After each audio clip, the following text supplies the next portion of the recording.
Hello everyone, in today's video I will be narrating stories that I found off of Reddit. If you enjoyed this video, make sure you subscribe to my channel, like this video, and comment something down below. Before we begin this video, I would just like to let you know about my new store page, which can be viewed on my channel page. So if you're interested in buying anything and buy something, it's greatly appreciated. Thank you.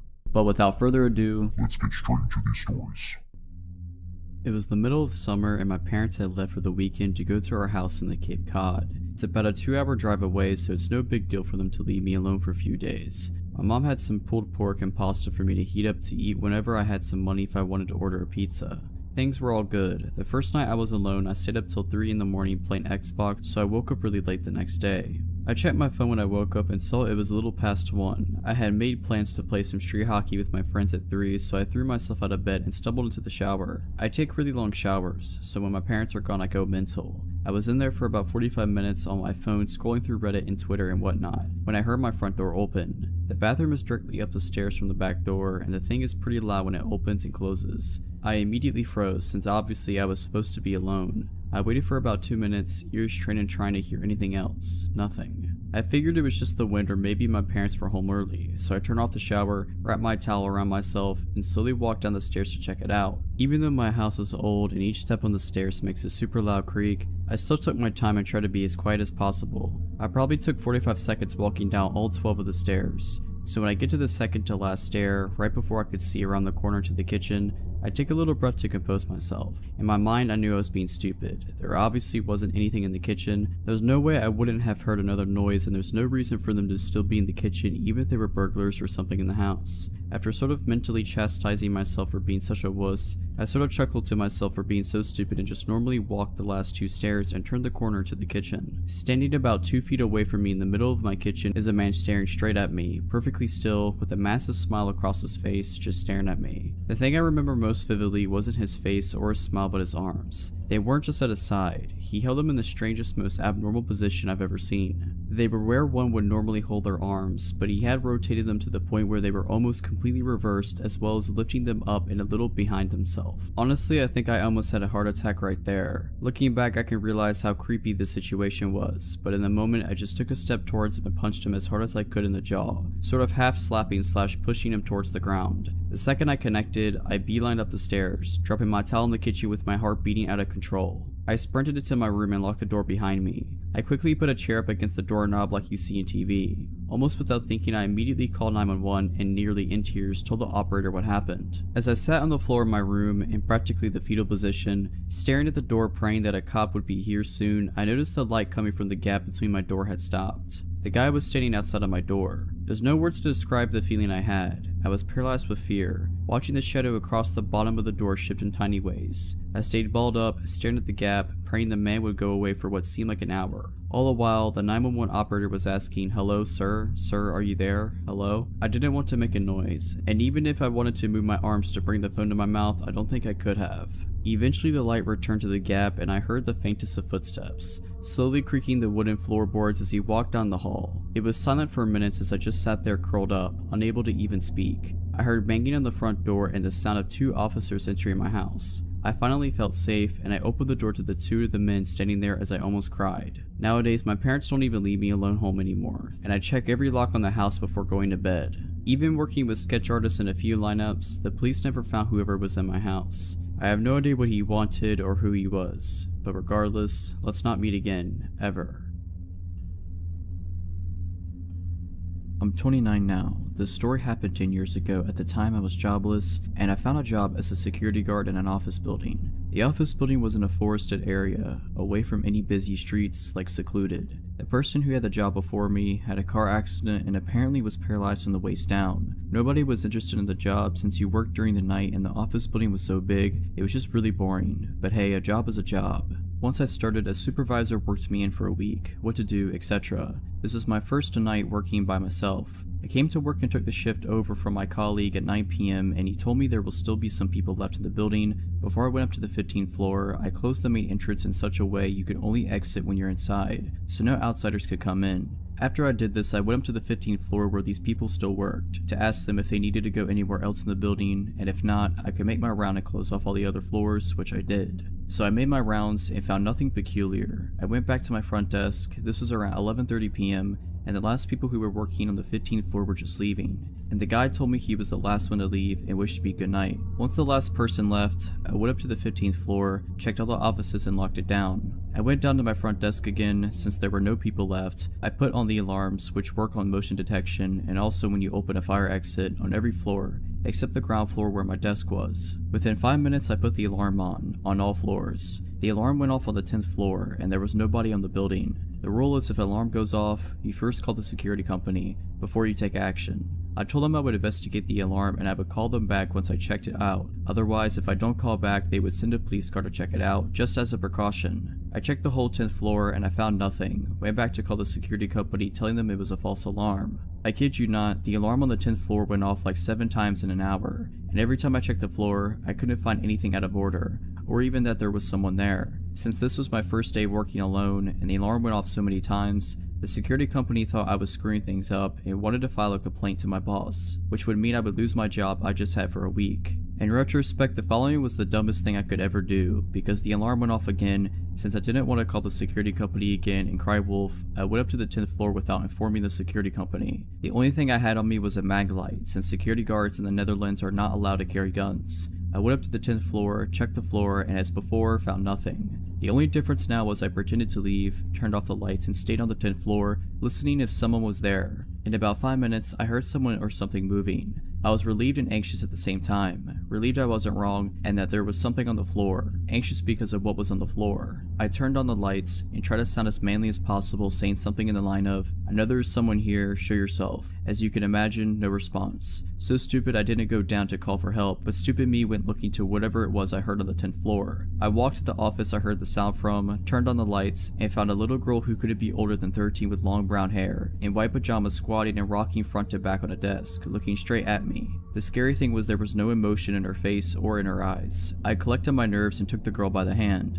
I took her down to the front desk, offered her a Coke, but she didn't respond whatsoever. The only thing I could do was call my supervisor and told him about what I encountered. My supervisor's response was, "Stay there, I'll be right over." The time I hung up on the phone until my supervisor came, I just had this underbelly feeling with this girl, that there was something really wrong with her. Before my supervisor turned up, he called me and told me to call an asylum which was pretty close to the office building I worked at, just to check if someone was missing. Why would there be a 13-year-old girl in an office building with no houses nearby whatsoever? So that's what I did. I called the asylum, asking them if there was someone missing from the asylum, and I got the scariest response you can get. Yes, as a matter of fact, someone is missing. I gave them a description of the girl sitting next to me, and it was in fact the girl who was missing from the asylum. They told me she was really dangerous and that I should watch my back at all costs. They immediately sent people over to take the little girl with them. A week later, my supervisor told me the story of the girl I found, since he talked with the people from the asylum. It turns out the girl killed her mom and dad and little brother whilst they were asleep when she was 11. Even in the asylum, she wounded staff members, either by stabbing them with a pencil or in another case biting a piece of an ear off. To this day, we still have no clue how she ever came in the building. We checked all the cameras and there was no footage of her ever entering the building.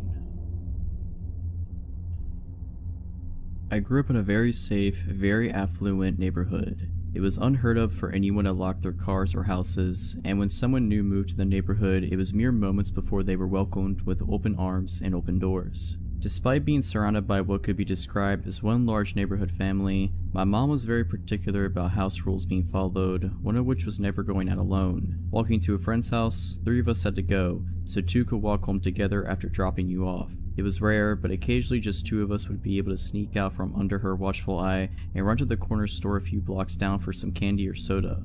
One sweltering day during the summer I turned 9. I found myself home alone and restless. I decided to take my sister's cool new 10-speed for a spin around the block a few times. Now, even though I was tall for my age, the bike was still a few inches too big for me. I decided that didn't matter, jumped on and started pedaling. My first lap around the neighborhood went off without a hitch. Birds were chirping, sun was shining, and the wind blowing through my curled hair felt wonderful. Second lap around the block, I passed an older, unfamiliar car parked on the side of the road, and the sun reflecting off the huge scrape down the side temporarily shocked my vision into bright blue stripes which I furiously tried to blink away. The third lap, I saw the car pull off the side of the road heading towards me, and a tiny pit of unease began to grow in my stomach as the driver slowed when he passed me. I chalked it up to being scared of being caught out being alone and continued on my way. I picked up speed as I rounded the corner towards my house, and I decided to go for one more time around the block, but to make it quick so I'd beat my mom home and avoid the trouble I knew I'd be in if she caught me out alone. I hit the bottom of the hill next to our house with some speed and started to climb to the top,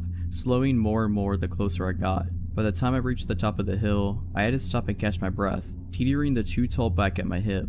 As I struggled to catch my breath, the hairs on the back of my neck stood up. My arms locked on the handlebars, and every inch of my body froze. I had been caught, I just knew it.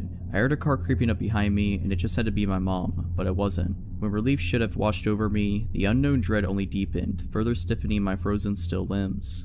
I turned to see the same old car, with the same blinding scratch down the side, slowing down right next to me. The man stopped the car right next to my bike on the wrong side of the street, and through his opening driver door started to ask me if I had seen a stray dog running around, because his had come off the leash and run off. I froze. This cliche question is the one they warned us about in school, the one every kidnapper supposedly uses. I decided if I answered him firmly and rode my bike away that he would know his plan wouldn't work on me. Plus, he might just really be looking for his dog. This was my plan. My terrified body betrayed that plan, and a trembling no is all I could manage. As I fumbled my feet to the pedals of this too big bike, his car door flew open and out he lunged. No, I said again as I wobbled my way past his open car door, his hand brushing the back of my shirt and knocking my back tires. I pedaled as fast as I could the 50 feet to the next driveway I saw. I pedaled, legs burning, up the drive, running my front tire so hard to my neighbor's front tire that it bent the wheel. My body catapulted over the handlebars, and I burst through the neighbor's front door. Eddie, help. My neighbor was not home. I ran into the kitchen, still calling in hopes I was wrong. What are you doing? A man's voice behind me, and I froze. I slowly turned around, not knowing what else to do, and there stood my neighbor's son, home from college. I dissolved into tears, gulping out what happened. He tossed the bent bike into the back of his truck and drove me around the corner to the safety of my home. My mom was home and had the look of death in her eyes until she saw my tear-streaked face. The police were called. The neighbors were called. The car had been spotted frankly circling the block the few minutes following our encounter, but he was gone by the time police arrived. To this day, 20 years later, I still have a hard time riding my bike alone. This all happened when I was 19. I'm not the best looking dude, so I've never had much luck with women, and I ended up on Tinder. I wasn't having much luck there either until the third month of using it when a blonde woman named Katie messaged me. She was pretty enough that I just dismissed her as a bot.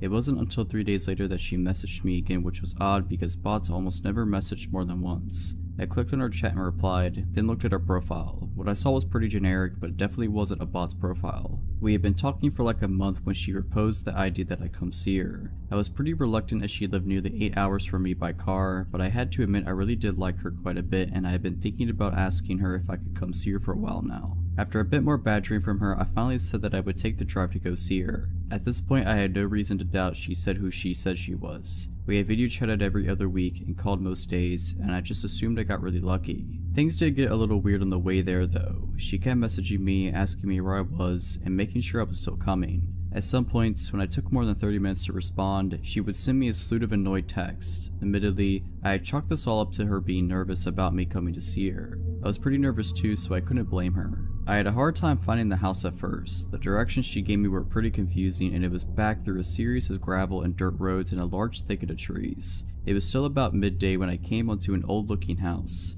A window on the second floor was boarded up, but it didn't look abandoned, just worse for wear. Katie's red buggy that she liked to talk about was parked in front of the garage. I took out my phone and texted her that I was here. She only sent a smiley face in return. When I got out of my car to go knock on the door, I noticed someone was looking at me from one of the second floor windows. I found it a little creepy, but figured it was just her father or something. She had told me that he comes to stay with her every now and again, so I ignored it and knocked on her door. She answered with a smile and even gave me a kiss, which surprised me, and I followed her inside. We sat down on her couch and started talking about our plans when I asked her about her dad. "You didn't tell me your dad was here," I said. "Was that going to be a surprise or?" Katie looked confused and told me that her dad wasn't here. I still thought she was keeping up the act, and I told her that she didn't have to keep pretending, and that I had seen him looking at me through the upstairs window. Katie went pale and said that we had to get out of there now.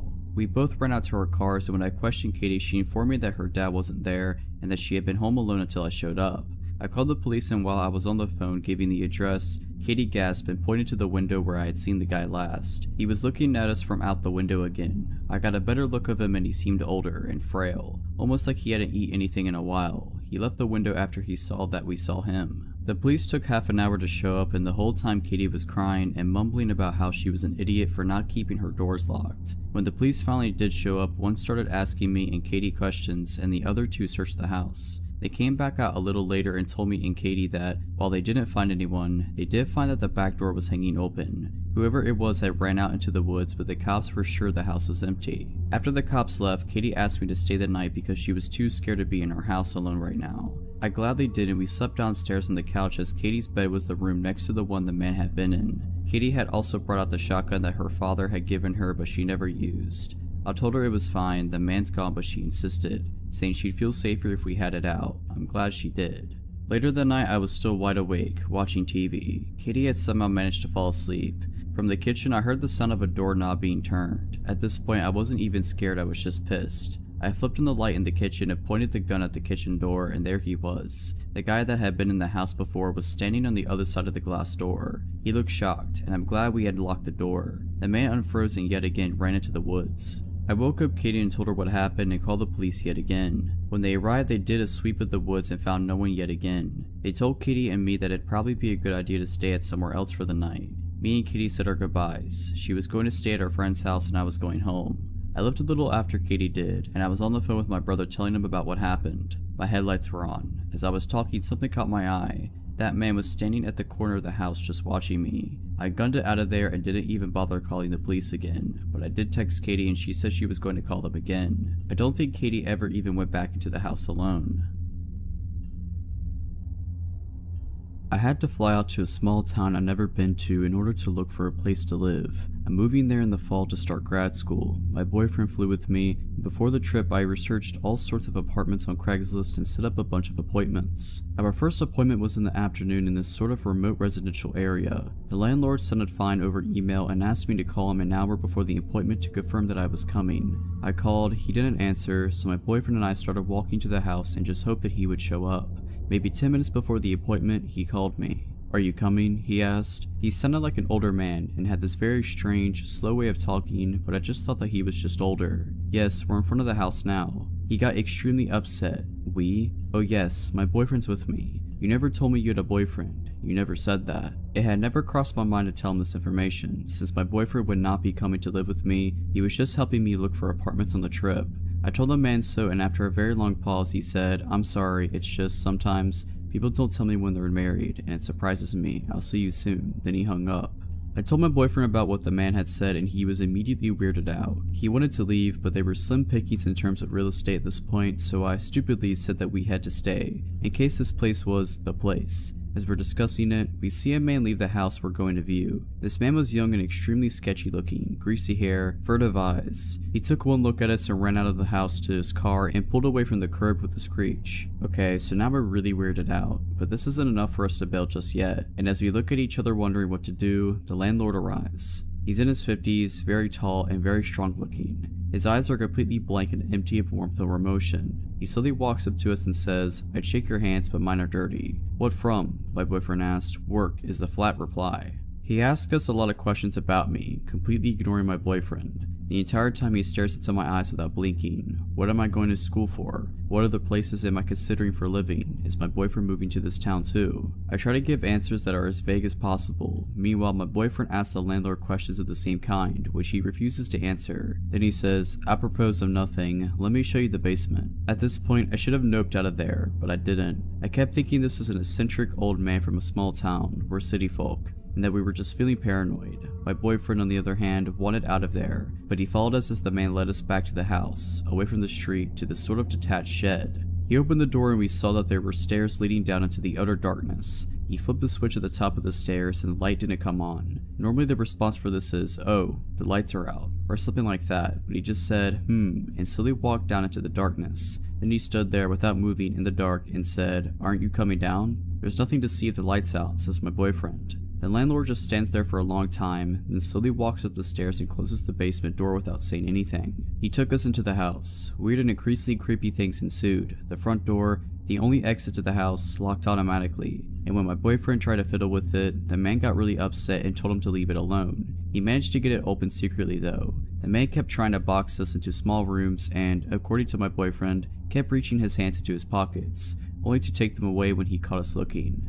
On Craigslist and in person, the man claimed that there was a grad student already living in the house, but the evidence of that seemed arranged. There were neat piles of generic textbooks on the table, but not other things a 20-something might read. There was a bowl of fruit on the table, but no other food in the fridge or pantry, or utensils. There were maybe 3 t-shirts in the closet. This supposed grad student wasn't out of town, but the landlord couldn't say what school he went to or how long he'd been renting the house. Finally, the man had showed us every single room in the house but one. This one he refused to open, claiming it was just the attic and we didn't need to see anything up there. He gave us several reasons when we inquired. It was unfinished, there was furniture up there, it would smell bad. This last one I believed, because standing near the door, it smelled terrible. Finally, we made our excuses and bolted out of there. The man walked us out, pretended to go into his car to leave, and when he thought we had turned the corner, slowly sauntered back into the house. My boyfriend, fixated on the idea that there was something wrong with this guy, googled the man that night. We found out 3 things: that he was a pillar of the community, known by a lot of the townspeople, and that there was no evidence of him owning or managing a real estate company, as he claimed on Craigslist, and he had listed his home address as the very house we had been touring, the house where the grad student lived. Yeah,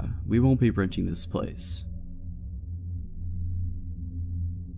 This happened sometime in 2011. I had been married for a little over a year and had given birth to a son a couple months prior. I was 23 and had just started working in a hospital while I took classes to finish my degree and hopefully apply for the police academy. I had met one of the security guards named Joe a few times as I frequently assisted in the ER with various tasks. As I got to know him, he had a son a little younger than mine and was a veteran also applying to police academies, and we formed a friendship. We exchanged numbers as he offered to help me train and give me pointers for the physical portion of the police test since I was out of shape after having a baby. One day while talking to him, I mentioned how where I would study when on break was so loud and wish I could find a quiet place to sit. He offered to give me a tour and show me all the hidden places employees would use. It was a Sunday, so the hospital was quiet and I met up with him. We walked around and he showed me gray areas and offered to show me where the helipad was. We went through areas that were blocked to most staff. As we climbed the stairs and got closer to the roof, I started to get anxious and felt my stomach drop.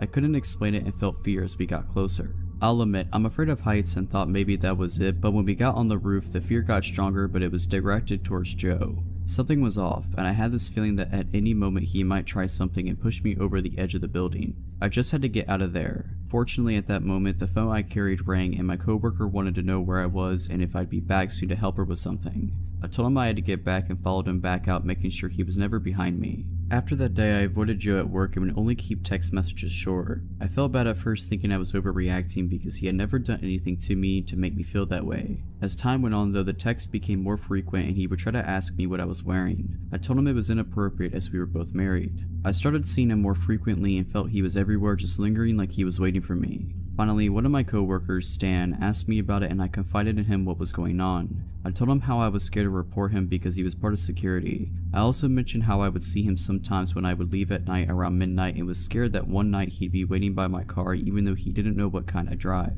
After that, Stan walked to my car every night at work since we had the same shifts together. After he noticed I was never alone, he stopped bothering me. A few months later, I found out that he was fired for harassing another girl, who had the courage I didn't have to report him. I feel bad that I didn't speak up at the time and someone else had to experience it. So Joe, I hope we never meet again and I hope you never got into police academy.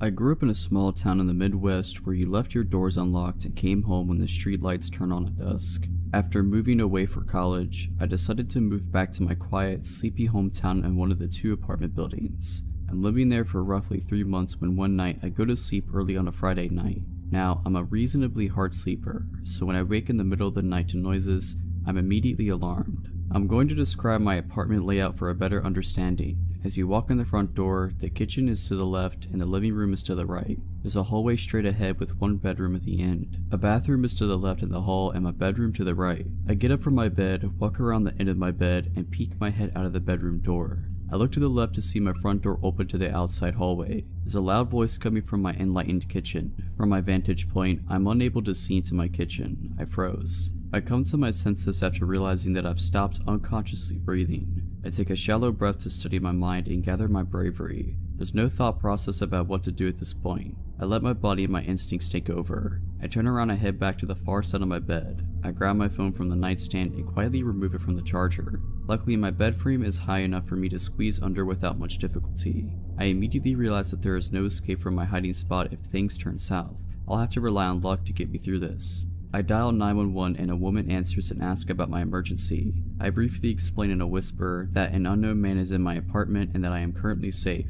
I lay there, listening to the chaos of my home, reassured by the presence of my cat, Marcy, laying under the bed with me. It seems to me that he's in a phone call based on the one-sided rambling. I tell the operator this fact and explain my fear that he's going to bring other people into my home. He was making enough sound to allow me to give a play-by-play on the call. He starts screaming about killing someone. I'm unsure at this point whether he's talking to the person on the phone or if he knows I'm there. The voice is unfamiliar, but this does little to ease my terror. He then starts ringing the doorbell in the outside hallway and yelling for me to come out. My blood runs cold as I realize that he might come try to find me. Marcy is alarmed by the doorbell that hasn't ceased ringing, and she creeps out from under the bed. I panic. What if he hurts her? I start whispering as loudly as possible to get her attention without letting him know my location. She senses my unease and crawls back under the bed with me. At this point, it's felt like an eternity, and I ask the operator how long until the police arrive. She is unsure but assures me that they are on their way. My town is roughly a 30-minute drive to the nearest city police, but I assumed there's a highway patrol that would be coming soon. Little did I know that safety was in a rush to get to me. I hear him walking around my apartment and enters my extra bedroom, which is a storage room with a bed. He hasn't stopped yelling. I'm still unaware whether he is on the phone or not. I hear him mention that it must be a kid's room. I shush the operator because he's ceased his screaming for the moment. I hear more noises like he's going through boxes and throwing things. Then my fear is realized, as I hear him quietly enter my room. I see his feet walk closest to my vantage point. He starts going through my clothes and emptying my hamper onto the floor. He turns around and walks to my bed and sits down. I stopped breathing. I think he lays down at this point since the pressure of the bed lessens on top of me. He's deadly silent and I'm still holding my breath. They're shuffling and moving around and he gets up and walks out of my room. I take a shallow breath and steady my conviction. He starts making noise again like he's throwing and punching things. I inform the operator that he was just in my room and the police need to hurry. I don't know how long I can keep Marcy under the bed and concerned about what could happen if he finds me. He walks back into the kid's room quietly. I shush the operator again because she is continually asking for a play-by-play. I hear him breathing from the other room. After the quietest few minutes of my life, he yells, "Who's there?" I freeze again listening for movement, nothing. I'm starting to get lightheaded from my shallow breathing. The silence is deafening, and I fear he's trying to detect me. After a lifetime, I hear footsteps entering my apartment. I hear a man's voice say, "Hey bud, you're in the wrong house." I've never felt more relief in my life before this night or since. I hear my door close, and I crawl from under the bed and break down. The adrenaline and anxiety take over as soon as the feeling of safety washes over me. A female officer comes around to my side of the bed and puts her hands on my shoulders. I'm trying to keep it together and failing miserably. She let me put my clothes on, and I could hear 3 male voices coming from my apartment. The woman left and came back with a handful of clothes asking if any weren't mine. They all were, and I answered in kind. She shut the door behind her as she left again. I turned and looked out my window and see no lights from the cop car on the street. I look at my phone and realize the call to 911 took 19 minutes. I can't explain the feelings I had at this time since many hit me all at once. The door opened and the officer motioned to have me exit. Taking a first look at my home was almost as anxious as the event itself. My apartment was a complete mess. Clothes were everywhere mixed with garbage and other belongings from my shelves and counters. This man had removed items that he intended on taking and placed them in the outside hallway. They tell me that they found him on the floor in the second room completely naked, holding a bottle of lotion. In his vicinity, there was a winter hat with an unknown substance inside. They tell me to look and see if any of the clothes in the apartment do not belong to me. I tell them no. This man entered my home completely naked and destroyed my home. I noticed that the lid of my garage can was filled with cat poop. It seems that it had been separated from the rest of the bag. The rest of the garbage was littered across the outside hallway. They asked me if I would like to stay here or go elsewhere. Thankfully, my parents lived down the street, and I had an officer drive me there. I explained to my parents what had just happened, and in the next few days, I had to explain the situation to what felt like half the town. The ridiculousness of the story catches people's attention and becomes a slight joke. Now I should feel better knowing that he is in custody, but the events after the break-in do little to comfort me. An officer shows up with a subpoena to appear in court to testify, but I receive a call for a postponement. I just want this to be behind me. After a month, I call the phone number on the paper I received and ask when they are rescheduling for since I hadn't heard anything. The woman informs me that they mailed another and I had not shown up. I asked where was it since I have not received a summons. She tells me that they sent it to my address, but the wrong town. It has been 2 years since this happened and I've since moved 3 times. I don't know if I'll ever be content and happy anywhere, but I'm hoping that is not the case. He was released 6 months after his conviction for some reason or another on parole. He immediately disappeared and fled from his parole officer. So naked man, I hope to never meet you again. So about 6 years ago, I was 21 and I was home from college for the summer and living with my parents. This is deep Texas suburbs, so the houses are all cookie cutter houses built around the same time by the same developer. Every few blocks there's a pool or a park of some sort. Well, every year the community people, I honestly don't know how this gets organized or by whom, have a Rock the Park event at one of the pools/parks within walking distance of my house. Some old guys bring their garage band and cover songs by Aerosmith and the Eagles, etc. The pool stays open late, there's a playground, and you can hear the music from every corner of the park. It wasn't too loud though, unless you were nice and close. Well, my parents went on a dinner date that night, so I decided, with my 21-year-old brain, to pour some vodka into my Coca-Cola bottle and walk up to the park for some tunes and have a good time. It's only about a block away from me, so I get there pretty quick and down a good amount of vodka along the way. I'm feeling pretty good by the time I get there, so I head right up to the closest bench to the stage. They were just standing within some cones and speakers on the grass. There's a person sitting on the far edge of the bench, but I don't really pay attention to him first. There's a good 4 feet of empty bench between us. It didn't take long, however, for him to strike up a conversation. He had a bony face and looked to be about at least 30. He said hello, how are you, etc. I was polite back, but pulled out my phone so he might get the message that I didn't really want to talk. He asked if I'm having a good time, and like a fool, I tell him that of course I am. I'm a couple shots worth of vodka in. I shook my Coke bottle and the small amount left in it fizzed. That was when he started to ease his way in. I stayed on the far edge of the bench, but as he kept talking to me, he kept moving closer. He asked if I lived around here and I said, yeah, don't worry, I walked. I honestly thought he was asking because I was not sober enough to drive. He told me he lived in some vague direction and then asked if he could have my number. I started getting uncomfortable because for the first time in my life, I was alone somewhere and in a compromised state. I told him I didn't know him that well and he said something like, okay, well, get to know me. I told him I needed to walk around because the music was too loud and I had to make a phone call. I ventured to the other side of this large playground equipment with lots of climbable walls and tubes. I make sure he can't see me, but I know he watched me where I went. I texted a bunch of my friends from college telling them what was going on and asking for advice. They told me to leave, but I knew he could see me and I didn't want him to follow. I started hitting up my friends from high school, hoping some might be home for the summer already, and luckily one of my friends was. I told her what was happening and asked if she could save me. She said she could, but that she couldn't make it for another 20 to 30 minutes, which was still well before the event ended. I went over to a different part of the playground where the swings were and took a seat where I could see the stage, hoping maybe he'd forget about me and leave me alone. Sure enough, the moment I sit, he's approaching the swings. He takes the one next to me and starts trying to be like, what did you want to know about me? What do you need to know?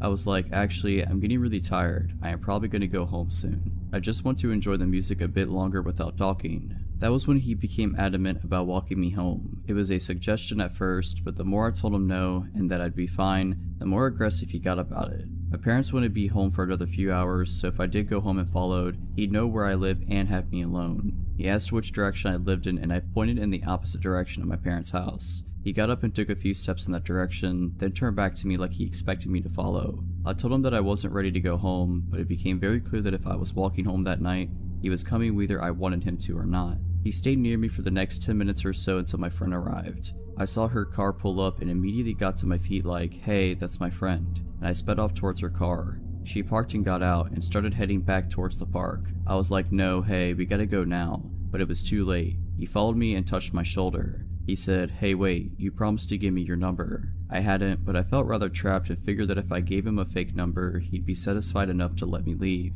Sure enough, immediately after I spouted off, he calls it and starts looking at my phone, expecting it to ring. That's when my friend goes, hey, didn't your phone die? And I was like, oh yeah, I forgot, I'll get you later man, text me. And I waved to him and we both sped walked back to her car. He didn't follow, but he watched us drive away. I told her to go to the opposite direction of my house and to take the long way around. So weird guy from the party that wanted to walk me home, let's not meet again.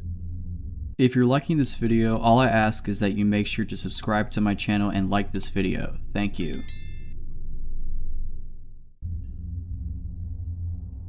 I am a 21-year-old senior in college, living with 3 other girls in an old one-story house. We are located about a 15-minute walk from main campus and the majority of our neighbors are college students. That being said, this town is notorious for being a little, well, sketchy. Millie is home to one of the first insane asylums built in America. After the majority of it being closed down / abandoned for years, the final building was shut down about a month ago and the remaining patients were released. Now, I doubt this is directly correlated with my creepy experience, but I am not the only one who has interesting encounters with strangers since the release in this town. 2 nights ago, after getting off work around 11:30, I came home to my roommates getting ready to go for a night out. I realize now how stupid it was, but we often had an open door policy, free for anyone to come over and visit as they please. We would lock the door at night, but the one time we forgot to really came to bite us. Around midnight, I was hopping in the shower as my roommates were heading out the door. We said our goodbyes and I told them I would be meeting up with them later. I had just stepped out of the shower when I heard what sounded like the front door slamming shut. I automatically assumed one of the girls had forgotten something, so I called out their names, no response. I then hear footsteps in the hallway. I call out again, no response. Fear and dread came over me, and I immediately grabbed my clothes and ran into my bedroom. I threw my clothes on, leaned my ear to the door, and waited in silence to hear if someone was in the house. I hear nothing. I decided that it must have been one of the roommates grabbing something and leaving again, so I head into the living room to get my phone. 6 missed calls and it's still ringing. My roommate, Carrie, was on the other end. I answered and immediately could hear the panic in her voice. "Lay, are you in the house?" Me. "Yes, why?" Carrie. "You need to get out. Sam drove by and he said he saw a man walking through the front door. He called the police, but you need to leave." Nothing was going through my head besides pure adrenaline and fear. I wasn't sure of the man's intentions, but I sure wasn't going to wait and find out. While remaining on the phone with my roommate, I bolted out the front door and hid behind my car. I watched the house from afar, waiting anxiously to see any movement. As my friends approached in a truck, I sprinted out from behind my car and jumped in the back of their truck bed. Just as I did that, a dark figure scurried off into the woods running in the opposite direction. I can only assume he had been inching closer to as I was waiting for them to arrive. I screamed and we floored it out of there. I refused to go back into the house until the police arrived and it had been triple checked. There were no signs of anything being touched or stolen, which makes me wonder what the man's intentions were. You can guarantee that I've locked my door every night since, and to the stranger who walked into my house while I was in the shower, let's not meet again. Back when I was 18 years old, I started working at a gas station.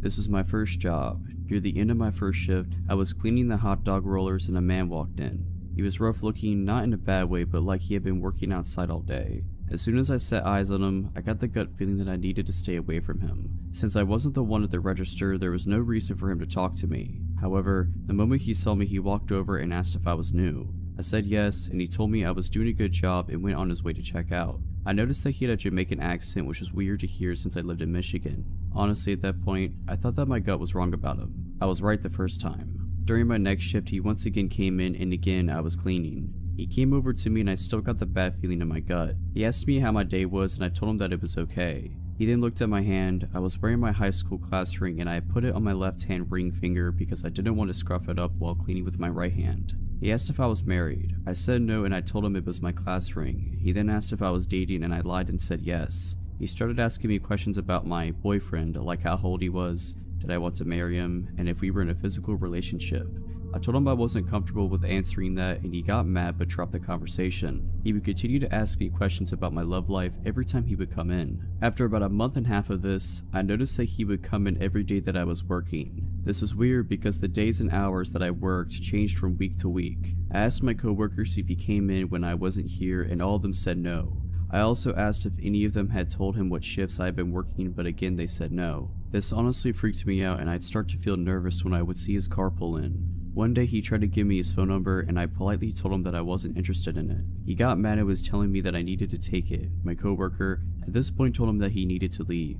The next day he came in and asked me on a date, and when I declined, he told me that I was going to regret it. He asked me several more times and each time I said no. After a while of him asking, I told him that it was never going to happen and that I had absolutely no interest in him and never would. This only made things worse. He told me that I didn't have a choice and that he would be here when I got off work and that I was going to go with him. When he left, I called my father and told him what happened and asked if mom and he could come to pick me up at the end of my shift. He said yes. I didn't get off until midnight, and about 10 minutes before my dad walked in and told me to act like I was going to go to my car as normal, but he was going to be in there. A few minutes after, the guy pulled in and got out of his car and was just standing there. As my shift was over, I hurriedly walked over to my car. He started approaching me and I jumped into the passenger seat and slammed the door shut. When he got to my door, my dad rolled down the window and pointed his gun at him. The man ran off and I thought that it was the end of it since he didn't come back into my work the next few days. However, it wasn't. About a week later, I was at the store with my mom when I got the feeling that someone was following us, and sure enough it was him. We got out of there as fast as we could, and from then on out, my mom and I were not allowed to leave without my dad.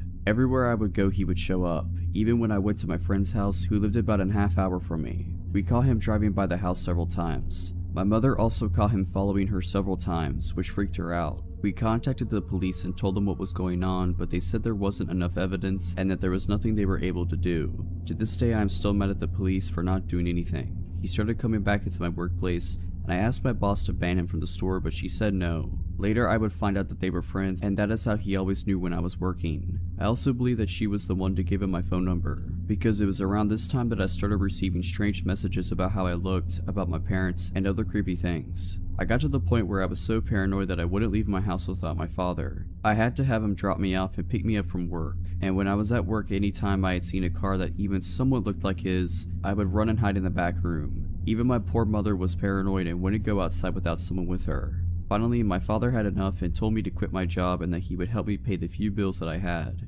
Even after quitting my job, I was freaked out and decided to go stay with my aunt and uncle, who was a police officer, who live about 6 hours away from me. When I got there, it was the first time in nearly 6 months that I was able to relax. It didn't last for long. One night, my uncle and I went to pick up a pizza. Less than a minute after he walked in, the glass on my door was broken and hands were grabbing me. It was the Jamaican man and another guy. They got the door open and were pulling me out. I fought them as hard as I could. I got a few good hits on them, but it didn't do much good.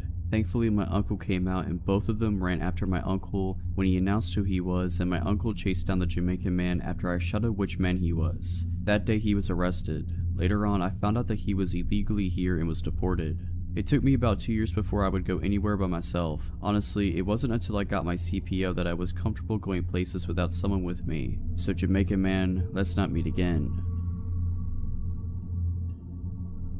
I was in college and I lived in a house with 5 roommates. I lived on the second floor, and the way it was set up is important. There were 4 bedrooms on the second floor and 2 bathrooms. 2 of the bedrooms each shared a bathroom, which was accessible only by the bedrooms, not the hall. So I could walk through the bathroom to my roommate's room and vice versa. My door had both a handle lock and a deadbolt, which I used every single night because it was a habit I'd had since freshman year. Because in dorms, drunk roommates or floor mates tend to wander in and wreak havoc if you don't. The door to the bathroom, however, didn't have a lock, so I could never secure that. One of my roommates had her boyfriend visiting, and he'd brought a friend with him.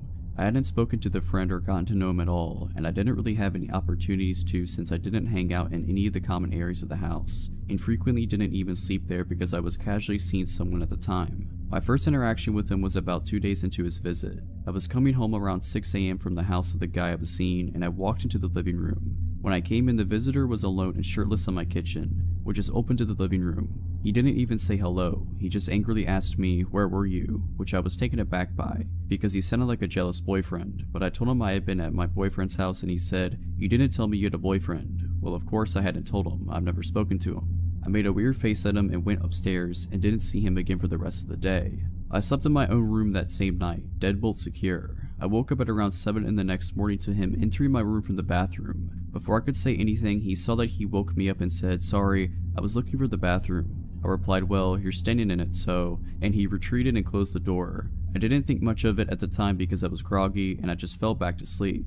Now, despite all that, up to this point he didn't really creep me out, he just seemed weird. But later that day is when it got worse. I came home from my classes and went up to my room. He followed me and let himself into my room without knocking. The door had been closed, and I made it clear that that wasn't okay, but he was being friendly, so we chatted normally for a couple of minutes because I didn't want to be rude. Then he decided to say, "I think you're the one. The first moment I saw you, I knew you were the one and you're gonna marry me." Obviously, I was taken aback by this as this was only our 3rd interaction and we'd spoken for maybe 2 minutes total. I told him that I had no interest in marrying him, that I wasn't even attracted to him, and told him to leave me alone now. I decided to leave and called the guy I was seeing and told him what was going on, and he told me I could stay over at his house until this weirdo left. A couple of days go by and the weirdo was supposed to have left for good, so I went back to my house. I slept in my room that night with the door locked as usual. I woke up to hear someone trying to come in through my main door, but thought it was just one of my many roommates. Then I hear the bathroom door open and someone walking into my room. I rolled over and he was standing maybe a foot away from my bed and said, "Hey beautiful, where have you been?"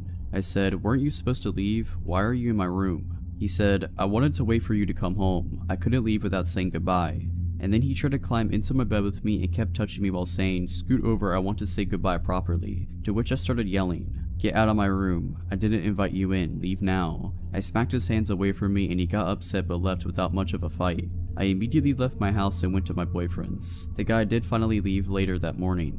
The next day, despite me yelling profanities at him and telling him how creepy he was when I last seen him in my bedroom, the guy still decided to find me on Facebook and try to add me. Nope, blocked immediately. So, creepy guy, let's not meet again. This is back in November of 2018 and takes place in North Carolina. I was 14 at the time. My family and I just moved across states. We had just gotten to the city where we planned on living after a long road trip. We were all hungry, so decided to go grab dinner before we went to pick up the keys to our new house. We went to this local pizza shop. Since we had our dogs with us, we hadn't moved into our house yet. We decided to eat in the car. I'm a pretty fast eater compared to the rest of my family, so I finished way before them. After I was done, I decided to bring my puppy out to do her business. We were standing just a little ways up from the car, playing in the leaves on the ground. I grew up in Florida, so I wasn't used to seeing piles of autumn leaves, so was just living my best life, not paying attention to my surroundings, when a man taps on my shoulder. My dog notices him and immediately tries to jump on him, as she does with anyone, so I pull her back while I'm backing away from him. He looks to me in his mid-40s to 50s. He smiles creepily at me like it was forced. He says in his scruffy southern voice, "You have my dog, my border collie." Immediately a red flag goes off in my mind, as my dog looks very obviously like a boxer, nothing like a border collie. I just say nervously, "I think you're mistaken, sir, this is my dog." Not even telling him how my dog does not look anything like he was describing. I look over to my parents' car that was just a couple feet ahead of me, unsure of what to do. They hadn't even noticed the man approach me. They were on their phones. The man now asked me, "Well, you would be able to come help me look for my dog, right?" I can feel my stomach drop in that moment. I still don't want to make a scene, as I'm probably overreacting. He then says something along the lines of, "I have some money in my truck for you if I went with him." My hands are sweating at this point. He points over to a very sketchy, run-down looking truck. I tell him I'm busy and I have to go, but best of luck to finding his dog. Still trying to keep him on my good side. Looking back on it now, I don't know why I didn't tell him my parents were right there. If I would have, I think he would have backed off. He then decides to grab my dog's leash and says he has dog treats at his truck and starts to walk away with my dog. I pull the leash away from him and say sternly, "I have to go now." As I start walking away, he then grabs my wrist and rips the leash out of my hands, throwing it to the ground. He starts pulling me with him, mumbling something like, "Just come see what I have for you." My dog, the sweet girl she is, follows after us and starts barking, while he starts to drag me with him. I am pretty small, 5'4", and have no upper body strength, so I just start screaming to let go of me. My parents are alarmed, hearing me scream and our dog chasing after me barking, see this man pulling their daughter against their will. They immediately start sprinting after me. I start screaming, "Mom, Dad." I think he got alarmed when he heard me yell out "Mom," as she starts running towards us. The sudden realization that my parents were right there in their car the whole time. He makes a run for it and we didn't run after him. My parents were just glad they had me. This is definitely not a good way to start off our new life in North Carolina. Not even have lived there a day yet. I did not wish this to ever happen to anyone, as it was terrifying. But my advice is for you, don't be afraid to use your words, even if they offend the person.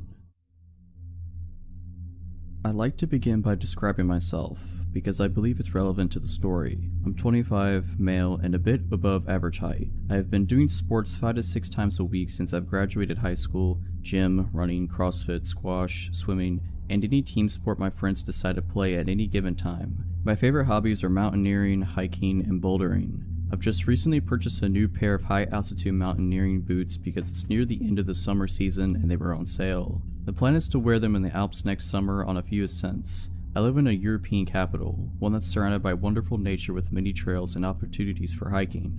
I decided to break in my boots last Saturday, more specifically because it would have been my granddad's birthday, and he also loved hiking before he died. These boots are overkill for these woods, but I needed to try them. I selected a nice route that's around 25 kilometers and set off at about 9 in the morning. It rained just the day before, so I expected a fair amount of mud and not so many people, as they were easy scared off by the weather. Since the summer was extremely hot, it was a nice change of temperature, especially between trees and such, where it's a few degrees cooler than in the city.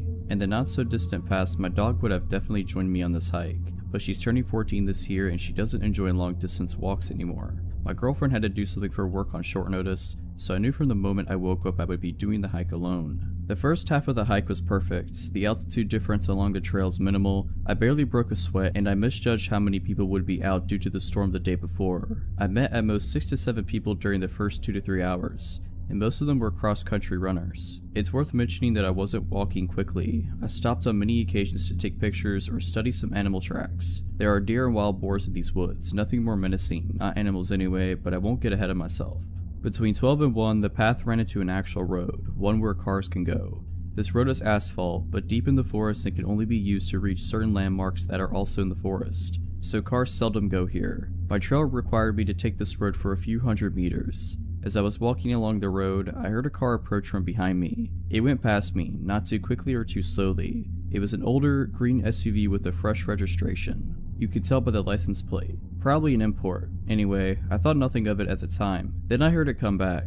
It drove me past for the second time, now very slowly, and I could clearly see 2 men sitting in the front seats, wearing baseball caps and sunglasses. Both had stubble beard game going on as well. I assumed they were gamekeepers, even though their cars have a crest on the hood and on both front doors. As I hike a fair amount, I know these things, I see them around quite a bit. They would also not be driving a car like this. They have Jeeps which are more suitable for the forest. Still, I felt no discomfort, and again, I thought nothing of it. Then, my trail left the asphalt road and began snaking in the woods again. I walked ahead serenely, gazing at trees and whatnot. Then, I suddenly had the strange sensation that something or someone was behind me. An engine sound was becoming more and more clear as well. At this point, the trail was quite narrow, but if, for whatever reason, you want to drive a car in it, you could, just about. Now when I turned around, the aforementioned SUV was basically in my face. It was an arm's length away from me, and it stopped just as I had. I looked at the driver, who was staring back, as I can only assume as he was wearing sunglasses. I calmly asked him, "What's wrong, shall I let you go?" in a polite tone as his window was rolled down. He didn't speak. He slowly started reversing, and he soon disappeared behind a curve. Now I was quite uncomfortable. I also noticed that he was alone in the car, unlike earlier. I listened intently, standing still since I wasn't sure what was going on. At this point, I was not scared, but there was a faint feeling of unease in the air, and bad thoughts began gathering in the back of my mind. I heard the car and the engine stop just behind the curve. I heard a door open and shut, but nothing from that point on. I turned around and began walking towards my destination, at a much faster pace than before. Now I was a bit scared. I didn't understand why he didn't answer, and why he just reversed and left without a word. I wasn't sure what to make of it, and I had no desire to ask him again, or to see him again for that matter. I had just walked enough for these unpleasant thoughts to slowly be erased from my mind.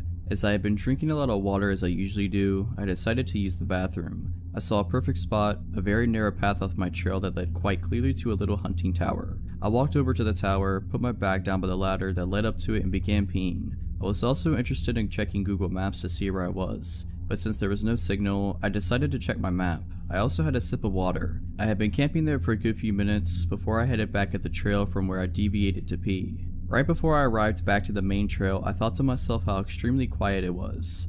No wind, no noise of any kind, absolutely nothing. This made me realize, just a moment later, how alone I was. Except for the man who was standing maybe 50 meters away from me on the trail, in the direction where I was headed. I only saw this as soon as I stepped back on the trail, since the small one to the tower was well hidden by trees and you couldn't see the main trail, as it was running perpendicularly to the small one. I looked at him and I was instantly chilled to the very bone. He was dressed in tactical clothing, with a baseball hat on his head. The only reason he was standing still, I believe, was a moment of surprise that I had appeared from a place where he didn't expect me to appear from. At this point, I was fully and utterly alarmed. He was holding a rifle that had a scope on it. Had this happened without the incident with the SUV, I would have probably walked along the trail thinking he's a hunter. However, in light of the strange encounter with the SUV, from which the second man was missing, something in me snapped instantly. In hindsight, it's also illegal to hunt in these woods this time of year. I figured, in the matter of 2 seconds, that I was going to sprint through the woods until exhaustion, towards and past the tower, as it seemed natural to do at the time.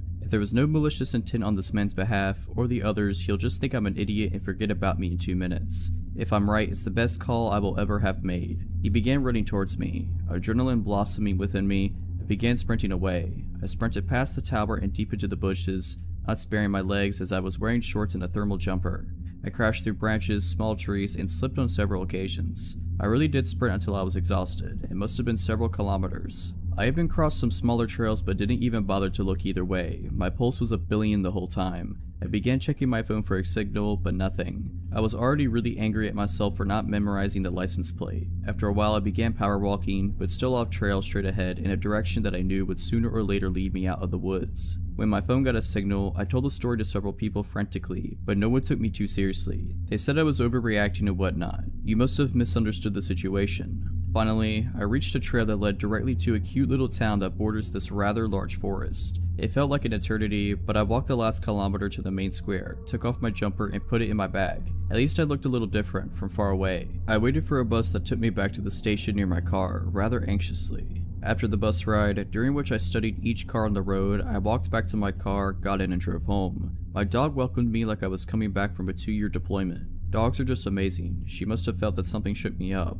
The boots destroyed my feet, but they aren't meant to be sprinted in for long periods of time.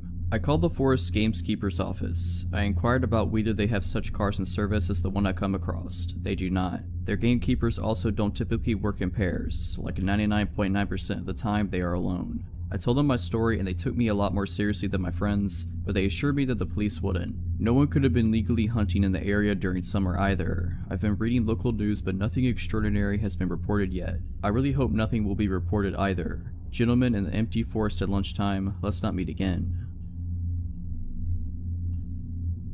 This happened a couple years ago. In 2016, I had just turned 18 and was in my second semester of community college. I was lucky to get to take a few specialized classes that were requirements for my major. These classes require me to drive about 45 minutes every Monday, Wednesday, and Friday to the main campus of my community college system. This is relevant because I was going to a town that I didn't know much about and didn't know anyone who lived there. There was a man in my class named Eddie. He was a big guy in his late 40s. We spent a lot of time in the lab for these classes, and he was stationed right across from me. I was a bit more naive and unsuspecting at the time and wanted to be nice, so I talked with him and my other classmates quite a bit. It was a lot friendlier to him than I would be nowadays. He started being overly friendly to me and would stand too close and ask too many personal questions. He'd flirt with me in class, to the point it seemed to make other people uncomfortable to watch. He also started staring at me a lot, with an intense look that scared me. Of course, being young and not wanting to hurt his feelings, I decided to ignore it as best as I could. I told my boyfriend about it, but again, Eddie hasn't actually done anything to me, so there wasn't a lot I felt like I could do. A few weeks after that started, all of us were hanging out in a small break room type area, studying for an exam in our next class, which was about 30 minutes away. I was sitting at one table chatting with some middle-aged women in my class,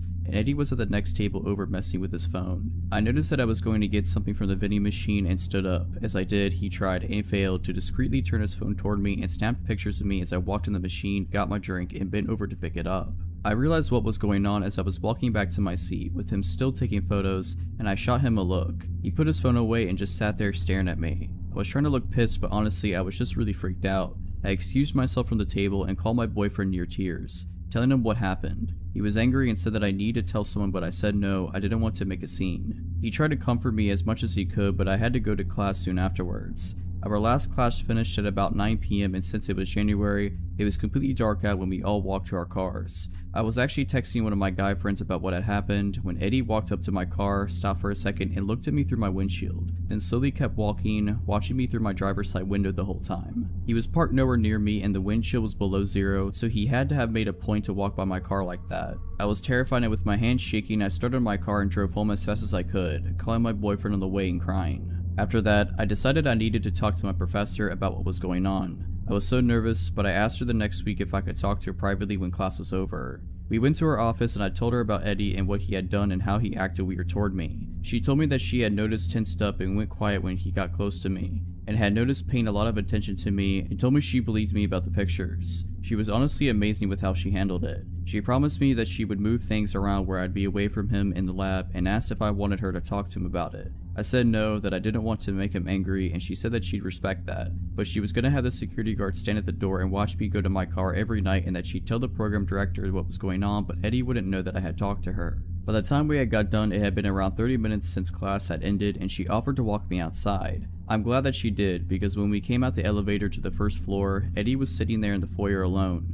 Everyone else had gone home. My blood ran cold, but I tried to act as normal as I could. He seemed as surprised to see her professor there as she was to see him. She asked why he was still here, and he said he noticed my car was still parked out front and wanted to make sure I didn't have to walk out by myself. I'm pretty sure I was as pale as a ghost, but my professor gave him a look that I couldn't read and said not to worry. She's walking me to my car from now on and the security guard will be there every night. He said that was good and quickly said goodnight and left. It still chills me to think about what could have happened if my professor didn't walk me down to my car that night. I have no idea what he was capable of doing. After this, she rearranged our seating, made sure we were never grouped together, and I started making sure I walked out to my car at the same time as a few other women in my class. The security guard was usually in the foyer and we only had a couple months left of class, so there weren't really any other incidents, but I still caught him staring at me sometimes and he looked like pure rage. It's been a few years, and I don't go to that school anymore, and I'm moving to a completely different city soon. But Eddie, let's not meet again.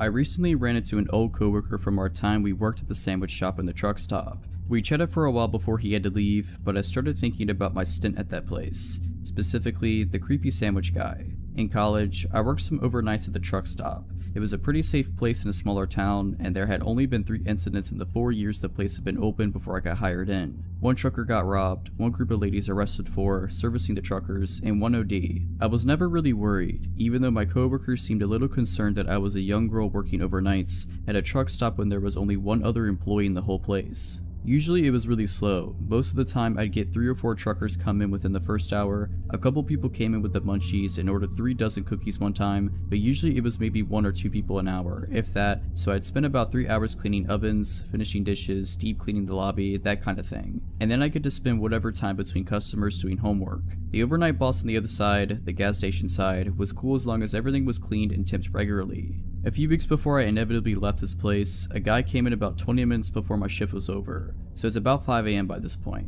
My coworker had arrived early so he could fill out some paperwork he had to get done, so he was sitting in the back office already. I started making this customer sandwich, making chit chat like usual. Nothing seemed out of the ordinary. He told me he was driving from New York to Wisconsin, asked me a little bit about how my night had been. Nothing crazy. I wrapped up his sub, rang it up, and threw in a small discount for him since he seemed nice and I was just happy. I was getting ready to go home for a few hours of sleep before I headed to campus. When I went to take his change, things went wrong. He dropped the coins in my hand, but suddenly he had his grip tight around my wrist. The next thing I knew, I'm on the other side of the counter on the floor. He had yanked me across the counter and still had a tight grip around my wrist. Thank God my coworker was there. The manager on the other side had slipped into the bathroom, so to this guy's knowledge I was the only one there at the moment. But my coworker, while filling out his papers, was looking at the cameras and had seen everything. He was out of the back just seconds after I hit the ground, and before I really knew what was going on, he had chased the guy outside. He didn't pursue him far, afraid that someone else was nearby who would come after me. So he ran back inside, locked the door to our side of the store, and shouted to the manager to call the police. The cops came, they searched the area and watched the security videos, but nothing ever came from it. The guy disappeared and I never really heard anything about him. I put in my 2 weeks notice the following day after my nerves had calmed down. I was switched around so I worked during the day around my classes for my last few days,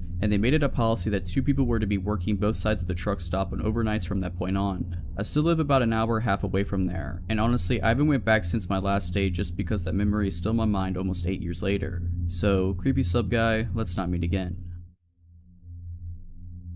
This took place about 8 years ago. I had been single for a very long time. My kids kept telling me to get back into the swing of things, but I just kept making excuses. My nephew told me about this dating site. He said that there was no harm in talking to people, so I did it. I put everything out there so there were no surprises when or if they met me. I thought that if they still contacted me after reading all I had described myself and we matched, then maybe I would have coffee with them. I met with one gentleman who was way too regimental for my crazy life and kindly declined any more involvement with him. Another guy seemed too pushy and acted like I should be honored to be in his presence, but then there came, we will call him Richard.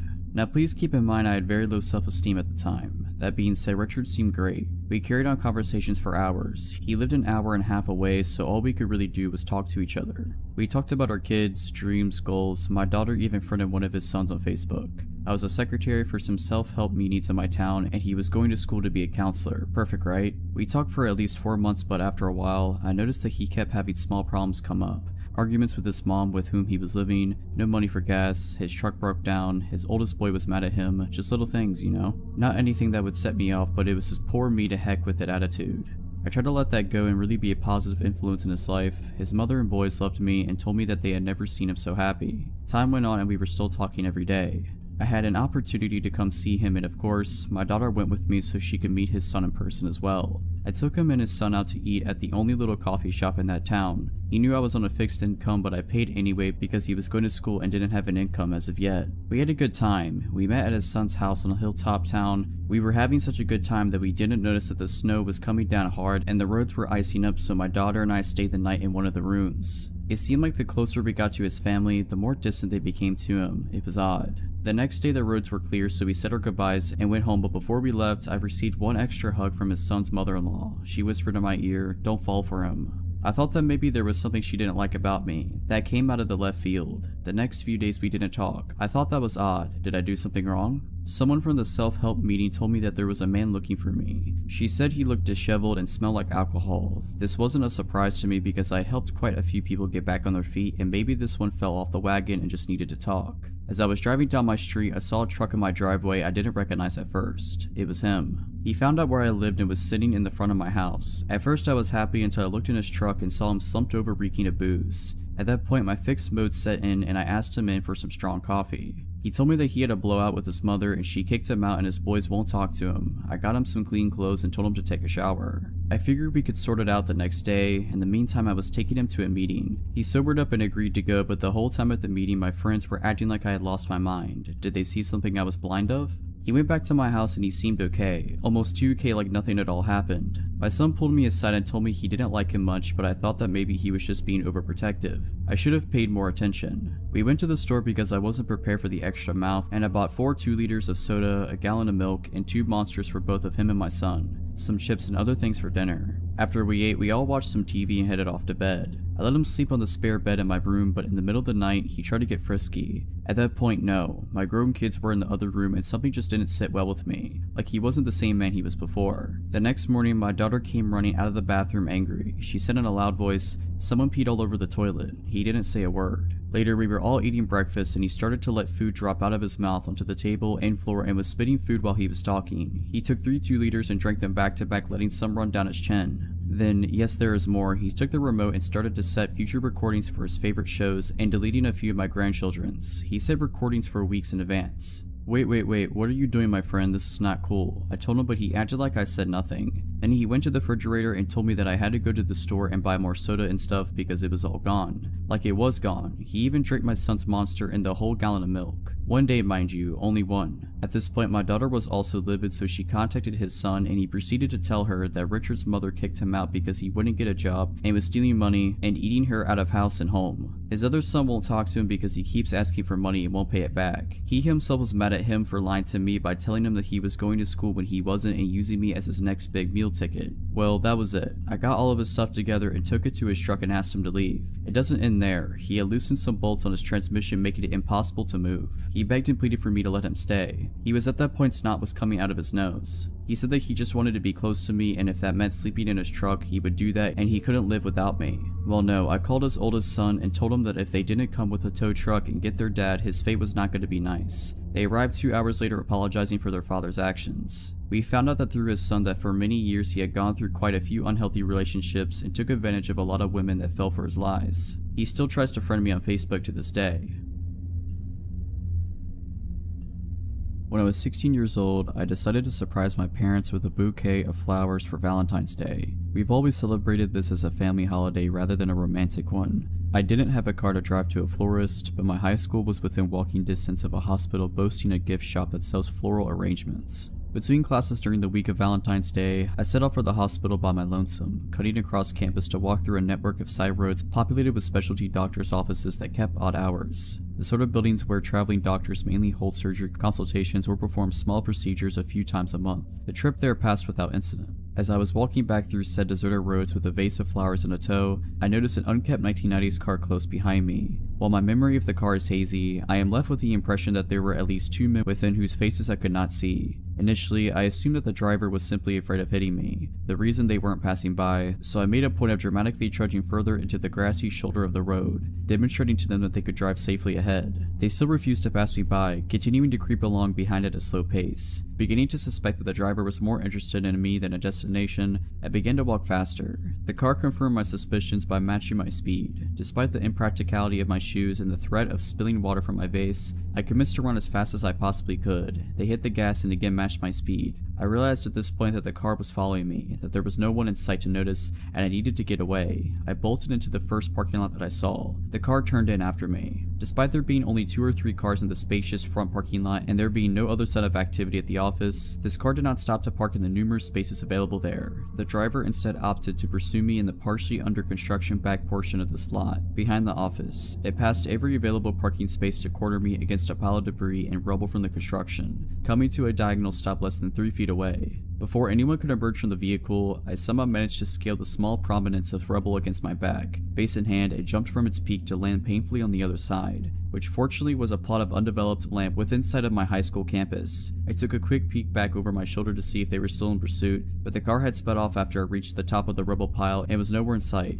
They had not parked in the lot at all. They had no business there. The driver was following me. I sprinted at top speed and didn't stop until I was soaked with sweat in the dead of winter and panting in the student lounge among my classmates, who didn't seem to care when I told them. In retrospect, I should have told an adult, alerted campus security, and called the non-emergency line at the local police station, but I was young, foolish, insecure, and afraid of getting in trouble for leaving campus when I didn't have a signed permission from permitting me to do so. I kept trying to convince myself that I had misread the situation or was overreacting. I don't know what I would have even told the police had I called them, as I was entirely ignorant of the subject of cars and I couldn't have identified the make of it if I had been asked, and I couldn't see the faces of the occupants. I was also worried that my parents would restrict my already extremely limited freedoms if they knew I had been in any danger. Whoever followed and tried to trap a 16-year-old girl with flowers at a doctor's office just before Valentine's Day of 2016, let's not meet again.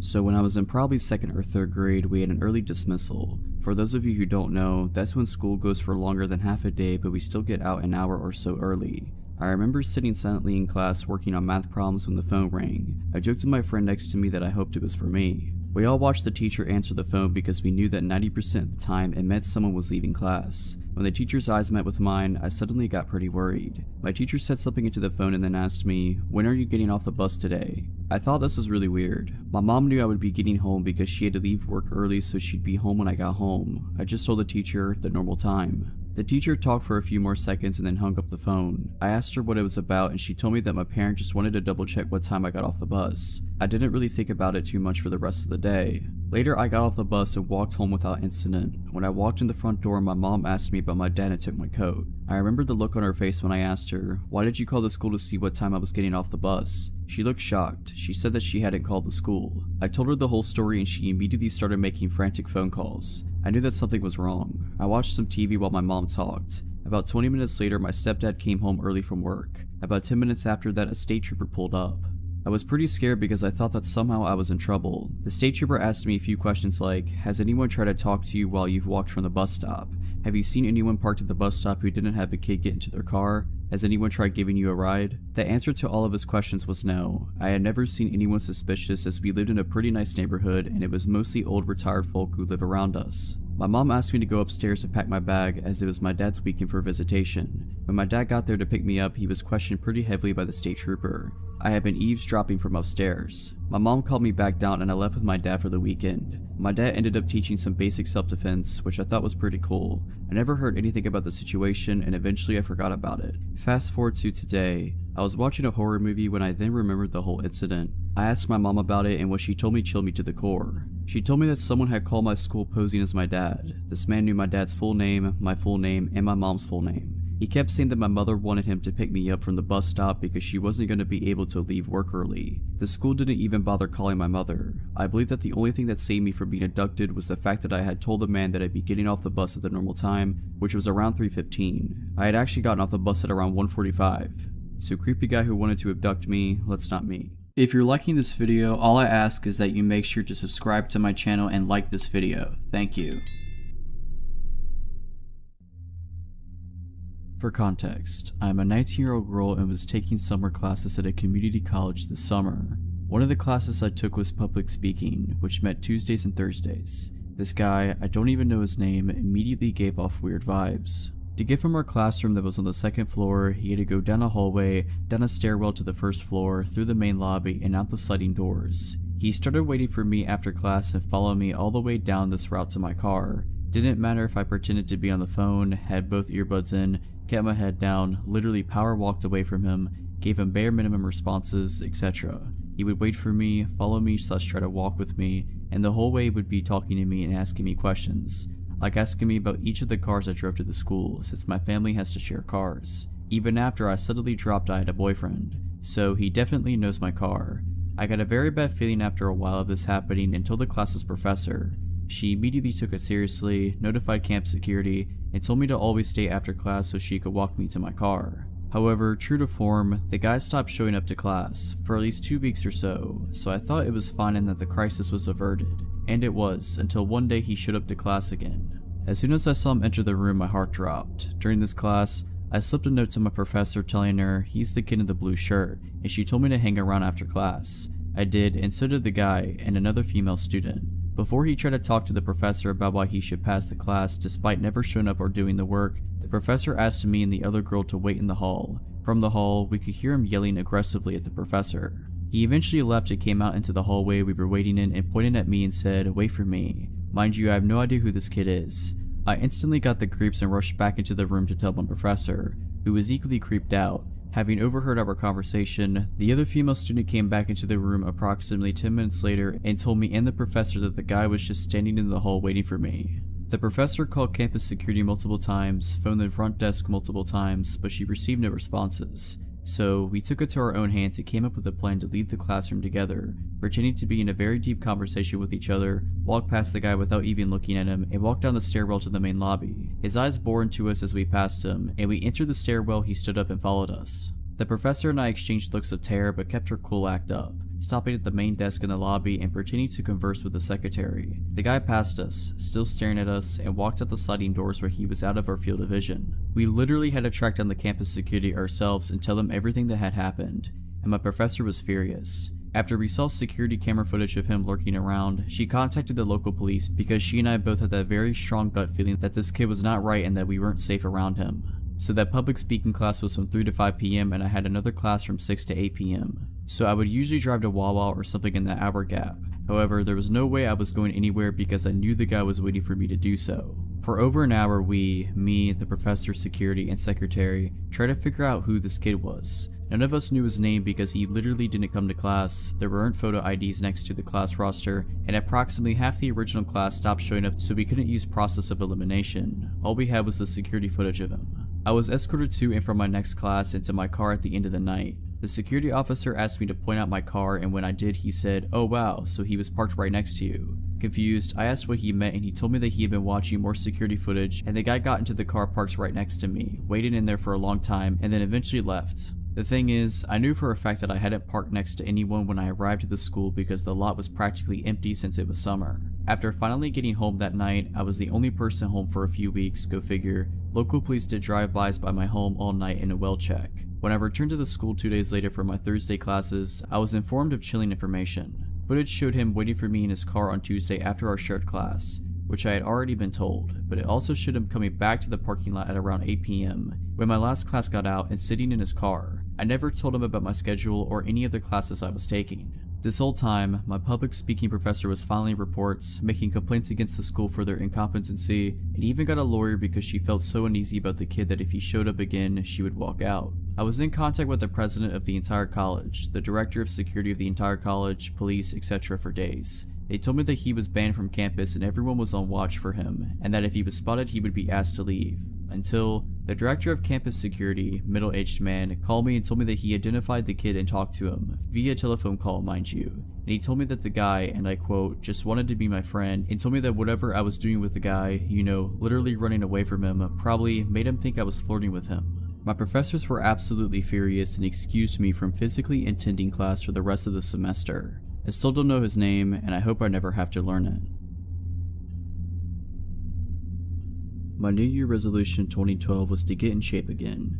After my first kid was born, I lost my athletic interest, but I had every intention of getting it back. So I started running 4 days a week with my friend Hannah, who is a great runner slash motivator. We would run after work, 5 to 10 kilometers, usually favoring the forest trail. It's the kind of trail that got lighting in the darker months of the year, so you could run there anytime really. Once you turn on the lights, you got 45 minutes to run the shorter trails, and longer to run the longer ones. Then the lights shut off automatically. We had been running for about 2 months when we started seeing the same man hanging around the parking lot every time we got there. Thin man, 25 to 30 years of age, always dressed in sports clothes but never actually running. He never looked you in the eye either. We speculated that he could be homeless camping nearby because he was constantly there. We got used to seeing him, sitting somewhere close by, silently and always on his own. We felt sorry for him. He never seemed to talk to anyone or interact at all, but there was something about him that made us hesitate to talk to him or ask if he was okay. Can't pinpoint what it was, but something wasn't completely right with him. One evening, Hannah didn't make it to our run and I decided to go on my own. I arrived at the parking lot, my car being the only car there. I did some stretching, turned on the lights, and set off on the 5-kilometer trail.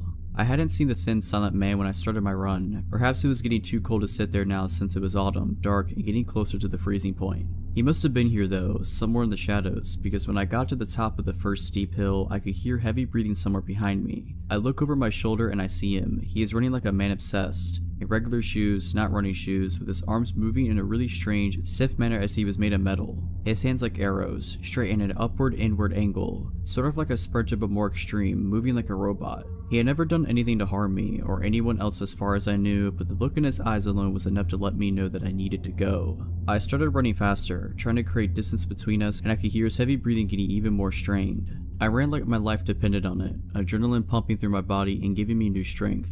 I tore off my necklace and threw it on the ground thinking, I must leave a trace if he takes me, something must be left behind. I tried screaming, hoping someone would be close enough to hear me, but I couldn't scream my lungs out and keep up the phase at the same time. He was still behind me, maybe 100 meters behind now, but I figured that if I trip and fall, or run out of energy, or fumble with the car keys once I reach the parking lot, then I'm screwed. So once I reached the sharp turn on the trail, I went off the trail and ran straight into the dark woods. I ran only a short distance and then I laid down flat on my stomach, my hands searching for a rock to defend myself with if he found me. I realized that I was wearing bright running clothes with reflexes and neon coloring. I had ever felt so visible in the dark before. I could hear him reach the turn and thankfully he kept on running. I started to move slowly and as silently as possible move further into the darkness. My heart sank again as soon as I heard rapid footsteps closing in from the trail. He realized that I must have got off the trail once he saw that there was no sign of me ahead. He stopped and I stopped. I could imagine him listening for any sound and I held my breath and prayed to make him go away.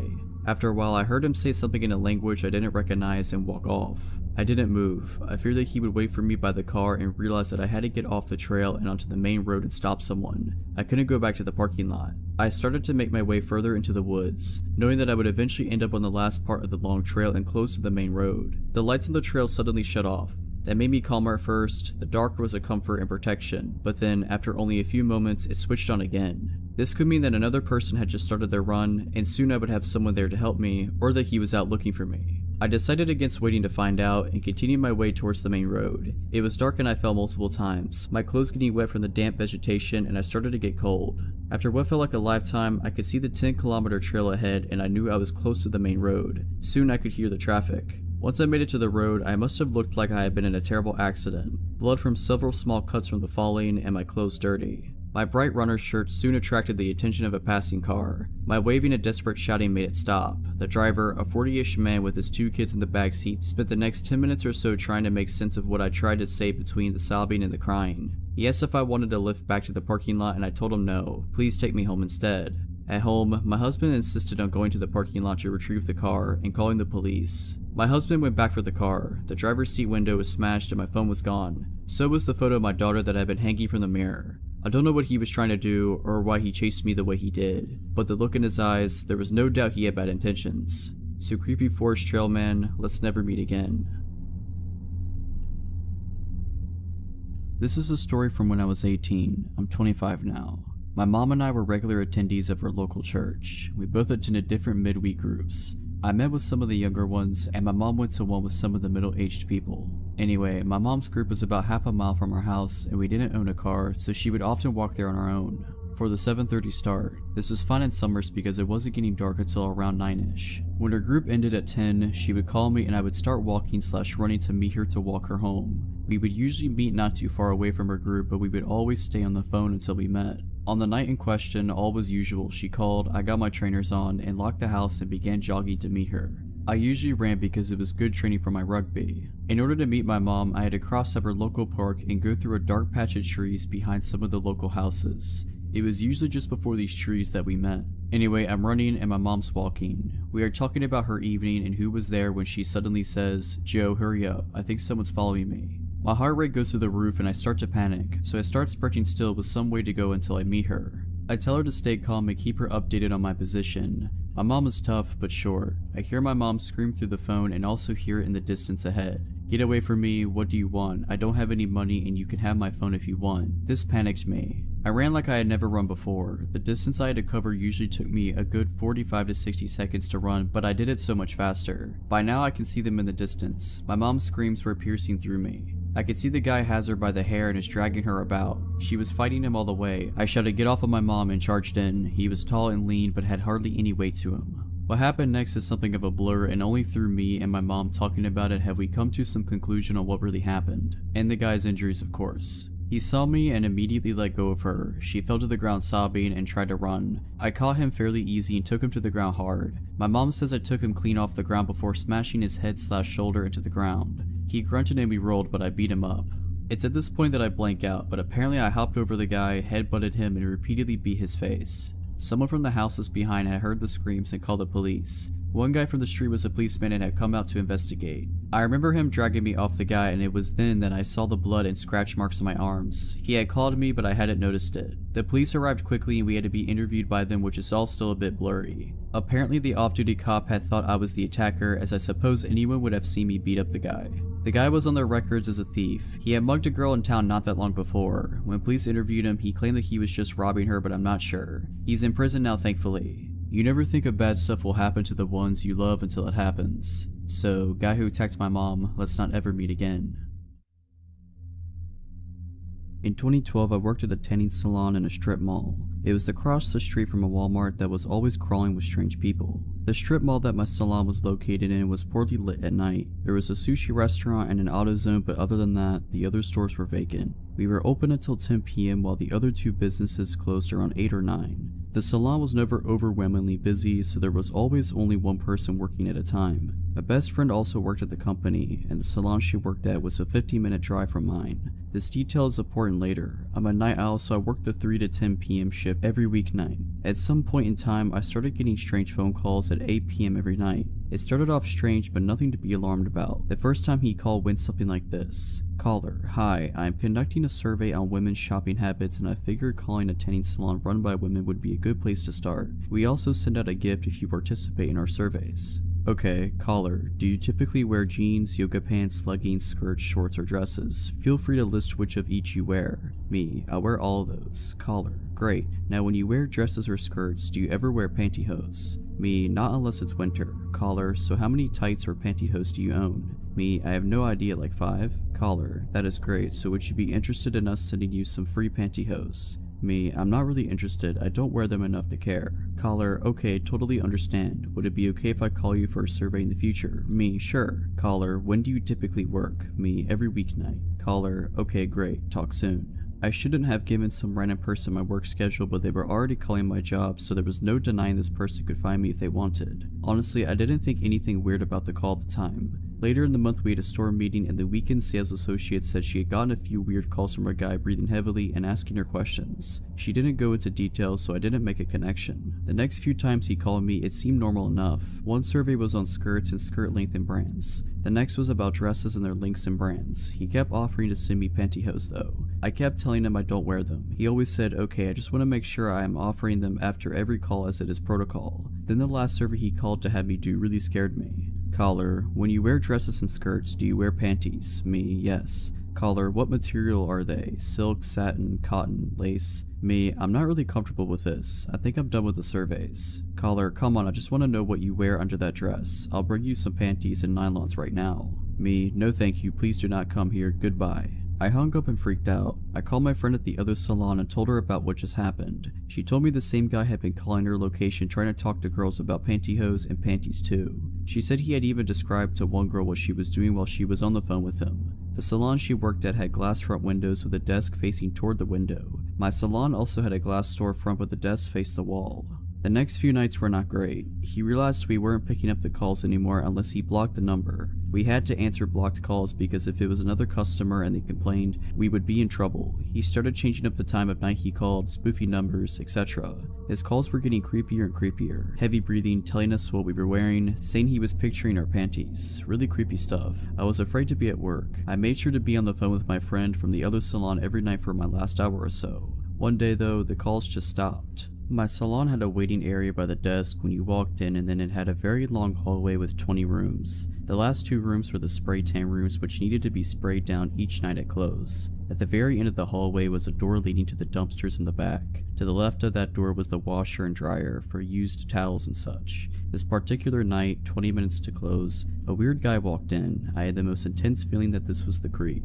I acted normal and asked him his last name. I'd never been here before. Okay. I explained to him how much a single tan on a regular night cost, like $24. I explained our packages, etc., but I knew my words were falling on deaf ears. He just stared at me with his mouth wide open, breathing heavily. He asked for the most basic bed for 5 minutes. Okay, huge red flag. Why even come in? I put him in the bed and immediately got on the phone with my friend from the other salon. She was the manager at our salon, so she decided to close shop early and race over to me just in case I needed her. I had the back door propped open as it was hot in the salon and I wanted to get a cross breeze going while I cleaned the rooms. The dryer was also running, which could have impacted my hearing. I was in one of the rooms near the front sweeping when I realized it had been 15 minutes and I hadn't heard this guy walk toward the front door yet. I had hoped he would just leave while I was sweeping up in a room so I wouldn't have to deal with him. So I go down the hall to listen outside the room he was in. The room was empty. He clearly had not used the bed as there were no marks or anything and the glass remained clean. I called out to see if he was still in the salon. Sir, no response. I called my friend so fast. I had a horrible feeling of dread. Where are you? I yelled into the phone. I'm pulling up, relax. Did he leave yet? She asked. I frantically explained to her what happened and told her loudly so he would hear if he was still in the store. Bring your bat. My friend comes in about 3 minutes later with a steel bat. Together we started going in rooms one by one. When we got to the 6th room, we heard the back door slam shut hard. We ran to it and locked it. We still checked the other rooms, but we both knew what had happened. He had been hiding in one of the empty rooms and bolted when he realized what we were doing. I don't know what the guy's plans were for me that night, but I'm also thankful my friend was there to save me. So tanning salon perv, let's not meet. About 7 years ago, when I was 17, my parents were out of town for a weekend and left me at home. This is a pretty common occurrence. My parents trusted me. I would usually spend these weekends away staying with friends or family, as my parents' house is a bit creepy to be alone in, even during the day. We live in a small rural town where everyone knows each other, and generally it's pretty quiet and pretty safe. Saturday I was supposed to stay with a friend, but her parents decided at the last minute not to let me stay. It wasn't a big deal that I had to leave. I was somewhat prepared to have to go home because her parents got weird about company sometimes. I left her house, which is about 15 minutes away from my parents' house, at around 9:30 or 9:45. While I was on the way home, I got a weird feeling that I can't really explain. I just knew that I didn't want to go stay at my parents alone. I called my brother and asked if I could stay with him. At the time, he was living with a woman who had a small child. He told me it would be quieter and easier for him to just come stay with me, since his dog would bark if I tried to come in the house. He said he would be at our parents' house in 20 minutes. After hanging up, I decided to stop at a gas station and grab a snack before going home so that my brother would be there when I got there. I pulled into the gas station. There were only a few cars in the lot, which is typical because this is a small town in the rural south where everything pretty much stops after 8 p.m. I parked and walked up to the door. There was a man standing outside the door smoking. He opened the door for me without saying anything. This is normal southern hospitality. I smiled and thanked him. Inside there was another man standing by the door. I noticed him staring at me as soon as I came in. He gave me that gross up and down look and said something to the effect of, "Hey, what are you doing alone?" Creepy. I just ignored him and walked towards the back of the store. He yelled after me and called me a name. I still ignored him. I figured he was drunk or high or just a jerk. Most people around here talk a big game but rarely back it up.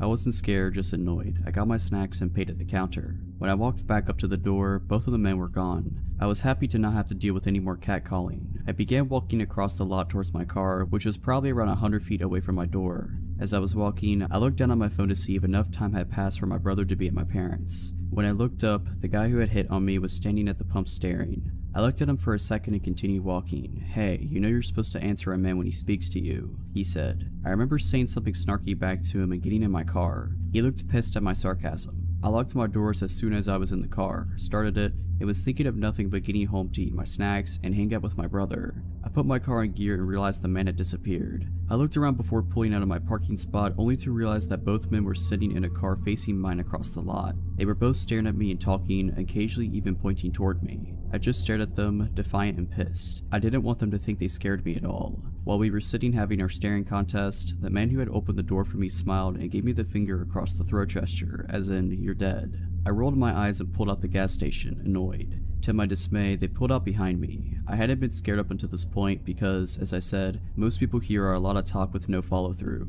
Instead of going home, I took a few back roads that connect back in a sort of circle to see if they were really following me, which of course they were. When they realized I was testing them, they drove up really close to me and started laying on the horn. I couldn't see their headlights, they were so close. I called my brother and told him what was going on. He told me to come home and he would handle it. I started driving home. The two guys were still in my car blowing the horn. Even with my detours, I was only about 3 to 4 minutes from my parents' house. I slowed down to pull in the driveway and was immediately relieved. At the end of my driveway, my brother was standing hands crossed in front of his stomach, clearly holding a pistol. I drove around him into the yard. The two guys actually started to pull in behind me until they saw my brother, then they hightailed it out of there. I have no idea what they would have done if I had stopped somewhere alone or kept driving. I'm thankful my brother was there. This past New Year's Eve, I went away for the night with my two best friends and one of their moms. I was home for the holidays from college, and my friend Sarah invited me to go to Palm Springs to celebrate New Year's with her mom and our friend Rachel. I didn't have any other plans, so I decided to go with them. We went to a cool city about an hour from where we live that is big on shopping and resorts. We planned to have a pretty calm night, watch the ball drop at a block party thing downtown, have a few drinks at a bar. Since we're on the West Coast, the ball drop is at 9, so at around 8, we ventured from our hotel, walking to the block party about a mile away. On the way, we passed by a very lively bar. We decided to stop by and spend 15 minutes dancing, but didn't get any drinks. We continue on to the block party, get some dinner, a glass of champagne. The ball dropped and they had a DJ, so we spent about an hour there dancing. After we got tired of it, we decided to head back to the bar and hang out there until midnight. Once we get there, Sarah's mom pays for a drink for each of us, but leaves soon after that because she was tired. It's about 10:30 at this point, and Sarah, Rachel, and I are enjoying our drinks and having fun dancing. Rachel tried some of my drink since it was the one she hadn't had before. I went back to the bar to get a second drink, and that's the last thing I remember. The rest I've gathered from Sarah and Rachel. Almost immediately after getting my second drink, I asked Rachel to go to the bathroom with me because I wasn't feeling well, even though I was completely fine 10 minutes before. Once in the bathroom, I just collapsed on the floor, and I was almost unresponsive. Rachel, not worried, somehow drags my half-lifeless body out to where Sarah was waiting for us. Security, seeing my condition and assuming I was wasted, asked us to leave.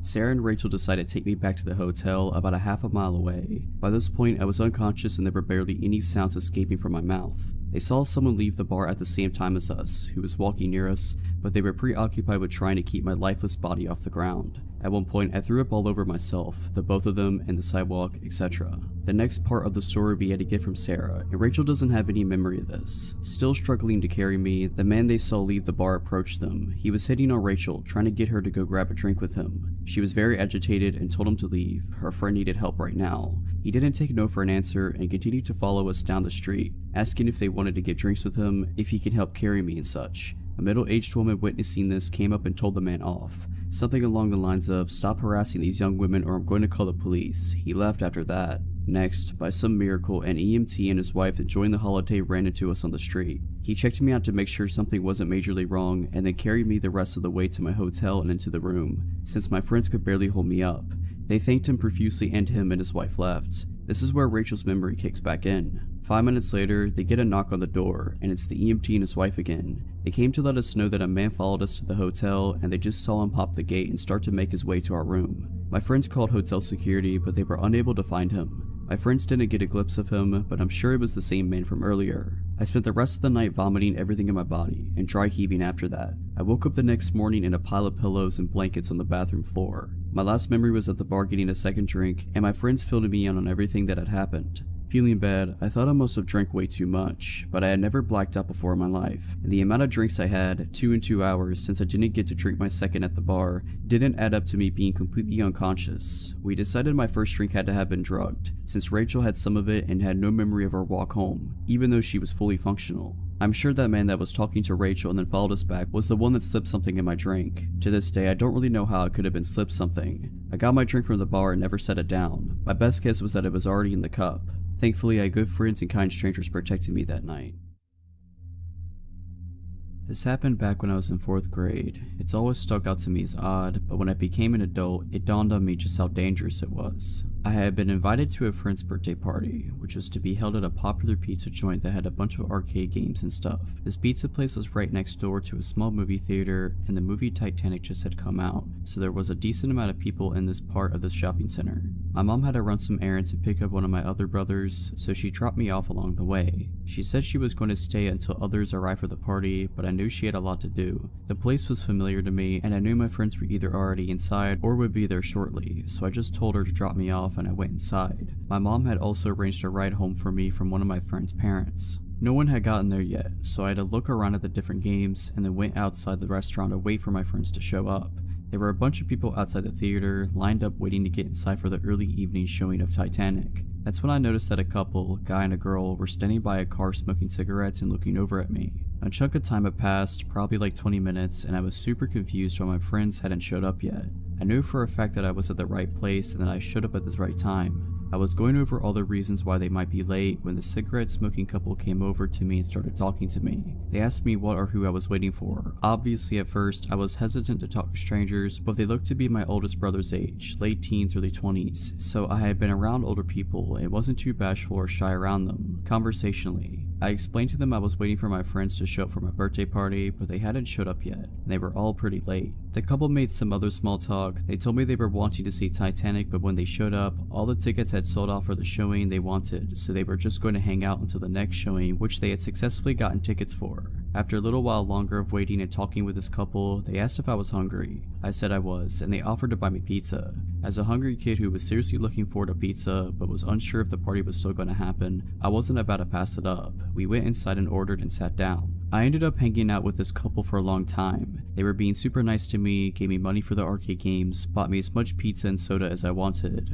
I had almost completely forgotten about my friends and the party that was supposed to happen, until I saw what time it was. Almost 2 hours had passed, and I started to get pretty nervous/anxious. I wasn't sure how I was going to get home. I didn't have a cell phone, this was 1997, and neither did my parents. My mom would be furious that A, no one showed up to the party, and B, I didn't seek out help from the restaurant or some kind of security guard or police officer, and C, I'd spend the 2 last hours with strangers, accepting food and money from them. I decided to ask this couple what I should do. This is where things started to get really strange. The guy turned to me and said flatly, "You don't need to go home." Thinking back, I definitely couldn't fully comprehend the weight of what he said. I didn't know what to say, so I kind of shrugged in confusion and said I needed to find a phone. I went up to the counter and asked if I could use their phone, and they let me. I called home, but no one answered. I tried again, still nothing. I then told the people at the counter that I was trying to get picked up, but no one was answering the phone at home. I must have looked pretty panicked, because just then the guy from the couple came over and put his hand on my shoulder and said, "Don't worry, we'll get this figured out." He then gave me some more money to play a few more arcade games while he figured it out with the guys behind the counter. No idea what they talked about specifically, but I ended up playing another game and then went back to the table we were at. The guy came back over and said that they were going to take me home. He was being super positive and upbeat about it and was insisting that it was no problem whatsoever. His girlfriend was also being very insistent and supportive of the idea.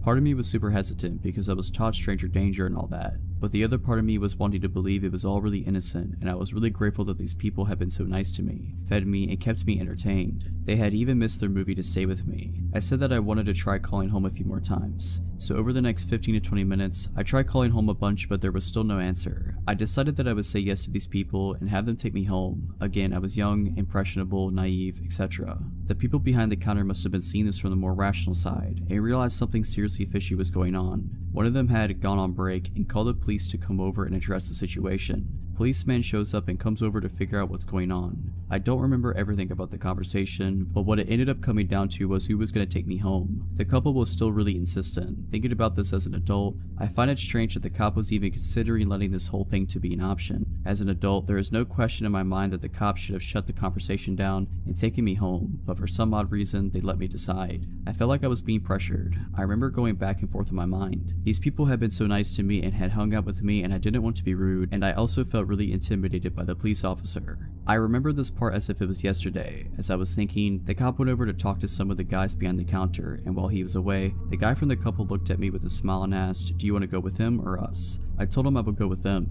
Again, in hindsight, I still can't believe the cop let this happen. As we were getting our things to go, the officer did say that he was going to follow us the whole way, which was a redemptive assurance. The officer asked for my address and my parents' names. I got in the couple's car and told them where I lived, and we were on our way. The girl was driving and the guy was in the front passenger seat. The entire drive, the guy was looking over his shoulder out the back window, glancing back and forth between me and the cop following behind us. We pulled up to my house and I went up to the front door while both the couple and the cop were parked on the street. Opened the door, went inside, and saw that my mom was looking out the window with a very confused and concerned look on her face. She went outside and found out all that had happened and was furious. I didn't tell her the specific things that the couple had said to me. Again, I didn't understand the full gravity of the whole situation until years later. Going through the whole scenario in my head, if the cop hadn't followed us, I more than likely would have been abducted. Thinking about all the things that they had said and done, befriending me and feeding me and giving me money to play games, was them totally trying to come across as disarming and trusting and friendly. A totally screwed up situation that could have been so much worse. Hard to think about. I'm almost 30 now and have kids of my own, and thinking about them in this kind of situation makes my blood boil. At about 8 p.m. last night, I was walking with a friend of mine, Sally, about a mile to the closest cafe. We're both girls in our early 20s, neither of us own cars, and Sally didn't have her Opal card, which is an automatic ticketing system for public transport, so walking was our only option. It's summer over here, so it was still fairly well lit and we were walking down main roads, so we weren't too concerned. We finally arrived at this cafe and sit down. I was paying, but I only had my credit card, and sure enough, it was cash only. Sally was on the phone when I got back from the counter, so I just gestured for her to stay put and guard the spot while I went to go get cash. This is my home suburb, so I know there's no ATMs around, and my best bet is a gas station about a block away. I'm doing a light jog so I don't keep Sally waiting, and when a balding, sweating guy probably in his late 40s with a tank top and no shoes come pacing behind me as I pass the corner of the block. He walks behind me for about 100 meters. I didn't really think much of it. The gas station was the next building along. It seemed like he had just come out of a nice suburban house along the street, and it wasn't the witching hour, so I just assumed he was going to the station like me. He didn't even cross my mind as I entered the tiny convenience store, nor did he follow me in. In my peripheral, I saw him walk past the door and out of sight. I looked around for an ATM they sometimes have inside. No such luck, so I go up to this man in his 30s at the desk and reluctantly ask if they're able to do cash out. He smiles and says, "Of course," and then asks, "Is he with you?" I have no idea who he's talking about at first, and then he points to the man from earlier, pacing around outside the store. Keep in mind, he didn't look at all menacing. He wasn't going back and forth just outside the door. He was drifting in the space outside, from the pavement to the gas pumps to the storefront, seemingly aimlessly. I assumed he was on drugs. I tell the clerk no, not thinking much of it at all. He says, "Oh, he was staring at you before. I thought he might have been your dad." I laugh it off. I honestly wasn't concerned at all. He was still ambling around outside and I couldn't imagine him having a fixed gaze on anything. I thank the clerk for the cash, but before I turn away to leave, he says, "Just wait and see if he leaves first." We wait for a few minutes in silence and the guy begins to pace back and forth directly against the front wall of the store, looking straight ahead and never into the store. It still looked like the man was just on a drug-induced amble and seemed harmless. Not once did I catch his gaze, so I figured it would be safe to just slip out the door and walk back to the cafe in the fairly bright light of dusk, especially since Sally was texting me at this point asking, "Where are you?" I thank the guy at the desk once again for his concern and assure him that I don't know the guy and I'm not involved in some weird scheme to rob the store and head for the door. The clerk asks if I want him to walk out with me. I say that I should be alright and begin walking away from the block. As I leave the store, the drifting man stops pacing and makes a beeline for me from the other end of the building. I seriously didn't think much of the guy at all until this point, but for the first time he was briskly walking in a straight line towards me. The hairs on the back of my neck stand up and I start power walking so that he doesn't think I'm actively trying to escape him. Still trying to convince myself that I'm just being paranoid and should be more casual. I don't look behind me to see how close he is. I've reached the pavement on the other side of the gas pumps when I heard the clerk run outside. He's yelling at me, "Go, run, run." I make a break for it, looking over my shoulder. He's grabbed the man by his shoulders from behind. The balding man isn't even glancing behind him or trying to escape. He's just watching me run away. I keep running until I've crossed the road and then turn around, standing still. The clerk is still holding onto the odd, staring man. The clerk and I are just looking at each other in bewilderment, not really knowing what to do. He makes a hand gesture to go and I gesture my hands thanks, to clasp your hands together and shake them a bunch of times. I got back to Sally with the cash and bought food, before walking back home a different way. Overall, odd guy at the gas station, let's not me. Nice gas station attendant who went well out of his way to help my naive self. I'm definitely glad we met. I was selling my old car as I had bought a new one. I posted it on a couple of selling sites and Facebook. I arranged 2 visits that day and was home alone. It was broad daylight, so I assumed everything would be fine. The first one that came made an offer a little lower than what I was looking for, so I said I would get back to him later as I had another viewing. The guy from Facebook pulled up in a blacked out Range Rover and 3 other guys got out. I opened the car and explained why I was selling the car. You know when you just get a bad feeling? I wasn't sure why 4 people would need to come view an 8-year-old car. He asked if he could take the car for a drive. At this point, I was not going to get in the car with him, so I said, "Yeah, take it, I'll wait here with your friends." He asked me to get in the car. What if he just took it? I said, well, it wouldn't matter, that's what insurance was for. I was not getting in the car with him. The 3 guys left and didn't even speak to me, just to themselves, and I found that odd, but it made me feel very unsure if the car would come back. The car was not putting up a fight for or arguing over. He then pulled back up. He got out and offered the same price as the other guys earlier buying the car for his daughter. He wanted me to get in the car with him to go collect the cash. I said it was fine, his friends could take him if he needed to go, but I had another viewing and I would contact him later. I didn't want to walk back to my house as I had now decided to sell to the other guy as they were just giving me the creeps. He then offered more than honestly the car was worth if I went with him now. I said no and locked the car and started walking towards the main street as I had seen my neighbor walking down and shouted to him and his dog. They spoke to each other and drove off. I texted the other guy and told him the car was his and he was welcome to come over anytime to get it. I sorted and filled out the V5 and off he went. That night from my living room, the black Range Rover came back and parked outside. I live in a cul-de-sac, so I am set back to where we had been. I told my husband and he looked out and he said that was strange, and then my phone started blowing up. I politely said the car had gone and that I was sorry but I couldn't help.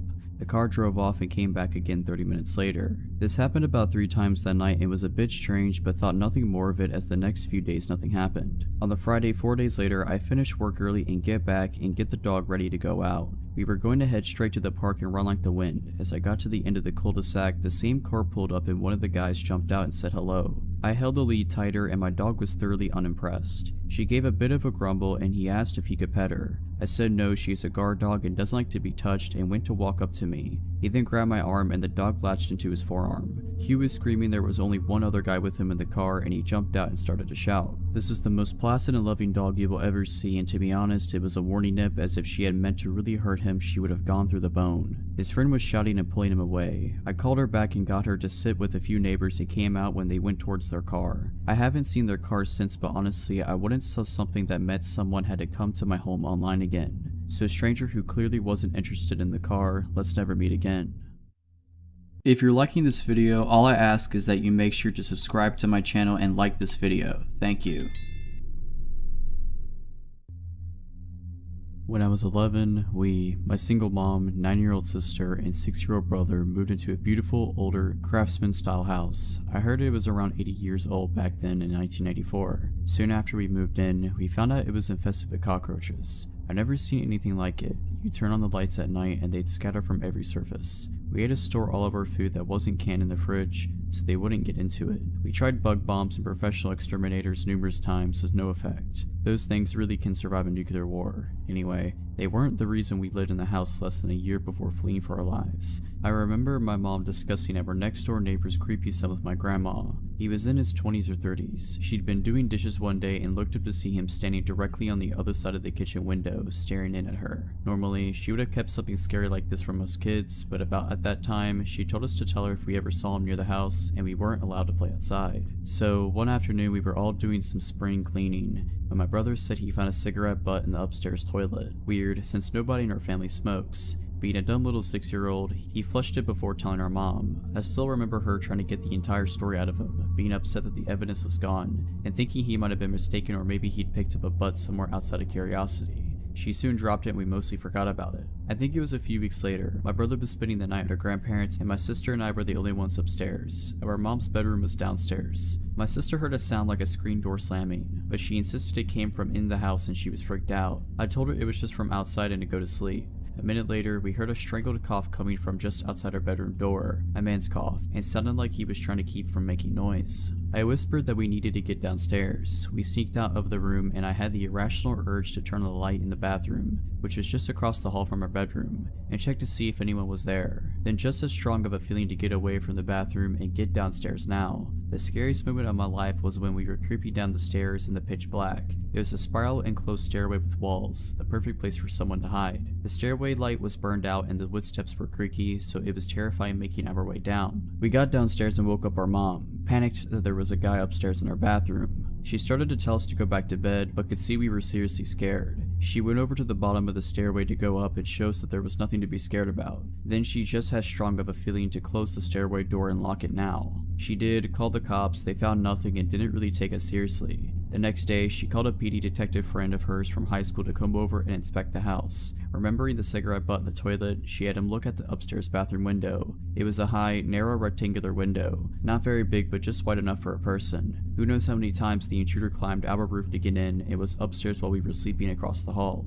The window swung up on hinges. When my mom's friend let the window drop, it sounded like a screen door slamming. He said the locks on all the windows were so old they were practically useless, and we needed to get out of the house immediately. We moved into my grandparents' house that day. When my mom went with her brothers a few days later to pack up some things, a back door had been smashed open, but nothing in the house was disturbed. A few years later, we heard the neighbor's son was arrested for attempted murder. I still wonder what might have happened if I turned on that bathroom light, if my mom didn't lock the stairway door, or if we didn't leave the house when we did. Backstory: my wife and I don't live together. She had become abusive over the last few months, mostly towards our daughter. Our daughter is almost 18 months old and is my whole world. I am unemployed at the moment, but my mother had been helping me out a lot. Today at around 4 p.m, I took my daughter to the store. I usually do this around the time she wakes up from her nap. My daughter is a very active child and can't seem to sit still for more than 10 minutes without getting cranky. I usually let her walk with me, holding her hand and patiently walking at her pace. I usually get just a juice for her, but had to get some extra groceries that I was short on. Flour, sugar, and some noodles. I also remembered we were low on milk and grabbed a gallon on our way back. With all that I was carrying, I wasn't able to hold her hand. I made sure to walk behind her, but that only makes her walk slowly. As we made our way to the registers, I was continuously urging her to keep walking, which she would do, but only for a second before her attention would be drawn to another rickety box with whatever was on sale, or she would see something colorful on a lower shelf. I was getting a bit frustrated, but I wasn't showing it in my voice. I kept urging her to keep walking, and she kept getting sidetracked. With everything I was carrying, I started to wish I had grabbed a basket.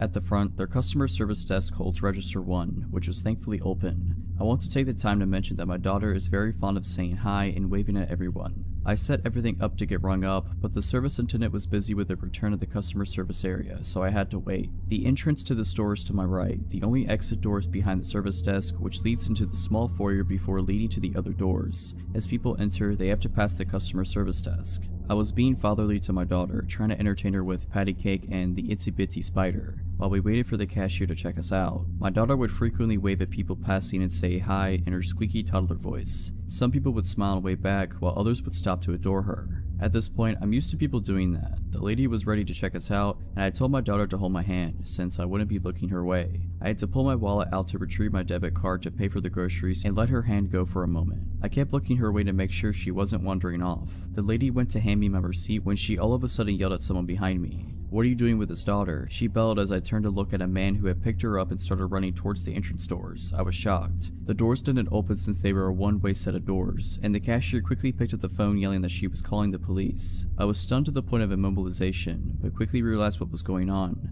I have a pocket knife that I usually carry on me so I can break the seal on my daughter's juice. I quickly ran after the man as someone started to make their way through the entrance doors. He didn't get a chance to run through though because I slammed my fist across his temple. I decided to not use the knife in case I might get in trouble. The man stumbled and I grabbed my daughter from his arms. He then proceeded to run out the door empty-handed. The police arrived about 5 minutes later and asked me what I had seen.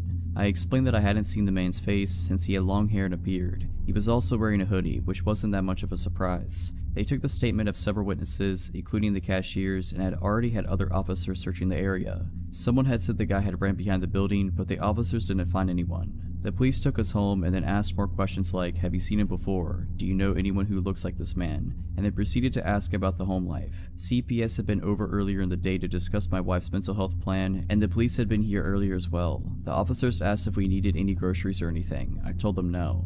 The officers left, leaving me their cards in case I saw the guy around the area. About 20 minutes later, I got a knock at the door. To my surprise, the officers had returned with the largest box of Pampers diapers I had ever seen, a large box of wipes, about 6 large Winco bags of groceries, and a couple bag of toys. They had left us with a Christmas card saying I was a strong father to have had so much go on recently, and that my daughter was lucky to have such a great father. There was a $100 bill in the card too, wrapped in a note that said to get a drink or two if I needed it. I don't drink, so I'll probably get some extra Christmas presents for my mom and daughter. So, to the guy that tried to kidnap my daughter, I hope the police find you. Close to 10 years ago, my best friend and I scored this deal of the century. Living with her parents recently purchased and refurbished home for cheap as chips rent, so the property wasn't considered unoccupied and their insurance still covers it. They were planning on selling their house in the country and moving closer to town in a year. But when they spotted this place, it was perfect, so they snapped it up. They couldn't be bothered dealing with random tenants for a year, so we offered it. It was a lovely old mid-Victorian style house with a hallway running the majority of the length on the left side, and 3 bedrooms and a bathroom coming off the hallway to the right. At the back of the house was an open-plan living room and kitchen and a backyard. It was an inner Melbourne suburb, so it was totally fenced in with 6-foot fence on 3 sides, and the front had a cutesy white picket fence. On the right side of the property, an outdoor gravel pathway was wedged beside the bedroom walls and the fence line. It began with a gate in the front yard and ran the length of the property to the backyard. This is important later. My friend obviously scored the master bedroom at the front, with lovely vertically opening bay windows facing the front garden and street. I had the next bedroom with the window facing the gravel path/fence, and the 3rd bedroom was our study. We lived here for close to 10 months in bliss. Great house, great company, and even though the area was considered a little dicey, the location was stellar. One hot summer night, we said our goodnights, and I went to bed and fell asleep immediately. My housemate stayed up in bed to read for a bit, with just her bedside light on. She was doing that just for over an hour before she heard a weird scratch in the front window of her bedroom. Initially, she put it down to an overhanging tree branch, till she realized there was no overhanging tree branch. She sat frozen in fear, blankly staring at her book for what felt like an eternity, till she heard the noise again and again. Scratch, scratch. Slowly looking up, she saw a dude wearing a hoodie trying to open her window, looking her dead in the eyes. She screamed, jumped out of bed, and ran straight into my room. I woke up super dazed as she was pulling my hand and whispered, yelling that someone was trying to break in. She had a tendency to be a little overdramatic sometimes, but I swear I've never seen someone look so genuinely terrified. I went to grab my phone to call the cops, but we just went completely still when we heard the distinct crunch, crunch, crunch of someone walking down the side path of the house. We both rolled off my bed onto the floor and went completely still. The crunch, crunch, crunch continued, getting closer to my bedroom window. I don't know what it is about distinct sounds at night when it's otherwise quiet, but it sounded deafening. And then I realized why it was so loud. My window was wide open. I jumped up, slid the window down, and slammed the lock shut just as he reached the window. He looked at me, but he didn't react at all. He just calmly tried to open the window, but when he realized he couldn't, he continued down the pathway to the backyard. I was extremely terrified now, and my housemate was crying. I sprinted to the back door to thankfully find it locked, and ran back to my room and called the cops. I didn't know what the cops knew that we didn't, but they must have broken a land speed record to arrive all at 3 minutes later, lights and sirens off. We saw them go down the side path, guns drawn, straight to the backyard. There were some noises from the yard, then a knock at the back door a moment later, and the police identified themselves. Turns out the dude had vaulted the back fence, and another patrol car was headed to the next street over to look for him. The 2 cops at our place asked if we were okay, and then asked if they could come in and look around. They managed to calm us down whilst making sure the place was safe. They took our statements and they asked if there was anyone we could stay with tonight. My housemate and I stayed at our boyfriend's place for a few nights after that, and when we stayed in the house, it was never the same. We felt completely violated, and ended up moving out a few weeks later. We never found out if the dude was caught, but there was a random stabbing a few nights after the incident at the train station 2 streets over. If it was related or not, I don't know, but all I can think is that we were so lucky that it went the way it did. This happened way back in October of 2006. At the time, I was just a 19-year-old kid always on the lookout for adventure. One Friday night, after wrapping up a shift at McDonald's, I met up with some of my friends who suggested we check out this haunted location called Whitesbridge. My one buddy Brendan said he had recently learned about it and began telling us the legends associated with the 100-year-old wood-covered bridge. Never one to turn down a spooky experience, we all piled into my green Ford Taurus and headed out on our journey. Brandon gave directions, guiding me off the main road, and within minutes we were on the dirt back roads, surrounded by woods and cornfields. Our only point of reference was a blinking cell tower off in the distance. We could tell we were getting further from the city as our cell phones began slowly losing service. As we rode deeper and deeper into what legitimately felt like the absolute middle of nowhere, Brandon repeated the legend associated with the bridge. Back in the early 1900s, a local farmer discovered that his beloved wife had been cheating on him, and in a fit of rage he killed her and her lover after discovering them in the act. After committing the cold-blooded murder, the farmer left his home and wandered the dirt roads in a daze. He eventually came upon White's Bridge where the realization of what he had done finally began to sink in, and deciding he would rather die than face the consequences of his actions, he hoisted a rope up and over one of the bridge's rafters and hung himself. As far as I could tell now, the story is complete fiction, but we totally believed it at the time. After a long and bumpy ride, Brandon instructed me to turn right on an off-road I wouldn't have even noticed was there had he not pointed it out. I took the turn and there before us was White's Bridge. It looked like something straight out of a horror film, an old wood-covered bridge, aged by time, sitting alone above a river deep in the middle of nowhere. We parked the car on the side of the road and got out to explore. Immediately catching our eyes was a scarecrow lying abandoned at the entrance to the bridge. My friend Mike, who was known as somewhat of a risk taker, and a stupid one at that, picked up the scarecrow and lit it on fire. The hay body burst up into a ball of flames and Mike waved it around proudly next to the old dry wood bridge. Realizing the risk, I told him to throw the thing in the river and put it out, which thankfully he did. After making sure there weren't any rogue embers that could ignite the bridge, Brandon suggested we get back in the car and pull it onto the bridge. He explained that the legend was that if you parked your car in the middle of the bridge, put it in neutral and killed the engine, the spirit of the dead farmer would push the vehicle forward to get it off the bridge. Naturally, we had to try this. We piled back in and did exactly as he said. We parked halfway across the rickety old bridge and killed the engine. We sat in the pitch black, saying nothing, waiting for anything to happen. The only sounds were the creaking of the bridge, the river flowing beneath us, and footsteps.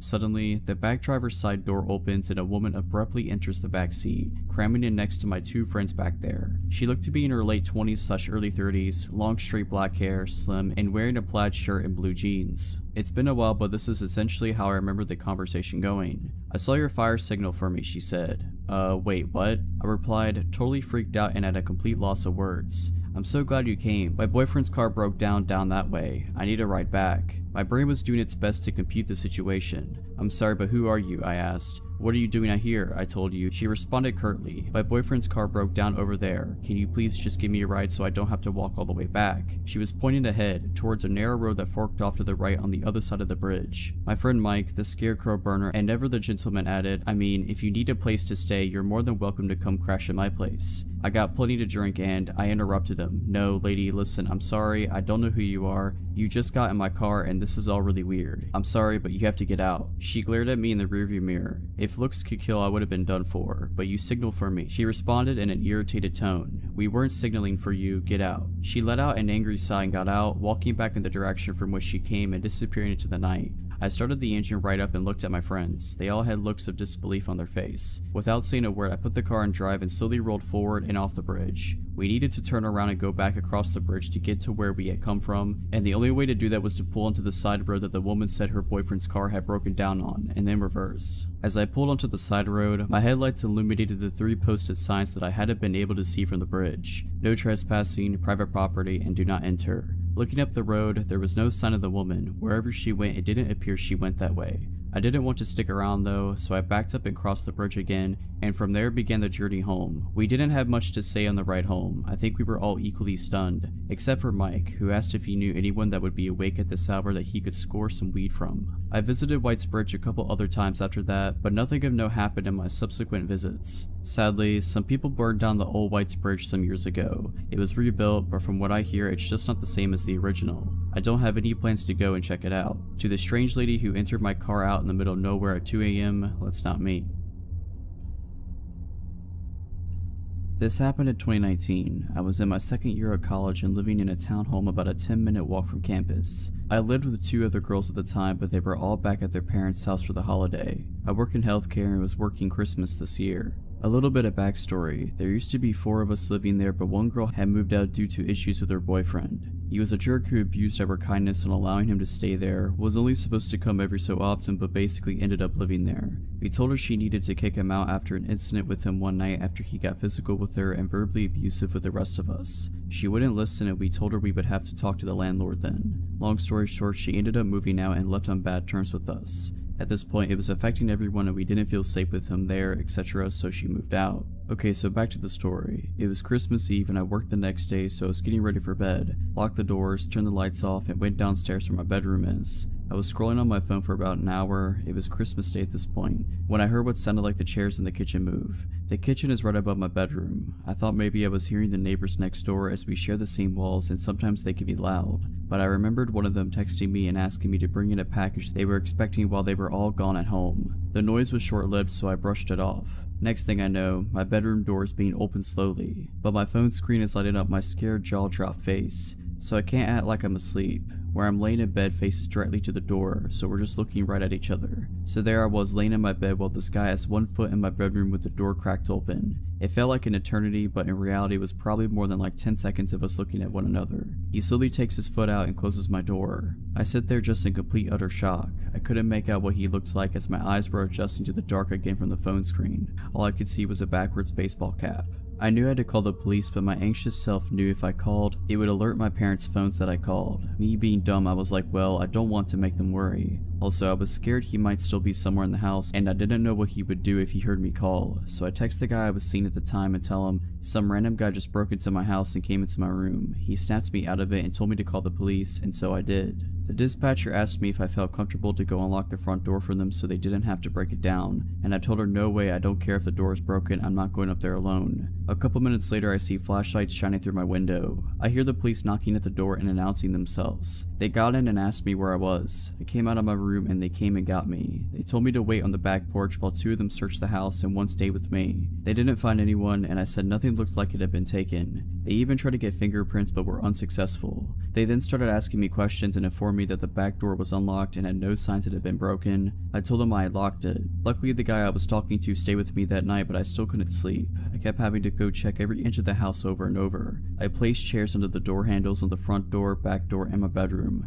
The next day I informed our landlord and she refused to come out and change the locks, and she never ended up changing them for the rest of the time we lived there.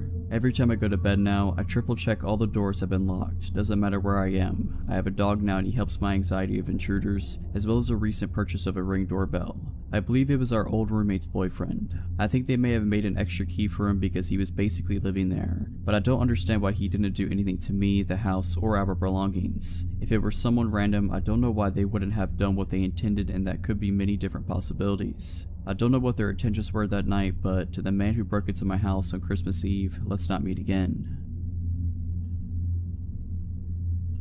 Over the summer, me, my fiance, and my stepdaughter, then 2 years old, went on a vacation to Presque Isle in Pennsylvania. We stayed there throughout the afternoon and decided to get dinner in a nearby town, Erie, Pennsylvania. We go there and see a water fountain that kids play in. We think our kid would like that, so we get food and take her there. Now, it was kind of a pretty sketchy area, but there were also kids and it was still a little light out, like 6:37 p.m.-ish. Me and my fiance sit down and watch our kid play for a bit. At some points, our kid wants me to run in the water with her, so I do. I kinda keep going back and forth between playing with her and keeping my fiance company. After playing with my kid for a while, I come back to my fiance. She looked kinda pale and said, "Go get our kid. We need to leave right now." I didn't know what was going on, but I got my kid. As I was turning to go back and get her, I noticed a group of about 3 really weird guys staring intently at us. When I looked over, one of them stood up a little bit and was giving me a stare. I grab our kid and start following my fiance who was booking it. As we were walking away, she tells me that somebody is following us now. I look over and see the creepy looking, shirtless dude getting into his old, beige sedan behind us. My fiance explains to me that the same man kept approaching her whenever I would get up to run around with her kid. At first he introduced himself and tried talking to her. She thought he was being benign but just trying to hit on her. When I came back, he apparently bolted. I sat with her for a couple of minutes and then went back to play with our kid. Apparently, as soon as I went, he returned. He asked her if she was married to me. She said that we were going to be hoping that it was the end of that. He goes away before I came back to sit with her again. The third and final time I go to play with our kid, he apparently came back. He told her that she thought she was a beautiful lady and asked if that was her daughter, pointing to our kid. My fiance said yes, and the guy said that our kid was also a beautiful lady and that his night was going to be made, whatever that means. Cue when I come in and we book it. We're walking back to our car, which is kind of far away.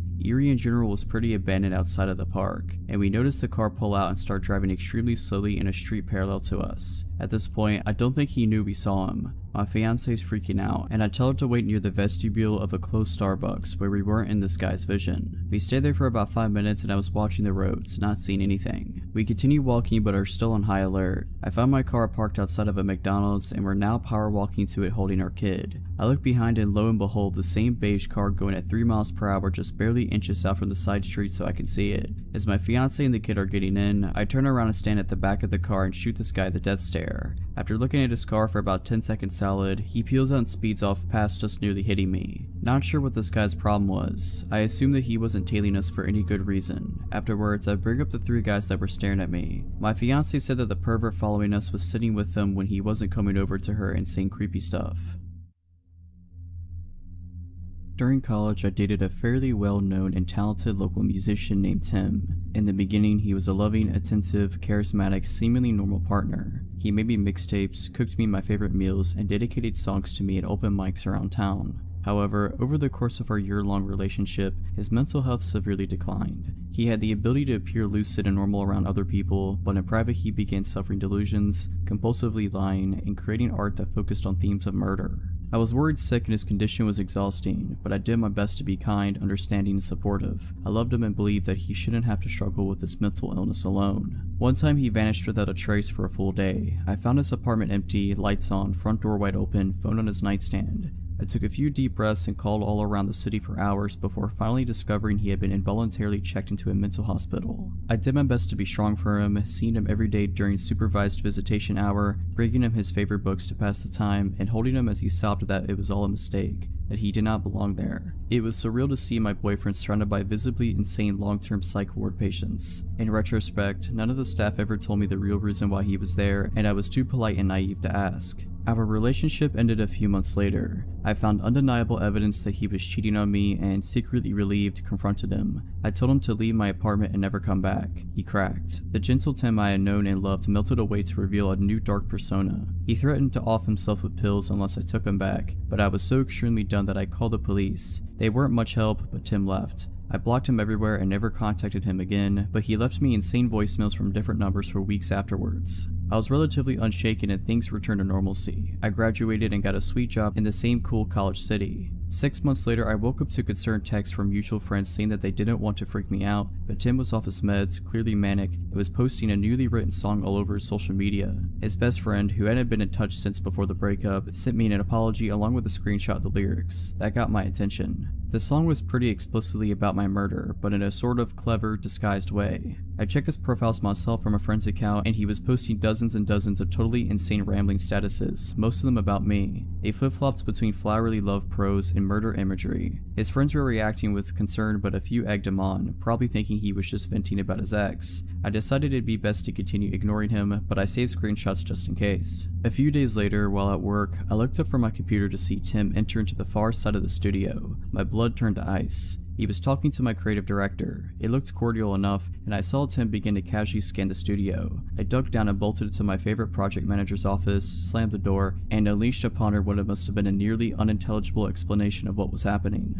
I was shaking so hard I could barely speak, but Nancy was amazing, and she understood almost immediately. She snuck me out of the building and drove me in her car to the police station, where I showed officers the screenshots and filed a report. My coworkers later told me that Tim was there to inquire about the open designer position. He is not a designer. He had brought with him a portfolio and an elaborately fabricated work history that sounded legit. At the end of his interview, he casually asked if I still worked there. He said we used to collaborate. Oh, and he had written a song for me, and it had been picked up by the local radio this morning. He asked my coworkers to let me know with warmest regards. That phrase still makes my skin crawl. He then left, found my abandoned car in the parking lot, and paced behind it until the police arrived. Unfortunately, he wasn't enough of a public menace for police to bring him in that day, but the incident helped me to secure a restraining order against him. My company was amazing too. I was deeply embarrassed about my literally insane ex coming to the studio, but the CEO filed trespassing charges against him and created an action plan to keep me safe if it happened again. Not long afterwards, I moved to a different city, and that was that. Haven't heard from him since. But I discovered the most alarming part later. His roommate at the time, Liz, went through a similar experience with him during his breakdown, and when he compared notes much later, she said she had seen a large axe in Tim's car the same week it had all gone down. She said that she was worried about Tim's Facebook activity, so she removed the axe and hid it. Tim was so angry that he completely trashed our house and never came back. And if our timelines are correct, that must have been just before he came into my workplace for his interview. When I was about 12, I decided making a newspaper for my entire neighborhood was a really great idea. My friend and I were both at middle school and decided to get together once a month and write absolutely enthralling articles about the weather or when the pool would be open, and then deliver our front/back one-page newsletter to every single house in our 2-street neighborhood, whether they wanted it or not. We kept this up for about 2 years until the time of the story. So we were on our once-a-month paper route, if you could call, walking around our small neighborhood and putting a single sheet of paper in every mailbox of paper route. It was raining this particular time, so we had umbrellas and we were carefully walking to each mailbox, trying to keep our newsletter as dry as possible. This also meant all the cars that came by had their headlights and windshield wipers on, and also made sufficient noise with their tires splashing through the puddles. My point is that we knew when a car was approaching behind us. We were about halfway through, on the street we weren't so familiar with, the one we didn't live on, when we noticed this souped up old white car coming really slowly up the street. Now, the way my neighborhood was set up, the only reason why you would be on the same street as us is if you lived there or you made a wrong turn. So there were even less cars on the street, and the ones that passed usually were people that we knew. We continued walking from mailbox to mailbox, while periodically checking to make sure the white car wasn't just parked. It was moving very slowly, and the headlights and windshield wipers were either broken or just not turned on. This car drove slowly past us as we walked, going roughly the same pace as our steps, if not slower. Something was so off about everything. There was no reason for this car to be on this road in the first place. We definitely didn't recognize it or the driver inside, and it was going so incredibly slow. Car trouble? I don't know. We pretended one of the houses was ours and walked up the driveway to avoid the car as it got close to us. It continued at the same pace, and we watched it until it eventually disappeared around the corner. We laughed about it, thinking it was weird, but nothing happened. It was all well and good until the car showed up at the end of the street behind us again, going just as slowly as it had before. What was this person doing? We were so confused and walked a little farther from the curb to avoid the car again as it came by. We didn't laugh about it this time. The car showed up a third time at the end of the street, and at this point we decided we should cut through some yards to get home. Better safe than sorry, right? We crossed the street, but the car passed again and we shrugged it off and kept going. The fourth time this car came around, it pulled up right next to us and the driver had his window down. Being 12 and living in a bubble, my friend and I hadn't really experienced shady people, but we knew something was up with this guy. He had a white towel draped over half his head, was wearing a white tank top, while we were in long sleeves and rain jackets, had his window down, and when he spoke his speech was slurred. We were polite and said hello, and he asked us what we were doing through his open window. We continued walking as this interaction took place because we knew this dude seemed sketch, but at the same time we didn't want to assume anything and be rude. When we told him we ran a newspaper, he immediately perked up and enthusiastically asked us about placing an ad. He also took his hands off the steering wheel and leaned over so he could get closer to the window. He smelled of cigarettes. My friend and I looked at each other. We knew something was wrong. We told him no, we don't place ads in our newspaper, even though we did. He told us we were pretty girls and probably cold. Our idea to cut through some yards was decided. We hurriedly said something about needing to go home, and he began shouting at us from inside the car as we crossed the street. We bolted to a neighbor's backyard when we heard the car begin to move quickly and hid in some bushes until we were sure the car was gone. We stopped writing our newsletter after that. Meeting a creepy person while you're alone in the rain in your own neighborhood was a good deciding factor for calling it quits. So, weird and probably high dude that tried to talk to a 12-year-old me and my friend, let's never meet again. To start off, I'm a 16-year-old female. Okay, I was visiting my mom's apartment for the weekend with my sister. We go there every weekend or every other weekend to see her. We arrived at about 10 in the morning and brought in our pillows and movies or whatever from my grandma's car. We get inside and chill there for a couple hours, watching TV, before my sister says that she's hungry. My mom asked, okay, what do you want? I said I was okay with having a pizza, and my mom said that she would have to run to Kroger's, which is less than a mile away. She said she would also get some movies from Redbox. My sister then asked if she could go with my mom to Kroger's. My mom said she could and asked if I would be okay in the apartment by myself. I said I would because I knew I would. I'll be gone in 20 minutes tops, my mom said. She didn't like leaving me alone, but she thought it would be okay, as she told me later. Now, my mom's apartment is kind of in a crappy place, where people have been spotted with drugs and thieves and stuff. But I was on the 3rd floor in one of the many surrounding apartment buildings, with tons of neighbors. I would be fine. Okay, lock the door, and you know not to open unless it's me. They left soon after, and I was sitting in the couch, on my phone with Jerry Springer playing in the background. It was about 10 minutes after they left when I heard the doorknob jiggle. I looked up, not feeling scared right away, but also feeling a little wary. I should mention that I carry a pocket knife everywhere with me and the blade is about 3 to 4 inches long. It was sitting on the coffee table in front of me when I got up to go to the door. I'm only 5'3" and I knew not to open the door, so I grabbed a chair and stood on it to look through the peephole. That's when I got scared. On the other side was some guy, just standing there trying to open the door. Of course, being how I am, I tried to laugh myself out of being afraid because I had no reason to think he was going to do something to me. Maybe he just had the wrong room. I'd never seen him before and I don't know everyone in the building personally, but I had seen them all at least once, and he wasn't one of them. Hey man, I think you got the wrong room. He froze, his eyes glued to the door handle, and then at the peephole. He probably could tell exactly where I was when I spoke. I swear we made eye contact and the whites of his eyes were so yellow I thought he had jaundice. Then he all of a sudden started ramming his shoulder into the door, like full on shoulder ramming like in football. I jump off the chair and grab my phone and knife and run into a room with a window and lock the door.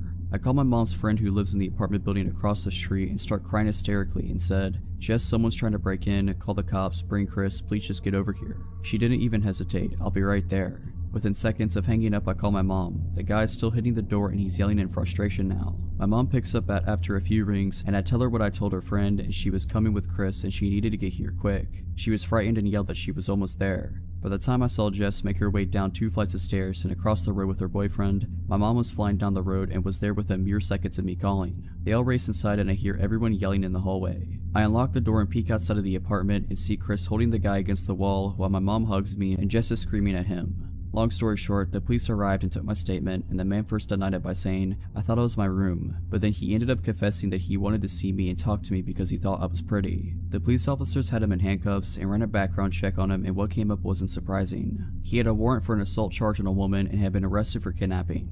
Yeah, I hope I don't have to experience that again.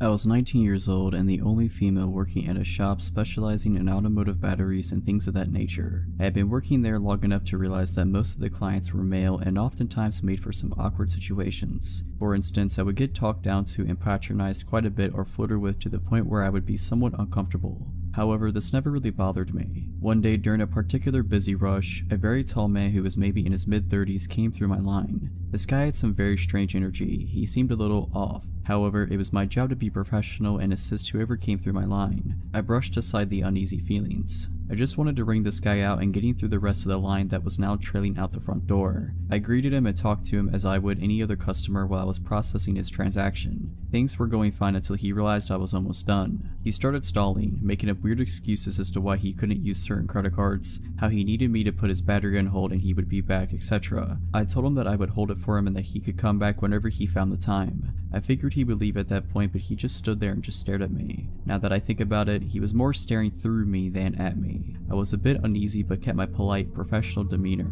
"Sir, if you're not purchasing anything at the moment, may I ask that you step aside so I can assist the other customers," I said. He completely disregarded my question and, in a slow, raspy voice, asked, "So, what's your name?" I didn't wear a name tag specifically for reasons like this. Customers had found me on Facebook before and it was really unsettling. Thinking quickly, I threw up my nickname. "It's Rhea." "Rhea," he said as he kept staring. I just smiled awkwardly and said, "Yep, that's me." By this point, my manager had realized what was going on and he proceeded to ask the man to step aside as well. After hearing it from my manager, the man walked to a corner of the store by some shelving and continued to stare while I was ringing the rest of the customers out. A bit of time went by and the line had cleared up, but he was still standing there, staring and now smiling the most sickening smile I think I've ever seen. It made my skin crawl. Of course, my manager and coworker saw this too, and my coworker grabbed my arm and said, "Come on, let's go out back." As we were walking to the stockroom, my manager asked the man if there was anything else he needed. The man muttered that there wasn't and left. I wish that was the end of it, but of course he had to come back in to purchase the battery. When he came back the next day, we again had a line. He let people go ahead of him and waited until I was free before coming up to the counter to make his purchase. I greeted him again and tried to remain professional, but it was hard considering how creeped out I was. I was again met with the same stare and the same freaky smile. I can't remember the entire conversation, but at one point, the questions he was asking became personal / weird / inappropriate enough for my coworker to cut in. He looked at the guy and then at me and said, "Rhea, go take your break," before he basically pushed me out the way of the computer and rang the guy out. I stayed in the back until my manager came and got me, telling me it was safe to come out. We were all pretty creeped out but thought that was the end of it. A few days went by and we had all mostly forgotten about this creepy dude until he walked in again. This time though, he didn't look through the store, didn't approach the counter counter, didn't say a word to anyone. He just stood, jacked hood pulled over his head, in the corner of the store, staring and smiling. The smile had become even wider and more sinister looking, and at this point I started to freak out. I started shaking and feeling sick to my stomach. Then my manager cut the horrible tension by pretty much screaming at the guy, "Hey, I'm sick of you coming into my store and pulling this crap." The creep paid him no mind and kept right on staring. This pissed my manager off and he walked out from around the counter and told the dude, "Look man, if you don't quit coming in here and staring at her, I will not hesitate to call the cops. What you're doing is harassment, so you need to get out of my store." At the mention of police, this dude's smile dropped and he slowly sauntered out of the store. We never saw him again, but I was immediately taken off closing shifts due to fear that the man would come back and try to catch me when I was alone. About 3 years ago, I was in a long-distance relationship with a younger man, meaning he was only 17 at the time while I turned 19 in the relationship. His name is Peter. Peter was not a nice person to say the least. He thought that the first impressions he made on people were the only one he needed, and as such he stopped being nice, polite, or reasonable to people after the first meeting. I was young and saw past this, thinking I could somehow change him. However, this abuse towards people around me and myself eventually became too much and I broke off the relationship with him. The breakup went smoothly, all things considered, except he wanted me to say the words so he could play the victim. This had been a core element of our fighting because he hinted that he would wanted to break up, but instead of just saying it, he kept me on the hook and became even more abusive. I'm getting sidetracked, but the point was that I thought of the matter as resolved and entered a loving relationship with my current boyfriend shortly after this. Then came the day where Peter wanted to get his belongings back. I texted him a list of everything he had left in my apartment and he okayed it that it was everything. We also made an appointment for him to stop by my apartment around 3 p.m. the following Thursday. I have no intentions of letting him get back into my house nor being alone with him, since he suddenly seems to have many mood swings after seeing me in another relationship. He has been blocked from my Facebook account, but somehow knew I was in a new relationship, which was a major red flag to me and my boyfriend. Thursday came and I felt eager just to be done with it. My boyfriend and I are walking home from high school when my phone rings. It's Peter. He yells at me that he has now been waiting at the train station for over an hour. I try to reason with him, agree to meet him there with his belongings since he needs to catch a train. My boyfriend walks with me to the train station, but we arrive only to find it vacant. I live in a small town and the train station is mostly used during rush hours in the morning and evening. It is also located rather bizarrely among normal residences, and there are a lot of off alleyways leading all over town from there. I get a text stating that Peter can see us, but won't come out of hiding when my boyfriend is there. We leave his stuff on a bench at the train station, calmly replying that I'm not actually interested in meeting him. When I say calmly, I mean that my reply is calm. I'm shaking and my boyfriend is furious over this child's play. On our way home, I receive another text. This time, he states that he has a gift for me and it is in my mailbox. This freaks us out even more, mostly because this indicates that he might be waiting at my home. It is entirely possible that he watched us on the train station and then ran all the way to my apartment.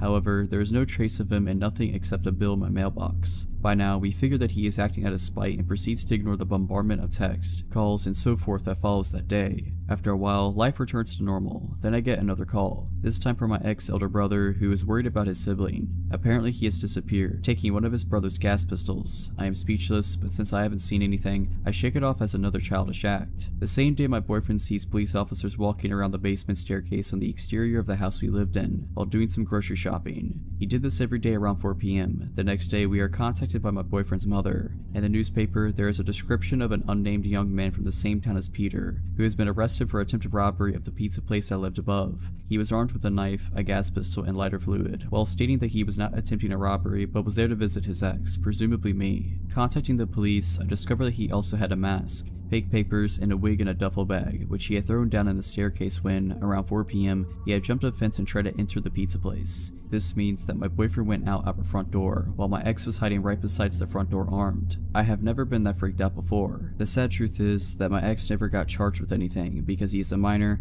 has a father with a military background and money. Luckily after this, me nor my boyfriend ever saw him again.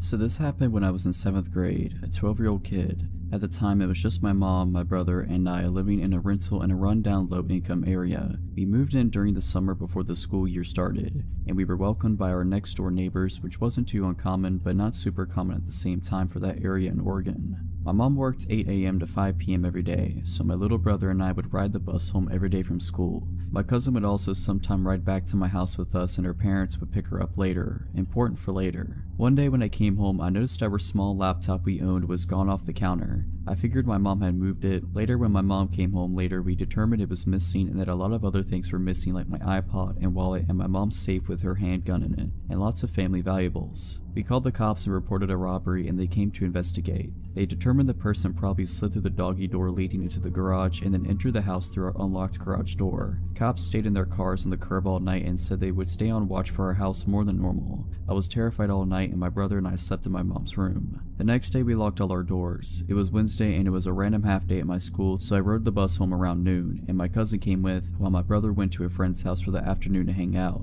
I used the key under the mat my mom leaves for me, and my cousin and I hung out for about an hour or two until her mom came and picked her up.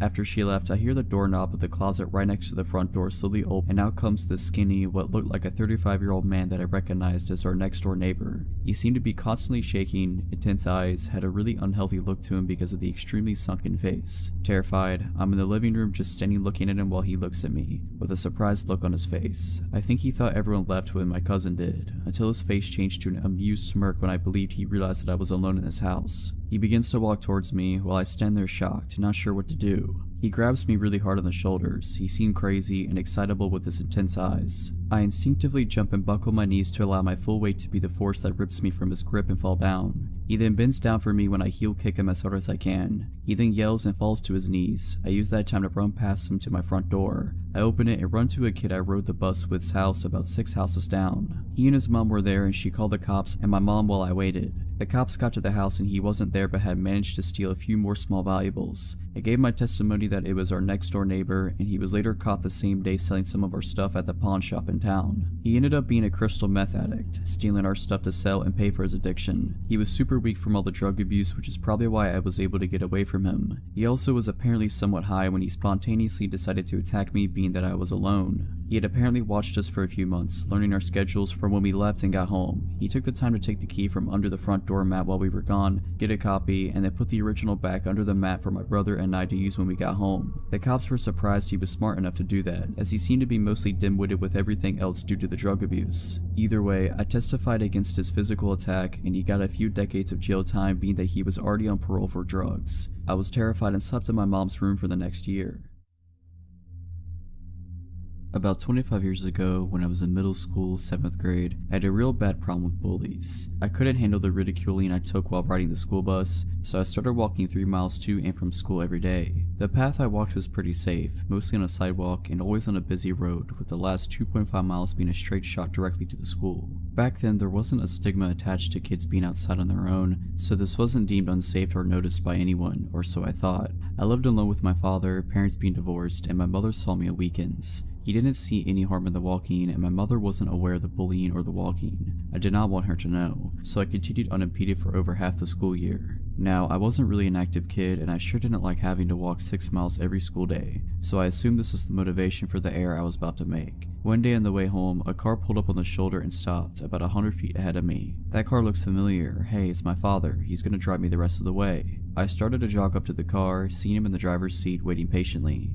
His hair looks darker than normal today. Wasn't the inside of his car tan and not red? The thoughts left as soon as they entered, and I caught up to the car and opened the passenger side door and started to get in. As I was tossing my backpack on the floor in front of me and swinging my legs into the car, I started saying, "Thanks, Dad," but the sentence never completed. Before I knew it, I had shut the car door and we began to move. This isn't my father. This man was much older, by at least 20 years, hair obviously dyed black, and hands propped at 10 and 2 on the steering wheel. The shirt he was wearing looked just like one my father would have worn. A short-sleeved collared button-down, brick red with black horizontal lines, not pressed, but not too wrinkled either. He was smiling at me, which probably would have felt warm if it was coming from my grandfather, but instead it felt menacing. I heard a click and looked over at the door, which had just been locked. I stared at the door for a moment longer, then turned and faced front and completely froze, terrified. "Hello, I saw you walking. I figured I'd come give you a lift." I did not move or answer. His voice matched his smile, deceivingly friendly. We were roughly a mile away from home, and half a mile from the next turn needed to head in that direction. All I could concentrate on is how I was going to get out of the situation.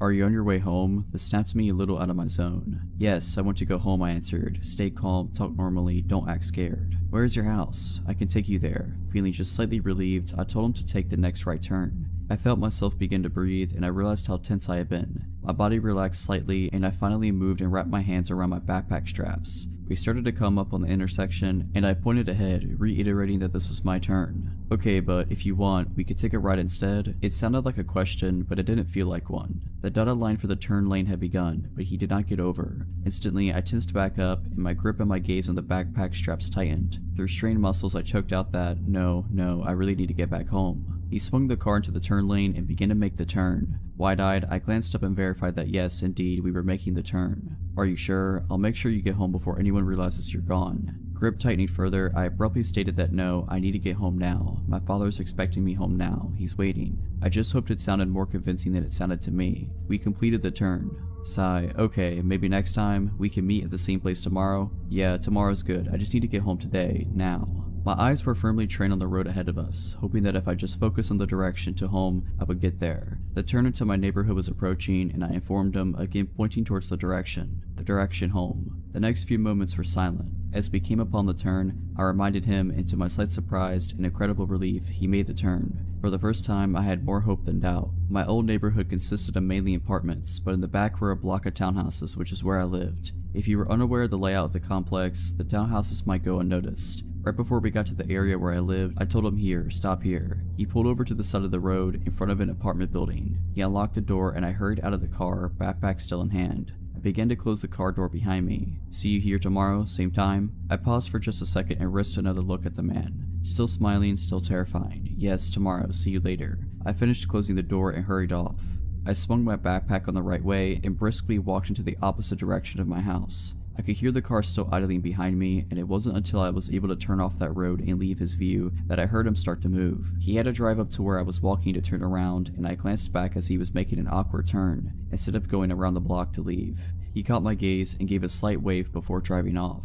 My hand was in the reluctant process of waving back, but I was slow enough that he was gone before I completed the motion. I turned my head and kept walking, and the moment I could no longer hear his car, I ran, as fast as my legs and heavy backpack would let me. I ran around to where I could hide between two buildings, and hid there for a while, until I felt enough time had passed for me to feel confident he was not driving around waiting looking for me. It was probably 30 minutes, but it felt like hours to me at the time. I ran the rest of the way home, keeping a lookout, making sure he couldn't see me going through the backyards. I reached my front door, unlocked it, and almost spilled inside. I was moving so fast. It wasn't until I locked the door behind me that I felt safe. I didn't feel scared anymore. I was home. In the end, I told both my parents, and my mother forced my father to drive and pick me up from school for the remainder of the school year. And luckily for me, the bullying stopped the next year. My father didn't believe me and thought I made up the story to get out of walking to school. In his defense, me trying to explain that, no, the car was exactly like yours, except the entire color of the inside, and no, he did look like you, just with darker hair, and it all happened so fast. It was worth his disbelief and annoyance every day in the car, so I never had to meet that guy again. So this happened when I was 16, visiting my grandma, who lives in a small town in Poland. Just for context, it was summer and my family wasn't with me at the time. As you can imagine, living without my parents for a short time, my grandma's really chill was a dream. I could stay out late as much as I wanted to without my parents being able to prove it. Now at 16, you feel you're invincible. You don't really think about how many screwed up people there are in this world. Because of this mindset, I wasn't worried about walking alone at night. The day on which the story takes place was very hot. I remember shopping and hanging out with my friends until about 8 p.m. when it started to rain. Instead of walking home quickly, I decided to visit my aunt's house, hang out with my cousin for a bit, and walk home when the rain stopped. Well, I lost track of time and ended up leaving her house at about 10:30 p.m. At this point, the rain had mostly stopped, and this being my favorite type of weather, I declined my aunt's offer to drive me back, telling her I was getting a cab. I'm still surprised she believed this, but maybe she just didn't care. So I went on my way, called my grandma to tell her I'd be home in 30 minutes, but not telling her that I was walking alone. If there was one thing that scared me, it were the huge train tracks which you had to cross in order to get to my grandma's house the fastest, so I decided to take the longer way around through some sort of nature preserve. I'm not sure how to call it.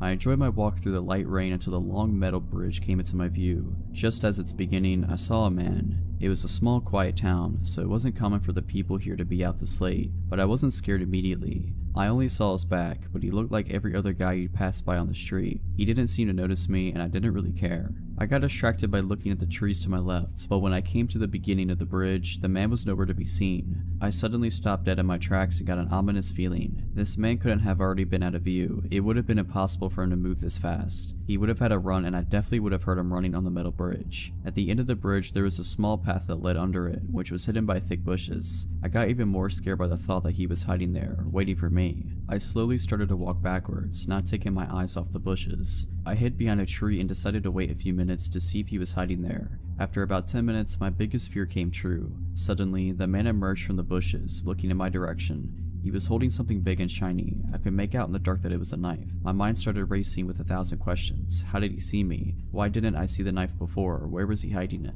He suddenly started to run in my direction, so fast. He ran straight past me, hiding behind this tree, and I was so relieved. When he was out of sight, I ran faster than I ever ran, not stopping to look behind me, being frightened the whole way back, thinking that he'd somehow find me and do whatever sick thing he had in mind. Luckily, I arrived home safely, my grandma waiting for me already mad. Looking back, this was one of the most stupidest things I could have done because of what happened a month after this incident. 2 teenage girls about my age were stabbed dozens of times by this bridge. One body was found about 30 meters from it, and the other one was thrown into the nearby river. To this day, nobody knows who did it, but I'm pretty sure that it was the same man whom I've encountered. For context, this took place when I was 16 years old. I'm 24 now, so it's been a while, but this was one of the many stupid things I've done in my life where I could have ended up dead or even worse. I grew up in Portland, Oregon, and me and my friends would often go to the Lloyd Center to go shopping or just to hang around the food court being degenerates. I was walking around the mall with my friend Crystal and my mom when a man at a pop-up kiosk stopped us. He said that he represented a modeling company and wanted to talk to us about modeling for their clothing line. I considered myself better looking than the average duck. Spoiler alert, I am about as plain Jane as they come, and so I promptly announced that I wanted to sign up for the modeling agency, which my mom quickly shut down. I replied with a why, which got me in trouble later down the line with both parents, but that was the only start of my woes. I convinced my mom to allow me and Crystal to go off on our own, and with a reluctant sigh, she allowed us to go off. Me, being the dumb kid I was, marched right back over to the modeling agent and signed myself up with a phone number and email address. He said that he would be back in contact with me shortly to set up an interview with the company. That night, I went home and saw that I had a friend request from someone that shared no mutual friends with me. Hesitantly, I added the person and a message popped up. Hi, I'm such and such from the modeling company. You signed up with our agent earlier today and I wanted to get in touch with you. I know you're in the Portland area, so we wanted to set up an interview with you next week at 9 p.m. at this location. Are you able to come speak to us? I responded with a maybe and logged off my computer. That's when my phone started to ring. I picked it up and it was yet another guy from the agency. This new agent asked me whether or not I could come and do the interview. I said maybe and bid him farewell. It was about here that my gut instinct started to kick in. Why would they set up an interview so late at night? And I googled the address and it was in an industrial park by the airport. I chose not to answer the onslaught of emails, Facebook messages, and phone calls that I was getting. This went on for about a week before I got radio silence. The guy on my Facebook blocked me. There were no more emails or calls. It was at this point I began to worry. What if I had allowed my career to not even blossom, let alone flourish? What if I had made a mistake? I was already in hot water with my father for telling my mom off at the mall the first time. So with school in my mind, I allowed the idea to fade from my mind of what could have been. About 2 weeks later, our home phone started to ring. My father answered the phone, and as soon as he started listening to the message, his face became ash and he instantly hung up the phone, turning me to demand what I had done. I tried to feign innocence, but I knew the jig was up. We had just gotten a phone call from the Portland Police Department to warn our family about a ring of traffickers who were targeting young girls with promises of modeling and acting. They had stumbled upon the name of one of the men who worked for the ring and through that started contacting families of young women whose information they had gotten a hold of. The worst part of it all, they had my family's address and home phone number as well. I was grounded for the rest of the year, which was to be expected, but it was better than being carted off to some trafficking ring, so I couldn't complain. When I was finally allowed back to the mall with my friends, we walked by the kiosk where the modeling agent once peddled his false hopes and dreams. All that was left was an empty booth.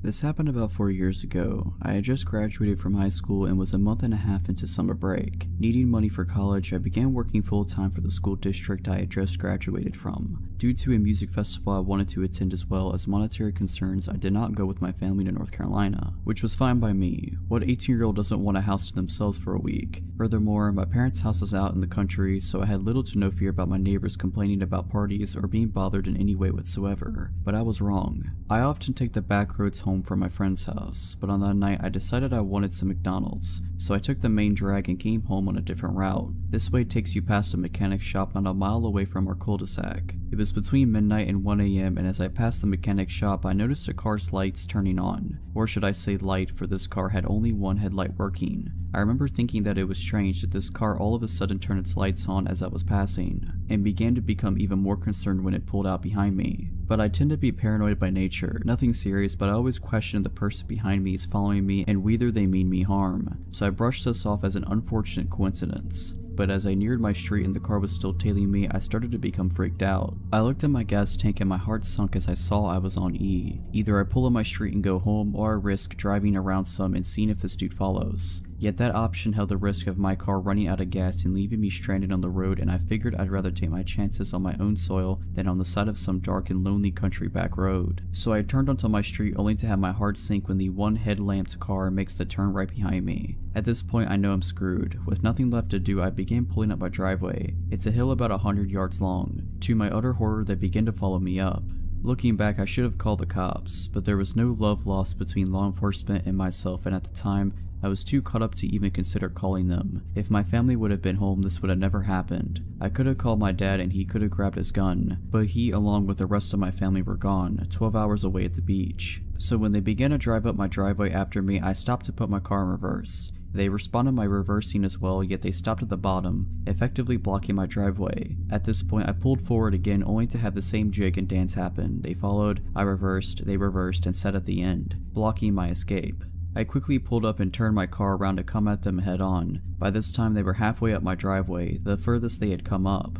Looking back, I was terrified, alone, and angry. Who did this person think they were? With my brights on and shining right into their face, I opened my car door and got out. I pulled out my pocket knife and held it in my left hand while I grabbed my hammer in my right. I used to keep one in between my seat and door. In some weird desperate mindset, I made a split-second decision to grab the hammer from the head with the handle sticking out. My hope was that it would be mistaken as a gun. I began yelling and pointing my hammer/gun at the car, screaming at them to get out and what do you want? All the while I held my hammer as a gun and prayed they would fall for it. Whether they did or not, I cannot say. Part of me believes they thought it was a gun due to my brights being behind me, making my whole front side a shadow, yet they could have just not wanted a fight. Perhaps they thought I was a girl or was timid and wouldn't resist so aggressively and violently. Who knows, but it worked. They slowly backed out of my driveway and crept around the cul-de-sac. As they were leaving my street, I ran after them, hiding behind my neighbors' houses, and at every driveway the car would slow down to a near stop, as if scoping out the houses. Thankfully, they didn't pull into any driveways and they turned off my street altogether. After I was safely in my house, I ate my McDonald's by the front window with all the lights turned off, waiting to see if they'd come creeping back. Thankfully they didn't, but that night I locked every door in the house, which I always did anyways, and slept with a hammer, machete, and baseball bat next to me and my pocket knife under the pillow. Complete overkill, I know, but I was terrified.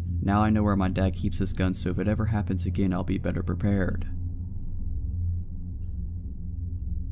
Last year, I was dog sitting for my aunt. The dog is small, sweet, and a little skittish. I had worked most of the week, so I was just living in the house for the time being. It's a nice house, not big enough to feel empty if you're alone, but not small enough to feel cramped. The only rooms I used were the kitchen, bathroom, living room, and the guest bedroom. My last day of work this particular week was a double shift. I was excited because after this I had 2 days off. I planned on using them to introduce the dog to RuPaul's Drag Race. I usually try to keep good spirits for a double shift because regardless of the time and annoying customers, extra money is always needed. My old job was a barista and cashier. Mornings are always busy and nights are slow. On weekends, people are more concerned with coffee and breakfast than anything else we may have to offer. I was having a nice time, actually, because this day was turning out to be not as hectic as the previous ones that week, one even involving a small fire. As the morning rush line was dwindling, the limited tables in the restaurant came into view and I started people watching. As I slowly scanned the customers eating bagels and reading the paper, my eyes met a man at a laptop. He had long, dirty hair and a bit of a stubble. He stared at me with a little too much intensity. I wondered if he found my people watching rude, so I decided to clean and restock instead. It didn't take long for a line to reform, so I returned to my register. Once again, after the line died down, I could see the few tables in the front. The man was still there and he was still staring at me. Every now and then he would look at his computer and then back to me. It almost felt like he was looking right through me, or like he could see every part of me. It felt so uncomfortable that I went and cleaned in the back of the restaurant, out of his sight.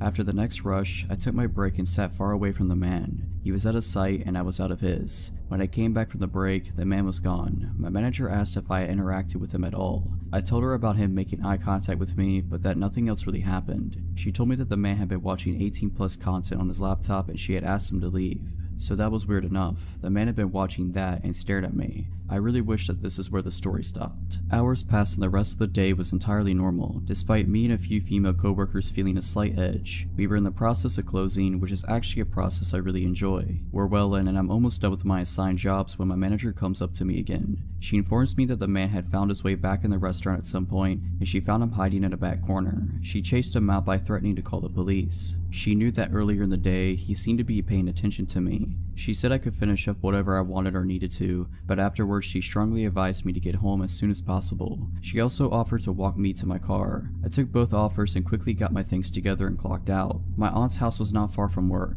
It was a 5-minute drive at most, which was helpful because then I didn't feel the crippling anxiety for much longer. I got in the house and after triple checking that I had locked every door, got into my pajamas. But unsurprisingly, I was not ready to sleep yet. Now was the time to introduce the dog to RuPaul's Drag Race. I went into the living room. The living room consists of a couch, 2 chairs, a TV, a window, and the front door. Unfortunately, the porch light was broken and the window had no curtains. That had me a little stressed, but I was willing to take that over the only other TV in the house, which was the one that exists in the scary basement. Facing the basement TV included having my back to a sliding glass door facing the very dark woods. No thanks. I was setting up the TV when the dog started growling. I really didn't think much of it. As I said, the dog is skittish so he growls and barks all the time. I wasn't looking at him. I was muttering shush shush and figuring out how to work the TV. The dog didn't stop and started to get louder, so I finally put down the remote and I turned to face the dog. I froze. The dog was barking at the window and there was an outline of a man at the window, the exact same build as the one at the restaurant.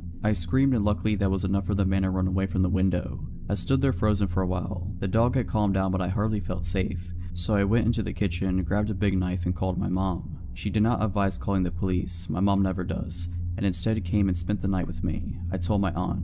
I spent the rest of my time dog sitting clutching the knife anytime I slept or took a shower. My aunt also gave me permission to have one friend stay with me every night. Nothing else ever happened. I never even saw the guy come into work again. A part of me wishes I knew who he was or where he went, or what he even wanted with me.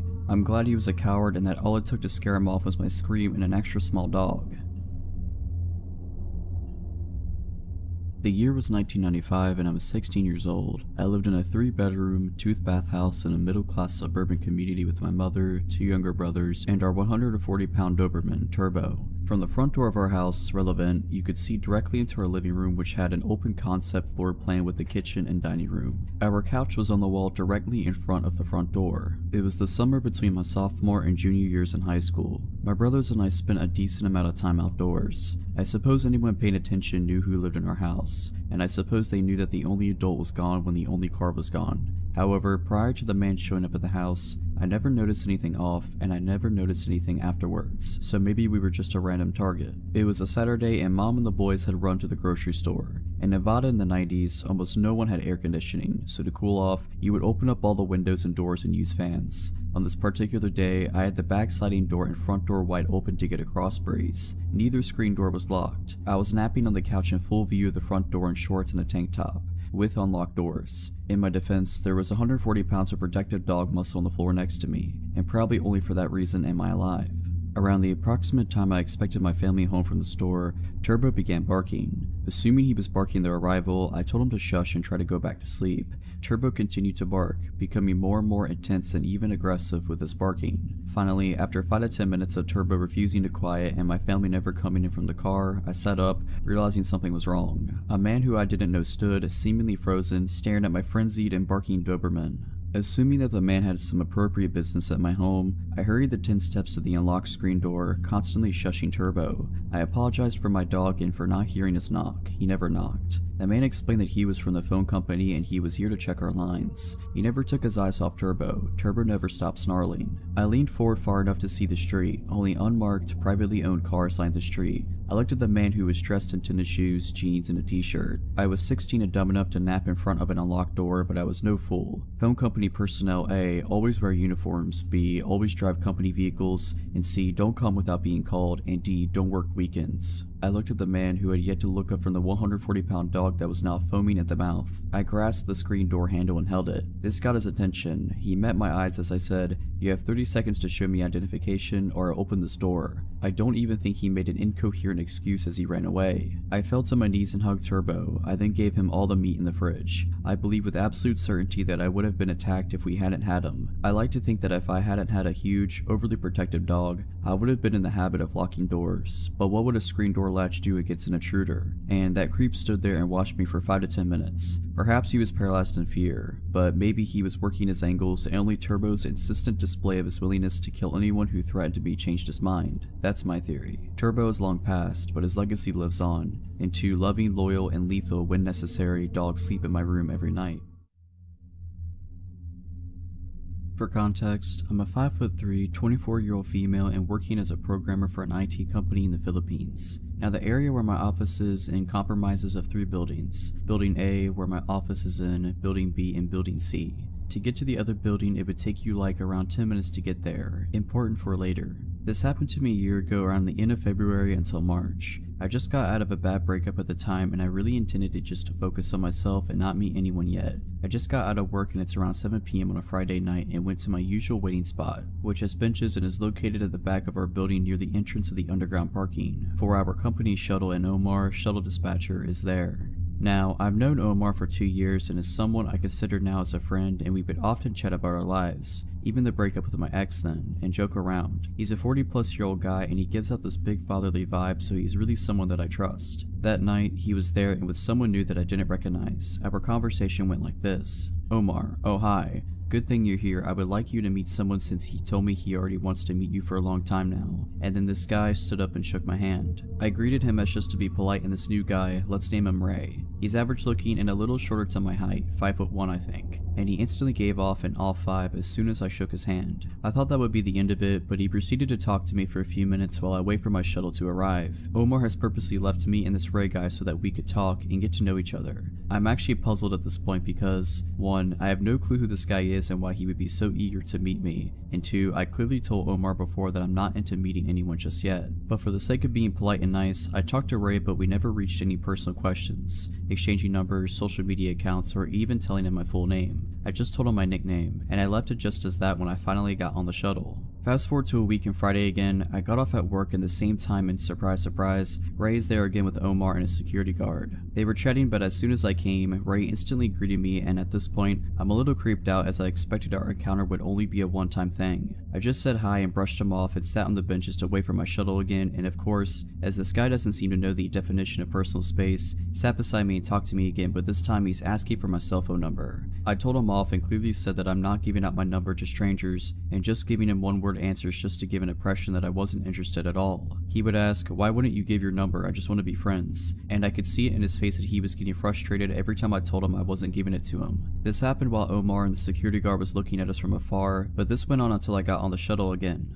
As soon as I got home, I mindlessly scrolled through my timeline and saw a notification that I have a new friend request, and guess what? It's Ray, and he even messaged me with a please accept my friend request. I just deleted his request, but now I'm pretty shocked since I didn't tell him my Facebook account, so how did he manage to find me? The following day was the last straw when I decided to get off at an earlier time so that I could avoid him, but to my surprise, he was there, again waiting for me, along with Omar and the security guard. Ray immediately ran up to me to say hi, but I brushed him off and dreaded the fact that I would have to wait with this creep again when I saw my shuttle isn't there yet. He immediately asked me if I accepted his Facebook request, and I decided to play dumb and said I haven't been active on Facebook and I haven't seen any requests. He got disappointed and he fiddled with his phone for a bit and then revealed his phone to show my Facebook profile and asked me if this was me. I said yes, and this time, I was completely ignoring him at this point and playing with my phone and told him that I wasn't going to accept his request because I don't know him. And then Ray grabbed my phone out of my hands angrily and said he was gonna add himself using my Facebook account if I won't. I muttered a what the and grabbed my phone from him, and with perfect timing, I got on the shuttle in a hurry and told the driver to go.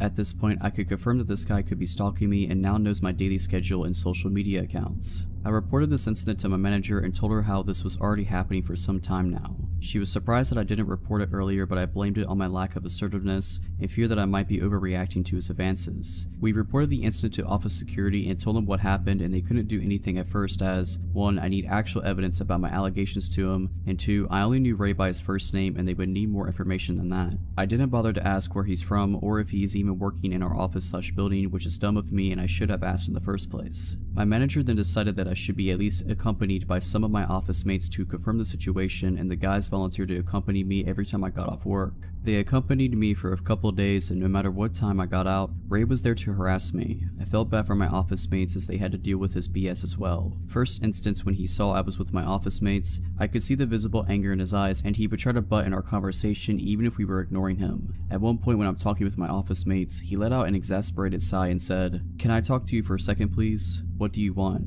I just want to talk to you. If you don't, I'll leave." Okay, and then I went back to talking to my office mates. He butted in once more and asked that I should introduce him to my office mates when I didn't. He proceeded to introduce himself instead, which irked the heck out of my office mates and I, as his behavior doesn't seem normal at all. After that incident, my office mates and I told my manager what happened and how dangerous this guy might be. She decided that we should escalate it to HR and have them deal with it immediately. Gladly, HR responded and took the situation seriously and began to do an investigation on who Ray might be. Same day, they sent an email that after searching through records, turns out Ray wasn't an employee at our office and they might need to talk to building security to find out more about this guy. HR also requested our office security to escort me and observe the situation. I honestly felt relieved as now I'll feel safe for the time being while they search for who Ray might be. He still showed up even if I got out late or earlier than usual, but never went near me when he saw I was accompanied by security, but he would just keep his distance and stare at me, smile creepily, and linger outside my shuttle until it left. HR contacted me for a meeting with him and my manager about some news on Ray, and I was shocked by the information that they found out. Ray was not an employee of our building/office, but in fact, a temp in the security office in Building C. I then thought, okay, this creep is really putting an effort for someone who is clearly not interested, and if he's a temp, meaning there's a chance I won't be able to see him after this. But then what HR said chilled me to the bone. He was a temp assigned to work on the security cameras, meaning he had access to all the building cameras. It has been his way to spy on me and the reason why he was able to be there at the exact same time I got out. HR has already spoken to his supervisor and gave a warning to Ray, and of course, Ray denied the allegations even if I had witnesses against him. The supervisor wanted to apologize to me in person, but I decided not to as I just wanted this to be over with. After that meeting, I never saw Ray again and I reckon he must have been kicked out after HR issued warning against him. As for Omar, I never seen him as well and I felt bad, but he was also part of the people who enabled Ray and didn't do anything when I was clearly getting harassed. I received a bit of backlash from the security guards at the building for a while as well, hearing them say that I was overreacting and I should have accepted his advances, which was disgusting, as I heard the same thing being said by female building staff as well. Nothing strange happened for a few days, but then the security guard that was with Omar at the time when Ray was harassing me added me on Facebook, but I didn't make much of it and just deleted the request. I'm still working in the same office and building as of today and been totally shaken up by the incident that I decided just to keep my distance from people so I could avoid from this ever happening again, and to Ray, please don't meet me again. If you're liking this video, all I ask is that you make sure to subscribe to my channel and like this video. Thank you.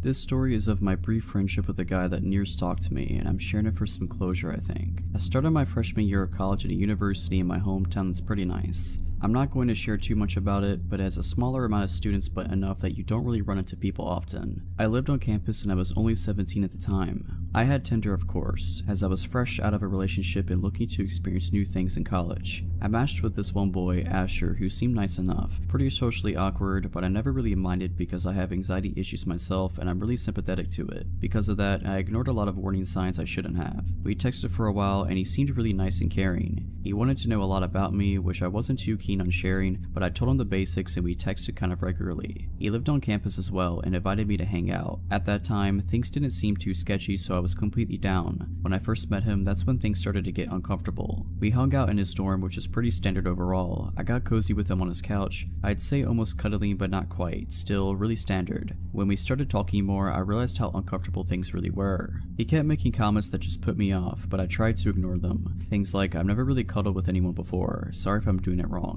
And so many comments about how he already liked me a lot and wanted me to stay forever. Weird word choice, but whatever, he's just trying to be nice. I let him down easy. I ended that hangout pretty quickly for some fake excuse, and went right back to my room. He kept texting me and professing how much he was into me, and I told him sorry, but I'm not looking for any kind of relationship, so I do not want to keep things romantic. A bad lie, but I'm very non-confrontational and I didn't want to be mean. That's when things started to get really weird. He sent me this long paragraph saying about how it was okay I didn't want a relationship now, and that he'd wait for me to save his virginity for me. We had never talked about anything sexual. I had never really even told him I liked him or flirted back. I just never turned him down. It was one of the creepiest messages I've ever received. Unfortunately, this was just the start of all the things weird to come. He wouldn't leave me alone even though I kept trying to de-escalate things, and I kept running into him all over campus. I wasn't sure how he suddenly was nearby when my classes ended, and I wasn't sure why suddenly we'd both be in the dining hall at the same times, even though I hadn't changed my regular routine, but I just tried to brush it off. Definitely a mistake. I ended up turning him down completely because I was getting creeped out and couldn't figure out how he wasn't understanding that I didn't want anything romantic or sexual with him, telling me how he was gonna off himself and no one was ever gonna love him.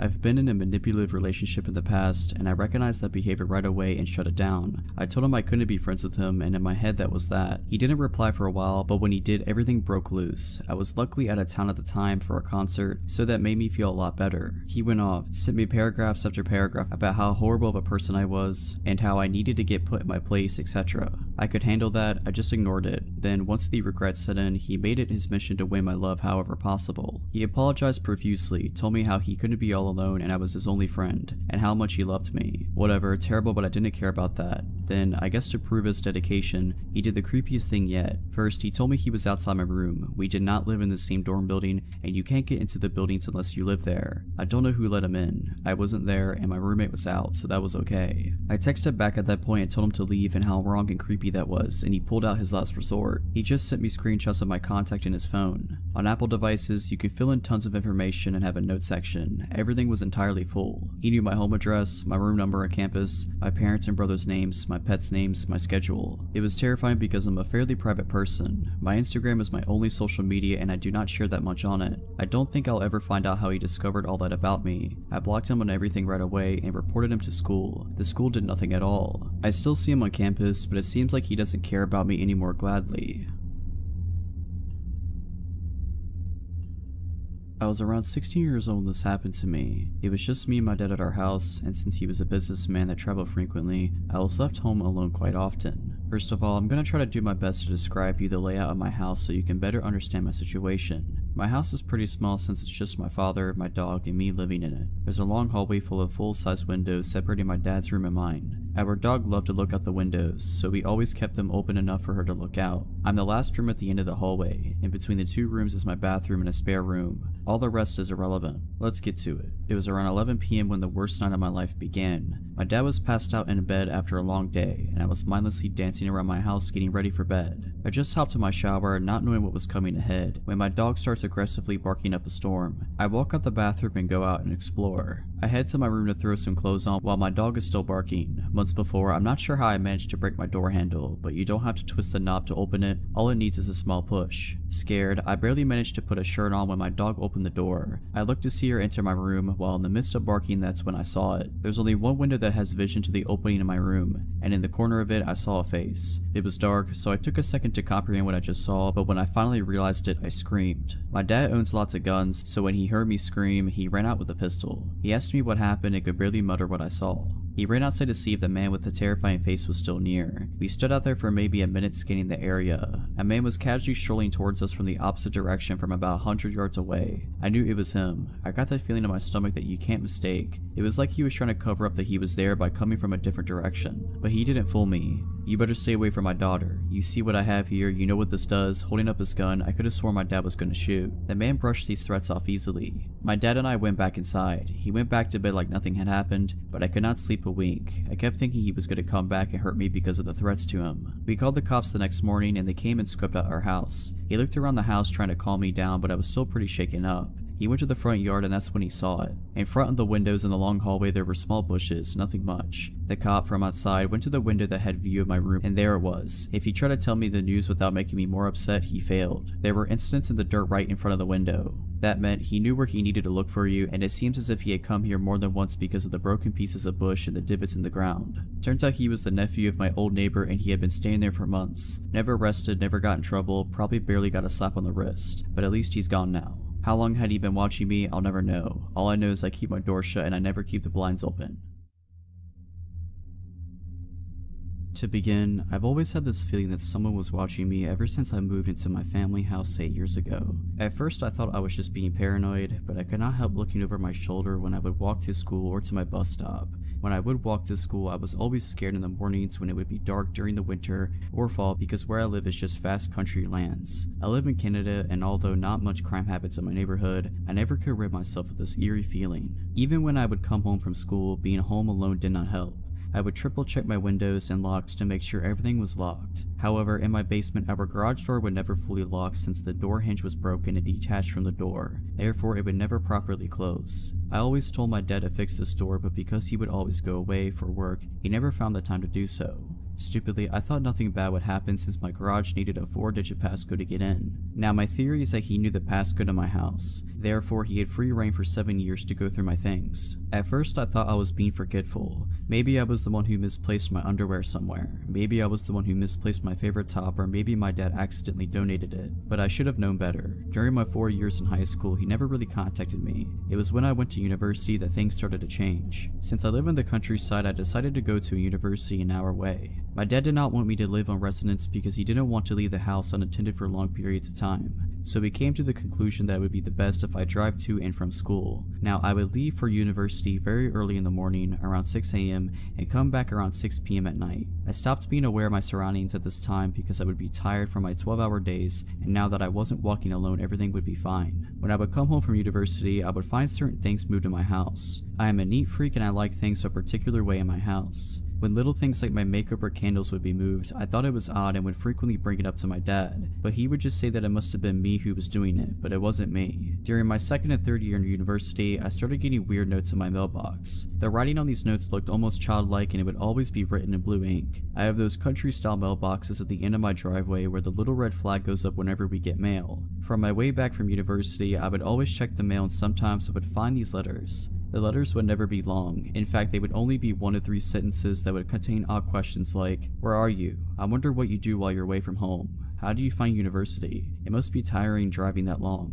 Did you make new friends? Do you still hang out with your best friend? You dress differently now. Why is that? I miss the scarves you used to wear. You don't close your curtains as much anymore. Why don't you look for me?" These letters would always come once a month at the beginning of the month. I would show my dad and at first he would say, "Oh, maybe your cousins are just pranking you, or it's probably your friends." But every time I would ask my friends or cousins, they would give me this confused response saying that they never sent me any letters. Now that I am in my 4th year at university, the letters do not come as frequently, but 2 weeks ago something happened that makes me think that things are escalating. I came back home from university at 7:45 p.m. and it was fairly dark outside. I saw that my mailbox flag was up, so I checked the mail and it was just bills. At this point, I haven't gotten a note for a little over 3 months now, so I am thinking maybe the notes will not come anymore. As I settle in for bed, I change into my pajamas and I check the locks usually. As I checked my front door lock, I look out the glass panel on my door and I saw that the red flag on my mailbox is up.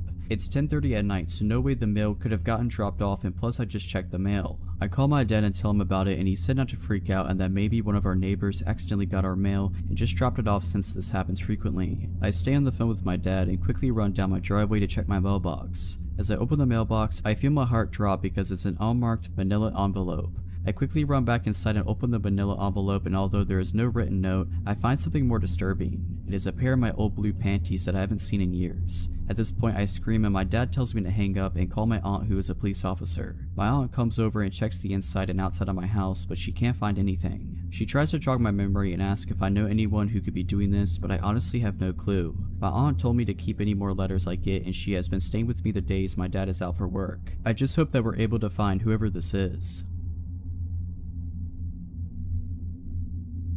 About 2 years ago when I was 17, I received a Facebook message from someone named Dan who I didn't recognize. I had mutual friends with him and he looked to be around the same age as me, so I wasn't alarmed. What follows is the messages. Dan, hello, how have you been? Haven't seen you in a few years. Me, hi, not trying to be rude, but do we know each other?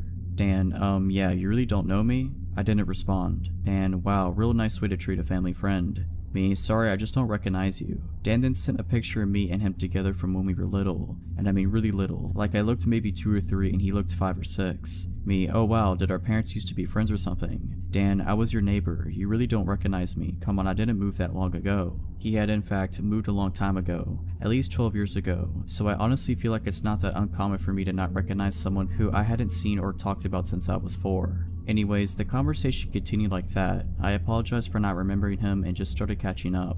He was being nice enough and I was bored, so whatever, no harm, no foul. After we kept talking, I started remembering more about him. Like I remembered him coming over and swinging in my backyard and me going over to his house with my big brother and all of us hanging out together. Dan was a few years older than me, at least 2, but I can't remember exactly. Anyways, we kept talking on Facebook, just messaging back and forth about normal things until it started to get late and I was tired and had school the next day, so I told him I was going to bed. I closed my computer and just laid down and went to sleep.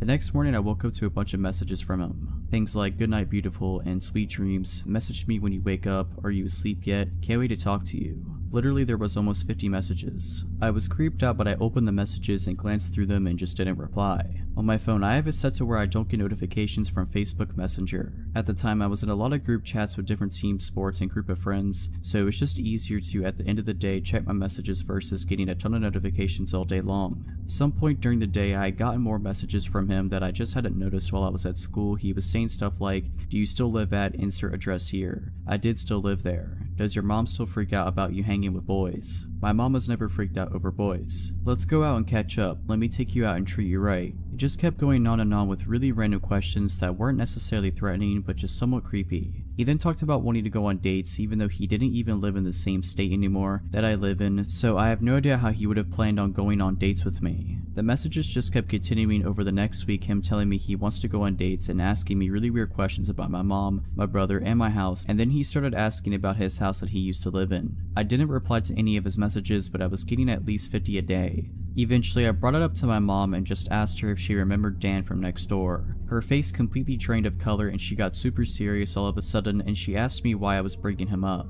I told her that he had messaged me on Facebook and was trying to get me to go out on a date with him and was just trying to catch up. I didn't tell her he'd been messaging me 50 plus times a day and I wasn't responding at this point. She told me to block him and never message him again. I asked her why, and this is a summary of what she told me. When I was 3 or 4, I used to play over at his house a lot. His mom would always offer to babysit me if my mom had to go out and run errands, and he also had a little sister who was around my age, so my mom figured it was a perfect opportunity for a play date between Dan, my brother, me, and Dan's little sister. One day when I came home after one of these play dates, my mom was asking me and my brother what we had done that day. My brother started talking about how he had watched some movie. I apparently told my mom that Dan had brushed my hair for me. My mom thought that was a little weird that a 6-year-old boy wanted to brush a 3-year-old girl's hair, so she asked a couple more questions and it came out that he wasn't brushing my hair. He had been taking a brush and was rubbing it all over my body while I was only in my undies. My brother didn't know anything about this because we had been in Dan's room and my brother had been in the living room with Dan's little sister. After that, my mom didn't let me go back over to his house.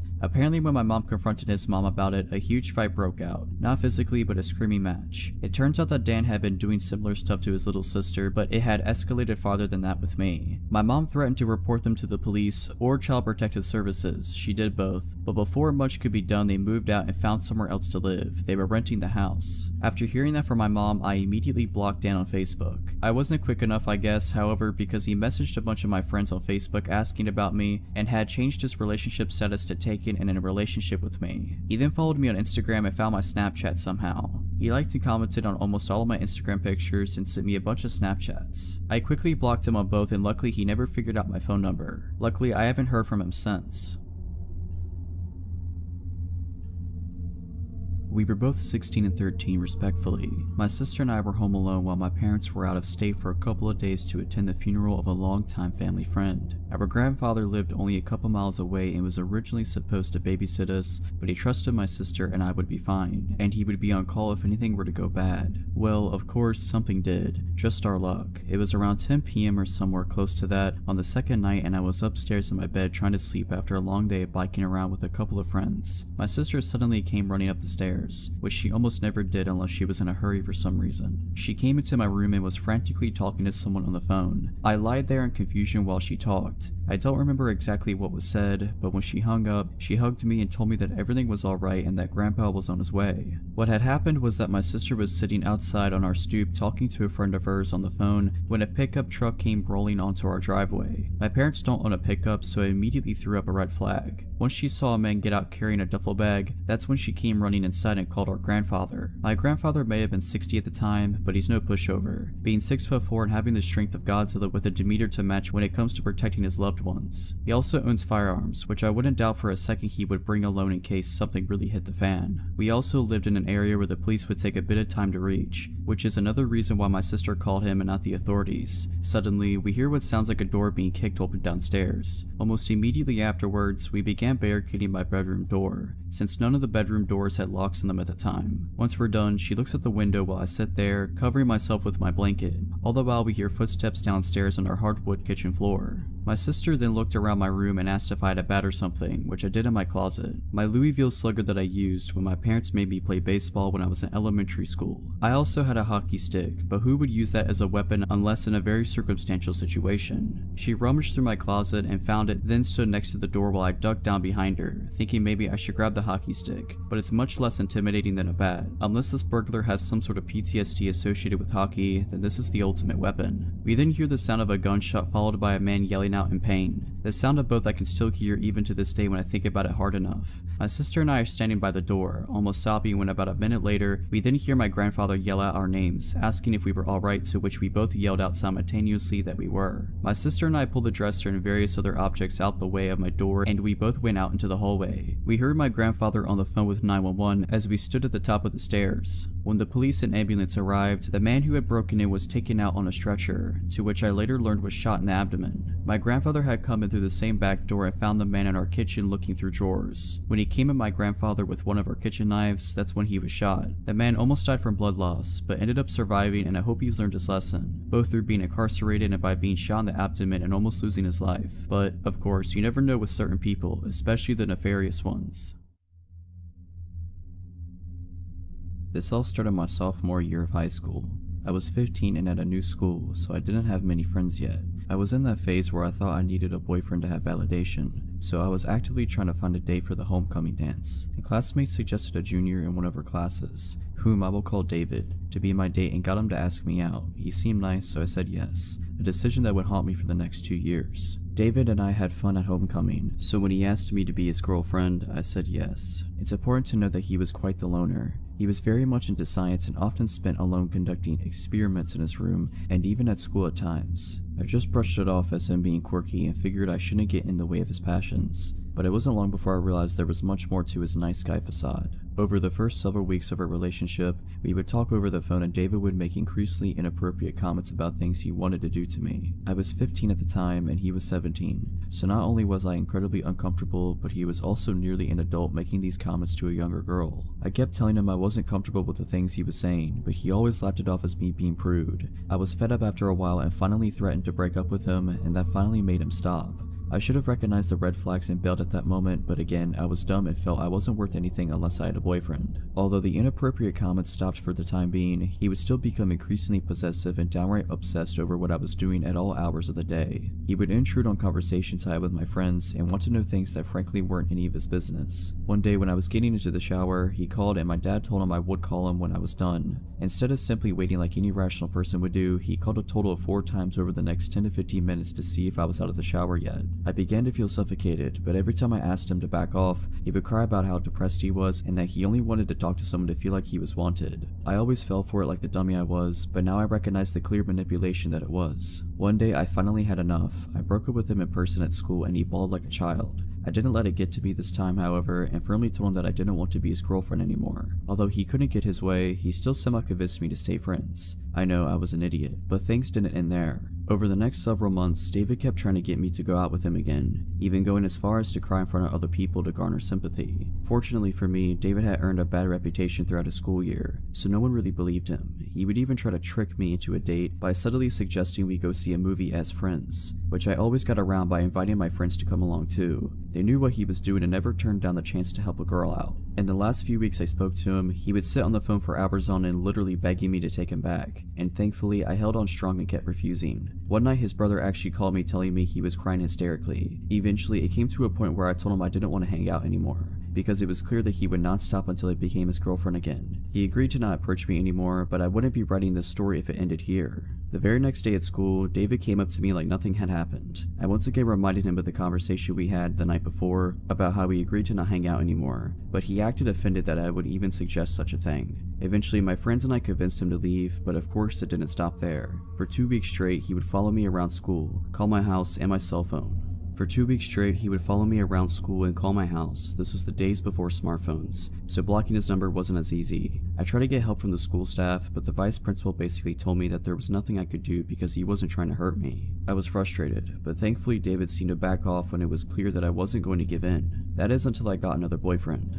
The following school year, my junior year, I started dating a senior named Justin. Not long after we went public with our relationship, I noticed David following me again. Now, Justin was a football player and he was a pretty big guy with unresolved anger issues, so he didn't take kindly to this guy. He would hang out with me and my friends, and David would hover over nearby, walking by every now and then and making it blatantly obvious that he was spying on me. One day, Justin walked straight up to David and confronted him. He didn't lay his hands on him or threaten him in any way, but he did ask, "What are you doing?" in a really angry tone. David simply muttered some kind of excuse and scurried away. We thought that was the end of it, but later in the day I was called to the principal's office. Turns out David claimed that Justin threatened him and blocked the doorway so he couldn't move. Justin denied it, of course, and told the principal I could back up his claim, which I did. Thankfully, nothing came of it, but this was only the first of a long line of incidents. Over the school year, David and his brother, who was a year younger than me, would try to get Justin in trouble every which way they could, even started rumors and threatening his life. A classmate of mine overheard them talking about ambushing Justin and hurting him, but even though I brought this to the staff, nothing was done about it. All the while, David kept following me when Justin wasn't around. There was even an incident in the school gym one day when a bunch of classes had to stay there for the period. He and I both were there and he made sure to sit on the bleachers nearby, even following me when I moved. I was on the verge of tears, but then I saw 2 guys I knew sitting on a few rows down from me. They were cool with me, so I got their attention and, after explaining what was going on, asked them if I could sit with them to feel safer. They accepted and we ended up having a good time talking about music. In spite of this, things just kept getting worse with David. Finally, it came to a head when David's brother wrote a letter to Justin's sister. They had been good friends before this whole mess started, and in the letter David's brother threatened physical harm to me and to Justin. The sister gave the letter to Justin, who then came to me, and we both brought it to the principal. That was when the principal called everyone involved into his office and had a nice little chat with us. The principal showed the letter to David's brother and said, "I can expel you for this right now, but I'm willing to let it go on one condition." David and Justin were both about to graduate, so the principal gave them the ultimatum. He stated that David and his brother were not to contact me or Justin in any way, shape, or form for the rest of the school year, or he would see to that neither of them would graduate. I was pissed because Justin did nothing wrong, but in the end, we just wanted this whole mess to be over with. From that point on, David didn't bother me again, thankfully. Justin and I ended up breaking up that summer for unrelated reasons, and the following year I didn't have to see either of them ever again. A few years later, however, David tried to send me friend requests on Facebook. I deleted their request and blocked him. I even unfriended and blocked the 2 mutual friends we had for good measure. Sure, I was being paranoid, but it made me feel better. There was one last incident involving David, not with me, but with my younger brother. When he was 14, he took his then girlfriend to see one of the Transformer movies and David walked in. Upon recognizing my brother, he sat behind him in his date and kept laughing uncontrollably at inappropriate times and even started kicking their seat. My brother tried confronting him, but it did no good. They didn't bother getting the manager because my brother's date was too afraid he would attack them if they tried to leave. Thankfully, that was the last incident I or anyone close to me ever had with him. I'm doing much better now. I'm 30 years old and, ironically, I ended up marrying one of the guys who sat with me in the gym that day. My advice to any teenagers reading this is that you should always pay attention to red flags and get rid of toxic people in your life. It's always better to end up alone than stuck with someone who makes you feel bad and treats you like your feelings don't matter. This happened a few years ago when I was bartending in college. I was coming home down a stretch of divided highway at around 3 a.m. when I noticed a car heading towards me in the wrong lane. I doubted myself at first and thought that the car was on the other side of the highway. Sure enough, the white Ford sedan passed me at a really high speed at around 90 miles per hour. It's worth noting for later that I also drive a white Ford sedan. I was used to drunk/idiot drivers in the middle of the night, so I pulled to the side of the road and let him pass me. I had a moment of clarity and thought to call the police, thinking this person could hurt themselves or somebody else.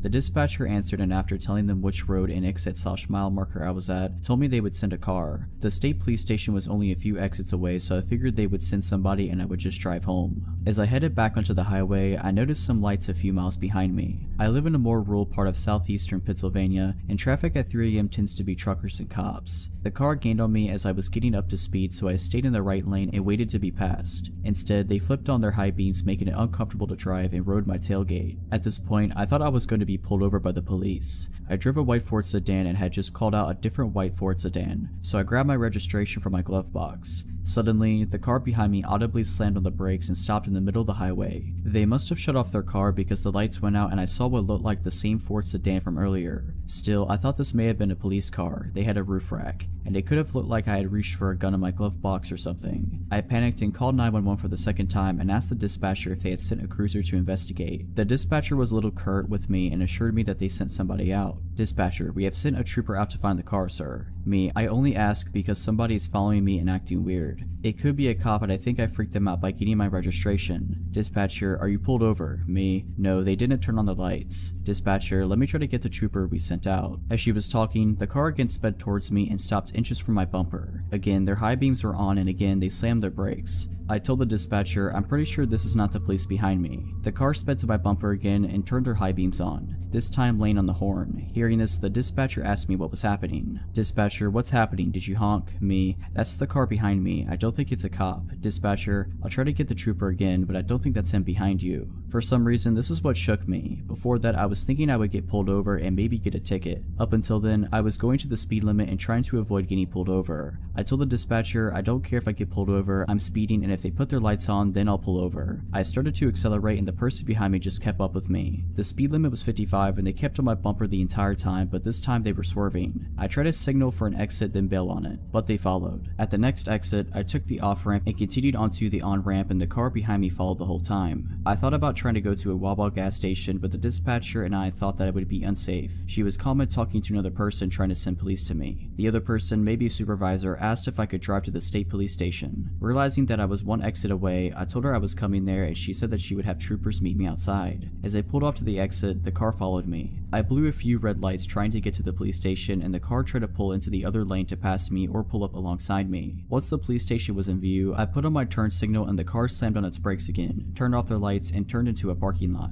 The story ends kind of anticlimactically as I pulled into the police station and met the troopers. Two of them went to find the car and I stayed with the third trooper. I think the dispatcher and her supervisor and the state trooper escorted me home after taking a statement from me. I was never called to follow up or testify, so I can only assume the person didn't get caught. I don't drink as a general rule, but once a month or so I'll go out with friends and binge. My friends and I had a great night at a bar in the city and they left. I was chatting up a cute guy, so I decided to stay. I went back to his place. After post-coitus, I'm ready to head home, so I call an Uber to pick me up. I don't know where I am, I know the city I'm in, but not my exact location. I ordered the Uber, but it's taking forever, so I cancel it and try again. Pretty soon a car pulls up.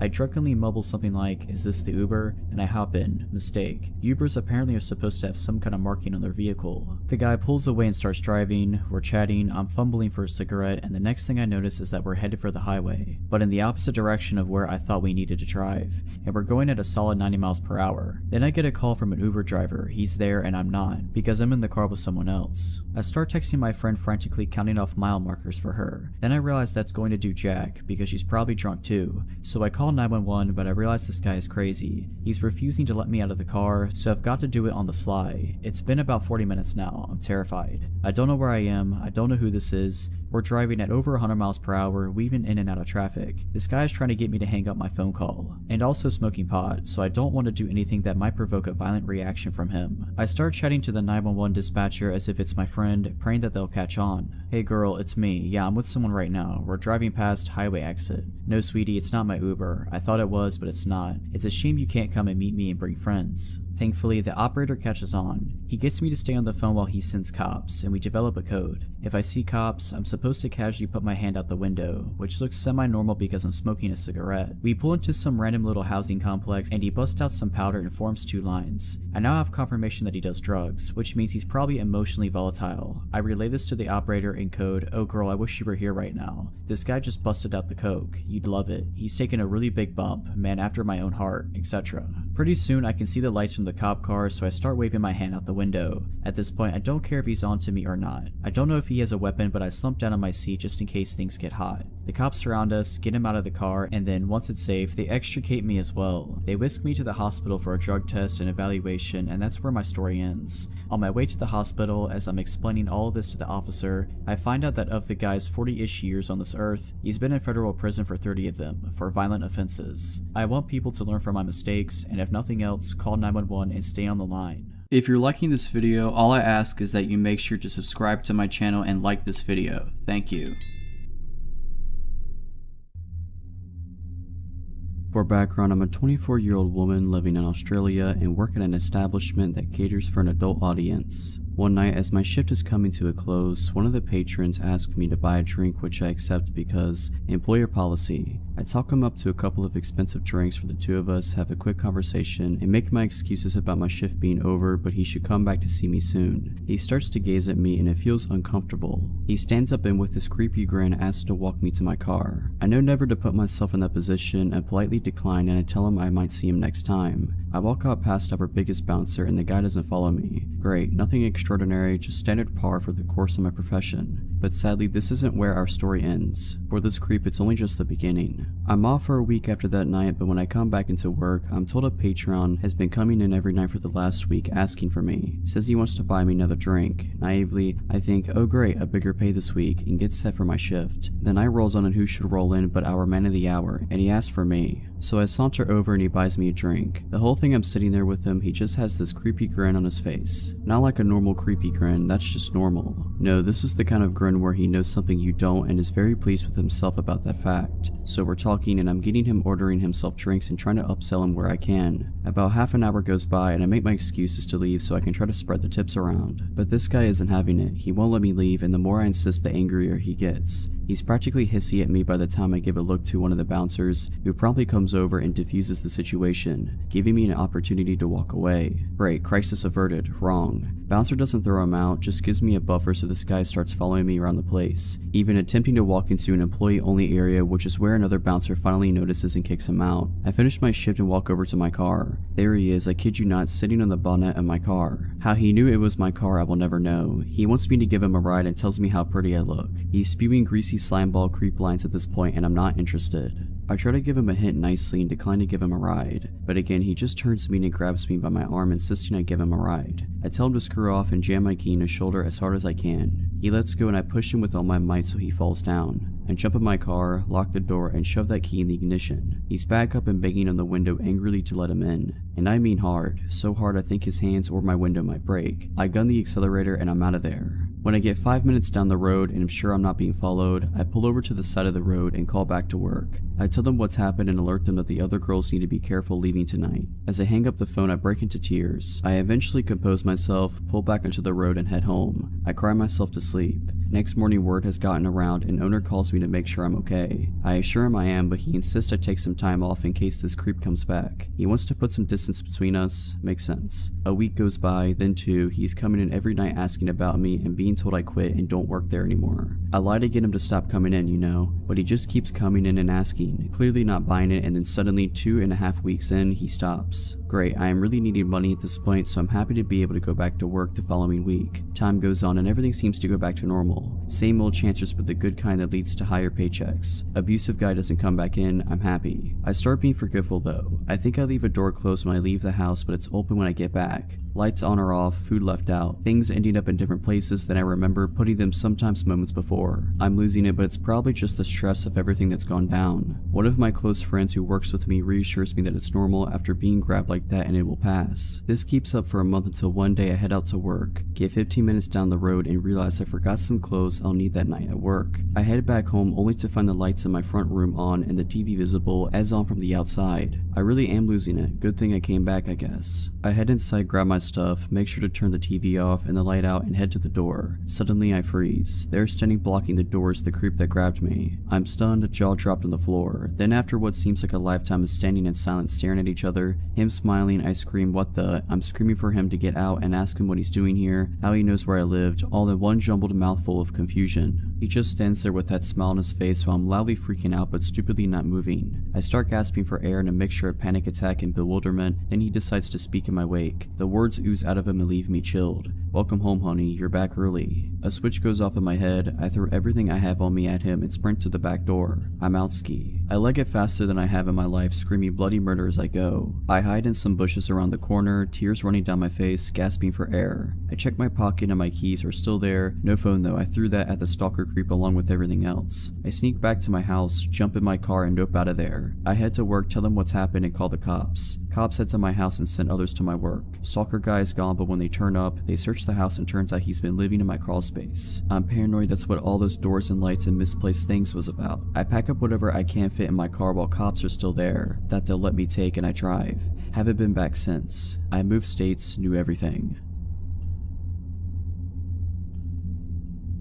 This happened around 2006, when I was in my mid-20s and my sister, the unfortunate main character in the story, had just turned 21. At the time, she and her boyfriend lived with my fiance and I. On weekends, we went out to one of the 2 bars that had karaoke, air hockey, etc. This particular night, we were at the bar further out from where we lived in the city, a good half an hour by car. Everyone was having drinks, socializing with people we knew. It was one of those places, lots of regulars, singing karaoke, nothing out of the ordinary really. Except that night my sister started hanging out with these 2 older ladies who had a liquor store in their purses, and were quite sharing, although I didn't know it at the time. As she tended to drink a lot more than me, that was a score for her. Less money spent on drinks, but she ended up far more hammered than usual. Towards the end of the night, around 1:45, she was really very drunk. The aforementioned fiance, my sister's boyfriend, and I were in a heated air hockey game, planning to leave as soon as it was over. She walked up to us and said she was going to smoke a cigarette outside. Nothing unusual, everyone did until we were done. About 5 minutes later, we paid our tab and walked out, but she was not on the porch area where smokers congregated. Okay, weird, but not alarming. We went out back of the bar to check for her, inside in the restroom in the large parking lot. It is notable that this particular bar was in a business park, so there were multiple businesses that were closed, as well as the Mexican restaurant next door that had just closed as well. We searched, asked everyone that knew us and those who didn't if they had seen her. No one had. I asked the workers from the restaurant that were sitting outside as well. They seemed nervous when telling me they hadn't seen her, but I didn't think on that much until later. By then I was in a full-on panic after trying to call her cell about 15 times only to have it go to voicemail. Being a bit inebriated myself, I started searching for her. Went as far as to take off my heels and start running down the highway searching for her, as honestly there had been times she would start walking home in the past, though never from this place as it was so far away from where we lived. The fiance and her boyfriend thought we should go to the house to see if she got someone to bring her home. Seemed unlikely but not unheard of. We get home and she's nowhere to be found. Just as we were about to head back and I was going to phone the police, I received a call from the PD on my phone. They indicated that they had my sister, that there had been an incident, and I needed to get down there. We rushed to the PD where we were taken into a room with my sister. Her face was red from obvious crying and bruises were starting to show on her arms and chest. She said that when she told us she was going outside, she thought we said we were leaving then, so she walked to the car. After a few minutes, being drunk and tired, she sat down up against it to wait. A van pulled up and a young man was asking her directions to somewhere. She walked closer to try to explain when suddenly the back door flew open and 2 other men grabbed her and threw her in, taking off.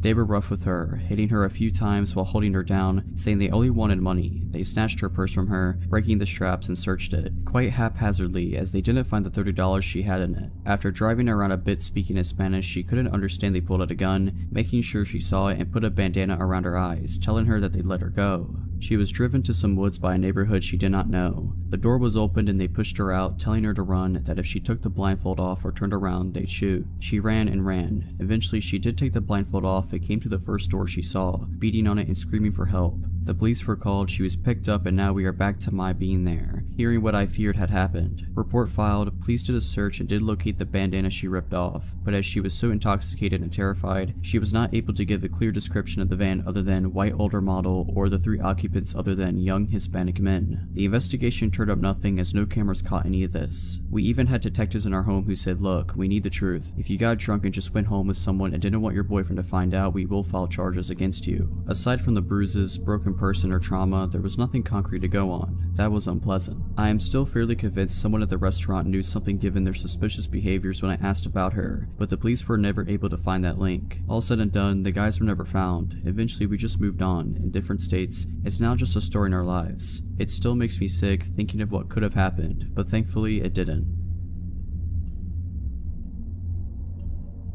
A little backstory, I was about 16 at the time, and I rode the public bus to and from school. This particular day, I had done some special effects makeup before the end of my classes, so I had fake blood running down my face and I couldn't be bothered to take it off before leaving school. Now I knew as I was boarding my bus, people would stare or ask questions, so I wasn't surprised when this man, who looked to be in his mid-30s, started asking about the makeup. The conversation was normal at first, just the usual, oh wow, did you do that yourself, kind of stuff. I answered the questions as normally as I would, and expected the conversation to be done and over with. But I was wrong. This man, he mentioned his name was Joe, started steering the conversation into strange territory, asking me if I had a boyfriend, to which I lied and said I did. He then proceeded to ask if my boyfriend liked the makeup and if I was on my way to see him now. I again lied and said he likes the makeup and yes, I was going to see him, trying to get Joe to believe someone was expecting me. The conversation died down for a bit until he said this, "You know, you remind me a lot of my sister," he said with a grin. I just smiled in response, not really knowing what to say. After not hearing anything from me, Joe continued, "My sister was kind of a jerk. She was always lying about me to our parents. I had fantasies about breaking her jaw."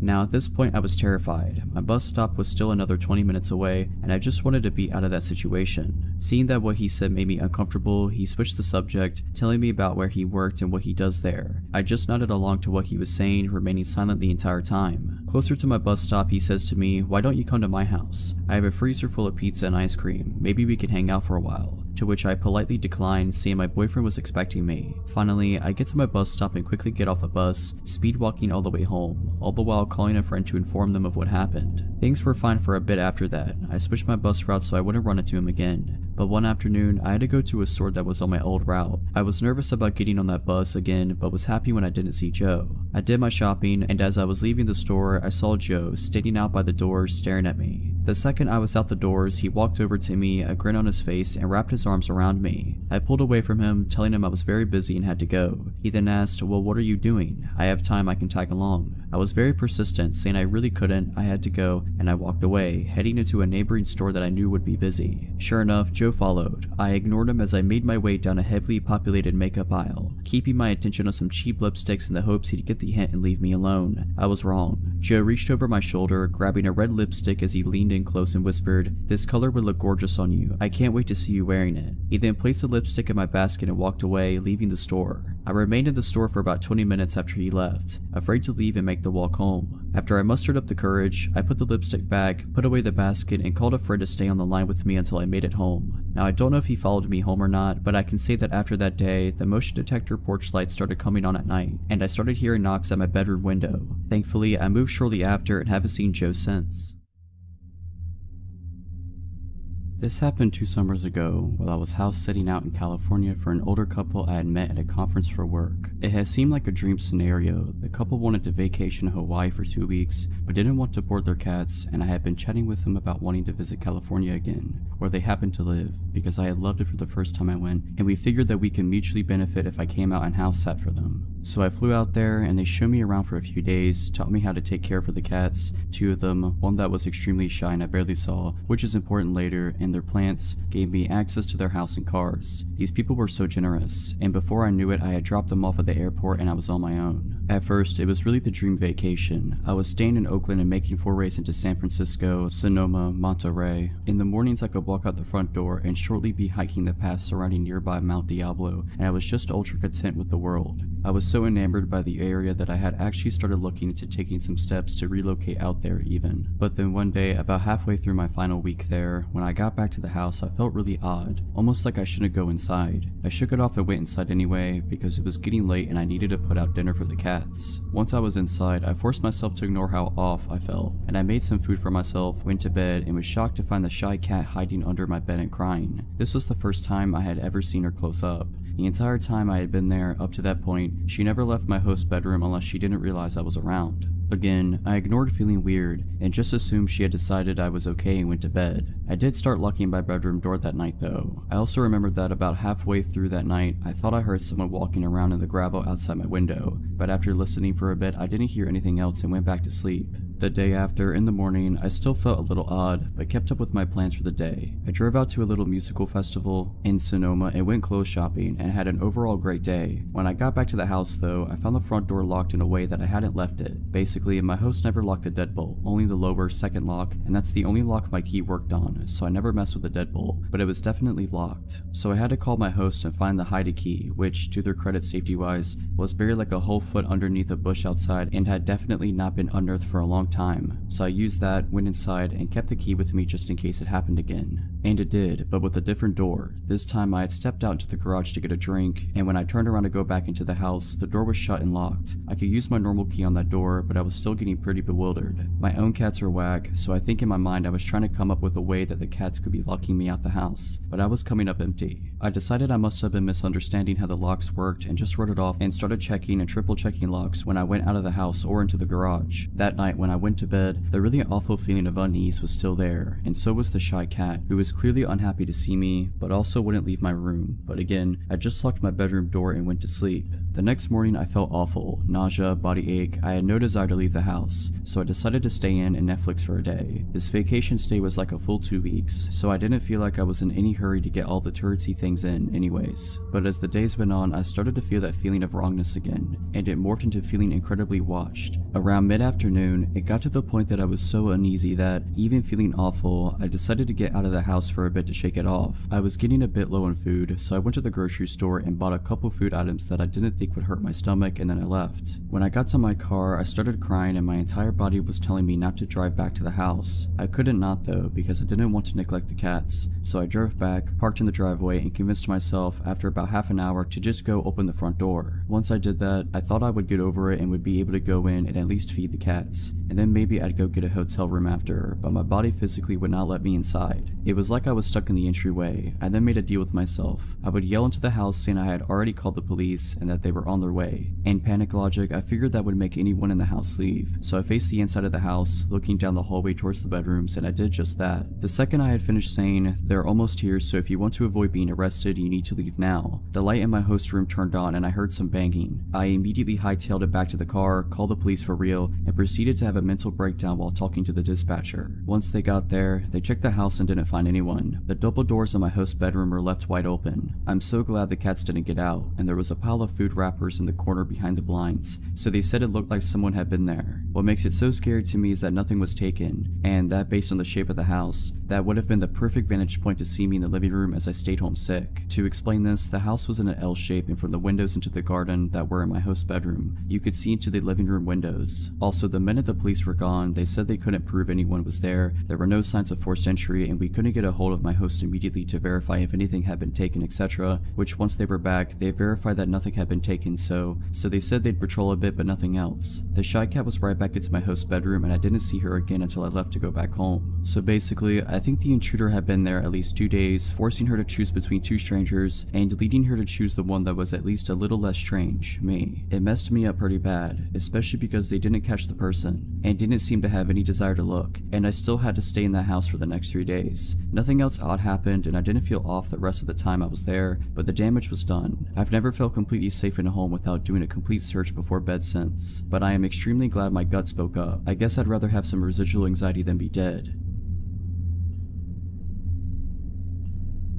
So about 5 years ago, I, male 26 years old, set out to travel the world. Being straight out of college had left me dead, ever more desperate for any job I was overqualified for and generally depressed. I felt isolated and alone in my small town in Washington and found the only way to get out, travel. My high school buddy suggested I look into COMPILATIon and volunteering as a way to travel cheap, and so I did. The way it works is quite simple. You work for around 25 hours a week on some farm for food and housing. The draw is that since the community of cheap travelers is quite big, it is a great way to meet new people, get outside of your comfort zone and just let yourself live and figure life out. Fast forward 8 months and I'm a seasoned cow patty shoveler. I started out in Washington, Oregon and went south to California. There, I was able to save some money I was paid under the table for some extra work and was now faced with a decision, where to go in the world. The excitement of being able to purchase a ticket to almost anywhere in the world got the best of me, and on the advice of my volunteering partner, I chose it at random. I went to a randomizer website and clicked the country button, Georgia, the country of Georgia. To say I didn't know anything about it was an understatement, but the fear of the unknown made it exciting and exotic somehow, and so I did it. I purchased a ticket and started browsing for a farm that could host me. There were a few options, and most were remote and hadn't even had an internet connection. I messaged every single one because few ever respond, and got a response from one farm on top of a mountain. The pictures showed a traditional Georgian stone house with a large garden out in the back, a family with several cheerful children, grandparents having dinner, animals. It seemed warm and inviting. The description was written in good English, and the requirements for work seemed reasonable. I was excited. After I flew into Tbilisi, the capital, I followed the instructions that they have sent to locate the farm, which wasn't an easy task. Few in Georgia speak English, the roads are screwed since few have been maintained since the fall of the Soviet Union, and the country is generally poor. It took me around 20 hours of Soviet buses and taxis, weird serpentine roads and paths to get to the desired blue pin on my map. It was a dirt path leading up a steep hill into a national park up in the north of the country. There was nothing for miles on end but trees and their silence. As I got up that hill, I saw the house about half a mile away on even a steeper hill, surrounded by the trees. From that viewpoint, it seemed abandoned, overgrown, brown, and dreary. As I walked past the gate, Geary, fake name, the apparent owner, approached me. He was a heavy, small, middle-aged guy with a big smile on his face. He shook my hand and in broken English started to show me around. He also smelled of booze. As he was showing me around, I noticed that there wasn't anyone there but us. I asked about his wife and kids and he brushed that aside and said something to the extent, "They're away right now." By this point I am creeped out. From browsing around, it was apparent that the farm was in deep decline. Apple trees and crops were dying, the roof of the small barn caved in, and the house itself full of trash and smelling of mold. It was obvious that Geary was going through a rough patch, but I wasn't going to turn around and just leave in the middle of nowhere, without a plan, having not slept for the past 36 hours. It was evening, and after feeding me well and trying as best as he could to hold a conversation in English, Geary showed me my room on the second floor and I went to sleep. I almost immediately blacked out from the exhaustion and stress, and would have slept for 10 hours if I wasn't awoken by a strange noise in the middle of the night. It sounded like something metallic and heavy was being dragged across the wooden floor. In that sleepy in-between state, I listened to it for a few minutes, thought nothing of it, and went back to sleep once it stopped. In the morning, Geary, now sober and grumpy, asked me to repair some of the windows and doors in the house as he himself planned to go and fetch some components in a nearby village. Again, I got this weird feeling creeping down my spine. Something wasn't right. He didn't maintain eye contact and was evasive. There was no cell reception, no internet. Once he left, I checked around the house to get a general idea of the place, and it became apparent that the place was hardly ever lived in, like one of those abandoned houses. There was broken furniture, newspapers, and old photos on the floor, a shattered mirror. I took my phone and looked through the saved listing again. The photos didn't match neither the backyard, the garden, or the walls. Geary wasn't in any of them. It was a completely different house. Now by this point, I am full-blown panicking. I pack my stuff and start to leave when I see a group of 3 men going up that first hill. There aren't any other paths I can take, so I go behind the house and rush down this hill into the forest. After some time I stop and listen. I hear them in the house. They're clearly looking for me. Afraid of making any noise, I remain still, hidden behind a bush. I don't know how long I wait, but they were persistent. At some point I hear them leave, so I count until some large number and proceed back into the house and path, and once I find it's all clear, I book the heck out of there. Never ran this fast, but I am still in the middle of nowhere. No traffic, no public transport. I reached a paved road and start walking in the general direction from where I remember coming. Hours go by and finally a car drives by and stops. It was a really nice Russian family that gave me a ride to town. The listing disappeared from the website a few days later. I left, and I haven't heard from Geary since. I've yet to make sense of that experience. I have traveled since and volunteered too, and have yet to have an experience like that again, but I trust my gut feeling something was really not right.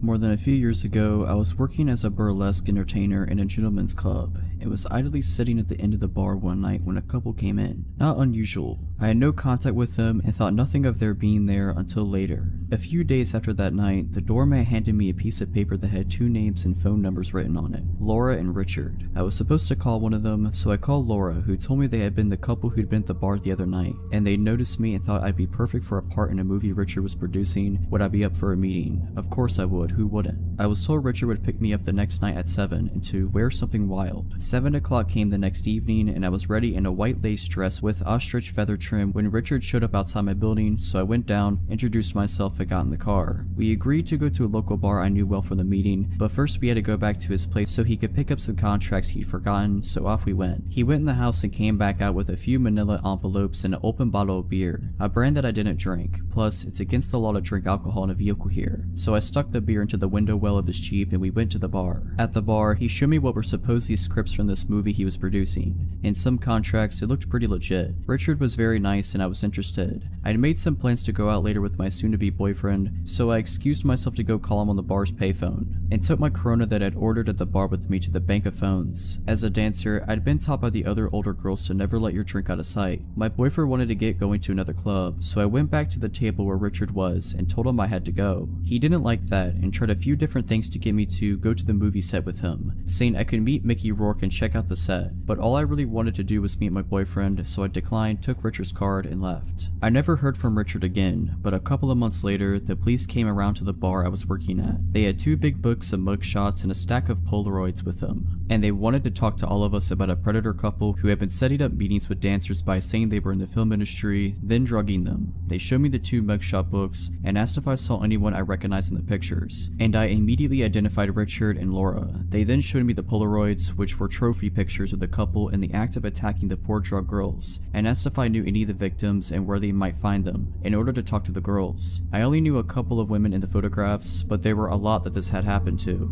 Richard and Laura were prosecuted. He went to jail jail, but she didn't because she was from a wealthy family and she also turned witness on him. About 12 years after Richard was convicted, I saw in the newspaper that he was up for a possibility of parole. So I wrote a letter to the parole board telling this story and urging them not to let him back out because he's a dangerous offender who should have to stay in prison for the entirety of his sentence. If I had drank that open beer he had handed me in his Jeep on the way to that meeting, I wouldn't have made it to the meeting and would probably have ended up in that stack of Polaroids. Girls and guys, always keep your eye on your drinks. Have fun, but be careful out there.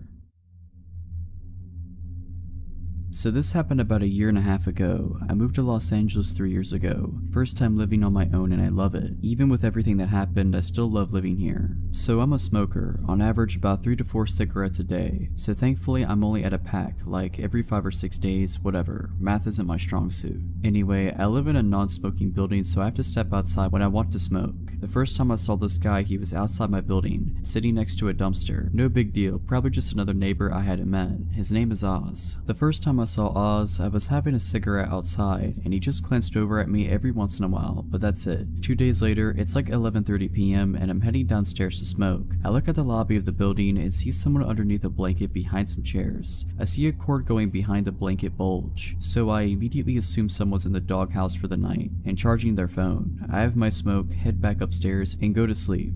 A week later, it's the middle of the day. I've gotten some work done and decide to take a smoke break. I go and sit outside like I always do. Oz is sitting outside as well. This time he's got some paperwork with him. A lot of paperwork. At this point, I feel like I should provide a description of Oz. He's about 6 feet tall, early to mid-30s. He has medium length hair that has been styled into dreadlocks. A full but short beard, if that makes sense. He was wearing worn down pants and jackets. Based on his face, he seemed like he cleaned himself up regularly, but his clothes made him look homeless, and sadly he was. So Oz is going over the paperwork in his hands when he looks over at me and says hi. So I responded kind. He then asked me how I'm doing today. I'm doing pretty okay, I respond. How are you? I'm good, man, I'm good. Good. It's a nice day, right? Yeah, it is. So when are you moving? Now that question came out of nowhere. Was he hoping to find a new place to live? Was he trying to move into this building? Was that what his paperwork was all about? I mean, if he's moving into a new apartment, great. I hope life works out well for him. But why was he asking me when I'm moving out? I know the building at the time had a vacancy or two, so if he was going to move in, why ask a question like that? Why make it sound like he's waiting for someone to move out so he can have a spot?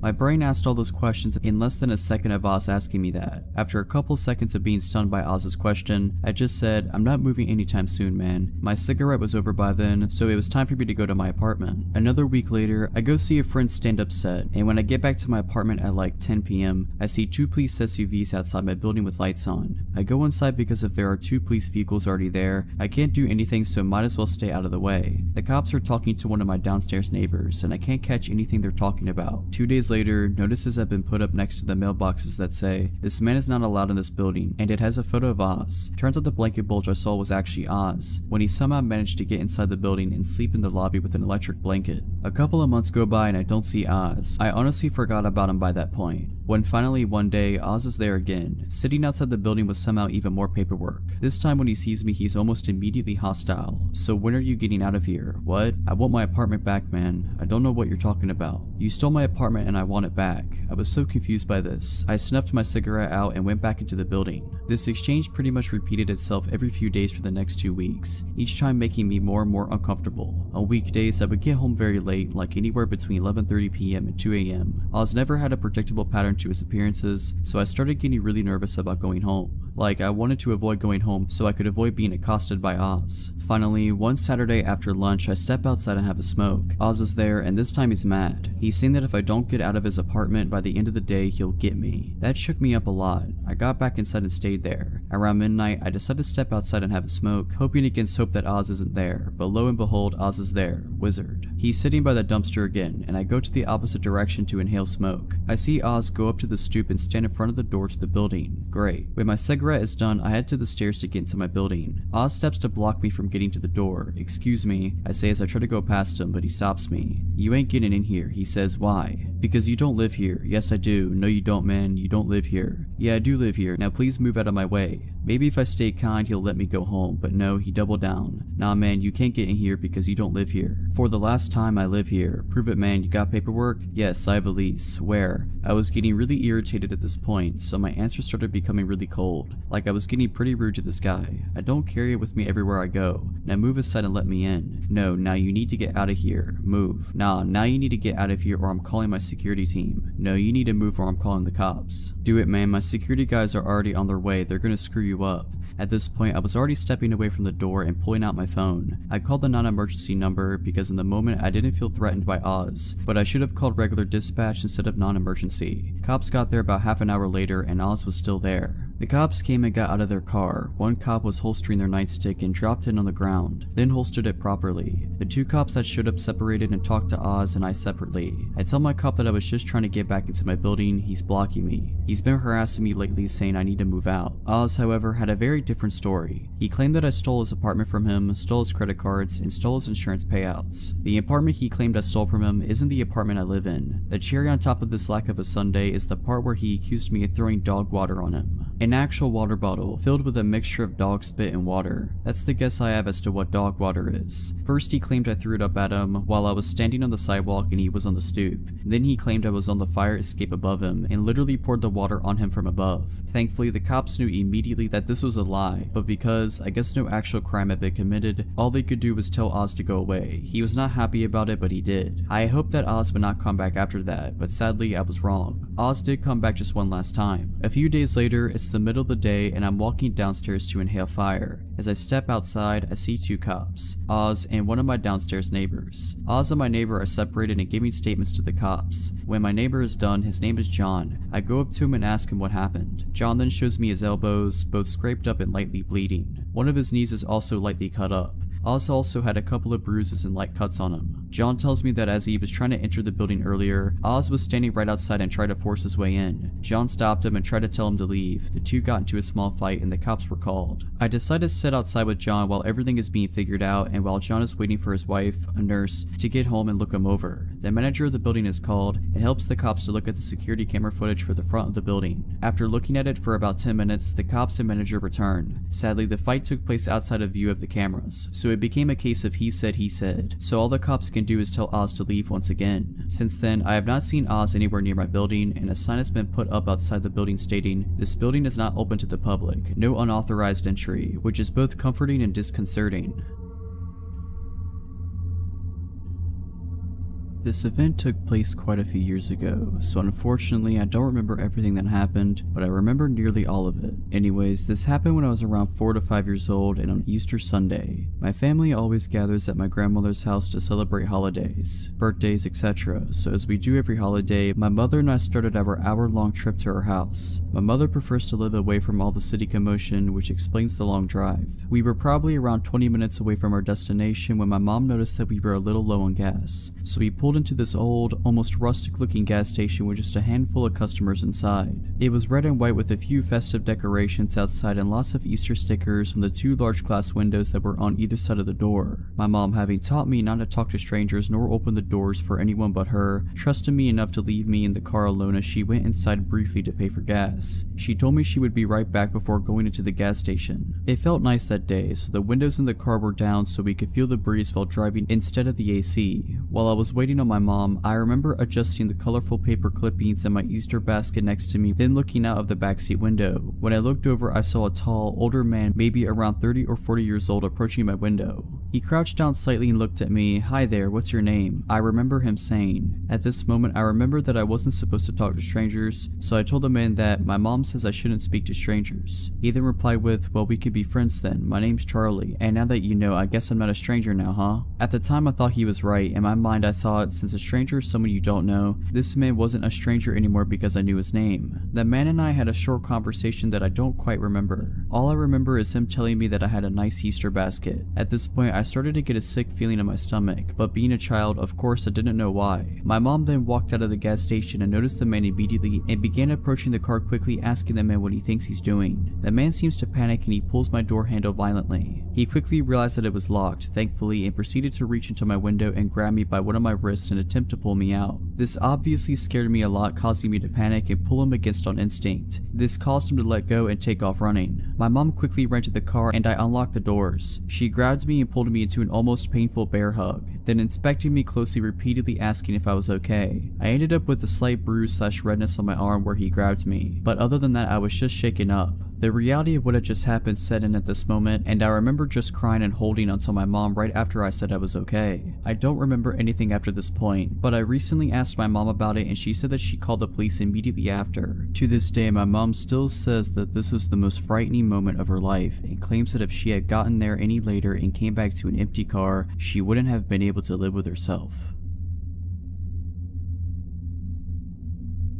I am a female and now 23. This happened around the time that I was 15 years old. Around this time it was my sophomore year in high school, so little backstory to help understand the story I'm about to tell. I was involved in my high school color guard. We are a part of band except we don't play instruments. We would spin colorful flags. We also use rifles and sabers in our performances. Around this time it was the fall and we were practicing our show, doing a lot of reruns to try and perfect it before our usual competitions. Normally practice would start at 4 and end almost at 9. Side note, I didn't live close to my high school like most people that went there. The drive would take at least 15 minutes max. Walking from my house to school would take an hour and taking the bus would take 45 minutes. My brother at this time worked late hours and my parents didn't get off of work until midnight, so my next best choice was the bus. The neighborhood wasn't the worst, but it also wasn't safe to be walking home at night. So on this night, I was saying goodbye to my friends and not wanting to bug them for a ride, I walked to my bus stop. I had my cell phone and started scrolling through Facebook. I would occasionally glance up and look at my surroundings. I noticed a car slowing down in front of my bus stop, but it immediately signaled to make a turn to my left. I didn't think much about it since there are houses behind that bus stop. It wasn't weird until I noticed this car doing that again and then again and again. I found this odd. It wasn't until he had basically passed by me for the 7th time that he finally parked on the curb by my bus stop.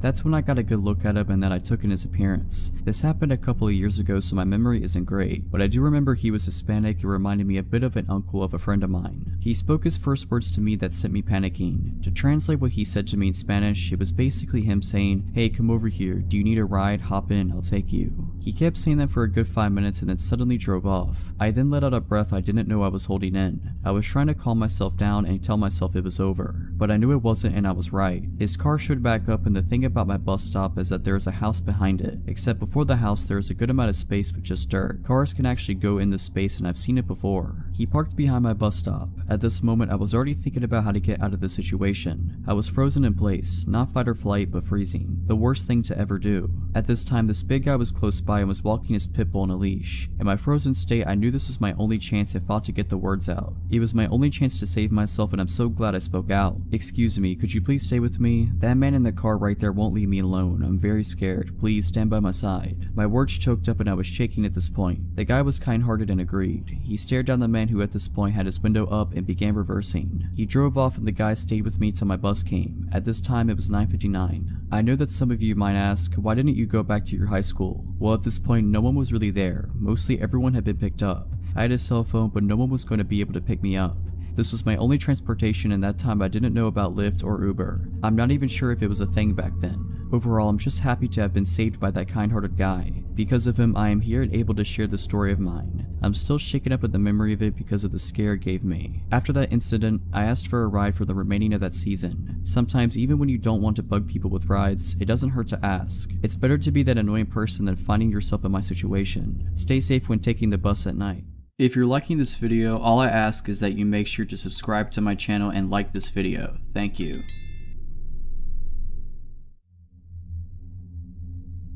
I work evenings as a dispatcher in a medium-sized Midwestern city. I was driving home at 2 a.m. when I stopped for gas. In retrospect, it was stupid to have stopped at all. The gas station was poorly lit and completely empty of any other customers, but I knew the shady areas of town and this was not usually one of them. As I was pumping gas, I noticed a middle-aged woman sitting on the curb across the parking lot. It was a cold night and had just started raining. The woman was not wearing weather-appropriate clothing, so she was drenched. When the woman saw that I was watching her, she called out to me from across the parking lot. My second of many stupid decisions that night was choosing to engage with her. I was worried for her, so I approached her to see what sort of help I could offer. "Hi beautiful, I'm just trying to get home, but no one will help me," she said. "I'm trying to get to City A, but the cab ride is $60 and I only have $40. Can you help me?" I don't usually give money to panhandlers, but this woman seemed genuine. The weather was terrible and my job centers around helping people, so I agreed. I told her I didn't have any cash, but if she would come with me inside, I'd take some money out of the ATM and give her a few dollars. But the ATM wasn't wasn't working. I apologized and told her there was nothing else I could do for her. She followed me back outside, idly chatting with me as I opened my driver's door to get in, and then she got in my car. I was too shocked to really say anything. I sat staring at her as she buckled herself into the passenger seat. As soon as she got into my car, her demeanor changed entirely. She no longer seemed forlorn, as much as she did extremely excited and restless. "Just take me to my aunt's house," she said. "She can give me money." Of course, alarm bells are going off in my head. Although my first instinct is to tell her to get out of my car, my gut tells me that that would be dangerous. She'd already proven to be unpredictable, she seemed to be high, and I didn't know if she had any weapons on her. Forcing her out of my vehicle, I thought, had the potential to elicit a violent reaction. "Where are you asking me to take you?" I finally said. "Just start driving, I'll tell you where to turn." "No, if you want me to consider driving you somewhere, I need you to tell me where we're going," I say, with no real intention of driving her anywhere. "Don't worry, honey, I'm not gonna rob you or nothing, just drive." "No," I repeated. "Where's your aunt's address?" "Okay, it's on Street A. What's the house number?" As I was asking her questions, she got really agitated. We still had not left the gas station parking lot. I considered getting out of the car and going into the gas station to help, but A, she had seemed to know and be friendly with one of the attendants that was inside when I tried to get money, and B, I wasn't about to leave her alone in my car. Finally, she snapped at me and said, "Why are you asking me so many questions? I thought we were friends. You don't trust me?" "I work at a police department," I said. "It's my job to ask these sort of questions." She flipped out. She started yelling at me about being a snitch, about trying to get her into trouble, just in general losing her mind. At this point, I'm more scared than ever. I just wanted her gone, but my instinct still told me asking her to get out of my car wouldn't work, so I decided to take a risk. "I'm not a police officer, I just work at a police department. Why don't I take you to Walmart and see if they have an ATM that works?" My idea was to get her out of my car as peacefully as possible, then lose her in the store. She liked my idea and immediately calmed down. I knew that driving off with this woman in my car was incredibly risky, but it seemed like the best option at the time. As we're driving, she keeps talking to me. Her thoughts were erratic, bouncing all over the place. It sometimes seemed difficult for her to follow through one thought, but this is roughly how our conversation went. "I'm glad we're friends now. I have about 5 or 6 people trying to get to me. I'm going to come to your work tomorrow so we can go arrest them together." "Okay, we can talk about that tomorrow. Tonight you said you're trying to get home?" "Yes, honey, I'm trying to get to City B." "City B? I thought you said you needed to go to City A." Yeah, City A, that's what I meant. That's why the cab ride is $40. It's far away." "The cab ride is $40? Yeah, you said you have $40. "I do, I have $40, but the cab ride is $60. Silence. "Are you sure you can't take me to my aunt's house? She lives close by on Street B." "I thought you said she lived on Street A." "No, I meant Street B, but it doesn't matter because she won't give me my money anyway." "You sure you just can't take me to City A?" It was obvious that this woman was utterly full of it, because the details of her story were constantly changing. When we pulled into the Walmart parking lot, she finally got out of my car, only after I got out first, and followed me into the store. I told her before we went to find an ATM I needed to use the restroom. My plan was to call the police from inside a stall, but she followed me into the bathroom, and that's when things got really weird. She grabbed the crook of my arm and whispered into my ear, "If you don't got any money to give me, that's okay, but let me ask you something. Do you want to do it in the stall?" I told her no as forcefully as I could manage, bolted into a stall, and locked the door as fast as I could possibly manage. As soon as I had a barrier between us, I said, "You know, I have some friends at the police department that can probably help you better than I can. I'm just gonna call them and we can figure this out together." Again, at the mention of the cops, she started screaming at me. I just kept reiterating that the police would help her. She snapped at me that she was just going to leave and stormed out of the bathroom. But it wasn't over. I waited to make sure she was really gone. Sure enough, not 60 seconds after she left, she came back into the bathroom and started banging on the stall door.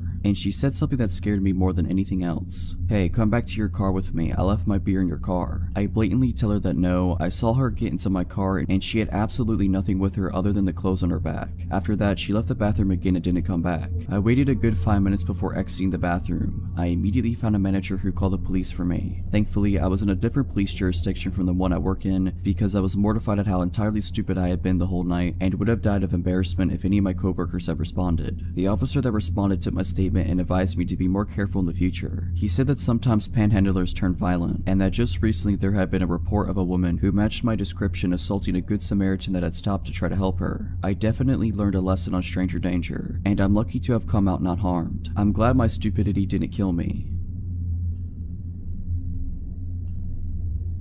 This happened a few years ago when I was around 20 or so. I was hanging out with my buddy Matt at my apartment, located in the downtown area of a medium-sized Midwestern city. We were drinking whiskey, watching comedies, playing tunes, etc. He mentions that he has a close friend, Emily, who used to live in my apartment building with her mother. She now lives across the street from me, and he thought it would be a swell idea if we met because apparently we are very similar and I was single at that point in my life. He rings her cell and tells her to come by my place. She arrived at my apartment and I instantly became fond of her. She was hilarious, very pretty, and a musician just like me. She was around 30 or 10 years older than me. My friend Matt was 35. I've always had friends that are much older for some reason. We played songs together and laughed hysterically for hours. Matt decided to go home, leaving us two alone. We chilled for a while longer, ended up making out, and I got all of her contact info before she told me she's going home and that we should meet up soon. Over the next few weeks, we developed a strong relationship, and we hang out almost daily. I would throw some pajamas on and walk across the street and we'd get wasted and watch movies. It was awesome. After arriving home from my 10-day trip to New York City, things got really weird. The day I returned, she asked if she could come over, so I unpacked my stuff and then told her to stop by. She rings the buzzer, takes the elevator 7 floors up to my apartment, and lets herself in. I was talking nonstop about all the awesome things I did and people I met in New York City, and I could immediately tell she didn't want to hear any of it. She would change the subject every time I brought it up, and eventually she said, "Can you stop talking about New York? I really don't care." I was surprised to hear her speak like this. The Emily I had been getting to know was not like this. She was caring and passionate and an amazing person, so I thought. Fast forward to a few nights later. I had just gotten home from a working 12-hour shift and I collapsed in my bed, ready to pass out for the night. It's about 9 p.m. and I get a text from Emily that says, "Hey, what's up?" I don't feel much like replying at that moment. I am too exhausted and our last hangout was too weird for me to comprehend, so I am still trying to decide how to deal with that. I plug my phone into my charger, turn the lights off, and fall asleep.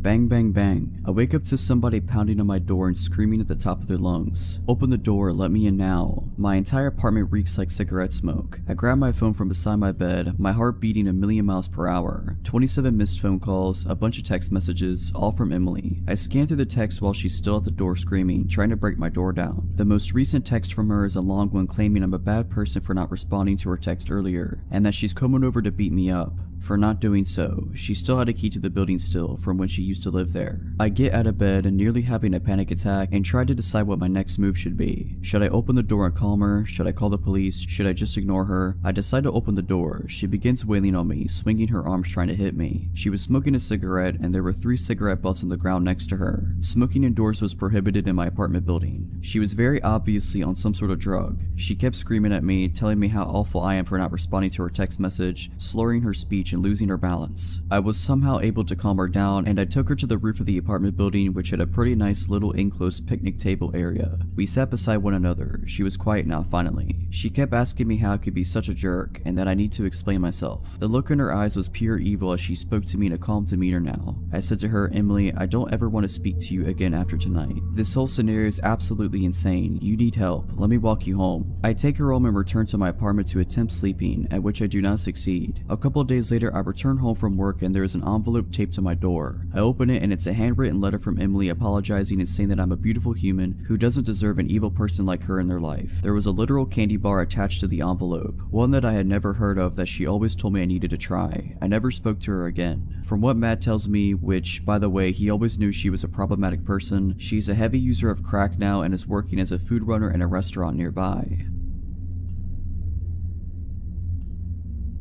This happened on Saturday. My girlfriend, Tess, my puppy, Jack, and I are all getting ready for a road trip.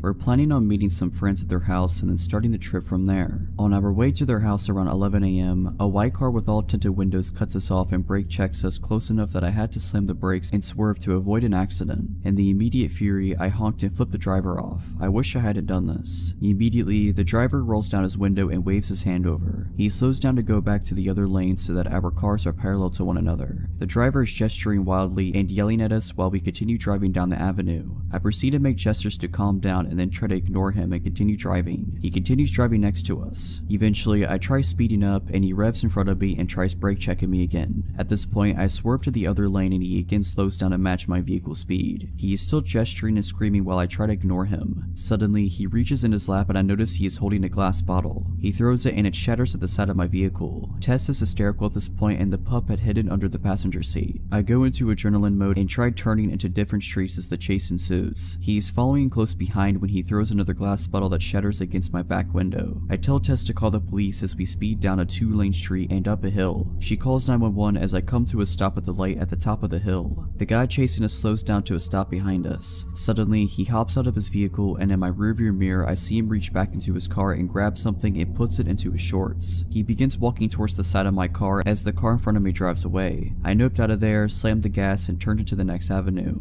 Within a minute, he has caught back up to us as I am now on speaker with 911 explaining the situation and giving them the details of his car and appearance. Tess is crying as we speed down a busy avenue, weaving in between cars at 20 above the speed limit. I'm updating the 911 lady with where we are and she tells me to drive to the station. At the next red light, he yells out audibly, "Do we have a problem? Don't flip me off." I'm trying to gesture that we do not have any problem. He's still trying to get me to get out of the car. The light is still red and he again hops out of his vehicle. I again floor it through the red and he continues chasing as I make way toward the police station. We're now accelerating and brake checking each other as he tries to drive off the road. I make gestures that he should continue following, hoping to get him to the station. About a block from the police, we get stuck in a busy intersection. There are many cars around as he again walks up to my car. This time I'm boxed in and Tess is panicking. I'm looking for any escape options to no avail. The drivers around us notice and many put their windows up and lock their doors. He comes right up to my window, slaps it with his palm and asks one more time, "Is there a problem?" I again say no. The 911 lady tells me to not engage over the phone speaker. He says good. He gets back into his car and then speeds away. 20 minutes into this horrible car chase experience, we end up meeting with the cops and they say that there was nothing they could do, even though I updated them with more details of his direction and where he was last. We calmed down and then we continued our road trip.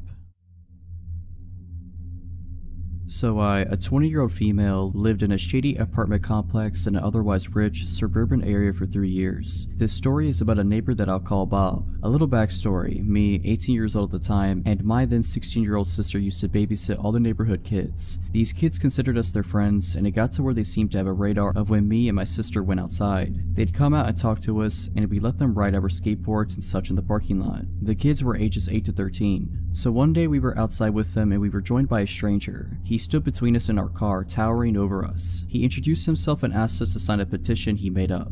We did, just being friendly. Then he asked us how old we were. I thought maybe he was a fellow teenager that looked older or that he was just awkward. So I told him I was 18, and the very next question was if I wanted to go out with him. In front of my mom and the other kid's mom, I awkwardly declined, but he continued talking about how he thought me and my sister were in middle school. Also, he was 28. Eventually, he wandered away to ask someone else to sign his petition. A few days later, he knocked at our door after asking neighbor for the address. He had a bag of what he said was chicken and wanted us to go eat it with him at the park. We declined because we both had schoolwork to do. He walked away and he was mumbling about how antisocial everyone was. Later, we look out our window and see him playing baseball with 2 girls. He kept physically moving their arms to different positions even though they shrugged away from him. Next day, one of the kids runs up to me. I'll call her Maddie. She's 8. She's got a new pair of Heelys and wanted help with them. I was holding her hand and guiding her along when Bob appears and says he can help better. Maddie says no, but he insists. He pushed me aside and reaches for Maddie, holding her tightly around the upper chest area. Her grandma was there too and flips out. He wanders away. The next day, Maddie's freaking out, saying Bob was just sitting on her porch when she left for school that morning. Her parents found out, and as they walked outside, he let himself in, and they said he went to their kitchen to make orange chicken. We later found out another neighbor had a similar story. Another time, we were helping a family move. They have a 2-year-old son. The garages are in a triangle shaped to the road, almost a roundabout. There's a flat patch of grass behind them. Well, here comes Bob to help us. He criticized the way we packed things and didn't help until our neighbor politely asked him to leave. Well, he left the garage, but instead of leaving, he asked the 2-year-old if he wanted to play. The kid said no, and it made him mad. He picked up the kid to play, and the kid slapped him. He asked the kid if he wanted to go behind the garages to play ball, so I go with him and guide the kid to his mom. The climax of the story is when me and my sister went on a walk with our 17-year-old friend and her other friend. Maddie found us and wanted to come along, so we are starting our walk when Bob comes out. He sees our friend and asks how old she is and how much she weighs because she's so skinny. He asks where we're going. My friend tells him we're going for ice cream on a girls trip. We didn't ask her to say that. He's like, "Aw man," and stomps away. We continue our walk, but halfway through we have a weird feeling. I look behind us and Bob is running towards us. He yells at us for hiding from him while also telling Maddie how pretty she is. An older neighbor neighbor sees this and asks him what's going on. He tells the man we're being mean and he needs to go write a song about us. He leaves, but we see him sitting at the park. Well, he saw us and again comes running. We stop and he asks which one of us is over 18. Maddie's dad is here at this point and tells him we aren't interested in him. He explodes, telling the dad to screw himself and that he's so rude. Maddie is crying and the neighbor who saw us before came to check on us since he saw Bob running. Bob goes inside, muttering to himself. For weeks we don't see him. A single dad and his 5-year-old daughter move in and we are introducing ourselves to them. My mom kind of tips him off that there's someone in their building who is a little off, especially around Maddie. The dad says he's seen someone like that giving kids candy at the pool when the kids looked uncomfortable. Well, here comes Bob, as if on cue. He immediately tells the girl in front of her dad that she looks like a movie star and that she's so pretty. He asks to play with her, but the dad says no and they go inside. Turns out they're next door neighbors. We still didn't see him much, but other neighbors were telling us stories about him. There's a woman who's alone most of the day with her 2 kids under 5 who told us he watches her when she goes to and from her car. Also, Maddie's parent continued to see him watching her. Then one day we're again babysitting and here he comes. Only this time he's swinging nunchucks. Maddie screams and hides in our car. Bob strolls over with his nunchucks and starts talking to us all casual. Then his head cranes to look into the car and he says, "Where's Maddie?" We told him she wasn't here and he walked away. By then, most of the kids were afraid to go outside when they saw him. He had a habit of wandering around the complex. We could tell by his height and lanky gait. A few times we'd see Bob with his dad. Those times, neither of them glanced at us. Then one day he just stopped showing up. We'd see his dad and brother come in and out all the time, but never him. We only saw him again a year later, and it was only for one day near Christmas, and then he disappeared again. So I don't know what happened to him, but it was just one of our weird experiences with neighbors in the 3 years living there.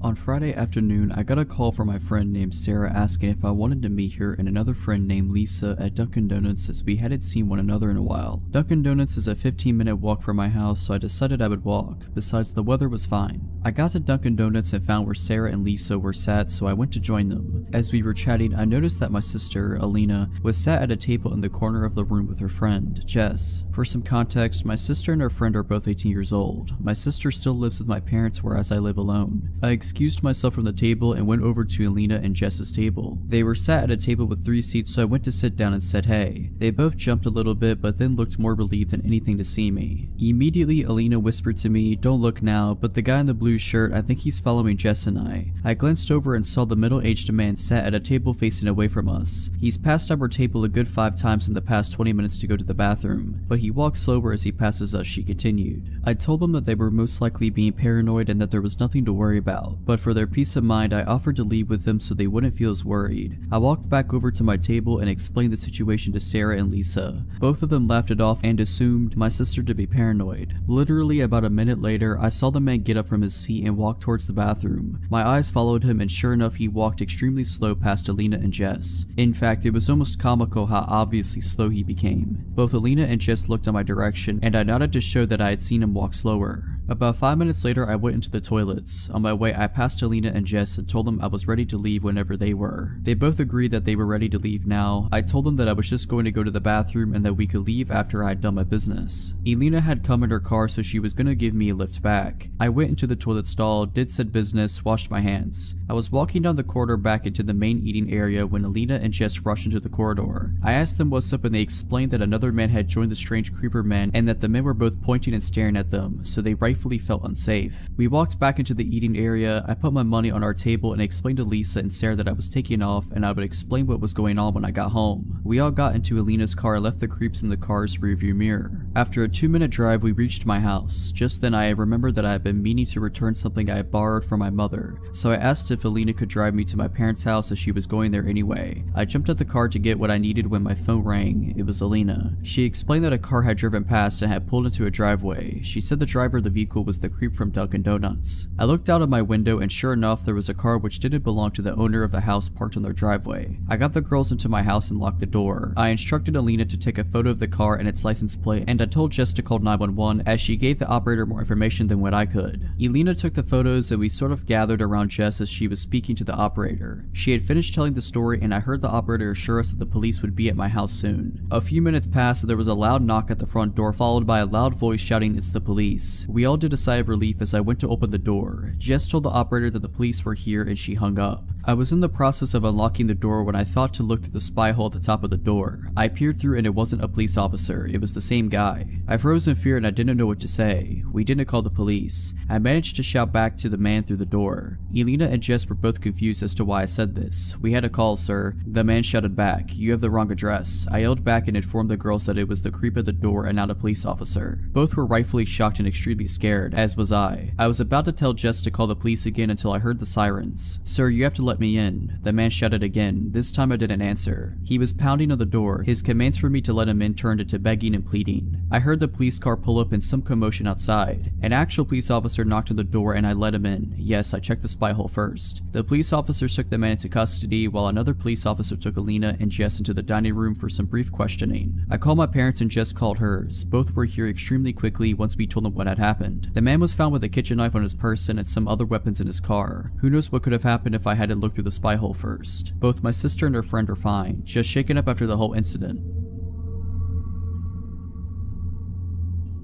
Back when I was 17 or 19, I worked at a small local bakery. There were less than 15 employees spread across all the night and day shifts, so we only had a few people working during the day. One of these people was Dave, the delivery driver. Dave immediately gave me an off vibe. He was in his mid-50s and way too friendly to a teenage girl, but the boss told me straight up that yes, he could be annoying, but no one worked harder than he did, so just ignore his antics. When I signed the paperwork, they never asked me to submit to a background check. In hindsight, that should have been red flag number 2. Over the course of the year or so that I worked with Dave, I tried very hard to ignore him. He was rarely outright creepy, but he was always just a bit too friendly. He would stick around long after his shift was over to talk to me and the other pastry chef on shift. He always wanted to lick the bowl after I made Rice Krispie treats. He would always stand in front of the racks of equipment or ingredients, just enough that sometimes my hand would brush him while reaching for something. He always stood just a little too close. He was constantly asking me about my life, what I liked, what I did for fun, if I had a boyfriend, almost daily. He would tell me how a nice girl like me should have a boyfriend, how maybe a boyfriend would be good for me. I let this slide because sometimes older people can say things that were meant differently in their time. Then it was concert invites. Every other week he had tickets to one concert or another. Once he figured out my genre of music, it was almost exclusively tickets to bands I desperately wanted to see. But I also knew I should not go anywhere with him. I don't like to associate with coworkers outside of work anyway, and I had seen way too many red flags about Dave to trust him for even a second. My birthday came. He brought me a t-shirt. It was 2 sizes too small. He told me to try it on. I said no. He told me to try it on after work and text him a photo. He gave me his number. He asked for mine. I said no. He asked for the other pastry chef for my number. She had my back and refused as well. He also brought me 2 tickets to a band I'd been wanting to see. VIP section, 21+-year-old only. He said he could get me in, but I had to go with him and him alone. I refused. He told me he could get me booze. I declined. For months and months this continued. I brought it up to one of my bosses, but they laughed it off as classic Dave. When he wanted a hug on his birthday and hugged me without my consent. That's Dave for you. Offering to get me booze or pot? Ah, Dave, you scamp. When he pulled up his shirt and showed me his abdominal scar from a snowboarding accident, well, that's just Dave. No respect for boundaries, but a good worker. I seriously considered having one of my male friends come in under the guise of being my boyfriend just to placate Dave. I was repulsed by him, but he hadn't really done anything to classify himself as a predator. Besides asking for my number, he had never tried to harass me outside of work hours. And besides the odd hug or two that I was too afraid/shy to refuse, he hadn't gotten super physical. Then one day, Dave was gone. His name disappeared from the employee roster.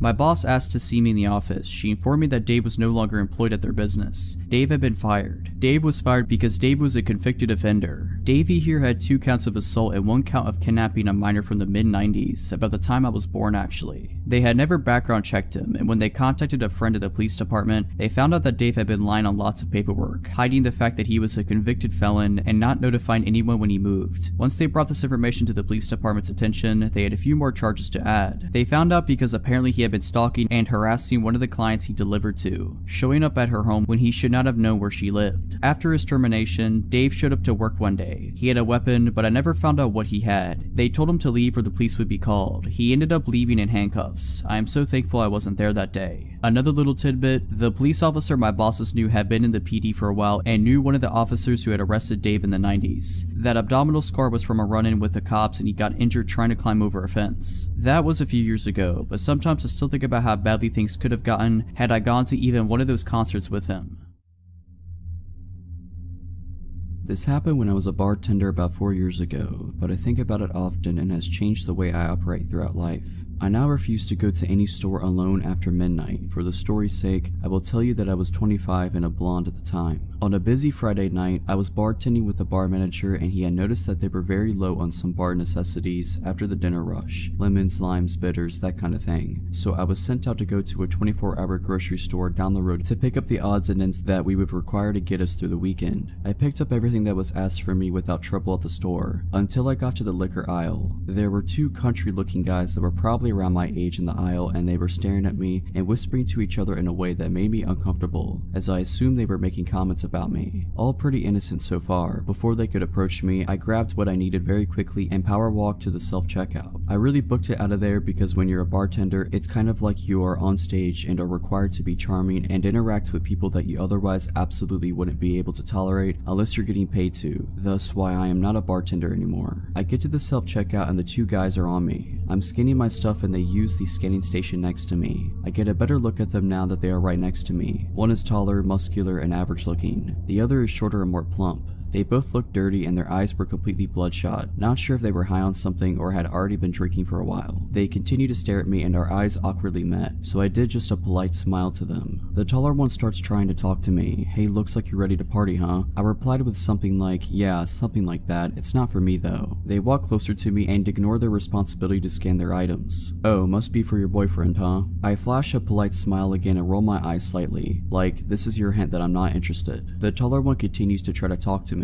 You could come hang out with us tonight. We could show you a real good time if you know what I mean. I reply with, no thanks, I'm good. I have plans already. Well, the tall one starts to get upset that his moves aren't working like he hoped and starts using a more threatening tone and moves very close to me, like 2 inches away, but I ignore him, staying focused on the scanner. I don't think he had showered in a few days by the smell of him. He gets a little louder and says, I see how it is. You probably only screw doctors and rich men like that. You think you're too good for us. We can show you that you aren't. We can teach you a lesson. Now, I'm not sure in what context he meant, but it definitely wasn't good. Still not looking at him, I turn away so my body is blocking his view of my purse, which I set on the scanner to grab my 4-inch pocket knife out and slide it up my jacket sleeve in case I need to protect myself, acting like I am searching for my wallet. I do this, however, in view of the self-scan worker standing at her podium and look at her with wide eyes trying to communicate that I do not feel safe and I might need help.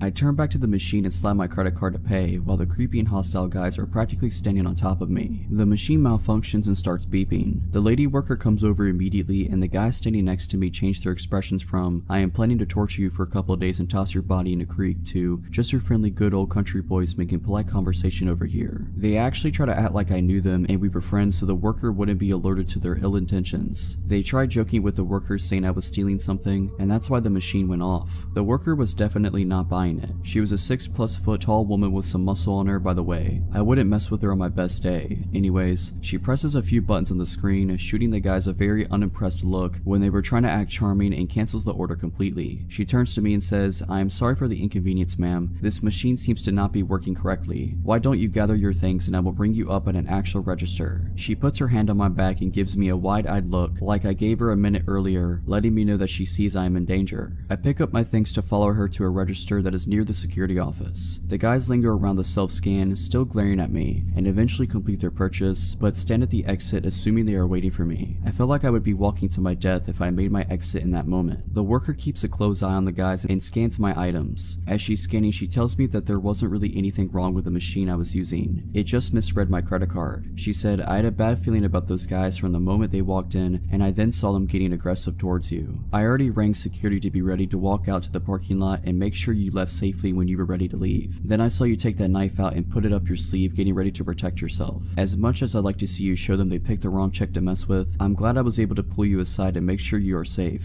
I see them waiting by the door for you. I'll just keep pressing buttons on the screen and act like I'm having trouble with your order until they give up and go outside. Our security officer and I are both still going to escort you to your vehicle when you leave. I thought to myself, this woman seriously deserves a raise. I thanked her over and over again and told her what they said to me, and I was getting afraid because I don't know what these these guys are capable of. As I'm talking to her, my bar manager calls me to see what's taking so long. I explain what was happening and he was obviously very concerned and ready to come up there himself. By the time I hang up, the guys had given up and walked out to the parking lot. The worker said to give it another few minutes because she had a feeling they may still be in the parking lot waiting for me to walk out and see which vehicle was mine so they could follow me. My instant thought was, no way, they have to be gone by now. I was wrong. The worker and security guard escort me out, and as it was after midnight, you can imagine how empty the parking lot was. Towards the back of the lot, there sat an old big pickup truck running with the lights on pointed towards the store. It was a huge parking lot, and it wouldn't have made sense for them to initially park like that, so I'm assuming they moved the truck to sit that way so they had a full view of when I exited the store to go to my vehicle. It was like being stalked by very hungry lions. When I unlocked my car and they saw that me, the worker, and the guard were looking directly at them and that I wasn't getting in my car until we watched them leave, they then peeled out of the parking lot. I mean, they seriously did a burnout to establish that they were pissed and trying to intimidate us or something. I thanked the worker and the guard over and over again, as I am certain they had just saved my life, or at least saved me from having to live with whatever those guys were planning on doing to me. I did write a long letter to the store manager and to their corporate location describing how their employees protected me and how grateful I was. I really hope that earned her a promotion, bonus, or raise. She didn't know me at all and was ready to protect me, which really isn't her job, but she did it anyways. Needless to say, I do not go late night shopping by myself anymore. Never will again.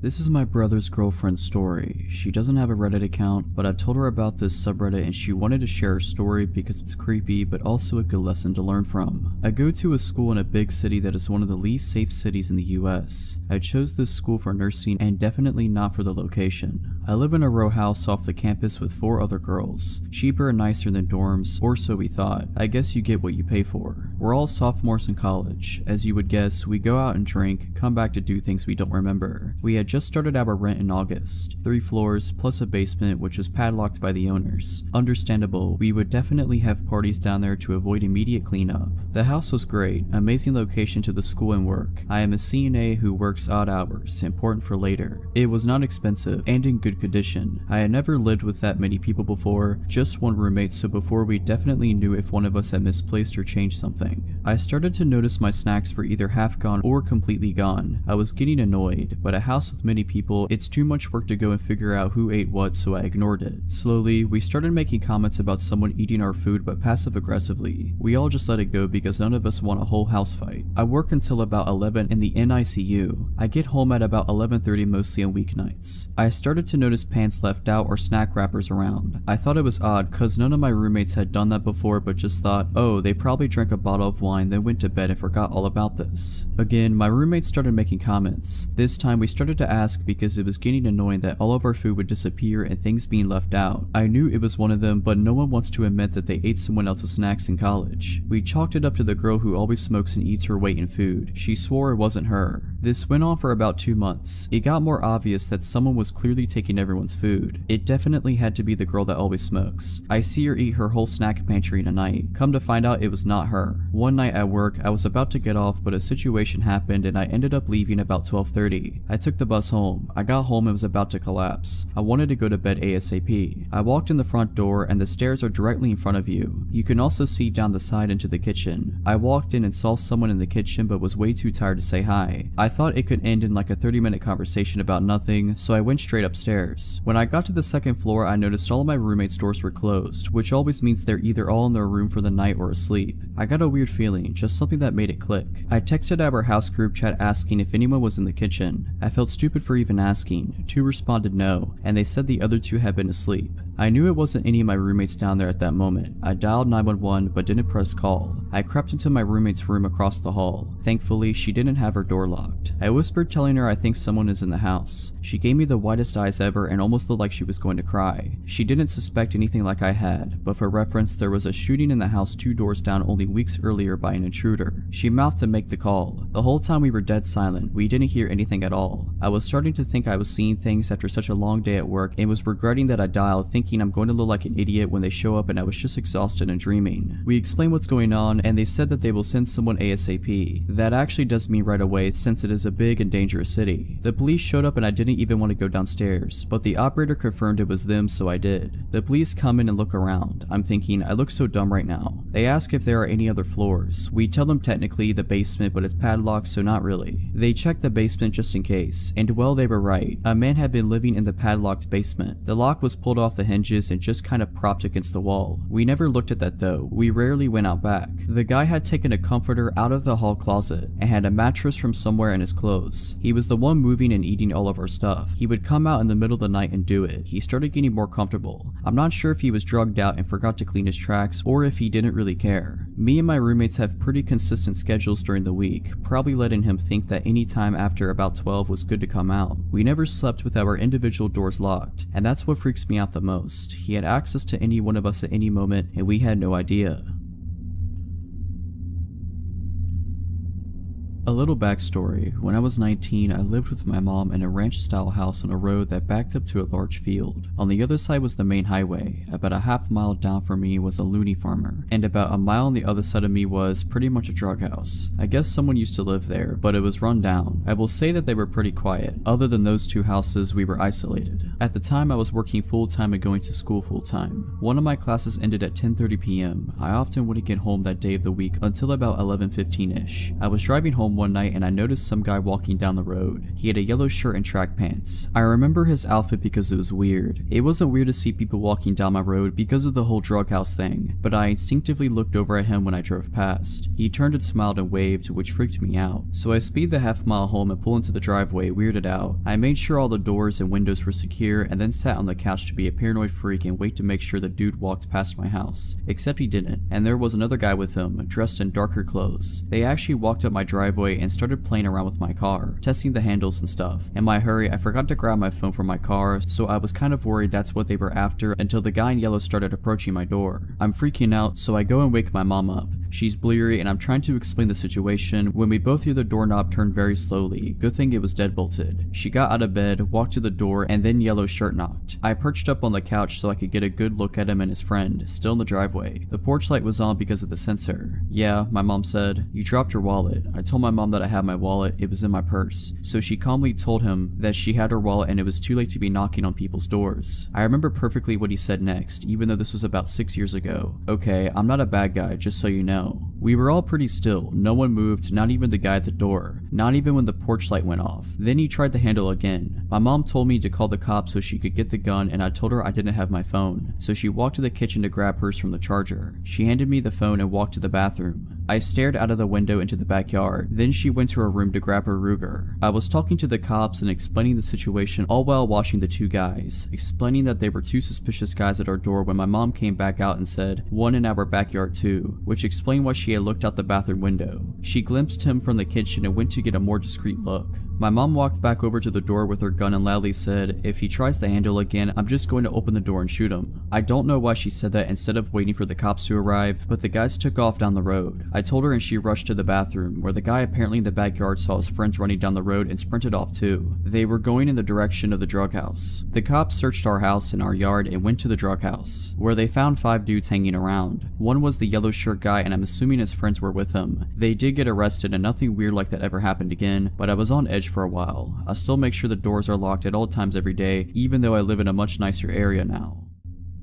This was back in 2015 or 2016. I'm a career tow truck driver. At this point, I've been towing cars for most of my adult life, and will likely do so until I either retire or die, whichever comes first. At the time, I was working for a pretty small towing company with only 2 employees, and we rotated who was on call each weekend. It was my weekend on call and it was summer, so with people being out and about late and whatnot, I was pretty busy, cleaning up accidents, towing broken down cars both in the city and off the highway. I was fine with it, as I was paid commission at the time, so the more calls I did, the more money I made. So it's Saturday night, now Sunday morning, and it's around 2:33 in the morning, and like I said, I've been busy. I'm tired, a little grumpy, and kinda want to go home when my phone rings. It's an insurance company calling asking if we can do a tow for one of their customers who is broken down on the side of the highway. The breakdown location they give me is about 15 miles out of town, which I normally wouldn't do, but the tow destination happens to be a dealership that's just a couple of minutes from my apartment. I contemplate rejecting the call, but because I'm paid commission, I figure screw it. I could run up and grab this car, drop it off around around the corner from my place, then hopefully I can head home and get a couple of hours of shut-eye. So I take the call and hop on the highway. The insurance company provided me with the customer's first name, which we'll say was Kara, and gave me a phone number for her. Usually I try to make contact with people who are on the side of the highway to let them know I'm on my way and give them an ETA. I try calling her a couple of times, but she doesn't answer, not unusual.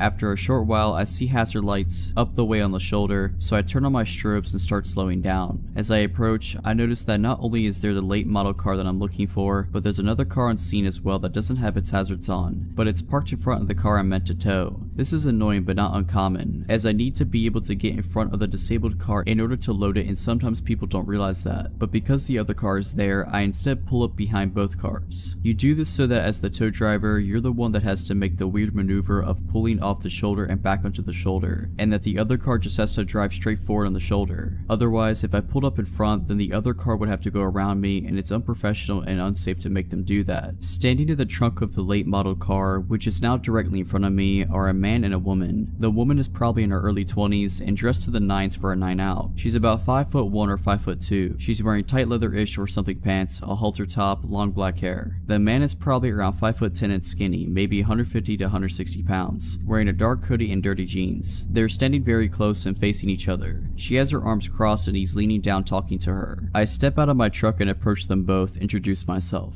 They separate a few feet and I look to the woman and say, "Are you Kara?" She nods. I say I'm here for her insurance company and I ask what's going on with the car. Immediately, the man pipes up and says, "Yeah, it's just having some fuel issues. It's an easy fix. Can you just drop it off at this commuter parking lot? I'm gonna fix it for her there." I'm rather annoyed at this because the commuter lot in question is further up the highway and I'm already 15 miles out of town. Like I said before, I only took this call because it was supposed to be coming back toward my apartment and I really wanted to go home. Not only that, but in order to change the original tow destination, I would have to call the insurance company back, wait on hold for who knows how long for a representative, and then let them know the change and try to get them to pay me extra for the deadhead miles back home after unloading, and I really didn't want to do any of this. And thirdly, this is a late model car. I'm no mechanic, but it's new enough that whatever's wrong with it is likely covered under warranty, so the dealership is really the best place for it to go anyways. I explain all of this to the guy, but he's really not having it. He gets stern with me, saying something like, "Look man, you just need to take the car where I tell you to take it." We go back and forth on this for maybe 60 seconds and he's just getting madder. "Well, you know what man, you're not the name insured, Kara is." The easy way to settle this is to ask what she wants me to do with the car, and whatever she says is what I'll do. Fingers crossed she'll want to take it to the dealership so I can get home sooner. I turn to look at Kara to ask her that question and I don't see her right away. She's no longer standing where she just was a minute ago, which was slightly off to my right. I continue to not see her until I've turned almost all the way around, because she's standing directly behind me, and by directly I mean within an inch of my back, arms still crossed. I look down at her and she locks eyes with me. Her eyes are as wide as plates, almost owl-like, and immediately it feels like she's staring into my soul. She didn't say a word and she didn't have to. I took a step back and did what felt like a double take. I looked at him, then at her, then at him again, and then back at her, and it slowly started to dawn on me that maybe something isn't right. I asked her, "Do you know this guy?" And she ever so slightly shook her head no. Without a word, the guy starts to move for Kara, and I move to stay in between them. He tries to push me out of his way by shoving me in the chest, but because I believe he underestimated my weight, only pushed me hard enough to make me take a single step back. Immediately, I took that step forward towards him and body check him hard as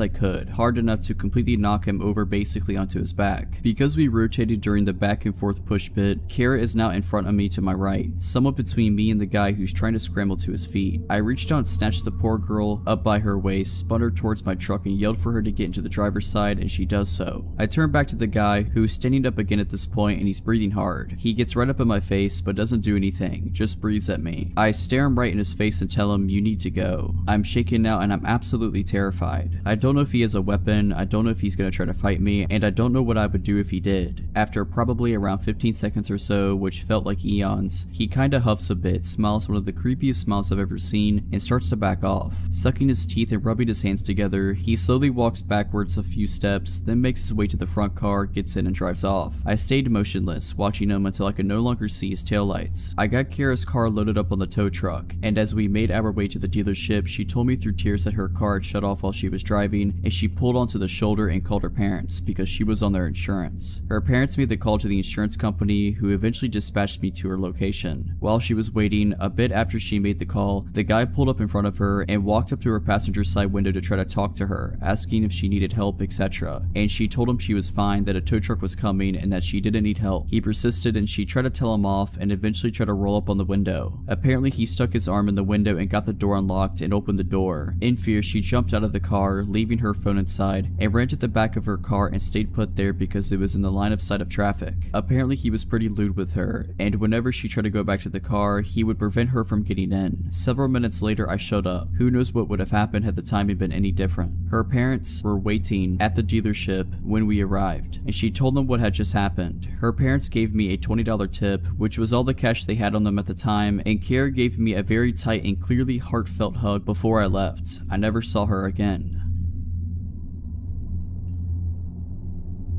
To set the tone, I always hated the town I lived in. I moved there alone when I was 18 for college and quickly regretted it. It was a decent sized town but full of not decent people. Nearly every gas station was robbed frequently, there were shootings in broad daylight, robberies, you name it. Well, for the first 3 years I lived with roommates on a side of town that wasn't awful, but it was sketchy. So when I was making decent enough money, I moved out on my own. The house was tiny, maybe 500 square feet if that, super old and poorly built. It was just me living there, so I didn't mind how small it was, but what originally sold me was that it was in the middle of nowhere. It was surrounded by a bunch of fields and some wooded areas with only a few houses nearby. Considering I hated being in the town due to the continuous paranoia of getting mugged or shot, I loved the idea of living out there, so at the beginning of July I moved in. Everything seemed super swell minus not being able to get good internet. A month goes by and everything is still swell to me, and I decided to get a dog to keep me company. He also loved the place and spent long amounts of time lounging about the yard and trying to convince the nearest neighbor to walk over and pet him. Important later. Roughly 2 months into living there, I started to notice things at a place. Something to note is that an old roommate of mine was using my spare room as a storage place until he got moved himself, so he had a key but was never there. He kind of just popped in every other week to grab something and usually let me know beforehand. But I'd come home to my kitchen chair being pulled away from my table or a bowl in the sink, things like that. There were such small things I wrote off as my roommate swinging by or just stuff I was forgetting. But then my dog developed this crazy bad separation anxiety. Up until now he didn't even care when I left. He just lay on the couch and chew his toys. He never barked, never did anything weird. However, all of a sudden he began acting really awful every time I tried to leave. He'd literally cram his body through the door as I was closing it, screaming and barking, and wouldn't stop until I came back in the house. He didn't want me to leave him there alone, at all. I couldn't afford a kennel for him yet, so I decided one day that I'd put a movie in while I was out, thinking maybe the sound of people talking might keep him calmed down. I only had to finish one task up at work and knew I'd be home early, so I put in a copy of Hamlet. I know, boring, but I chose it because the copy I have is 5 hours long. I knew it would be playing when I came back. Flash forward 3 hours, long before Hamlet should have been over, but when I walked in the door, not only was the movie not playing, but the TV and the Xbox were completely off. I immediately called my roommate and asked if he had been over, and he wasn't even in town. I explained the TV situation to him and he shrugged it off as the TV powering off when it idles for a while. Even though this is true, there are several reasons I know this isn't the case. 1, it wasn't idling. A 5-hour movie was supposed to be playing. 2, even if it had shut off, my Xbox wouldn't have. I have left it on by accident for weeks. I was gone out of town or whatever, and it was still on when I came home. Always. But it was completely powered down this time. The weird thing is none of my stuff was missing and the door was locked when I entered. I eventually convinced myself that it was something weird with the Xbox or whatever and shrugged it off. That is until my dog started acting even weirder. Remember earlier I mentioned he used to play with a neighbor? Well, all of a sudden, if she even walked by the house while he was out, he'd start yelping and running at me away from her. This was incredibly weird to me and made me incredibly cautious of her. I put some cheap alarms on my doors, the kind that go off when the door is opened, and slept with my pistol handy. The second night the alarms were on my doors, I was woken up by the one on the back door going off. I flew out of my bed with my pistol, trying to convince myself that I was about to shoot some intruder, but once I got to the door it was shut and there was nobody there. The alarm had been knocked all the way across the room. The door would have had to open for it to be chucked like that. It couldn't have fallen off and landed there. Something else weird, the door was locked, but not the way I had locked it. I always locked the knob and the deadbolt, but upon checking my lock after this, only the doorknob was locked. The police wouldn't do much as I had no witnesses, no lead, and they didn't have much to go on. Needless to say, I changed the locks. I didn't have any noticeable problems inside after that, but later found out that the close neighbor that my dog hated had previously lived in the house I was renting, and the locks had never been changed. I have no way to prove my theory, but it's pretty obvious she had a key and was coming and going as as she pleased. Why though, I can't figure out. Nothing of mine ever went missing. The most unsettling part for me though is that she had tried to come in at night until the alarm scared her off. How many times has she been in my house at night while I was asleep, and why? Not sure. Luckily though, I don't live there anymore and never plan to move back there.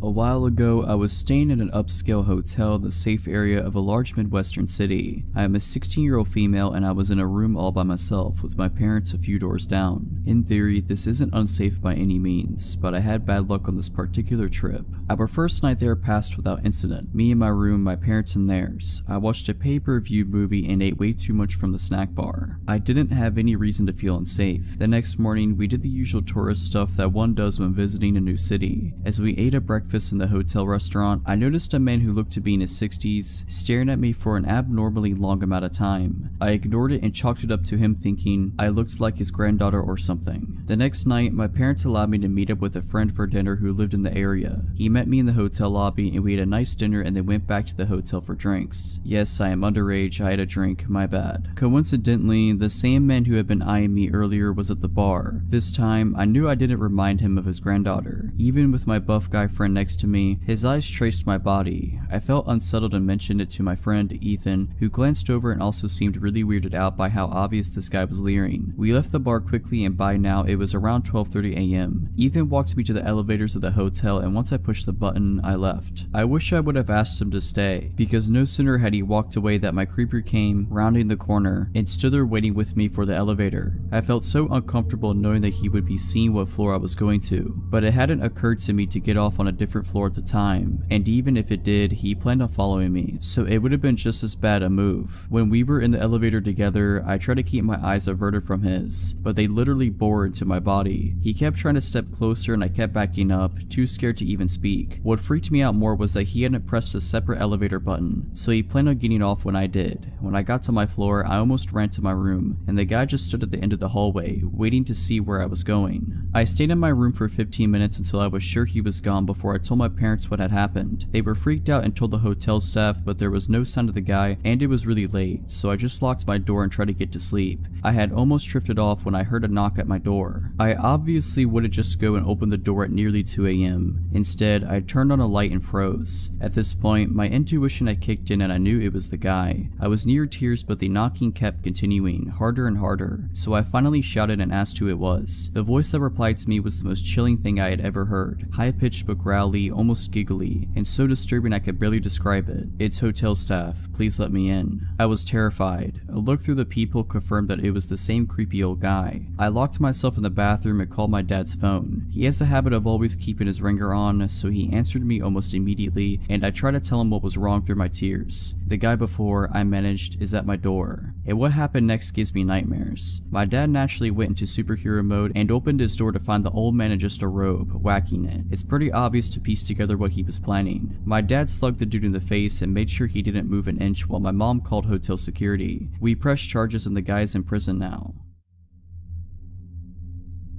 Some backstory before I begin. These events started when I was in 2nd or 3rd grade, 2002 to 2003-ish, and ended during the fall of 2015. I'm a 21-year-old female living in Canada. The RCMP are involved in the story, which stands for Royal Canadian Mounted Police. When I was in elementary school, I was friends with a girl named Jessica. We had a group of 5 or 6 girls that we always played with. Jessica's parents were divorced, and I often went over to her dad's house after school because they had a trampoline and a slide. Her dad was a totally normal dude. His name was Richard and he held a job as a pilot, which is definitely a job that requires mental stability. Jessica came over to my house as well, and her dad would always come pick her up after the play date, so he was familiar with where I lived. And I think 2nd or 3rd grade, Jessica moved away to live with her mom. I didn't fully understand what was going on as a child, and I still don't know what happened, but something had gone wrong with her father. We didn't hear much from Jessica, but around her birthday the following year, Richard invited our group of girls over for a surprise birthday party. We arrived at the party and we were waiting for Jessica so we could surprise her, but Jessica never showed up.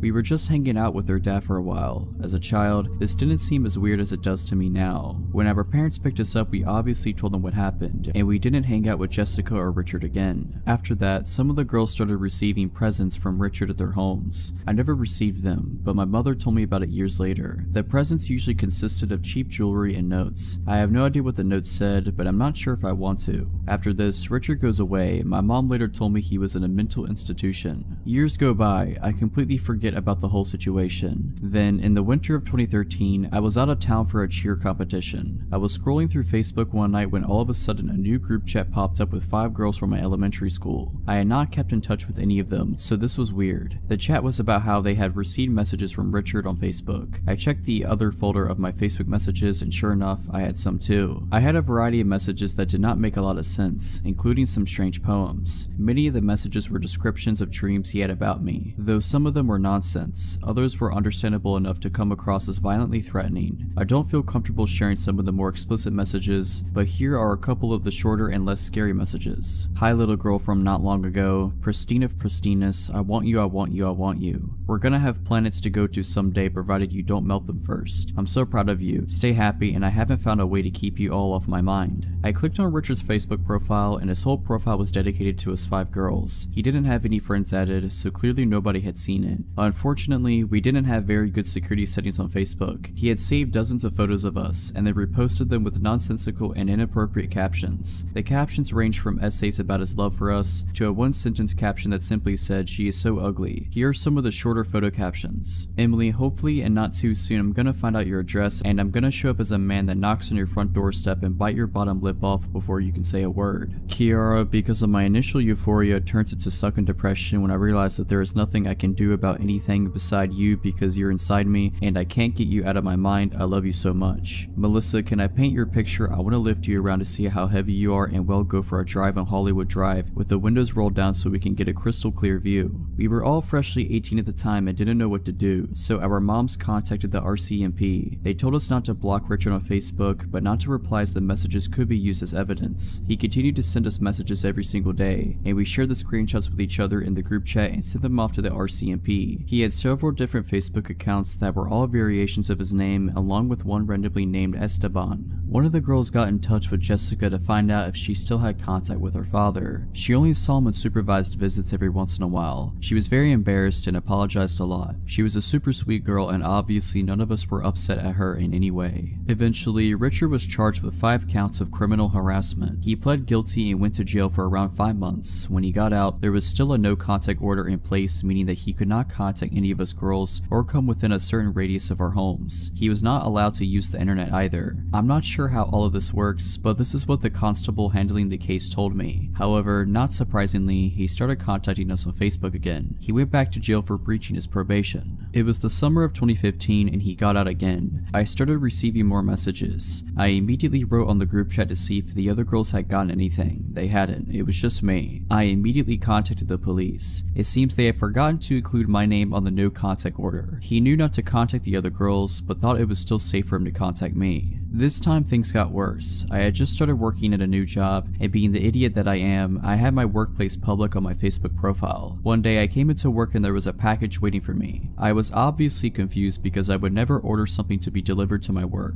I opened it up with my managers and there was weed inside along with a disc with encryption software on it. He had mailed me weed to my work. I knew immediately that this was him, and awkwardly explained the situation to my managers who thought it was hilarious. The security in my office tower was alerted and given a photo of him. They began walking me to my bus stop after my shifts. It was scary knowing that he knew where I worked. At this point, I hadn't seen Richard in years, but it was clear that he was mentally unwell. I had absolutely no idea what he was capable of or what his motives were. The RCMP did not seem to take this case very seriously, and they moved very slowly, passing the case around to various officers. Meanwhile, I was terrified. I could hardly walk down my street at night without freaking out. Every time somebody knocked on my door while I was home alone, I would drop whatever I was doing and hide under the kitchen counters. I had had not moved since I was a child, so it was very possible that he remembered where I lived. The packages kept coming. I received more weed in several different forms, including cookies, what appeared to be cocaine, and a key to his apartment along with some miscellaneous items. I opened all the packages at the police station. One of the packages included a USB stick with a bunch of audio recordings on them, but I decided it was better for me not to listen to them. The return of the packages was to a random PO box in another city that did not belong to Richard, and no fingerprints were found on the packages. During all of this, the Facebook messages remained constant. Luckily, in one of the messages he informed me that he had sent me drugs and the key along with his home address. This confirmed that the packages were from him. He was charged again. I received a subpoena in the mail to appear as a witness in court. However, he once again pled guilty and I never got to go to court. I was actually a bit disappointed as I thought seeing him in person would provide me with some sort of closure. He is still locked up somewhere as I am writing this, but I still get scared walking at night or when somebody knocks on the door. The police provided me zero information on where he was being held or when he would be released. I feel like I am just waiting for the day that he will contact me again. I just hope that he never does. I had just moved out of a share house in the suburbs and into my own one-bedroom apartment in the city. I'm a male and at the time was around 25 years old. My apartment, while old and small, was located about 500 meters from one of the most popular night spots in the inner city. As I was in my mid-20s and out on my own, this was the perfect place for me. This was because my friends and I were quite social and would frequent bars and nightclubs in the city, and the taxi fares were starting to add up. Also, this new apartment was close to my work, so it made sense. I got settled in right away and invited my friends over for pre-drinks before hitting the clubs. Due to the limited space in the apartment, this meant that some friends were inside and some were drinking on the walkway just out front. We had the music up and I just started drinking, but between songs, I could hear the couple next door arguing. Now, the apartment was old and bad, which meant thin walls too, so I pressed an ear to the wall in order to listen in. I hadn't met any of my new neighbors at this time as I didn't take long to move in and I didn't really see anyone during.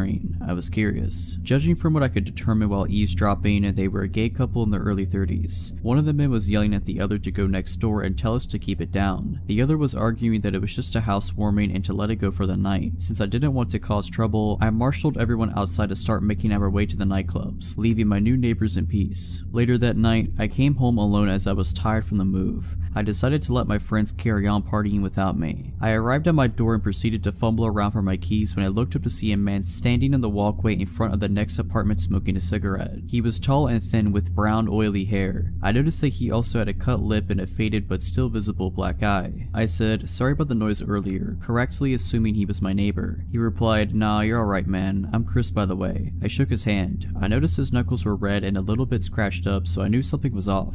I apologized for the noise and said, "I hope I didn't cause any trouble for you." He withdrew his hand and with a soft but cracking voice said, "Nah, that's okay. Rick just gets a bit cranky sometimes. I'm used to it." With that, I finished off the conversation and told Chris that I'd see him later. It was about 2 a.m. at this point and I just wanted to sleep but couldn't help worrying about the potential domestic abuse going on next door. I decided to just keep an eye on it for now as I didn't have all the info. For all I knew, he could have gotten into a fight with someone else. As the weeks passed, I noticed that my new neighbors got drunk regularly and would argue almost every time. I could tell that Rick was the dominant one as his voice was a lot deeper and Chris seemed to be afraid of him during their shouting matches. This is why I kept my distance and never really socialized with them. I would even overhear them arguing about me and that Rick thought that Chris liked me, etc. I would just tune all of this out with headphones and video games, not to mention an active social life and full-time work to keep me occupied. I did find myself avoiding having guests over because of the neighbors. I would opt to meet people out as their arguments could be quite upsetting. This was working out fine enough for a while until Christmas Eve that same year. I was arriving home after coming from last-minute Christmas shopping. I was getting ready for a night of present wrapping as I was to visit my family the following day for Christmas. As I arrived home, I noticed 2 police cars outside and Anna, an Asian woman who lived a few apartments up from Chris, was screaming. I asked her what was happening and all she said was, "It's just so sad," while sobbing. I could see 3 officers trying to restrain somebody and there was blood on their uniforms. I came just a little bit closer to see Chris's oily brown hair in the center of the affray. His face was bleeding from his jaw where he had apparently been slashed by something sharp. They got him to his feet and I could see that his cheek had been cut so deep that the skin was flapping open as he struggled and resisted with the police. I recoiled in shock and went to comfort Anna, who was crying uncontrollably at this point. Suddenly, Rick's voice boomed out from nowhere. "You see what you've done, you loser." This frightened me and my instinct was to get myself and Anna to safety. Even though the cops were here, they had their hands full with Chris and I certainly didn't want to get involved in such an ugly fight where knives were involved. Anna refused to come with me and said that she would be fine. I looked around to see where Rick was as he kept yelling at Chris the whole time, the 3 cops struggled to restrain him. I could hear Chris whimpering apologetically in between. I couldn't see where Rick was, so I decided just to go to my apartment and lock the door. As I turned to go, I froze in horror as Rick's voice boomed, "Where are you going?" A deep chill went down my spine as my brain struggled to reconcile the fact that these words were coming out of Chris's mouth. I felt panic grip me as I realized that all this time Rick and Chris were the same person. All the fighting, laughing, drinking, and carry on that I couldn't help overhearing over the last couple of months had come from one solitary person, a lonely guy in his small 1-bedroom apartment. For some reason that made me feel sick. I learned later from Anna that this wasn't the first time the police had to come take Chris away. Anna explained that he spends a couple of months at the local psychiatric hospital each time. His father owns the apartment, so it's here waiting for him when he gets out. I moved out a few months later, and while it is a sad situation for Chris, I really do feel him.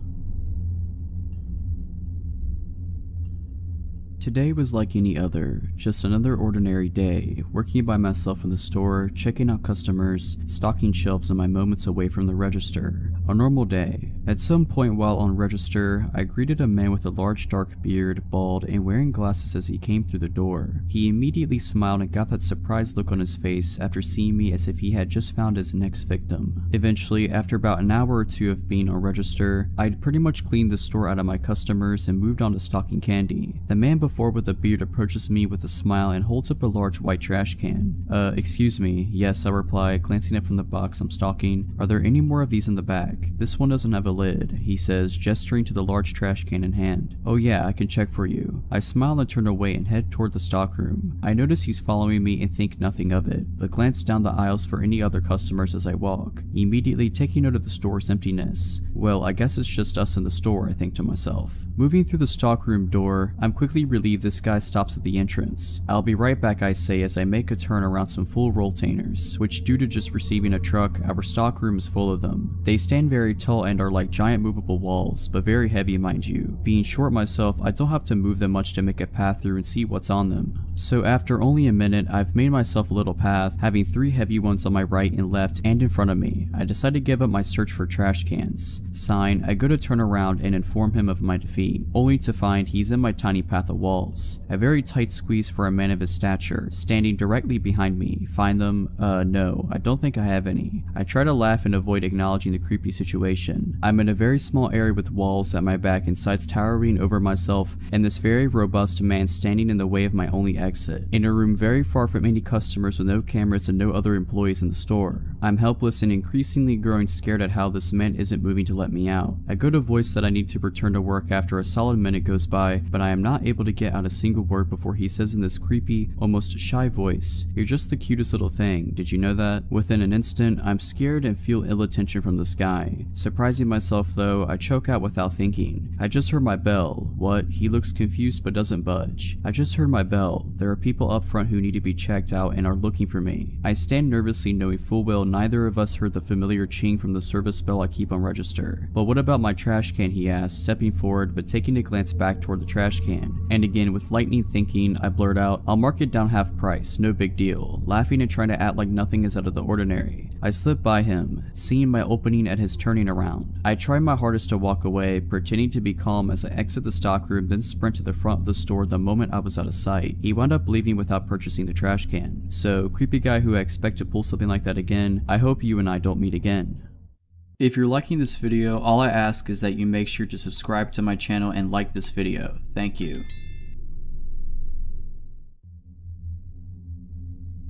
My fiance and I threw a dinner party one time to celebrate his mom completing chemo. I hired a caterer. We were expecting 25 friends and family, so it was more than the kitchenette of our single-story ranch house could handle. We'd also only just moved in, so didn't have a lot of cooking staples. The caterer said he'd bring everything 75% done, but he needed to finish off some dishes in our kitchen. I told him that was fine as long as he was finished by 5, because the kitchen is centrally located and we'd prefer everyone be finished before the guests arrive due to the intimate nature of the occasion. He said that would be fine. He arrives as scheduled at 12 p.m. We gave him until 5 and the guests aren't even arriving until 6, so it's plenty of time. He smelled bad. It was more than a sweat smell though. It smelled like sun-baked diaper, and that made me uneasy because he was going to be preparing food for sick prior and young kids. I just made sure he washed his hands and then left him to his own devices, worrying I was being presumptuous. Throughout the entire process, he keeps pulling me aside to ask me questions and have me taste things. I was super busy because my husband had to work during the day and pick up up the surprise guest right after, so setting up the deck, decorating, putting together the slideshow equipment, coordinating the surprise guest, we flew in her sister and I had to make sure she got an Uber at the airport and her hotel had worked out, etc., and just a million other little details. So every 10 minutes being asked things like, do you prefer this with paprika or without? With this fine, whatever you think. Tasted to be sure was getting old. When he was still there at 5:45, after 2 gentle reminders, I flat out told him I needed him completely out by 6 no matter what. He apologized and said there had been a delay because our oven wouldn't stay up to temperature. I never had a problem with our oven, but I figured he's the professional, maybe it was a subtle problem. A little before 6 rolls around, a few of our friends start trickling in. I decide to tell him whatever's done is done and whatever isn't he should just put in the fridge, but he's nowhere to be found. I go out on the deck to ask my friends if they'd seen him and he's out there, alcoholic beverage in hand, out of his chef whites and now in a t-shirt and jeans, mingling with my friends. I walked out just in time for him to introduce himself to my cousin-in-law as a good friend of mine. Nope, too weird for me. I met him in person for the first time barely 6 hours ago. I told him he needed to leave, now. So he goes inside and gets his bag and makes a beeline for my bedroom. I'm taken aback. I say, excuse me, where are you going? And he says, to change. So first of all, we have a guest bathroom clearly visible. Second, why can't he wear a t-shirt and jeans home? I tell him I'm not comfortable with him going to my room, but he insisted to only be a second and goes in and shuts and locks the door. I couldn't even get a word out before he went in and I felt helpless. I was going outside to ask one of my friends to help me usher him out, but at that point my fiance got there with my aunt-in-law. I had to explain the situation to him, nearly in tears at this point, and he was like, what? He went in the bedroom? Why? So he pounded on the door, and the caterer came out, still in a t-shirt and jeans, and my fiance said, you shouldn't be in there, you need to leave. And the caterer said, excuse me, but this is not your house. It is not up to you to decide. And my 6'4",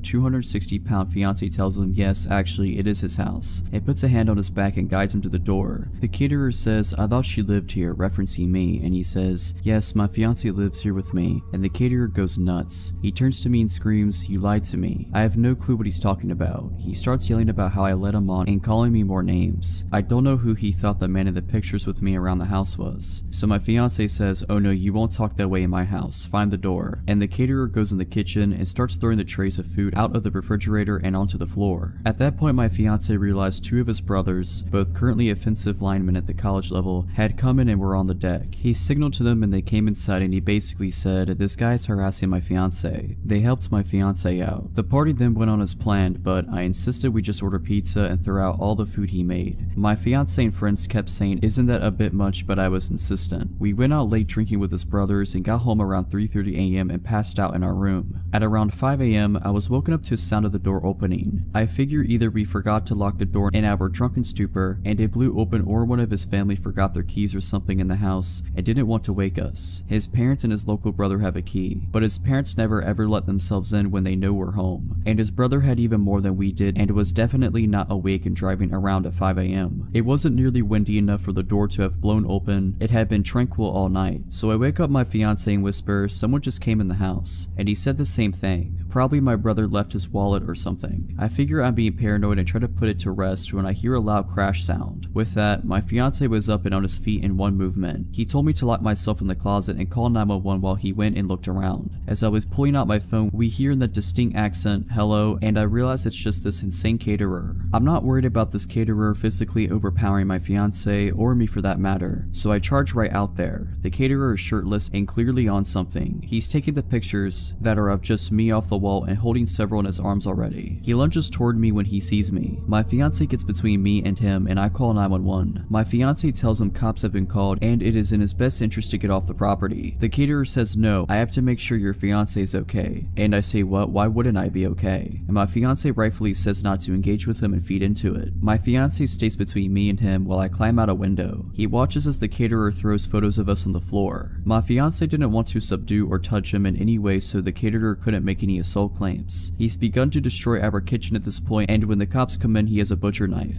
My fiance considered going for the gun safe when he first got the knife, since we live in a stand your ground state, but he decided the situation was hectic enough without introducing a firearm. The caterer doesn't obey the police's orders to drop his weapon, and he says he isn't leaving without me, so they tase him. It's lucky for him he only got tased and he didn't antagonize my husband into squashing him. As he's let out in cuffs, he's shouting how he and I are in love. He continues on this tirade the entire time police are reading him his rights. writes, "The police ask us to do an inventory of the house and see if anything's missing or damaged besides what we witnessed him do. We go around and there's nothing, but then I remember he was in our room yesterday and he went through the room. All of my underwear from the dirty laundry hamper were gone. We were so freaked out in the aftermath that we replaced all of our kitchenware, toothbrushes, sent our sheets to be professionally cleaned, and had a cleaning crew do a deep clean on the whole house. So glad we decided not to serve the food to our guest and my fiance's medically fragile mother. He sent me a letter from prison that thankfully my husband intercepted, because I was still recovering from the whole thing. We gave it to the police, who helped us get issued a no contact order. He was sentenced to 3 years in prison."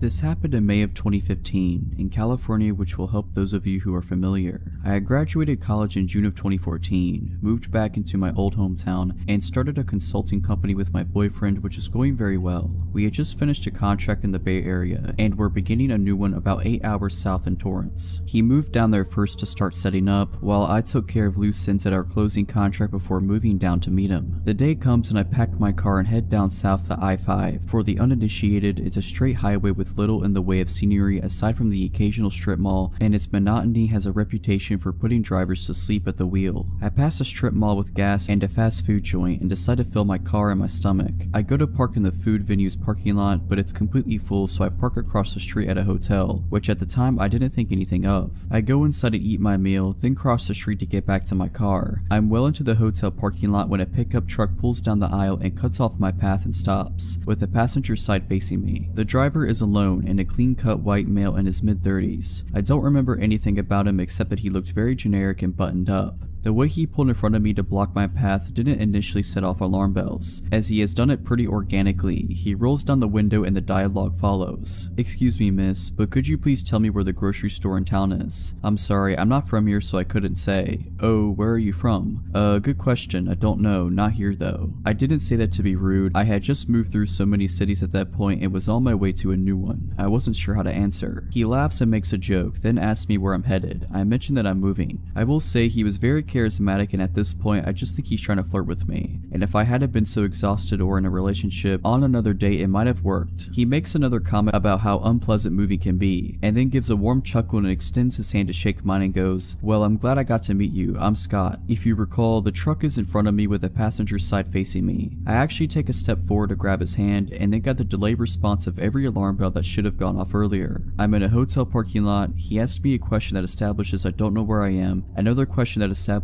I'm alone, and another question that establishes I'm not expected at my destination for many more hours. The thing that connected all these synapses, when he extended his hand, he didn't make even the faintest effort to make it accessible to me. He didn't lean over the seat or move toward me in any way. His hand was hovering comfortably over the center console, waiting for me to grasp it, which in order to do I would have to lean well into the car. Again, I had already taken a step toward him and begun to raise my hand to take his when the sirens went off. I rocked backwards back to where I was standing, and I just remember looking in his eyes what felt like forever, feeling everything click into place while also half convinced my imagination was just running wild. His hand still waiting, I lowered mine and felt my eyes slightly narrow with suspicion, and slowly said, "I'm going to walk away from your car now, Scott." Boom. Truck burns rubber with thick gray smoke as the guy guns it out of the hotel lot at 100 miles per hour. He must have floored it. Regrettably smart on his end, because I didn't have the license number or anything to offer the police. In the immediate minutes following the event, I felt relieved but hadn't really processed the full weight of what happened. Unfortunately for me, I had many more hours to think back and analyze the whole interaction to shreds. The car was somewhat lifted. There could have easily been another person or even 2 to 3 other people hiding inside. I still get creeped out about thinking how close I came to taking his hand, and how fortunate I was that I didn't allow my reaction to be driven by manners, as criminals often take advantage of. This happened when I was in high school long ago. My mom just recently found the paperwork about it when she cleaned out her office upon retiring from the police department. I remember being upset and scared when it happened, but reading the details as an adult, it sounded even worse than I remembered. I was a 17-year-old female working at a flower and gift shop. It's nighttime. A man comes in, short, overweight, balding, and 40 years old. He tells me about how he needs an apology gift for his girlfriend, so I offer a bouquet. Obviously, it's a flower shop. He says she doesn't like flowers because they die. This is the first weird thing as he came into a flower shop. Then he goes into detail about how he hit her and asks me if I think it was the right thing to do so. This was long ago, so I don't remember exactly what I said, but it was something along the lines of, not if you want her to continue being your girlfriend. He then tells me what a great job I'm doing and asks me when I get off work. I dodge answering and he leaves. Nothing for 6 months. Then right before Valentine's Day, he walks in the door 1 minute before close. It was dark, and from the outside it looked like I was working alone as my coworker, about a 40-year-old female, was in the bathroom. Instinctively, it felt like a predator had just entered the room. You know when something isn't right, and everything felt not right. I then noticed he has a tarnished revolver tucked into the front of his windbreaker, which is halfway unzipped. It was obvious he wanted it seen. I quickly scribbled a note to my coworker that said he has a gun, and handed it to her when she came out of the bathroom. She calmly walked to the phone and looked at me, wordlessly asking if she could call the cops. I shook my head no, as I felt like it would escalate the situation. God forbid he heard the police coming and took us hostage or something. I was just going to try and act as calm and normal as I could, and hopefully not tip the situation into something more dangerous. He spends 15 minutes wandering around what was a fairly small shop. In retrospect, he was probably waiting to see if my coworker would leave as it was now well past closing. Finally, he places an order for pickup on Valentine's Day, which gives me his name and info, which I'm going to for sure file with the police report. He buys a card and pulls out a wad of $100 bills, which he slowly thumbs through as though looking for the right one with which to pay for his $40 order. I ask him if he wants a bag, as it wouldn't be very inconspicuous if he just showed up at home with the Valentine's card. He replies, "No, I didn't feel like being inconspicuous tonight," which seemed like an obvious reference to the gun hanging out of his coat. He leaves. We quickly lock the door and watch him sit in his truck outside. We were not about to exit the shop until he was gone. Finally, he pulls out of his parking spot and moves to another spot further away and continues to just sit there. I don't know how long we waited, but he finally left. I called my mom crying. She called the police, who came to the shop the next day to take a report. I told my best friend at the time what happened. She told her mother. Her mother happened to work with the man and informed security at her job. She said he was very weird, creepy, and liked to talk about weapons a lot. Security at his job, it's a large company with government contracts and things having to do with tech and security, pulled him into the office and questioned him about it. He claimed it was a glove in his pocket, not a revolver. The police were pissed that this company made contact with him about it before they did, and he successfully dodged the cops' multiple calls and visits to his apartment. My mom, much to my teen fury at the time, made me quit my job, which was devastating as I loved it there. In retrospect, totally the right call. I never saw him again. In my late teens and early 20s, I was friends with a girl named Lucy. She was a very lonely kind of girl whose parents were, well, honestly, not really great parents. Her mother was verbally abusive and her father really couldn't care less about anything. Because of the lack of love in her life, Lucy searched through dating sites for love and comfort from strange men, and she was not afraid of meeting them face to face even if they'd been chatting for only a few days. My friendship with Lucy was a strange one. I found her quite annoying sometimes, but I also felt awful for her because of her loneliness and lack of friends and love in her life. Sometimes I really didn't want to hang out with her, and some days I would accept her offer to hang out. When it was just her and I together, she was normal and okay to be around, but also very appreciative of having someone giving her attention. We had a small group of friends and she would try to get all of us together as often as possible, and honestly, the whole group together was really quite fun. When we were all together, Lucy was very hyper and you could just tell that she was happy to be around people who didn't insult her as her mother does. Suddenly, Lucy tells us she has a boyfriend. We were all surprised because we knew she met a lot of guys online, but we had never heard her say she was dating someone. A few days later, she sets up a day for our friend group to meet Trevor. None of us were looking forward to it because we thought he was going to be like all the others, a temporary boy toy. When we met him, we all felt awkward. He barely spoke a word. He wouldn't look directly at any of us at all. Lucy would try to be funny, but he would just give her dirty looks. Needless to say, we thought he was a weird one and could tell he didn't care much for her. As the days went on, Lucy kept telling me how much Trevor did not like me. She kept saying he thinks I am using Lucy for her money. Not sure how he thought that since I paid for everything for Lucy. To keep this piece of the story short, I think he was trying to find reasons to convince her to get rid of me. I got a terrible vibe from Trevor. He dressed like he didn't care about life, he never smiled, he didn't shake our hands when first meeting us, he stank of weed and really had an overall uncomfortable feeling about him. After months of Trevor trying to convince Lucy that I'm a terrible friend and she should not hang out with me anymore, she started to do as he said. She would start to hide me from him. If she and I were together and he would call her on her phone, she would lie and say I wasn't there. If she was with a group of friends, he would have her swear I wasn't there. When he was going to be joining the group on an outing or just hanging out at her place, she would tell me I couldn't come. Lucy will do whatever a boyfriend says just to keep pleasing him so she doesn't lose them. Now here's where it gets scary. Lucy calls me one day and says she wants me to come hang out at her place. I agreed. She came to pick me up and we went to her house and watched TV for a bit. We then decided since the day is nice outside, we would take her 2 dogs for a walk to a nearby pocket park and would later return to the house to have lunch together. While at this park, she receives a phone call. Now let me say that Lucy is not a private person whatsoever and has never ever walked away to answer a phone call until this day. She walked far enough away that she knew I would not be able to hear anything she said. This was suspicious to me, but not enough to question it. The call ends and she begins walking towards me with a look on her face as if she is trying not to smile. She tells me, "So I need to bring you home now." I was slightly confused as we had only been together for about an hour, when we usually spend the entire day together, and she would never want me to go home. She would even frequently beg me to sleep over to avoid being alone. So anyway, I said okay and we walked to drop off her dogs at home and we got into her car and off we went. About 10 minutes into the car ride, I realized she isn't going in the direction of my house, so I questioned it. "Where are we going?" She smirked but didn't respond. I asked again, laughing uncomfortably, "Seriously, where are we going?" She continued to smirk but didn't want to answer me. I started to realize she was heading in the direction of where her boyfriend lived. I asked one last time with anger in my voice, "Where are you taking me?" Her only response was bone-chilling to me. "Trevor wants to talk to you." I wasn't having any of this. I insisted and demanded she let me out of the car, but with her evil smirk and same response, she said it again, "It's okay, he just wants to talk to you." I was furious at this point because this creepy guy who looks like he wants to kill someone who also despised me wanted to talk to me. Why can't he talk to me on the phone? Why do I need to go to his sketchy apartment? She absolutely refused to let me out of the car. She had the doors locked, as if I wasn't able to unlock my passenger door. I waited until she reached a red light. I grabbed her wallet from the back seat and took out her bus pass and bolted out of the car. I had no idea where I was or where the nearest bus stop was, but I was not about to let her crazy boyfriend do whatever he wanted to me. She yelled for me to get back into the car, but of course I ignored her. She sped off furiously. I immediately blocked her number on my phone. I removed her as my friend on social media and immediately warned the group of friends not to talk to her because she has gone nuts. I have not spoken to her since that very day, and she also lost the other 5 friends of the group as well.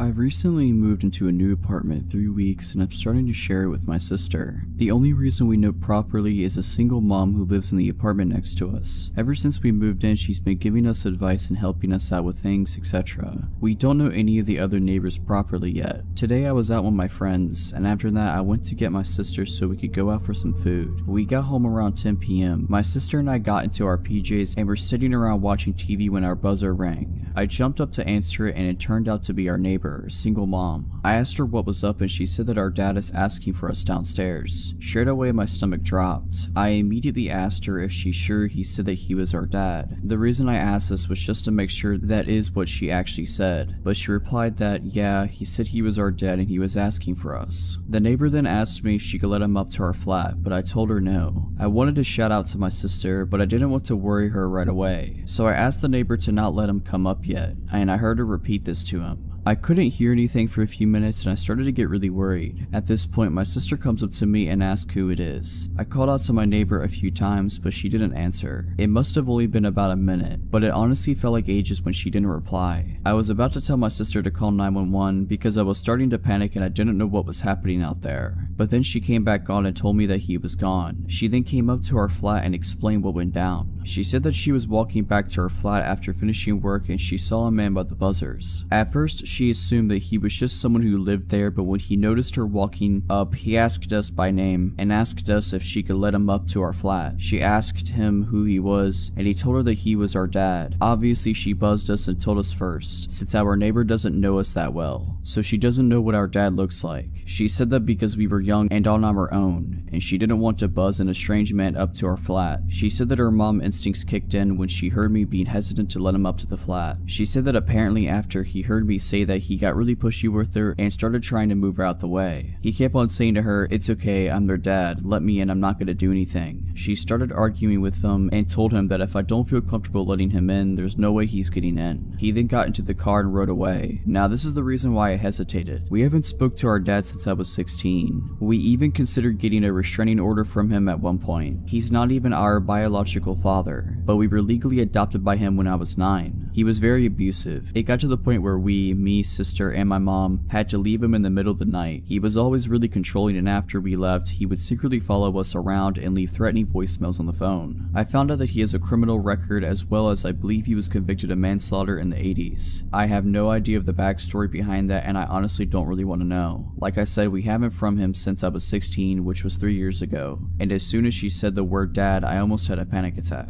I asked her to describe him, and she said that because it was dark out, she couldn't really see him. We ended up staying with her because me and my sister are really shaken up.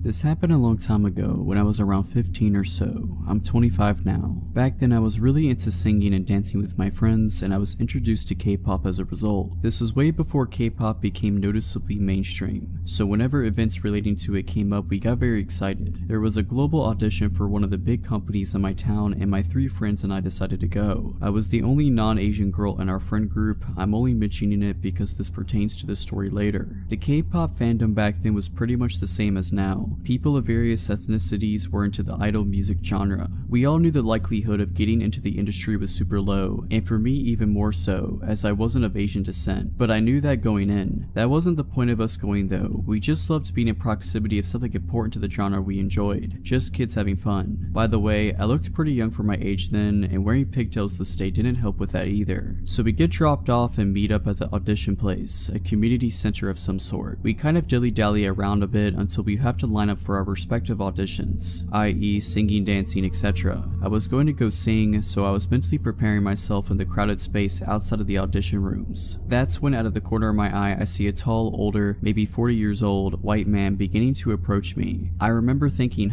is he going to audition too? It was strange because everyone else in there was younger, maybe he was a parent. He walks up pretty close and goes, "Can you help me please?" I'm confused and I ask him what he needs help with. "Oh, the staff here, my son's trying to audition but they won't let him audition." Okay, this was weird. I then asked him why. He said because he's not Korean. That was when I started to get creeped out. I looked around to see a pretty diverse crowd and then back at him. I don't know, that's terrible. You should talk to," and then I point towards the staff. "They should be able to help." I knew he was lying, but I was too scared to say anything else. I went on, "Anyone can audition here." He didn't listen and insisted on me helping him. Then he said something that sent a chill down my spine. When I was trying for the 5th time to convince him to approach the staff instead of me, he beckoned me to come outside with him. "My son's just outside in my car. Can you come talk to him please?" That was when I repeated what I said earlier and began to firmly walk in the opposite direction. He kept trying to coax me out to see his son. I managed to lose him in the crowd of people. Only seconds later, I see him talking to my friend about me and helping his son and all that. I was shocked. The man had clearly been watching me for a while to know who I came with. We were split up at that point. I went up and told her we should get going without looking at the man. He ignored me and kept on talking to her. Without speaking, I went up to her, grabbed her hand, and pulled her at once to get her away from him. She was super gullible and didn't understand why I was so worried. That man clearly was unnerved by what I did and left my friend and then disappeared into the crowd. So about 20 minutes later, I'm in the lineup for the audition when I get a cold feeling in my body, and I turn to look towards the entrance. My audition room was close to it, and there he was, standing. But he wasn't just standing, he had his arms crossed and he was glaring at me. I've never seen someone look at me with such vitriol. He looked like he wanted to kill me. It was terrifying. The crowd of people was sparse because we all had lined up outside our assigned rooms. This man waited there, staring at me nonstop for an hour. He glared at me all the way until I got into the audition room. I was so scared that he'd be there once I got out, but I guess the auditions went on longer than he expected and he went home. With his son in tow, I'm guessing. I was so scared that he'd be there once I got out, but I guess the auditions went on longer than he expected and he went home. With his son in tow, I'm guessing. I've worked a few odd jobs in my life. My first job was a summer job at 16 during summer break at a dairy farm. I absolutely hated it there and made it harder for me to find the motivation to even try finding work again when the time came. I don't really remember how I was first referred to the job, but the following summer, I ended up working as an office assistant for a self-employed photographer. My parents knew her because she used to be a member of their church, and my sister attended her 4-H program when she had it. By that time, her health had begun to take a hit as she claimed it was a mixture of things from chronic Lyme to fibromyalgia. I had also been warned by my parents that she was a little off. She was very religious and claimed claim to have had real encounters with demons, even participated in a few exorcisms. I'm an atheist and a skeptic, so I never took her story seriously. Aside from the weird things she would tell me, she was mostly harmless and working for her was not hard. The job basically required me to do a lot of data entry, as well as help prep her photos with some minor touching up and the addition of her company watermark before uploading them to a site where her customers could browse them and then pick which ones they wanted to order. She primarily photographed horse events, dressage, stadium, and cross-country jumping, etc. And for the first several months, my job stayed in her living room, which is basically my office space at the time. Eventually, I was talked into tagging along at shows where she trained me as a photographer, and soon I was shooting at the events along with her. It was boring work, I won't lie. I'm not a horse person, but things didn't get weird until a year later when I learned the hard way it was not her that I needed to worry about. She had two sons, one who was out of state, the other one was in the Navy. The latter of the two, a guy called Nate, I had only heard small things about. When he finally returned home and I met him for the first time while working in her living room, he seemed like a nice guy, a little odd but not concerning. He was obsessed with movies, and being a bit of a movie buff myself, whenever he would venture to the living room to strike up a conversation, it would always be about whatever movies we were into or were excited to see. I should point out here that I was 18 by this point and he was in his mid-30s. At some point he got it in his head that I was interested in him, though he never said anything directly to me. I had to find out about it from my parents. My mom worked as the secretary at her church and Nate knew it. I can only guess my boss had told him. One afternoon, Nate showed up at my mom's desk and started gushing about me. He talked about how much fun I was, how he loved talking to me, how he was planning to take me to the movies and take me to this church, and all these other plans he had for me. My mom was beyond uncomfortable, as was the pastor who happened to overhear it, and when I got home that night, she told me what had happened and suggested I make sure not to lead him on. I was completely baffled because I hadn't done anything. We never even discussed the possibility of doing anything together. I made an effort to acknowledge him less when he was around and keep the conversation short while stressing I had work to do. Eventually, he got his own place and moved out of his parents' house, so I figured the problem had solved itself. A couple years later, I had moved out, my boss's company had closed, and I was working someplace new. I was friends with both my boss and Nate on Facebook, and around that time I was finally coming out as an atheist, something I couldn't do when I was still living at home. One night, my old boss messaged me, asking about a ring I had on my finger. It was a black ring with a white solid star in the middle of a black circle. Already knowing where she was going with this, I told her it was just a ring. She started accusing me of wearing a pentagram, because she didn't know what a pinnacle was, and that I was promoting Satan. I tried several times to explain to her that not only was it not that symbol, but that also paganism has nothing to do with Satan anyways, but she refused to listen, so I just ignored her. It was typical behavior of her and not worth the argument. The next morning, I had a message from Nate telling me I needed to come to his church with him. I told him no, and the messages I received back gradually grew angrier and angrier. He went from asking to demanding I go with him. He told me I was lost and that I would not find the answers I needed by living the life I was. Eventually, he outright said he thought the fact that I was wearing a pentagram was disgusting and that I was opening myself up for possession. Knowing there would be even less of a point in arguing with him than there was with his mother, I went ahead and blocked both him and her, deciding I was done with the both of them. Then, he started showing up at my workplace. He would always search through the store until he found me, and then once he did, he would corner me and not stop talking to me no matter how many times I tried to dodge him or tell him I needed to get back to work. Eventually, the managers caught on and started intercepting him whenever he showed up. I wasn't making enough to pay the rent with that job, so I had to take up a second one. Within a week of working my second job, which was in a different town, he showed up there too. This time I told the managers outright who he was, and after that, every time he showed up, I was allowed to hide in the back room behind a locked door while they sped his order along and got him out. One of those many encounters, while I was hiding in the back, one of the managers was back there with me, inputting employee time punches into the computer when the both of us heard Nate shout in our directing, "I know you remember me." That was the last straw for them, and they told him his business was no longer welcome there. He started showing up at my other job as well for a while, which was a relief. Fast forward to a few years later, I was getting used to not having to look over my shoulder every shift or checking the parking lot for his truck. Then one day he reappeared. He was browsing a section I was walking past when he spotted me and got this deer in the headlights look. I made a beeline to the break room because just seeing him made me scared. After that, he started showing up regularly. I would always find ways to dodge and avoid him, but he would still eventually spot me and know I was still there. I was debating whether or not to tell the managers because at this point it had been a while since he had done anything, and saying something just because I was nervous didn't feel right. Call me a coward or an idiot, but that was my thought process. What happened next made me regret not speaking up.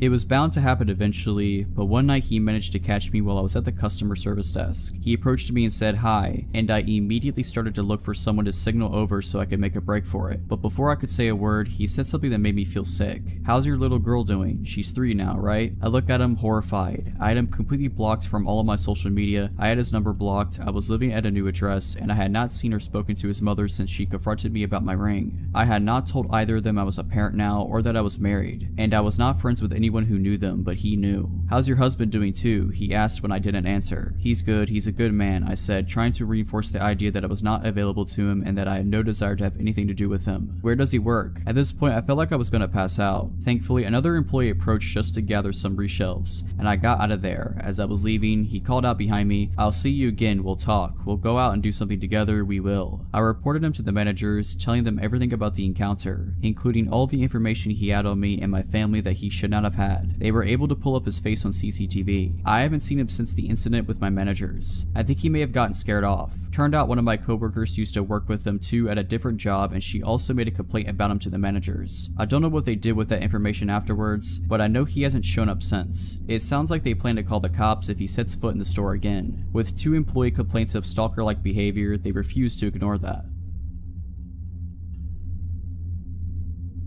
When I was about 7 years old, my father bought a few hundred acres in southern Mississippi about 1.5 hours west of Mobile, Alabama. He built a small cabin on top of a hill that was in the middle of a large field surrounded by woods. This house was about 5 miles from a paved road. To get to our land, it took nearly 10 minutes of driving down dirt roads from the main highway, which was south of the house. About a quarter mile north from the house, he built a small lake, more like a pond. It was about as long as a football field but wider. To get to the lake from the house, you could take Route A, which was a hard-packed dirt road that was lined with dogwood trees. It was beautiful in the spring. Route B was about 100 yards east of Dogwood Lane, and we named it Vampire Trail because it was always so gloomy. The trees blocked out the sun on the brightest days, and it had a slight decline as you walked toward the lake. I say walked because this trail was not for vehicles. Thick woods filled the area outside and in between both trails. One morning during the fall, my parents and my little sister had gone to get ice cream and do some shopping. This trip would take them at least an hour or 2. I was 10 years old, so I decided to go fishing while listening to Bama play Ole Miss. The game was the usual Bama win, so I thought I could ease the boredom of a blowout by fishing in the well-stocked lake, so I carried my pole, small radio, and my small ice chest. I had an Airedale Terrier named Bull that never left my side, and it was on this day I realized how awesome he really was. Onto the lake we went. Picture a large oval, roughly the size of a football field, but larger with an L-shaped pier in the southeast corner. Vampire Lane opened up to a more severe decline to the shore and then the small pier. Across the lake on the west side there was a narrow tree line that separated the shore from Dogwood Lane. The north side of the lake was the dam and the south end in thick and swampy woods. Fortunately for me, I realized later. About 5 minutes after I threw out my line and 2 Bama touchdowns later, I got that feeling. It's a feeling I have come to recognize well, and it may have saved my life this day. The feeling of being watched by something dangerous. Bull must have felt it too, because a few seconds later I could hear him growling low and staring across the lake to the west, to the tree line that separated Dogwood Lane from the lake. I turned my head in that direction and almost immediately my eyes lit on what I thought to be half of a silhouette of a large man behind a tree. It was too far to make out details, but close enough to be sure of what I was seeing. Almost 5 minutes went by, and right before I scolded myself for an overactive imagination, the half silhouette moved behind a tree slowly. Bull stood and growled louder, and I told him quietly to stop, and I turned my head north towards the dam while keeping my eyes and attention rooted to that tree. Over the next 10 minutes, which felt like hours, I watched while this figure moved slowly from tree to tree, always north and always facing me. The saying, "scared stiff," was something I found to be true. For some reason I thought it was important that whoever or whatever it was did not know I was aware. I finally realized that the figure's path was bringing it closer to the dam, which would make its path to be shorter and easier. My paralysis broke and I casually put down the fishing pole and started walking towards Vampire Lane. As an adult, I was in the army for 11 years as an MP, but not turning to look over my shoulder during that walk was the hardest thing I have ever done. In my mind's eye, whatever it was screaming across the dam towards me. When I hit the tree line, I broke into a run. As I was running, Bull dashed ahead of me and my anger turned into admiration as he stopped some 20 yards ahead and faced north until I passed him. He continued this action the entire run home. My dog was watching my back, just epic. Although I can grasp the awesomeness of this now, at the time I was so scared that I was literally sick. Even at such a young age, I knew that a large man watching and trying to creep up on a 10-year-old boy was up to no good. When I reached the cabin, I immediately locked the door and got one of my dad's shotguns as well as his .38 revolver. I sat at the large front window, my eyes glued to both trail openings and the woods between them. My family returned shortly after, and for some reason I did not mention what happened. I never felt safe there again. When me and my friends or my little sister wanted to go anywhere other than the area around the cabin, I made sure my parents were with us. What scares me the most though is the fact that our closest neighbors were about 2 miles northwest of us, with thick woods in between as the crow flies. Who or what was watching me from the woods that day, guess I may never know. I sometimes wish I could go back then. As a grown man with military training, as I am now, Bull lived a full life and was put to sleep peacefully as a very old but great dog. The best dog I have ever known.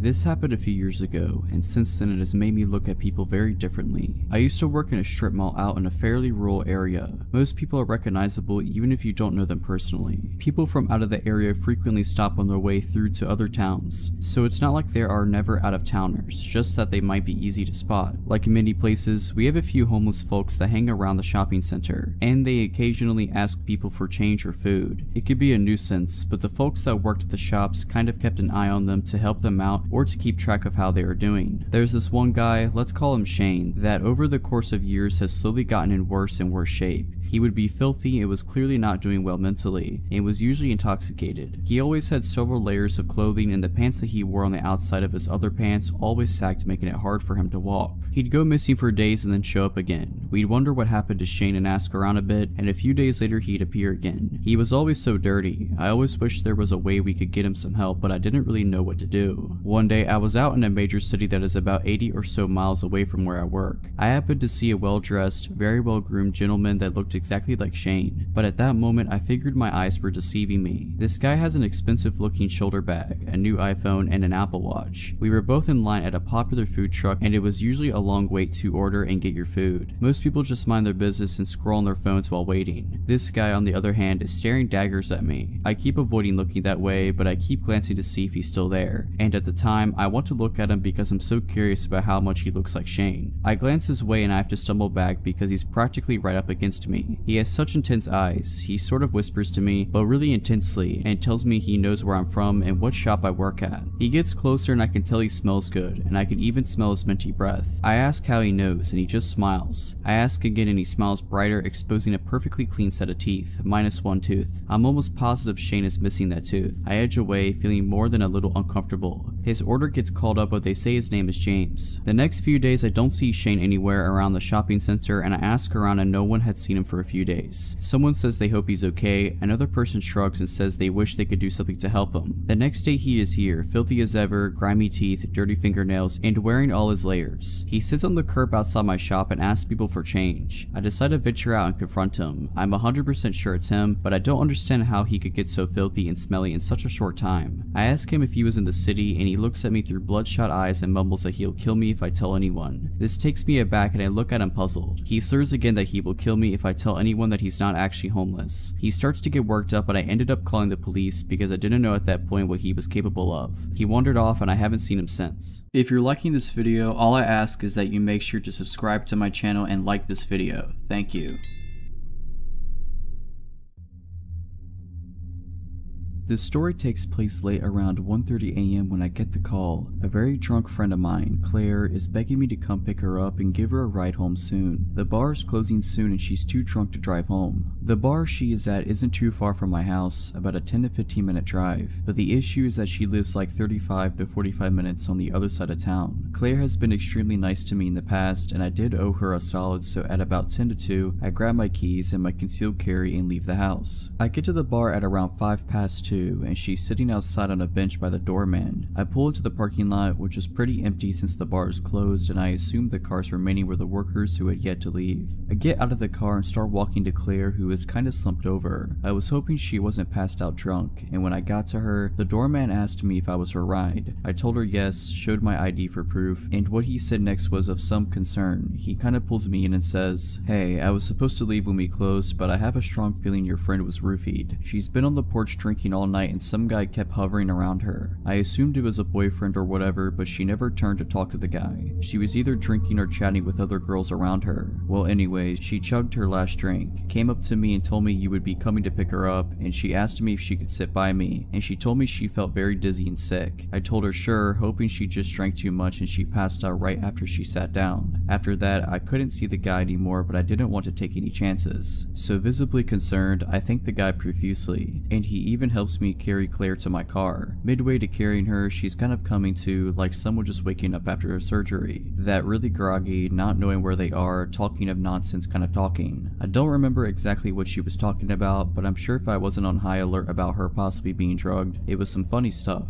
So we get her buckled in, I thank the guy again, and he just says he hopes she gets home safe. So now, hoping my friend is only stupid drunk and not drugged, I start driving to her house. The whole time I'm trying to keep an eye on her and an eye on the road. She's now snoring asleep, which puts me at ease a bit, but about halfway to her house, my fuel light comes on. Cursing the fuel economy of a sports car, I pull into the next gas station. It's one of those small gas stations that doesn't have 24-hour store, so I'm on extra high alert while I start to pump gas. The gas station is about a block from the freeway, and right at the corner of the intersection. The street itself is pretty dark, with lonely lampposts shining very pitiful lights at large intervals. I get that really dead feeling like this place is just abandoned. To give an idea of positioning, because this is important, the gas station is at the corner of the intersection. The storefront would be facing south, and we were right in front of it where the pumps were. The east would be where there are air pumps for tires and parking spaces, and the north would be a diesel fuel pump right behind the store accessible from the street behind the gas station. I drive a Corvette, so the filler is on the rear end of the car, and I'm leaning against the rear looking around. To my left, I hear this weird metallic scraping sound, so I turn and see this guy, about 15 to 20 feet from me, come around the corner dragging a long metal pipe on the ground. I immediately sense that I'm in a possibly dangerous situation now. The guy looks almost possessed, but he's not looking at me, rather like he's trying to look into my car. I'm on the defensive, but hope I can get him to leave, so I call out, "Hey, everything alright?" Without looking at me, he answers back, "You took my girlfriend from me. I'm here to take her back." Now he turns to look at me and he's got blood in his eyes. Before he begins to take a step though, I start yelling, hoping it'll get him to back off. "Back off, please turn around." He takes a step towards me, clearly unimpressed, so almost automatically, I pull my handgun from my inside the waistband holster and draw a bead on him. "Back off, you don't have to die," I start yelling louder. Anyway, in a panic, the guy throws the pipe at me. It whizzes by and I dive behind my car for cover. I have no idea if he has a gun himself or what, but I was going to put some kind of cover between me and him, and by the time I kneel up and aim over the rear of my car, he's booked it. I hear a car door slam and tires screech, and he launches off the curb on the east side of the lot and is tearing down the road, swaying all over the place. In my own panicked hurry, I pull the pump out of the car, screw the cap on, and tear out of there myself. Claire, however, is still passed out in the car, and now I'm afraid because I'm convinced she'd been drugged and we were followed by that guy. Me being more concerned about her earlier and keeping on the road, I must have not noticed being followed. The whole way back to her house, I'm wary of any car that's behind me. I'm also driving very aggressively, and when I get to Claire's neighborhood, I circle a separate block that's not hers 4 times to make sure no one followed me. When I was satisfied thinking I wasn't being followed anymore, I pull up to her house and try to shake her awake. She's doing that groggy waking up stuff from before, but now she's able to get up. I'm able to walk her. Thankfully, I was worried I was gonna have to call an ambulance if she didn't wake up, and I get her keys from her bag. I managed to walk her inside, and at this point she's kind of coming around, asking me what's going on, where she is, etc. I tell her she's home and get her to lie down. She's completely lost looking, and her eyes start welling up. She clings to me and starts sobbing. She's still very out of it, but I'm guessing she realizes something bad was going on or attempted on her. I was able to get her to lie down and get her to sleep. I write a note for her which pretty much said, "Hey, I'll be in the next room. We're going to the hospital in the morning to get you checked out." Fast forward to the morning, she's sick as a dog, and after she expelled some demons from her stomach, I drove her to the hospital where she got tested and treated. I still shudder to think what might have happened had I not had my CCW with me. Claire still doesn't remember much from the night except calling me and wanting to sit next to the doorman. They did a urine test at the hospital and found traces of rohypnol, roofies. In the days after we went to the bar and let them know what happened, I gave as good description I could of the guy. Claire decided against filing a police report, and I respectfully went with her wishes. My advice is, either be with friends you trust when you go out, or at least be vigilant if you're by yourself. That night could have ended badly in 1,000 different ways, but thankfully everyone made it out safe. I don't really know where to begin, but I suppose it started before I was born. My birth set in motion a series of actions that led to the threat on my life beyond my control. So pre my existence, my mother, Jane, dated an older guy named James when she was in her mid-teens. He adored her but wasn't of the same religion as her, so she ended up marrying a gentleman from her congregation, instead leaving James' brother put out. A year after being married, Jane gave birth to me and decided that she was unhappy with my father, Dave, and contacted James with the intent to go back to him. So Jane packed a bag one night, took me and left. As soon as she arrived at James, she was bombarded with messages from Dave telling her that he would take full custody of me if she didn't return. So with a heavy heart, she chose me over James, and therein lies my problem. She went back to my father, and after another year of failed attempts, they divorced and my mother moved south to be with family, completely forgetting about James. My childhood was fairly normal for the next 13 years. A few house moves, a new stepdad, and a few siblings. Mother's second marriage falls through and she's single again. The year is 2010 and she has just discovered Facebook. Being newly single and having sudden contact with all of her old school friends, she quickly strikes up a few romances out of nostalgia. Nothing sticks though until she finds him. James has a Facebook account, not very active, no profile picture, but my mom is sure it is him and immediately falls in love again. He comes down south and meets his kids and stays for my 16th birthday party. Looks wise, he is easily in his 50s with shaved gray hair and glasses. My mom leaves him a third time and he finally flips and the crazy comes out to play. He starts turning up at the house uninvited. He is told to leave every time. The visits become less frequent and we think maybe he's got the message. But then hand-delivered letters start arriving for my mom, and it's the contents of these letters that cause me alarm. In them he details how if she had never met my father, they could have been happy together, and he had a plan to get her back that was ruined by the untimely arrival of me. So he did what any crazy man would do and started plotting to get me out of the picture. Back in 1995, she had a near miss of a car accident, with baby me in the car when a car clipped her at a junction. She didn't get the car's details but put it down to chance. In the letters, James tells her that the incident 15 years ago was him, and that he won't miss this time. He informs her that he still believes that there is a chance for them, but only with me out the picture. I'm not a baby anymore, my father's well and truly out of the picture, but the crazy in James' brain won't let it go. The next letter tells her that he will burn the house down. If he can't have her, no one else will. The next letter informs my mother that he has told social services that she is a drunk and that they will come and take me away. Not hard to prove that false, so we don't panic. The next letter tells her that he will burn the house down. If he can't have her, no one else will. This one she takes to the police. Upon investigation, it is revealed that an ex of James, with the same first name as my mother, has a restraining order against him for stalking and attempted arson. We are put on high alert and the process for a restraining order is begun. A few nights later, my mom hears someone outside the house. Thinking it's him, she calls the police. They arrive within 5 minutes and search the street. No James, but his car is found behind the resident garages. He doesn't return to it that night. The next day, the police contact a woman's hostel in a neighboring county. They have a room spare, so we pack our bags and head there. And so the summer of my life was spent in hiding, no friends, no social media. Well, I wasn't supposed to have social media, but using proxy servers on the computer in the teens rec room, I was the only teen in the hostel at this point, was easy, and possibly very stupid. James began messaging me through Facebook, playing nice, telling me how much he loved my mom, and needed to know that she was okay. I ignored him and blocked his account. I had a number of fake accounts try to befriend me, and they were all blocked also. After 3 months, they find us a new house. We have a week to go back and pack up our old lives. So that's what we do, and now it's 8 years later, and I've moved several times since, including for university, and honestly haven't given much thought to the man who wanted to kill me so he could be with my mother. 2 years ago, I moved back up north not far from my birthplace. 2 weeks ago, I received an email on an old email account for a rental agreement. At first, I thought it was spam, but upon opening it, the name at the top read to James Smith, and the rental address was not too far from me, only a town away. That sick guy gave my email to the renters as his so that I would know he was nearby. I've heard nothing else, but I seriously hope that we don't ever meet again.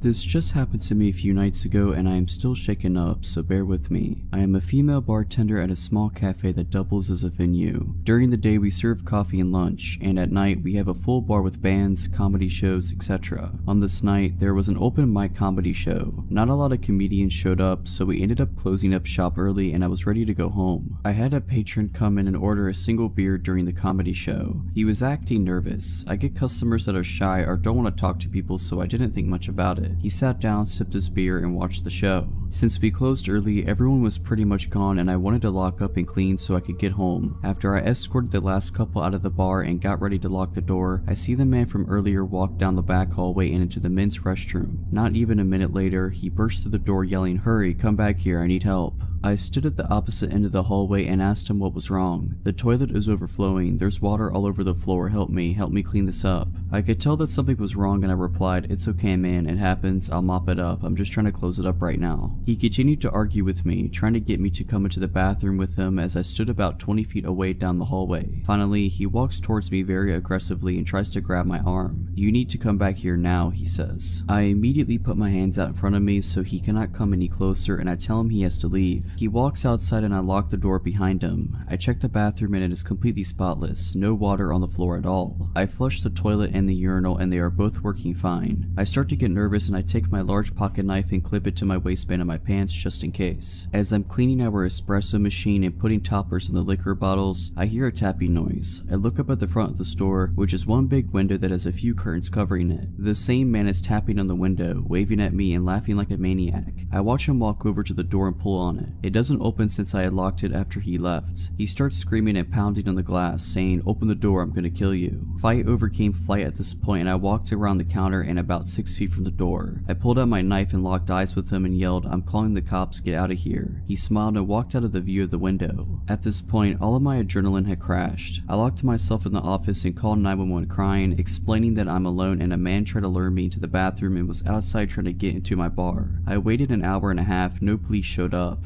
I called my boyfriend and he drove up to the shop. My manager watched the security cameras from home, making sure that the man didn't come back. I did the deposit and immediately drove home, my boyfriend following close behind me. My male busboy has been coming in to work with me so I'm not alone, and the managers have been keeping an eye on the security cameras while I'm working. This story happened more than 10 years ago when I was still a student. A bit of backstory. As with most students, I was always broke and had a few ventures apart from my part-time job to bring me extra money. One of them was house and pet sitting. I have always had a love for animals, so when this couple contacted me to ask to house sit for them for the last few days before they returned for their overseas trip, as the last sitter had bailed on them and their 6-month-old golden retriever puppy would be alone, I jumped at the opportunity. The fact that they promised to pay me the full 2-week fee for staying there less than a week made it just more appealing. Little did I know how bad it would turn out. I got the details, got the keys from the agent and headed over to the house as it was already after 5 p.m. and almost dark, as it was early spring. I got to the house, which was a really nice place, but it bordered a not so good area that was and still is prone to crime, house break-ins, robberies, etc. The first 4 nights went without a hitch, watching movies, jacuzzi, and just generally enjoying myself. The owners would have returned on the 5th day, fairly late at night. I went over to check on the dog. I got a call from them at about 10 p.m. saying their flight got delayed, so they're going to stay in a hotel and do the 3.5-hour drive back the following morning, and asked if I could sleep there again that night, which was fine. I was already there and had my overnight bag still in my car. I called my dad to let him know of the plans, as I was still staying with my parents, and he specifically asked what the address was. I normally did not give them details like that because I was old enough to look after myself.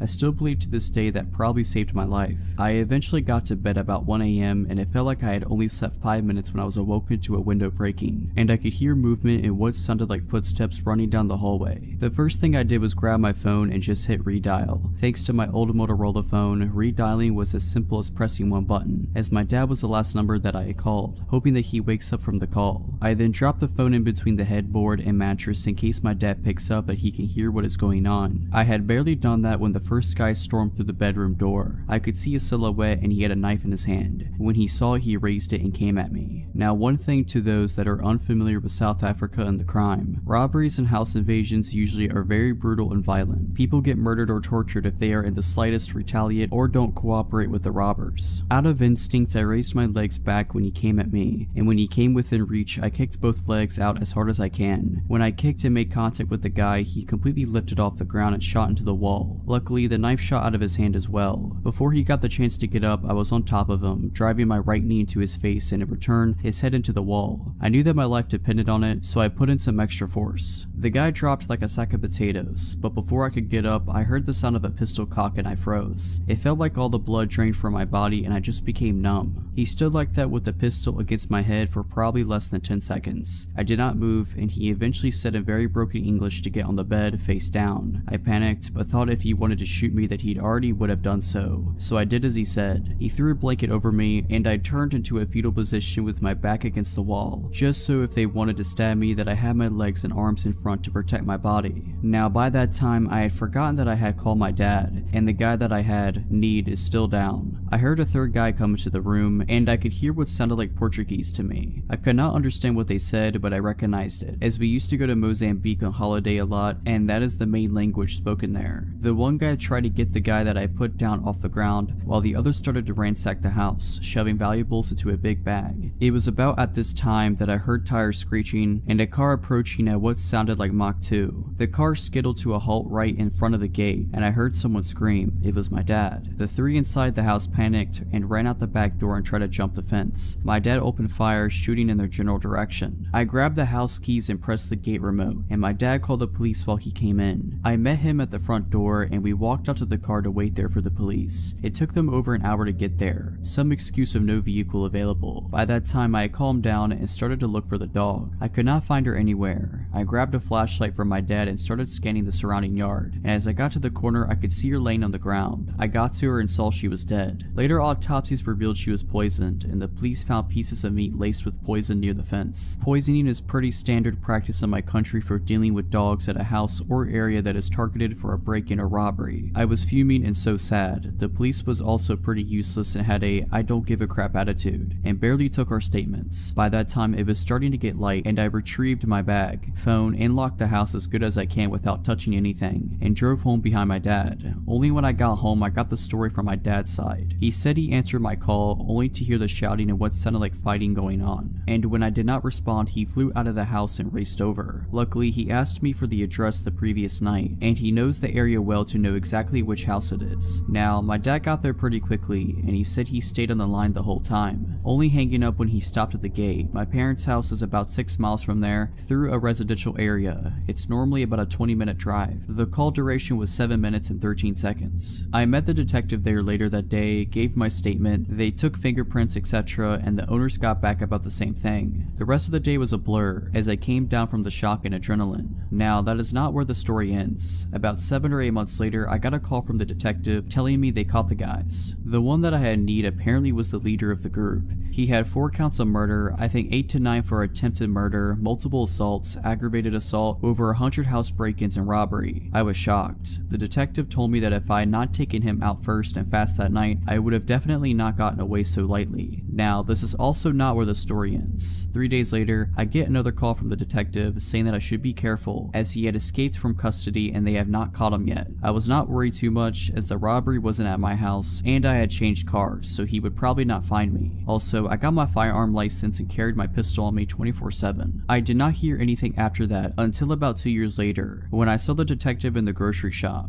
We started talking about the case, and she told me that he was killed during a home invasion. He broke into the wrong house, and the owner was waiting for him, pistol in hand. Shot him once in the stomach and one in the neck. This whole ordeal has made me more vigilant, heightened my situational awareness, and made me a little paranoid to double and triple check all doors, locks, etc. But I'm just glad that they were brought to justice. Back in the winter, I had returned home to New York City and was getting used to the usual schlep on the subway to get to and from work and around the city in general. I had just left a cancer fundraiser event around 7 p.m. and was only going a few stops over to where my house was on the N train. My little sister and I sat chatting quietly as the train began to move. A medium-build man with a gray pea coat and a beanie made contact with me and hurried over. He bent down close to my face, extending his arm out for a handshake and said, "Hello there, you are very beautiful. How you doing? What's your name?" name. I sort of just recoiled back, giving him a confused, "what are you doing in my personal space" kind of look, shaking my head in a clear disinterest to make his acquaintance. All of a sudden, it was like a switch flipped and his previously sweet tone turned to an ugly rage. "You think you're better than everybody? Get out of here, clown." He screamed at the top of his lungs, and I noticed everyone turning and staring in our direction. "Screw you anyway." He made a waving off gesture while I kind of just sat there staring at him wide-eyed, wondering what he was going to do next. His entire stance was very aggressive. He then stopped screaming and to my surprise made a direct pass to try the exact same thing on my sister who was right next to me. "Wow, you are beautiful too, can I shake your hand?" And he reached directly next to me to touch her. I extended my arm and said firmly, "Hey, leave my sister alone and back up out of our space." This guy smacks my hand out of the way. Now he's fully pushed my buttons. I stand up and realize I'm about eye level with him, so he must have been around 5'9", maybe 5'11" at most. "Don't touch my sister," I said, and I was officially heated. This part is a blur as I don't remember what he said when he pushed me and we began to scuffle, but I landed a very sweet uppercut on his jaw. This enraged him and he had me on my back within seconds, kicking me and screaming, "I will kill you." After what felt like an eternity, two good people of the subway had run up behind me and grabbed him off of me. I heard one guy say, "Leave her alone, dude," and when I looked up I saw several horrified passengers staring at us as we engaged in a full-on brawl. Adrenaline was pumping through my veins, so everything was bright and my vision was pinpoint and I felt numb. The conductor said something over the speakers about holding the train at the platform, and I stood there shaking as the guys threw him onto the platform and made a barrier between the platform and door as he attempted to get back into the car, clawing at the air and sputtering curses at me, staring me dead in the eye. The subway doors finally closed, locking him out. He pounded on the doors as though possessed by a demon, screaming so loud you could see every vein in his neck as he pounded on the glass. His eyes were so bloodshot they almost glowed red, and his voice was so loud it pierced through the entire car. "I will kill you." Then the subway car pulled away from the station. Someone pointed to the ground. He had dropped his cell phone in the altercation. It was unlocked. I found out everything I could about this crazed stranger. His name, his social media handle, saw all of his selfies, the fact that he had been trying very hard and was unsuccessful at getting laid. His text messages revealed he was a drug dealer of some sort. I suspected crack because of the prices, increments, and wording of the text, which would also kind of explain his violent outburst. I had seen my fair share of crazy in New York City, but it hadn't gotten this up close and personal in years. I was shook and emotional following the attack. I went to the police station with my aunt and uncle soon after to file a report. I gave them his full name and they said they had a lot of people in the system with the same name. I said, "Well, I have all the specific info I got off the phone." They said they couldn't use anything off the phone without a warrant. They ended up taking his cell phone from me and nothing ever really came of it, except for the huge bruise I had from getting a blunt kick to the thigh. An officer came by my house a few months later with some photos of extremely similar looking men, none of which I could confidently identify as my assailant. Haven't heard a single thing since I filed the report and I couldn't find the guy on social media again. I just hope the man is found and arrested.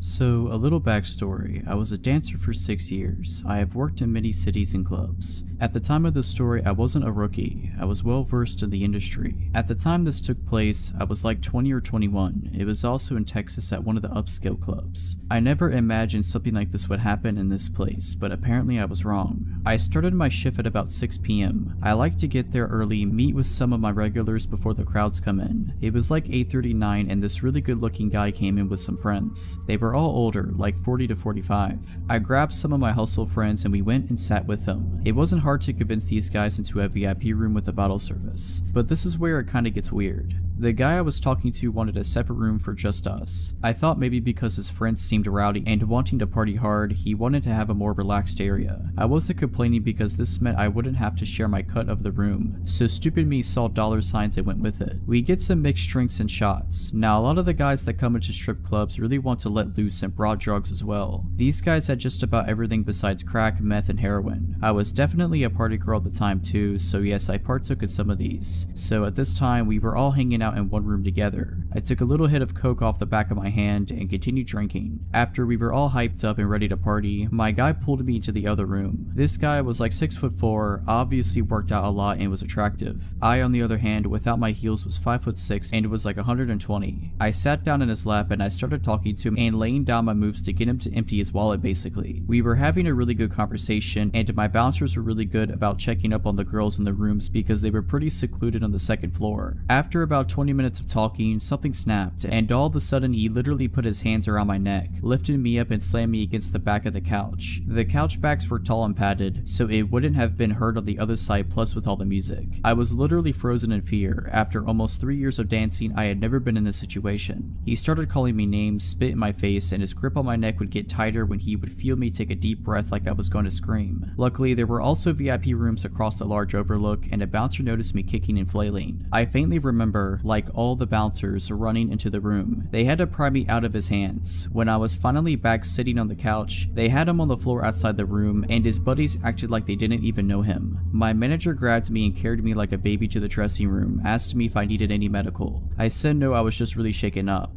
His buddies talked to my manager and basically gave me guilt money for that happening. Apparently he was going through a bad divorce and just snapped on me instead of his ex. When I was 18, I was living in a small town. I was friends with rowdy skaters around and they helped connect me with this dude who sold weed. He was 29 years old, I think, at the time. He gave me pretty good deals and lived nearby. I wasn't driving at the time, so this was convenient for me. His name was Max. Max had always struck me as a weird dude. We had normal weed buying interactions that never lasted more than 10 minutes. Buy some weed, maybe smoke a bowl, that's it. He'd often tell me he could drop it off at my house, but I never let him because, as I said before, he was weird. I wasn't afraid of him, but was definitely aware that his offers to deliver to me were weird. One day in May of 2018, I was invited to a bonfire by the same rowdy skaters that introduced me to this guy. I had no idea he'd be there, nor was it important to me at all. I brought the guy I was dating at the time. I said hey to everyone, including Max. We stayed for a couple hours and some of them played some music on their guitars. Nearing the time I was leaving the bonfire around 11 p.m, Max was getting upset about something and threw his guitar into the bonfire. I didn't know what he was angry or upset about and paid no mind to it. This happened as I was leaving with the guy I was dating. I went to bed and woke up to paragraphs on paragraphs of crazy texts from Max ranging from 1 a.m. to 5 a.m. Like a constant stream of texts stating things such as, "You know how much I loved you, you are cruel." He would go back and forth between saying, "I would give you the world if you'd let me," and "You really do deserve him though." He said really scary things like, "You are a predator and should be snubbed out, just wait," and "You are stuck, I will either love you or hate you to the fullest extent my powers behold. Right now I pray the worst death on you and that guy you're with." To top it all off, he said, "Losing you is like losing a mother to me." He told me to tell him I never loved him and that I wouldn't hear from him again if I did. So that's what I did. I said, "I never loved you, do not message me again." I left it at that. I didn't get a response, nor did I care to get one. Max had never expressed any romantic interest to me, asking me out or anything. This was all out of nowhere and he was 11 years older than me. I was barely 18. That night he cut his long hair off and posted photos naked on Facebook, curled up in fetal position talking about being a statue of shame. It's as if he had a breakdown, but I had no intention of causing that and didn't think I would even offend anyone by bringing this guy I was seeing. Everyone else seemed to like the guy that I brought. About a week later, Max texted me pretty late at night and asked if I had seen the flowers he spread along my sidewalk, saying that he stole every flower in the vicinity of my neighborhood that night. I asked how he knew where I lived and said I hadn't seen the flowers, so he must have had the wrong house. I also told him he shouldn't do that as I never felt anything for him and so on. He told me that he had heard I lived on the same block as another one of the skater guys I had and he wasn't wrong. The skater guy I lived by was on the other side of the block and I never walked that way, so I never saw the flowers. I blocked his number and didn't hear from him again for weeks. Weeks later, I woke up after a rough night and there were loads of flowers on the sidewalk right outside my house along with a little bouquet at the top of my walkway. I was pissed. I wasn't scared yet and stupidly I unblocked his number and texted him asking why there were flowers outside of my house. This confirmed that this indeed was where I lived. I still to this day feel so stupid for texting him and making it known that after weeks he had found my house. He responded saying, sounds nice, that was me. I blocked his number again. About a week later, I was out of town and my roommate texted me a photo of a heart with a peace sign inside of it and my name written under it drawn in chalk outside our house. When I got back into town, I went to the courthouse and began the process of getting a stalking order against him. When I left the courthouse, I went to Max's work and told him he needed to stop this behavior and that he was stalking me. He looked me in the eyes with no facial expression and said, "If you don't leave, I am calling the cops." I got angry and said loudly, "Call the cops, I was just talking to them about you," and left his work in a rage. Soon after this, I began driving again. I once drove by him and he noticed it was me. The next day I woke up with my car covered in flowers. I presented my case to the judge and she put the stalking order in place. He was served with it by police officers and I thought that was that and he wouldn't be bothering me again. I was wrong. After the stalking order was served, he made several other chalk messages on my sidewalk, left random gifts for me like chalk, and beheaded my little pony heads on beer bottles. I always brought these things to the police station, but they said I needed to catch him doing it, take a photo or get a security camera. So I got a security camera and really hoped I would catch him. It turned out my security camera was stupid and I couldn't just watch the videos it took but had to skip through second by hand. It was an impossible task. I was terrified of leaving my house at night at this point. I never had my curtains open anymore and I was so frustrated that my livelihood was being taken away from me. Ultimately, I unblocked his number in hopes that he would text me directly violating the stalking order, and after a few days, it worked. He sent me a weird text saying, "Forgive me, we are charming, this is harming, let us try again." By now it's September of 2018 and he finally goes to jail. He is facing up to a year in jail and has to stay there until our court date. I finally start calming down. I am able to go outside at night, even if just to get into my car. I let myself have my curtains open sometimes. I am starting to feel alive again. Right when I start feeling secure in my small town life again, someone posted bail and he was released after only 3 months in jail, and I went back to living in fear. We still had court dates coming up and I was optimistic that he would serve more time for ruining my life for so long. His lawyer kept pushing the court date back to gather evidence, and after about 6 months of pushing it back, the state decided he wouldn't do anything more and closed the case basically. I had moved out of town 3+ hours away at this point, so he didn't actually have an option to continue this behavior. Living in this new place, I feel safe. I can walk at night and I don't have to have my curtains closed all the time. It's been over a year since they decided to close the case. About a month ago, he began responding to my friends' Instagram stories. Friends that live here in this new town, telling them how fond he is of me, etc. I have always had him blocked, but my Instagram isn't private, so he must have found them that way. I have since changed my account to private and he hasn't messaged any more friends of mine. I refuse to be fearful now, the way I was then. He will never find where I live or where I work now. However, my life is forever changed after this experience. I will always be more aware of people and their weird energy. He ruined my life for a year and I truly wish he had gotten that time in jail. He deserves it.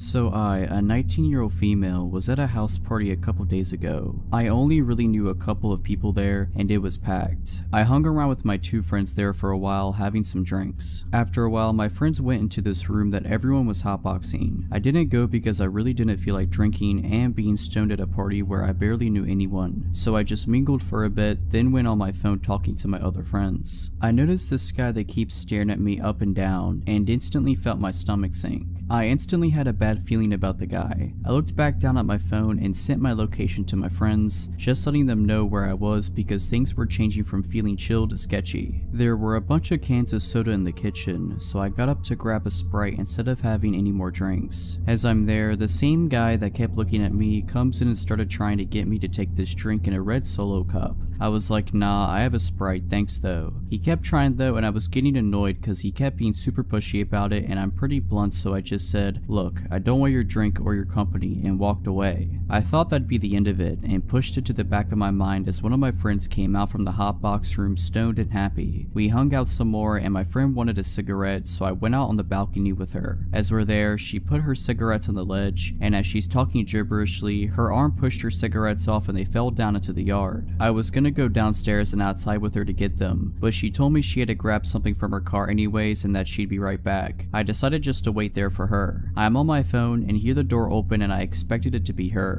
As I'm about to say that was quick, I spin around and now I'm face to face with that guy from earlier. He just grabbed my face and kissed me, and I pushed at his chest and said, "Dude, did you not hear what I said?" He proceeded to say something in Spanish. I can't speak Spanish, but I could tell it was Spanish. I told him to screw off and went to push past him to go back inside, and he proceeded to push me up against the wall outside and try to kiss on my neck. That's when I pushed him away as hard as I could, but he then let go of my wrist and grabbed my throat hard while maintaining eye contact and smirking at me the whole time. Just when he used his other hand and grabbed my butt, my friend came back from getting her cigarettes, poked her head out, saw what was happening, and she tried to intervene, but he pushed her with his other hand. I heard her say, "Oh nah." She grabbed the closest guy to the door from inside and brought him out. Random heroic guy from inside then grabbed the crazy throat grabber, putting him in some type of hold, and started screaming at him. He got kicked out, pretty sure someone punched him in the face too. Everyone was super apologetic and said they didn't even know that guy and weren't sure who he even was. I wasn't about to call the cops or anything because I didn't want to get the party busted, but I went to the bathroom and immediately broke down crying. Called my friends. My friends here weren't sober enough to drive and they came to get me. I have a couple finger mark bruises on my neck still, and I'd hate to think of what would have happened had my friend been distracted by something and not came outside when she did. All I know is I'm not going to a party where I barely know anyone anymore. That was scary.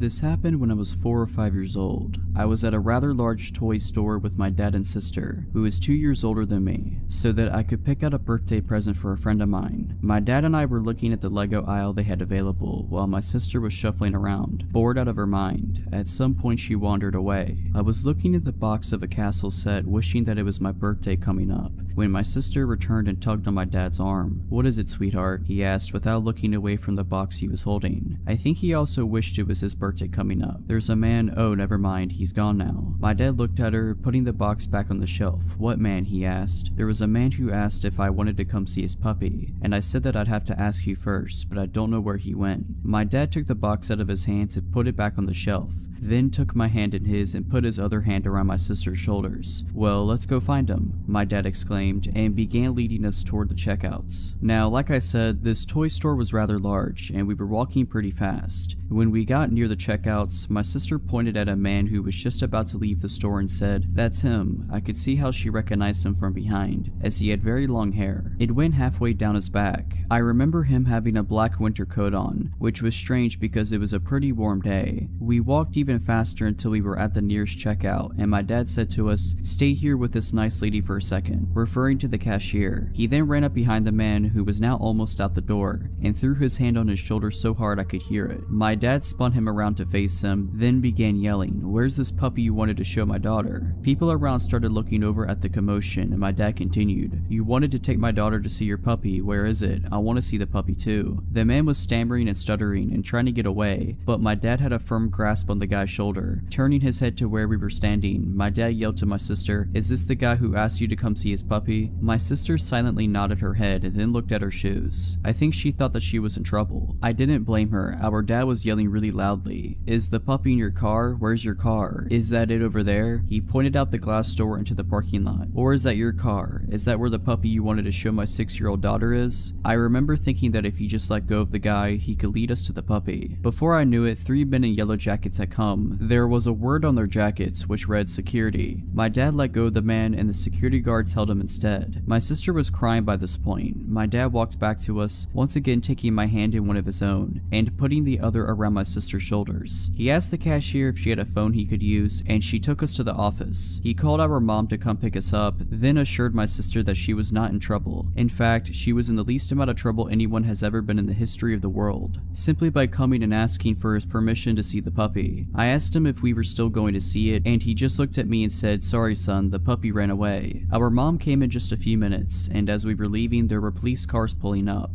"Are they gonna help find the puppy?" my sister asked my mom, but she said no, they're here for something else. After a while, I remembered this incident and recently asked my dad about it. Apparently when the cops searched his car, they found rope, duct tape, a knife, pliers, and a hacksaw. My dad and sister testified at his trial, and the guy got 20 years. If you're liking this video, all I ask is that you make sure to subscribe to my channel and like this video. Thank you. This story dates back to about a year and a half ago when my daughter was around 4 months old. I'm 26 years old. I had just moved with my then SO to a dangerous part of town, but the street we moved to wasn't too bad. Everyone knows their neighbors and everyone seems to get along. Well, since everyone in the neighborhood chats with each other, one of my neighbors warned my SO and I about a homeless woman that parks her van on the street and harasses everyone who walks by her car, and to try and avoid her as best as possible. Side note, parking in this town is street parking only, no reserved parking spots. This'll have significance later. I thought, that's one small downside of living here, along with the street parking. Not that big of a deal as long as I avoid her, right? Wrong. So the next day after our neighbor's warning, after returning home from a long day at work and picking up my infant daughter, homeless lady, really slender, wearing what appeared to be newish clothes, breath reeking of something foul, is walking up to the left side of the sidewalk screaming up a storm at these teenage kids who look terrified. The teenagers aren't engaging her, just keep walking and looking at each other with uncertainty. I stay on the right side of the sidewalk even though I knew I'd have to cross the small street to the left where my apartment was located. My daughter wakes up from her nap in my arms and begins to coo. Homeless lady spots me crossing the street with my purse, work bag, my baby, her baby bag, and decided it's a good idea to come up and chat me up about her conspiracy theories as I'm walking up to my apartment. Fine, no big deal. At least she's not bothering the kids anymore. Then as I'm fumbling to get my keys to open the gate that leads to my complex, she asks for money. I told her the truth, I'm sorry but I don't carry cash on me. All the while trying to hold onto my baby, find my keys, hold my bags. Her response, stuck up lady. And then she continues muttering under her breath, which I must repeat was bad, and starts harassing more kids down the block.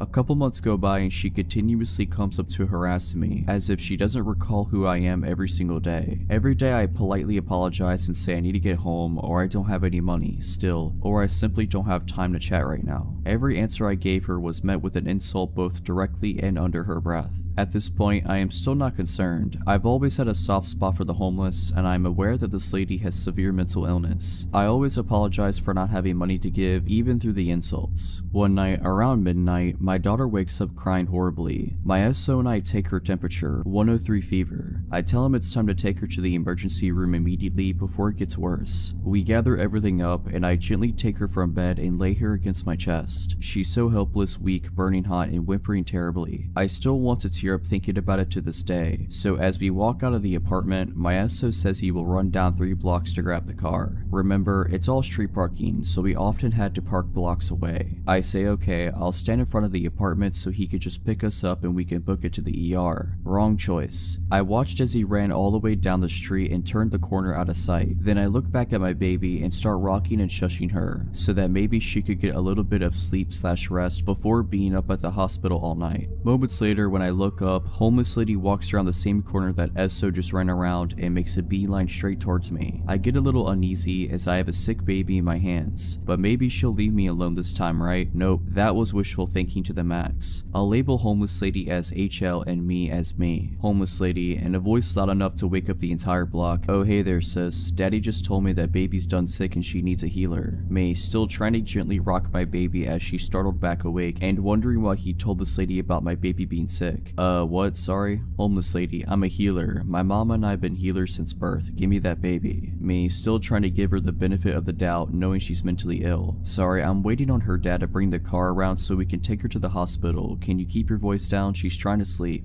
Homeless lady, nah girl, I'm a healer. Didn't you hear me? I done said I was a healer. You know what a healer is, don't you? Give me that baby. Now at this point, she reached out and put her incredibly dirty hands on my daughter's leg/foot and wouldn't let go. Me, excuse me, let her go now. Homeless lady, give me that baby. Me, she's very sick, you're waking her up. Stop. Her, let me heal her. Me, if you don't let go right now, I will kill you. It was at this point that she and I locked eye contact, and her facial expression was what I can only describe as the most terrifying, evil look a person can give, with her eyes and smile widening with every passing second. She then broke out in a laugh so loud and terrifying that I can't believe I didn't piss myself. By this time, my daughter was crying hysterically. My internal dialogue went something like this. Where is SO? I'm gonna have to set my sick infant daughter on the ground and beat this lady up just to get her to not kidnap my kid. It also crossed my mind that if I did that, I'd probably be the one arrested. Like a Hail Mary, my SO comes around the corner in the car and I reiterate to the lady that my SO is now here and if she doesn't stop harassing me, I will kill her. This finally struck some chord inside her brain and she took off running down the street, cursing profanities very loudly. My daughter's cry has me in tears too after being yanked so hard by this lady. I still wonder what could have happened if she yanked hard enough to take my sick daughter. My SO ended up admitting that he felt bad for her, so he told her that our baby was sick and even struck up a conversation with her about it. All the while his daughter and I were waiting outside past midnight alone in a bad area for him. Needless to say, he's now my ex. He even later laughed about the entire thing and told me I was exaggerating and she was harmless. He also still struck up regular conversations with the woman after that anytime he'd see her, and it infuriated me. I don't think anyone who would have seen the look in this woman's face would label her as harmless. She looked very much like she was ready to harm. From 2006 to 2011, I worked in the electronics department at the local Walmart in the small city I lived in. Through those 5 years I had worked there, I had plenty of creepy encounters with strange customers, especially considering the state hospital was directly across the road. This story isn't just a regular old creepy encounter, but something that would lead me to being stalked for nearly a year. It all started in 2010 on a night I was working second shift. I was doing my end of shift ritual when a woman in her late 40s interrupted me. She was with a little girl no more than 3 or 4 years old. "Excuse me, I need help with my cell phone." She spoke softly and proceeded to tell me her problem. "I need to turn my phone into a straight talk phone. The girl earlier said you could do it." I said, "Sure, let me see what I can do." She handed me a 6-year-old phone from Verizon, and I knew as soon as I saw it I wouldn't be able to do what she wanted. I explained that she would have to buy a new phone from Straight Talk and transfer her old number. Basic stuff really. Now, I always took my job seriously and held myself to the highest standard of customer service. I did nothing to actually piss off this lady, but sure as it is, she was pissed. "Why would I buy a new phone? I already have one." She starts screaming at the top of her lungs. Her claims of me upselling her and being a corporate goon. I finally managed to defuse the situation, and as she left the apartment she gives me the classic, "You'll never get a job in this town again." As I'm getting ready to leave my shift, my manager stops me and tells me I got a complaint at customer service from a lady claiming I swore at her granddaughter. Apparently I told her to screw off. I explained what happened and he just laughed it off. My managers knew it was very unlike me to say anything like that to a customer. I wish the story ended there. For the next several weeks I would get complaints about things I'd never done, sometimes even on my days off. I would come into questions from management nearly every day. It was complaints ranging from me being rude to a customer all the way to me doing drugs in the parking lot on break. All these complaints were coming from 2 women. As it turned out, it was the cell phone lady and her adult daughter. It turns out they have even been scoping out my work schedule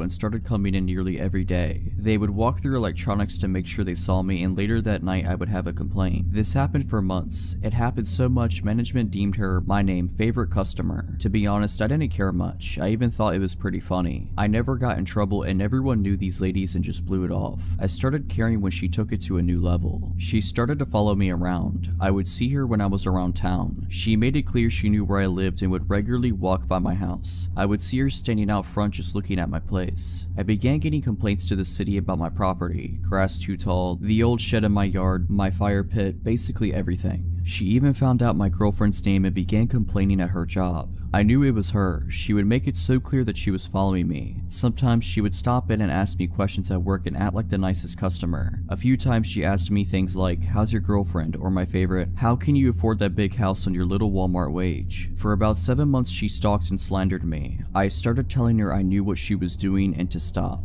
But she played it off. I couldn't report her. She never once threatened me. She was just making my life hard. By this time, everyone in my life knew about this woman. One night, I'm grabbing dinner with my friends from work and we're joking about it when someone says, "What if you just counter-stalk her?" At first, I thought it was a terrible idea, but this convinced me it would work and they would all help me. So we hatched a plan. It went as follows: find her job, find her name and address, make complaints in the same manner as her, find out all the rumors she told about me, make it clear that we know, show her that we have numbers.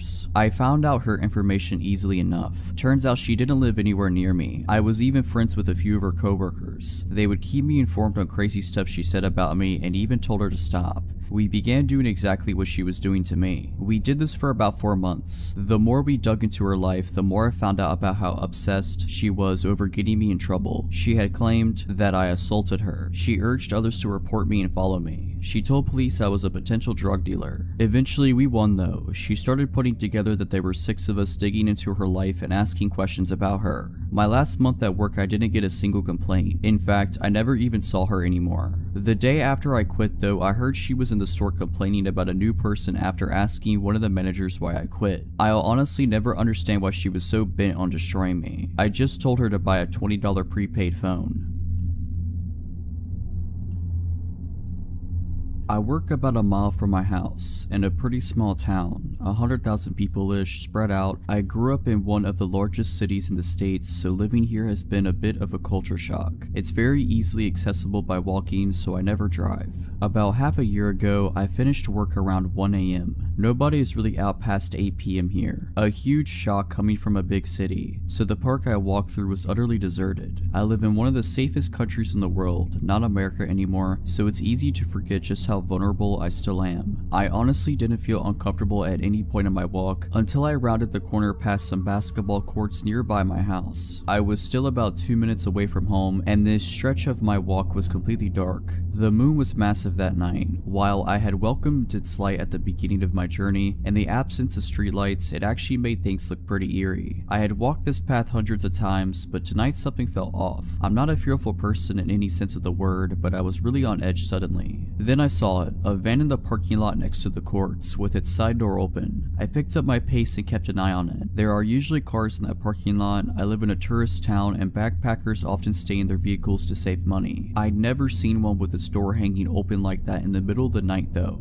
I was so focused on the van that I missed the man walking out from the trees near the courts, until he was a mere 30 feet behind me. He was walking fast, and there was little doubt that he was heading straight towards me. I was at a loss for what my next action should be. Screaming wouldn't do much. I was still too far away from any residences. I usually carry a glass water bottle with me for protection. We have very strict laws on weapons, but had left it at work that night. My phone was dead. Everything I knew better than to do, I'd done. I hesitated running on the off chance that he didn't mean to act sketchy. I also knew I couldn't outrun him. I saw a little dark blur darting across the library parking lot at the back of the courts. It didn't even register to me what it was. The whole situation was so surreal. The guy was behind me now, and judging by his footsteps, he hadn't veered course. I quickened my pace, felt out my keys in my purse, and slipped them in between my fingers. I heard a slight jingling noise, and everything suddenly made sense. The blur was Apollo, the large black cat that often walked me home on the stretch after the park. Tonight, he was doing that weird cat run, where they get really low to the ground with their ears back. I had an impression that he was angry, but he was moving too fast for me to see his face properly as he rushed past me. I kept walking, but the heavy footsteps were retreating now. I didn't dare look back, and kept moving forward quickly. Apollo was suddenly by my side, still staying low to the ground and stopping every few feet to look behind him and hiss. Then he would do that weird cat run to catch up with me. He walked the whole way home with me, as he had done so many times, but I'd never seen him act like that. As we neared my gate, he visibly relaxed and flopped on his back. I coaxed him inside the gate before giving him some massive hugs and head bumps. I stopped walking home by myself at night and still saw my sweet little cat friend often. I never saw him behave that way again though. Apollo moved away 3 months ago. I still miss my little buddy and often think about how strange that night was. I wish I'd turn around to see him chase the guy off. I've heard so many stories about dogs protecting people, but rarely about cats. I am 20 years old. I live in the suburbs in a small residence of 6 houses. My gate is very often broken, including today. That means 80% of the time it is wide open, so everyone can fit into the small courtyard. My house has 1 floor. There are 4 bedrooms, including mine, and downstairs there is a guest bedroom, which is used as a treatment room because I have big health concerns. This is where all the equipment, medicines are stored, like morphine and doses that could kill an average person, and this is where the care takes place. Also, I have a dog. I am very close to him. He is a little bit all of my life. He feels everything to the point of feeling my epileptic seizures before they happen. To recognize the nurses who are arriving, he recognizes by the sound of their tires when they arrive in the yard. He never barks except when there is a problem. And finally, a nurse spends 4 to 5 times a day to give me care at home, including infusions. This is important for the story. That morning, like every morning, my liberal nurse arrived at 8 a.m. For the rest of the story, I'll call her Sandra. She takes care of me as usual. That is to say, an infusion of a painkiller. She replaces the antibiotic diffusers, she makes me do blood tests, and remakes the cassette of my morphine pump. We usually chat about everything and nothing. She tells me stories with patients during the treatment. My nurses are an integral part of my life.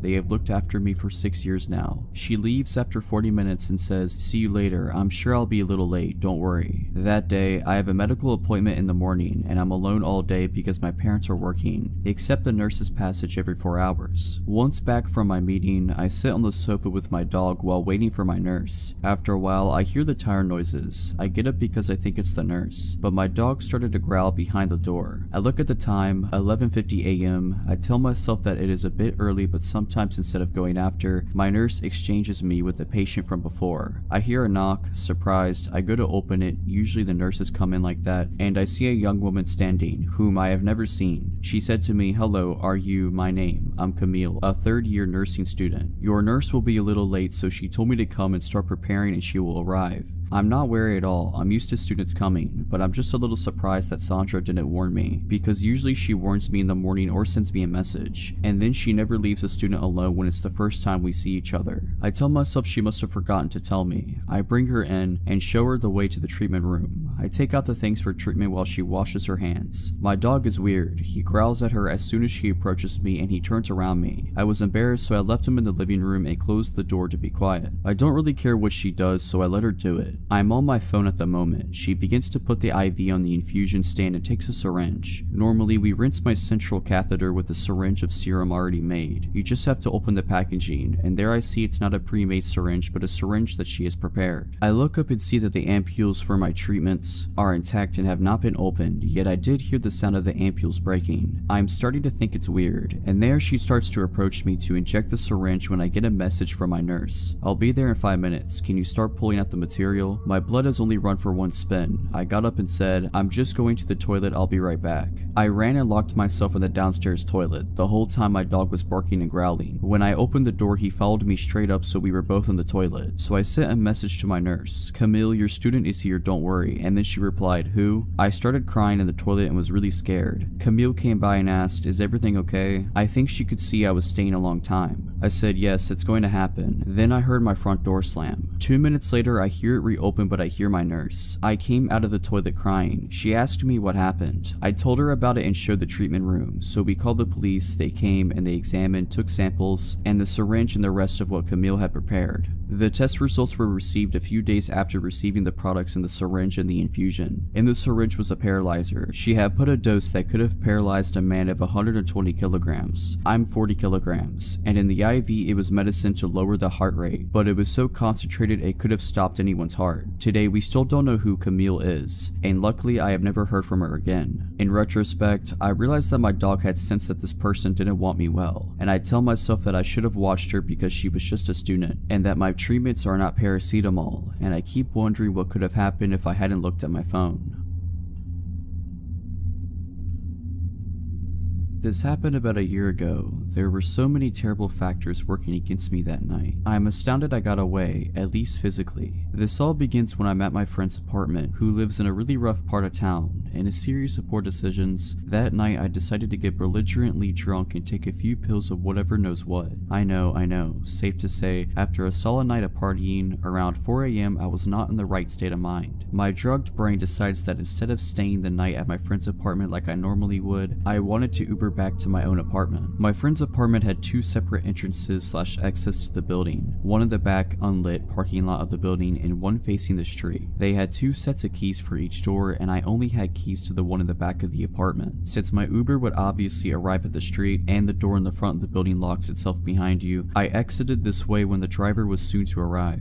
I'm not paying attention to my surroundings at all in this state, despite the fact that there was literally a bullet hole in the front door I just came out of. Not good. I remember checking to see what car I was getting picked up in, and was only able to pick out the fact that it was a black sedan. Soon after stepping outside, a black sedan pulls up to the curb and starts rolling down the window. So I stepped forward. Before this man even spoke, I could feel something was wrong. He had an expression like he was tearing me apart with just his eyes. After seeing that look, it gave me a new meaning to the word predator, to describe a criminal, because I then knew what it felt like to be prey. He basically barks at me, I'm your Uber driver. This was the second red flag that somehow made its way through my brain. Normally Uber drivers just roll down the window and say your name. I think I just stared at him for a second, my brain slowly piecing together the situation I was potentially in, and I ask him, what's my name? He immediately is enraged and starts screaming about how he doesn't have time for this and just get in the car, etc. I don't think I've ever sobered up so fast in my life.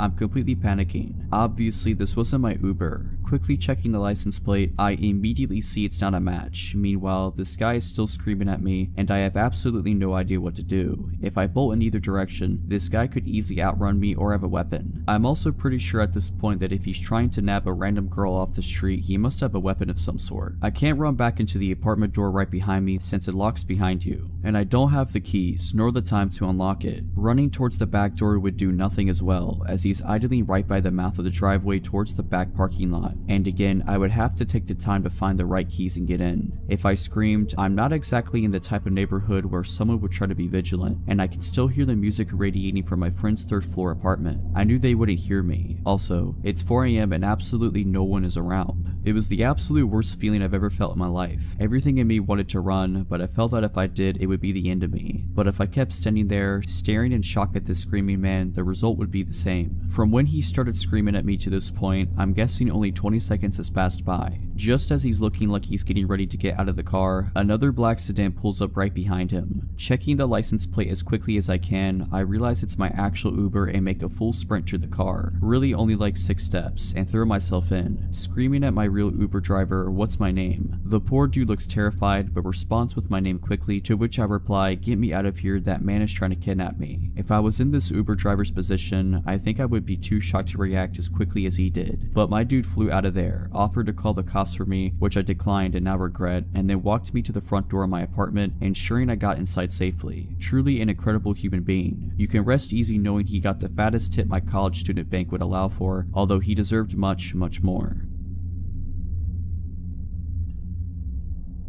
I was one of those kids you see walking around zoos or amusement parks wearing a leash. Those were already a thing 20 plus years ago, but less common, and were initially only tied around the wrist. In my case, it was a necessity. I would always start wandering off from the rest of the family no matter what situation. This is one of the stories that led to me earning my leash. It happened when I was about 6 years old, and I went to the zoo with my mom and sisters. Before every family outing, my mom made sure to give me the talk about not walking off again or face the consequences. My mom was a strict parent that made good on her promises. She had to, being a single mother of 3. I didn't try to disobey her per se, but I often just didn't pay attention to the world and people around me. No different this day, I behaved and followed the group for a while, but then a butterfly garden caught my attention and off I was. When I finally realized I separated myself from my mom and sisters again, I panicked and started walking around the zoo looking for them, being afraid for my mom's reaction more than anything else. After a while, I somehow got it in my head that if I could just walk out, find our car and wait there, my family would eventually find me. So I did. I got lost within a couple of minutes, walking around a strange neighborhood looking for either our car or the way back to the zoo. Nothing looked familiar. I started crying. Then this man came up to me, just normal looking, about 40 years old, asking if I'm lost. I explained I lost my family when we were visiting the zoo and I'm looking for the way back. I couldn't believe my luck when the man told me he had just come from the zoo and saw a family there standing near the entrance who were waiting for a little girl with blonde hair and a baseball cap.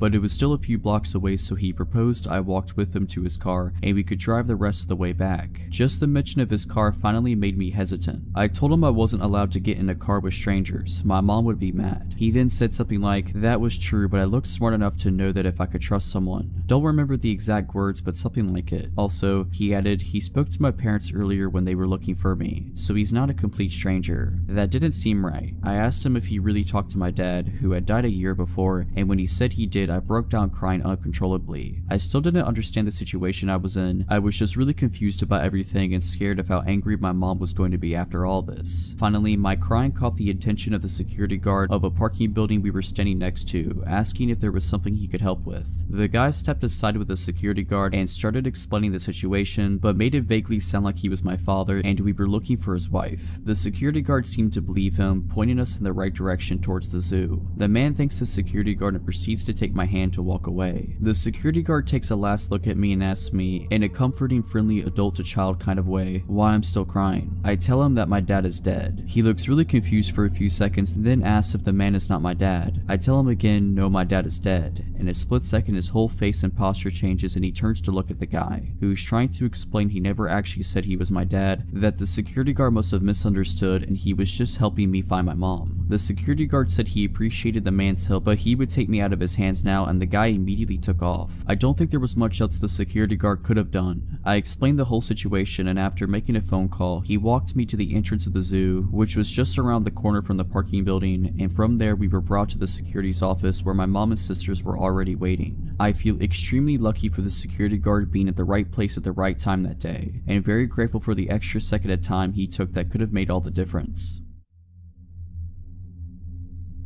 I, a 24-year-old female at the time, was 21 years old. I lived in a larger, small city in the Midwest. At the time, I had no car, a bicycle, and hardly enough money for the public buses. I worked at a retail battery, lighting, and repair store. I worked full-time and only lived a little over a mile from my job. Because of my willingness to learn and my close proximity to work, I often worked all sorts of hours, mostly by myself.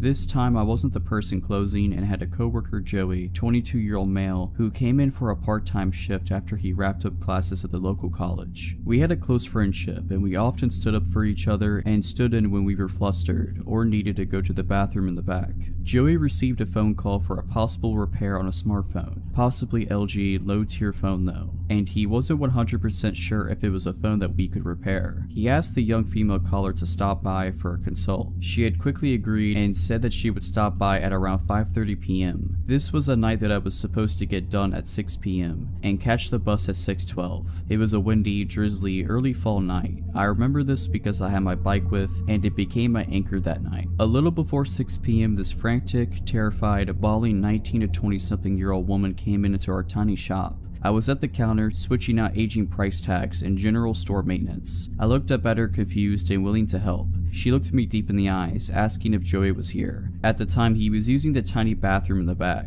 so I had to step in and help out any customers. I told her that he was currently busy and that I was willing to help her. She handed me her smashed cheap phone very timidly. My customer service skills couldn't prepare me for what she was going to say next. She quietly told me that her boyfriend, who was out in his red mini truck in the small front parking lot, had gotten angry and smashed her phone when she tried to call her sister that afternoon. I took the backing off of the phone and tried to research the model for any possible screen repair. No results found. I tried to hand her back the destroyed phone and she pushed it back into my hands with a pleading look. Then the honking commenced. There was this light drizzle outside, so our front glass door was covered in beaded drops and was slightly fogged over. I couldn't see who was honking out there. I told her again that I couldn't help and for her to try our cell phone repair competitor down the road. The tears started to really flow down her cheeks and I was freaked out at this point. She kept throwing glances behind her and the honking would not stop. I shook with fear and rage at this point. I myself was in a domestic abuse situation at the time and knew what this girl was experiencing. I broke my locked stare at her and tried to look at our system a second time for a replacement screen. Nothing again. I looked up from my computer and saw a shadowy figure of a young man pacing in front of the store. I was just happy that the honking stopped, but I was increasingly shook up.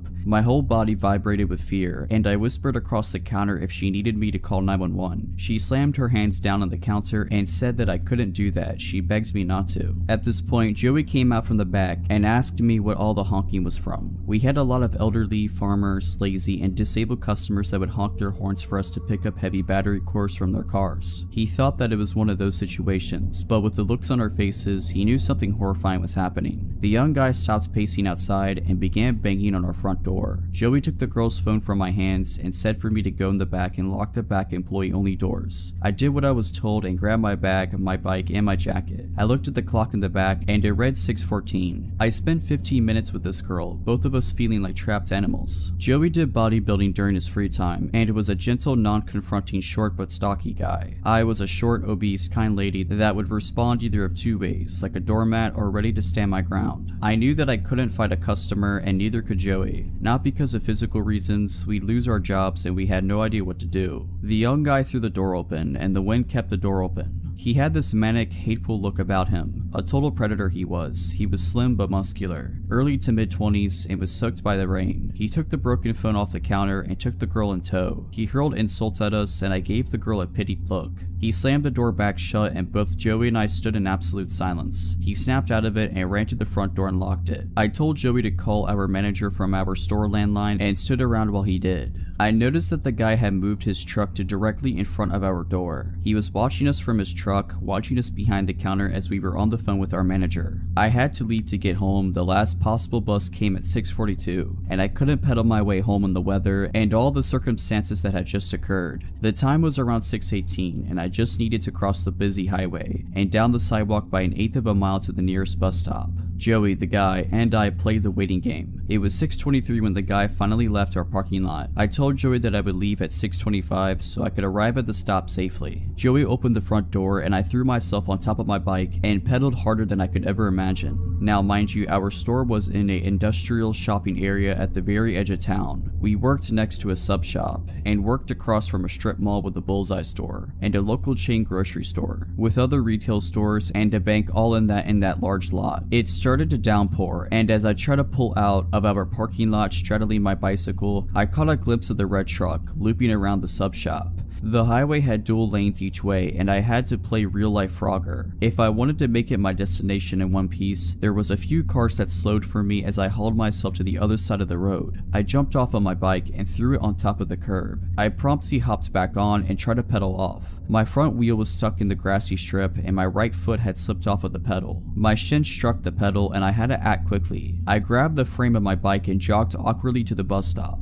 The red truck pulled into the bank parking lot of which I had just passed. The truck pulled around and went out through the entrance across from the sub shop and took the closest lane to me. He went at a crawl and turned at the red light so he could circle the main parking lot of the shopping center. There was 3 ways to get into that parking lot, one to the left, one in the center, slightly off to the right across of the sub shop, and the other far to the right next to the grocery store. I stuck to the sidewalk since it felt safer and was in front of people. The truck patrolled the parking lot, the hunter stalking its prey. I felt cold, sore, and cornered just like an injured animal. There was a couple of cars that pulled into the left entrance of the parking lot, causing the truck to stop from re-entering the lot again. I almost collapsed in the bad small bus stop, and I felt my phone buzz. I saw that it read Joey, so I rested my bike on my person to answer the call. Joey told me that he was watching, and even though he had an elderly couple in the store that he was helping, that he wouldn't allow the guy to hurt me. I started to cry. All of this had just gotten to me. The red truck looped around once again and again. I saw the bus pull up early at 6:39 and I couldn't be happier. I knew the driver since I used the buses to get around town, errand shopping, and to get to and from work. I had my stupid bike to worry about. I hung up the phone with Joey, putting my phone in my jacket pocket, and strapped down my bike in the rack that was in front of the bus. I struggled since I shook and my bike was slick from the rain. I got on the bus and turned to the open bus doors and saw that the truck took a left at the center entrance of the lot. I could finally let my guard down. I sat at the front of the bus and my hand shook at trying to get the $1.25 for the fare. The driver said that it was okay and that I could take my time with the change. I kept my backpack on and pulled my damp phone from my pocket, dialing Joey's number, letting him know that I was fine. In under 15 minutes I made it to my apartment safe,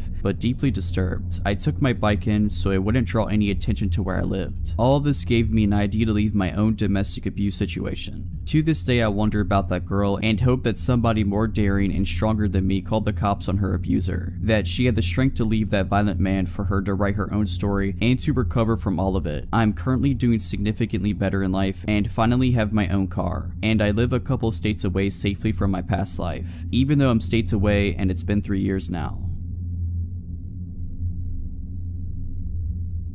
For a little background, I'm a 27-year-old female and I recently just moved into a nice apartment in a safe neighborhood with my 2 dogs, Charles and Wigwam. Charles is a Corgi/German Shepherd mix and is the most loving but overly obnoxious dog, while Wigwam is a Lhasa Apso who is quiet, sweet, and most definitely scared of his own shadow. I've only been in my new place for about a month, and after this experience, I highly doubt I'm gonna make it here for the duration of my year-long lease. The way these apartments are set up is that each floor has its own set of doors that lead to 4 apartments and a fire escape door that only opens from the inside. I'm on the back side of the building, which places my patio about 10-ish feet from the fire escape stairs. I take my dogs out 3 times a day, midnight being the latest I will go out by myself, and every time I leave my apartment, I put the bar lock on my patio door and lock my front door without fail. About a week ago, we had a snowstorm and I had cracked my patio door because, well, I love cold weather and I'm an adult, and if I want to watch the snowfall, then I can do that. It was around 11 p.m. and I decided that since it was getting late, I should take the dogs out for the night, and since they both hate snow, this would be a quick trip.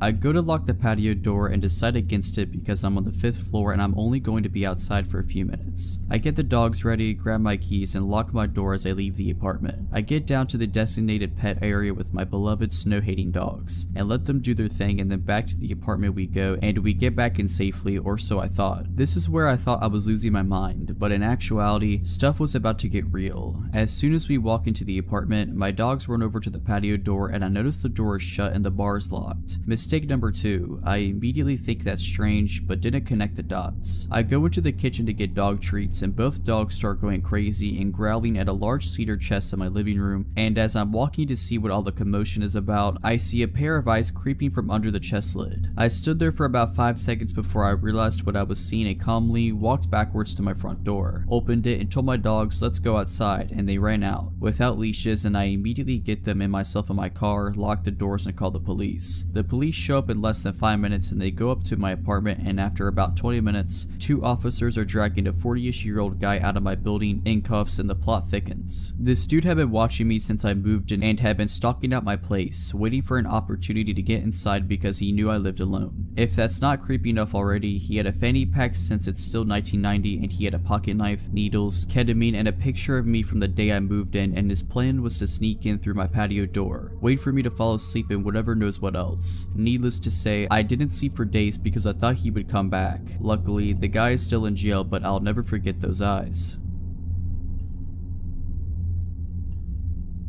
When I was 11, almost 12, the woman living above me was a coke dealer. The night of my 12th birthday, she went missing. Not long after, her boyfriend came down to ask if he could use our phone. This was 2004, so having a cell phone was more of an exception than a rule, at least in my area. For a little context, I was home alone at the time while my mom was at work about a 5-minute walk away. My mom had let our neighbor and her boyfriend come in to use our phone several other times before, so I assumed nothing was wrong with it and let him in, bringing him into the living room, which is towards the front of our apartment, to use the phone in there. He picks up the receiver, dials a number, waits a few seconds, then hangs up on the phone. He does this a couple more times before the front door of the building opens. You can easily hear the front door open from where we were. It's a heavy door, the walls are thin, and the way our building is set up, it's a small, old single-family house converted into apartments. Me and my mom's apartment were the only ones on the first floor, and our upstairs neighbor's apartment was the only one above us. Irrelevant, but there was also a much smaller apartment below us. My neighbor's boyfriend looked at me, put his pointer finger to his lips like he was just trying to shush me, and told me not to tell anyone he was there before speed walking to my room at the other end of the apartment. I watched my bedroom door close right before there was a loud, hard, cop-like knock on the door. My jaw dropped as I opened the door to see a cop.